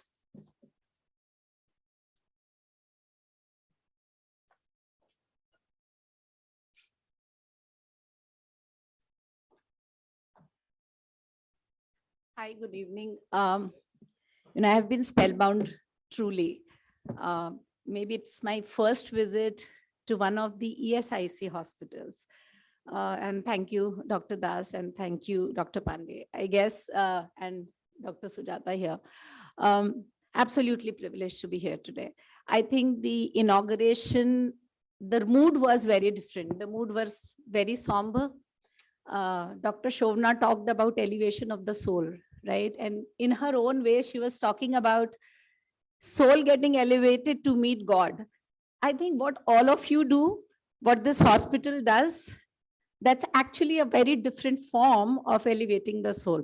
So I congratulate all of you. I just feel very, very humble to be standing here in front of you. We have received services of this center while the pandemic was there. We don't have words. This was one of the facilities which saved lives of so many people.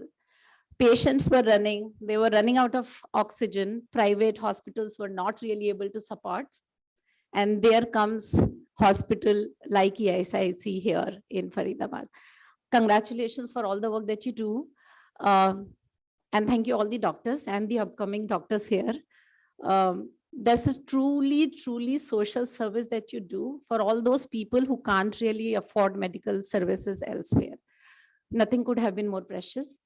In our own little ways, I think, as Dr. Das, you were mentioning, let's see how we can really contribute in this social cause going forward. I don't commit anything here, but I'm absolutely sure we would want to see what we can do it together for this institute. Thank you so much.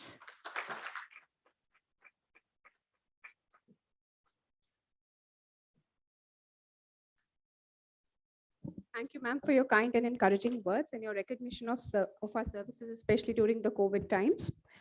I now request Organizing Secretary of APPI, Dr. A.K. Pandey, who's also Dean ESIC Medical, who's also Academic Registrar ESIC Medical College, Faridabad, to kindly come onto the stage and apprise the gathering about the conference.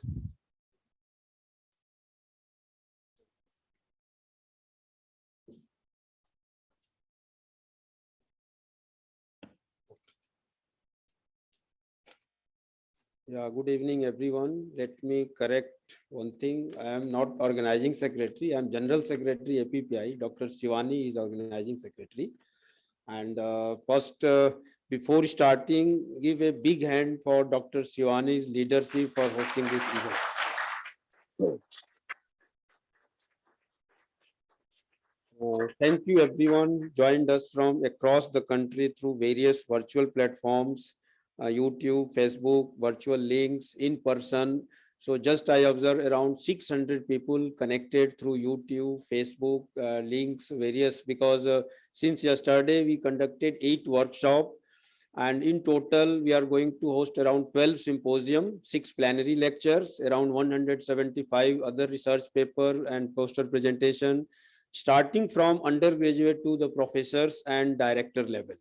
So it's I think it's going to be a wonderful event, because even during the COVID pandemic, we have seen a fabulous research work from the field of physiology, pharmacology, and other fields, and that's why we narrate it the confluence of health sciences. So let me, this focal theme of the event we discussed from the office bearers of APPI, and ultimately it was the Professor Jarial's thought that let it make confluence of health sciences as a focal theme, so that we can integrate with any department. And whatever during the COVID time, you see that the whole institute, whole hospital, they work as a team, not only one department. Everyone, starting from physiology, anatomy, pharmacology, everyone worked either in the lab services or in the hospital. They did work in 24 hours, emergency services. So it was an opportunity to learn everyone, integrate with other department, with the research institution, and that where we work, we integrated with many research institute across India, including ICMR, DBT, CSIR, Department of Ayush. We integrated with many other Ayurvedic institution actually also. And we get, definitely VC madam already explained about, we got funding from the WHO, from Foundation of New Innovative Diagnostic, FIND, from the University of Oxford, and other government as well as non-government funding agency. So whatever vaccine trial going on in India, and whatever vaccine available or will be available, all vaccines trial and research conducted at ESIC Faridabad. So all. So again, already my dean explained in 30 seconds what is confluence of health sciences. It is not only about the health sciences, it's a industry academic collaboration as well. So we are working on that, because usually hospital work separately, academic institute work separately, research institute work separately, and this was an opportunity where we integrate, collaborate, and work as a team. That is also one of the confluence of health sciences. So I welcome the chief guest, Professor Anita Saxena, Vice Chancellor, Pandit V.D. Sarma University of Health Sciences. Ma'am, thank you very much for making this convenient to attend and grace this occasion. Guest of honor, Sri A.K. Mishra, sir, Executive Director, NRI Power Grid. Sir, help us in lot of things. It's not only, I mean, this time to establish neurosurgery department, but we hope that he will continue to help us, and we will do work better in future too. Mrs. Rachna Kumar, HR Head, Asia Whirlpool. Ma'am, we welcome you at ESIC Faridabad. We wanted you to show what we are doing and what we are planning to do further.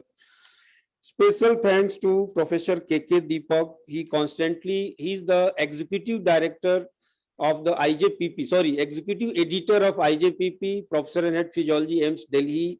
And this APPI is close to his heart. See, whatever help I want, because it was a very short notice, we planned that we can make it virtual mode. Otherwise, simply it was not possible. Every organization was planning only e-conferences, webinar, or virtual platform only. He said, no, you can do it. We have done it, and we are ready to help. So this ESIC Medical College, with administrative support of APPI, we did it in very, very short notice.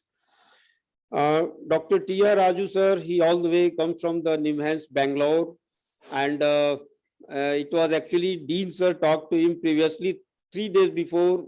Almost he was planning was something different. Then Dean, Dr. Rasim Das, talked to, no, sir, I think he's one of the mentor of the APPI, I can say.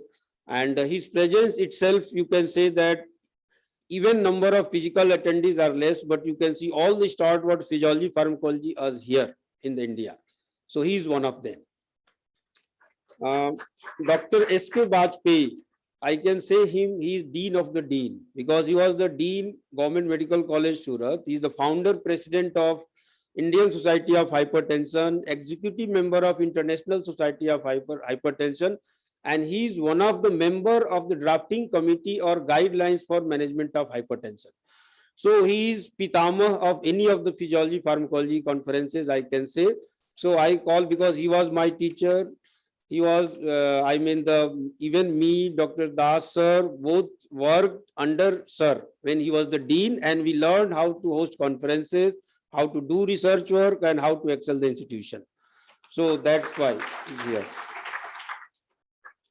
Now, special thanks to Dr. A.K. Jaryal because his name is nowhere in organizing committee, but I can say the whatever website or the communication to all the delegates for the APPI award, he worked single-handedly. So I think a big hand to Professor A.K. Jaryal for that special event. Now, Dr. H.N. Malik, and yes, he is going to host a young investigator workshop. So he is all the organizing secretary for that. And today one workshop symposium also he coordinated. So he is very closely attached with this APPI as a secretariat head, as a finance secretary. I am now today in the role of mentor. So I am general secretary, but always I am taking help from Professor H.N. Malik. And Dr. Deshpande, he was the professor and head physiology at BHU Varanasi. So again, sir was not willing, but then I call him personally, sir, your presence is required very much because without him, at least APPI conference, audience, and discussion will be very, very passive. So that's why his presence was required. So thank you very much, sir, again. Now, the EPICON always brings together an exceptional scientific and professional development program, and this year was again no exception. However, we are worried that whether after this COVID pandemic, whether we can do it, but you see, and you will see in the coming 2 days, extraordinary works, not only at ESIC, many institutes are also doing, and it's given an opportunity to work better and more. So we could not do this without the enthusiasm of all our members and the wider physiology pharmacology community, and I would like to thank them for bringing such energy combined with high quality science to this event. It was also great to see the innovative networking feature of the platform being used so well, with so many members forging new connections with their peers. And I would also like to take this opportunity to thank our conference committee and staff at ESIC Faridabad. You see the all committee members, and I can say 80% are female, starting from organizing secretary, co-organizing secretary, finance secretary, all are female. So a special thanks but to Dr. Mayank Hans. Where is he? See, he is sitting behind for all the travel and accommodation. Every delegate must be knowing his name and number. So whether it is 1 AM, 2 AM, Dr. Girish, he is in charge of, the scientific committee. So whatever event, whether it is workshop, the symposium, the plenary, he is coordinating with all the delegates and chairpersons. Dr. Monica Agrawal, she is the co-organizing secretary as well as chairman of the inaugural function. You see the excellent inaugural function and cultural program. And in the same magnitude, tomorrow also we have the cultural event with instrumental performance. So again, I congratulate and thank you, Dr. Monica, for a wonderful inaugural event. So it gives everyone to all the levels a chance to present and to share their fantastic research from undergraduate to the professor. Despite pandemic, there has been same fabulous research happening across the physiology pharmacology community. We have had posters on majority of the subject, and presenters have provided great presentation. Now, it should be great to meet in person. Technological platform also have their opportunity. We have had people join from various places across the country and abroad. We have 2 international symposium, people connected through USA, UK also. So this COVID give a platform to, you can bring any speakers from the world with minimum expenditure. So, which has given us a healthy international perspective. Having said that, we have hope that we will see you next year at APICON 2022 at Government Medical College, Chandigarh. So I think EC already taken decision, but officially it will be declared tomorrow in the GBM. So any delegates, they can give their presentation for 2023 because 2022 and 25 is booked. So we have a slot for 23 and 4. So maybe tomorrow is the GBM after scientific is over. So be ready with your presentation. So this I am saying on behalf of General Secretary APPI. Again, I am playing a dual role here as a host as well as guest because I am General Secretary APPI and Professor and Head Physiology also at ESIC. So on behalf of APPI, I congratulate Dean Dr. Asim Das, Dr. Shivani Agrawal, Organizing Secretary APPI and her team, and all the chairpersons of the various committee for making this event a grand success. Thank you very much.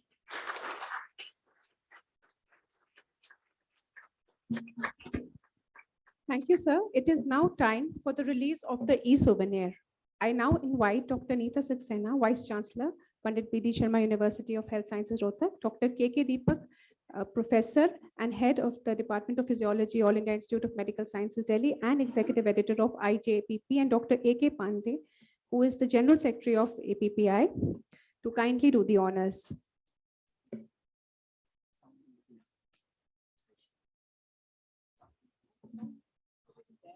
Sir खाली एक click करना है screen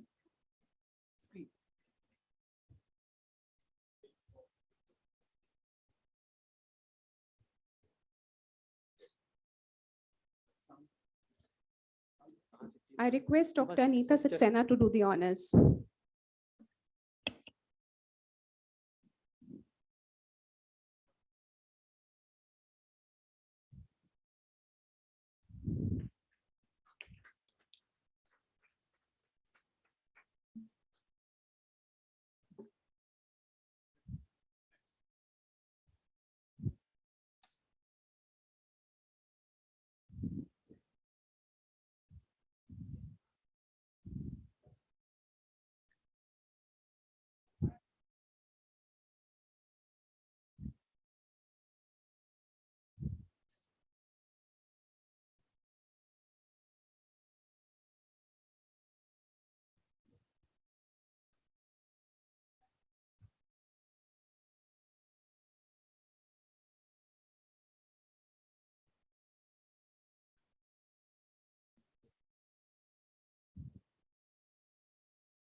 Thank you, ma'am and sir.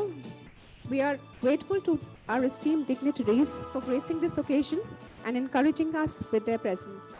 I request Dr. Asim Das, Dean ESIC Medical College, Faridabad, to felicitate Dr. Anita Saxena.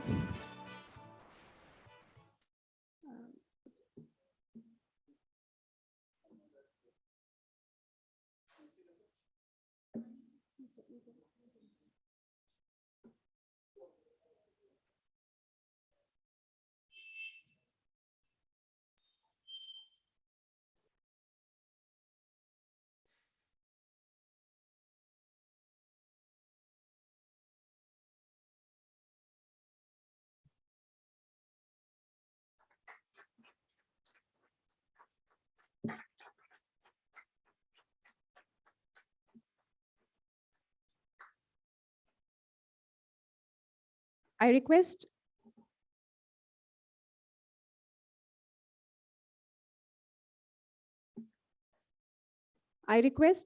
Dr. Praveen Guliani, Medical Superintendent, to please felicitate Mr. A.K. Mishra.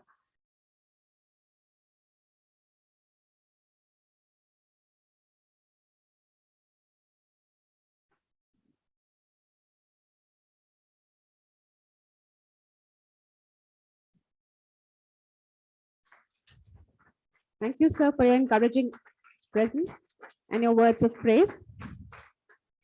I request Dr. A.K. Pandey to felicitate Mrs. Rachna Kumar.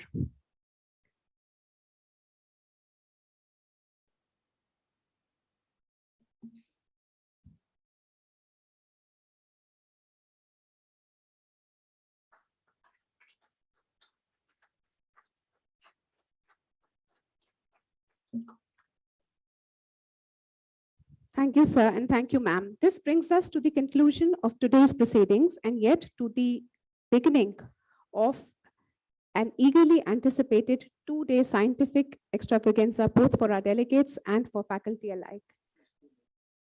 With great expectations and eager minds waiting for more, let's all commence on this expedition, keeping in mind scientist Carl Sagan's famous words, "Something, somewhere is waiting to be known."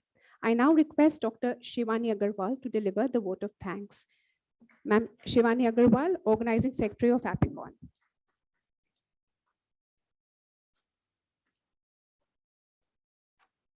Good evening, everybody. Honorable Chief Guest, guests of honor, present dignitaries, delegates, and my dear friends. It's a great day in the history of ESIC Medical College, Faridabad, as we are holding one of the biggest conference of physiologists and pharmacologists in India. And I really feel blessed to be given this opportunity to express my gratitude. However, I feel that my HOD sir, Dr. A.K. Pandey, he has made my job easier by thanking everybody.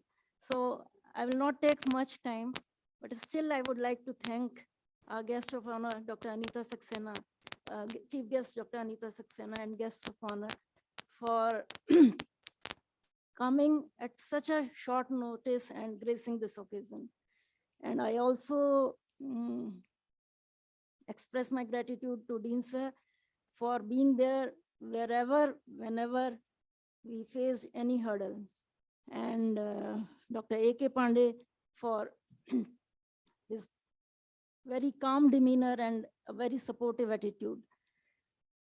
Last but not the least, all the delegates who have come and my organizing team. Special thanks to Dr. Monica, Dr. Veenu, Dr. Nimisha, Dr. Priyanka, Dr. Mayank Hans, and my senior residents, Dr. Sankalp, Dr. Namrata, Dr. Shilpa Khullar, Associate Professor. Like, please bear with me if I have forgot any name. I really, I'm really grateful to you all. Please, if anyone is left out, please don't mind.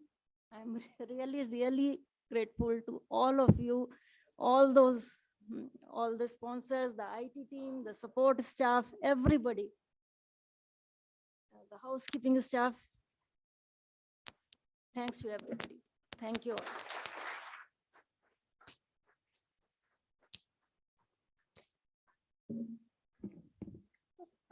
Before we conclude for the evening, we will all rise for the national anthem.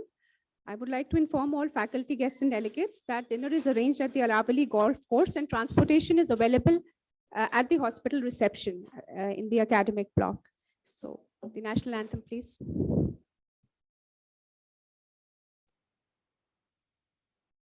Janagana mana adhinayaka jaya hai, Bharat bhagya vidhata.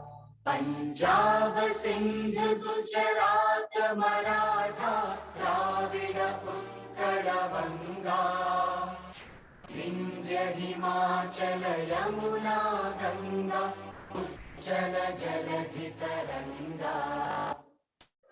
Shubha Name Jave, तव शुभ आशीष मागे गाहे तव जय गाथा जन गण मंगलदायक जय हे भारत भाग्य विधाता जय हे जय हे जय हे जय जय जय जय हे.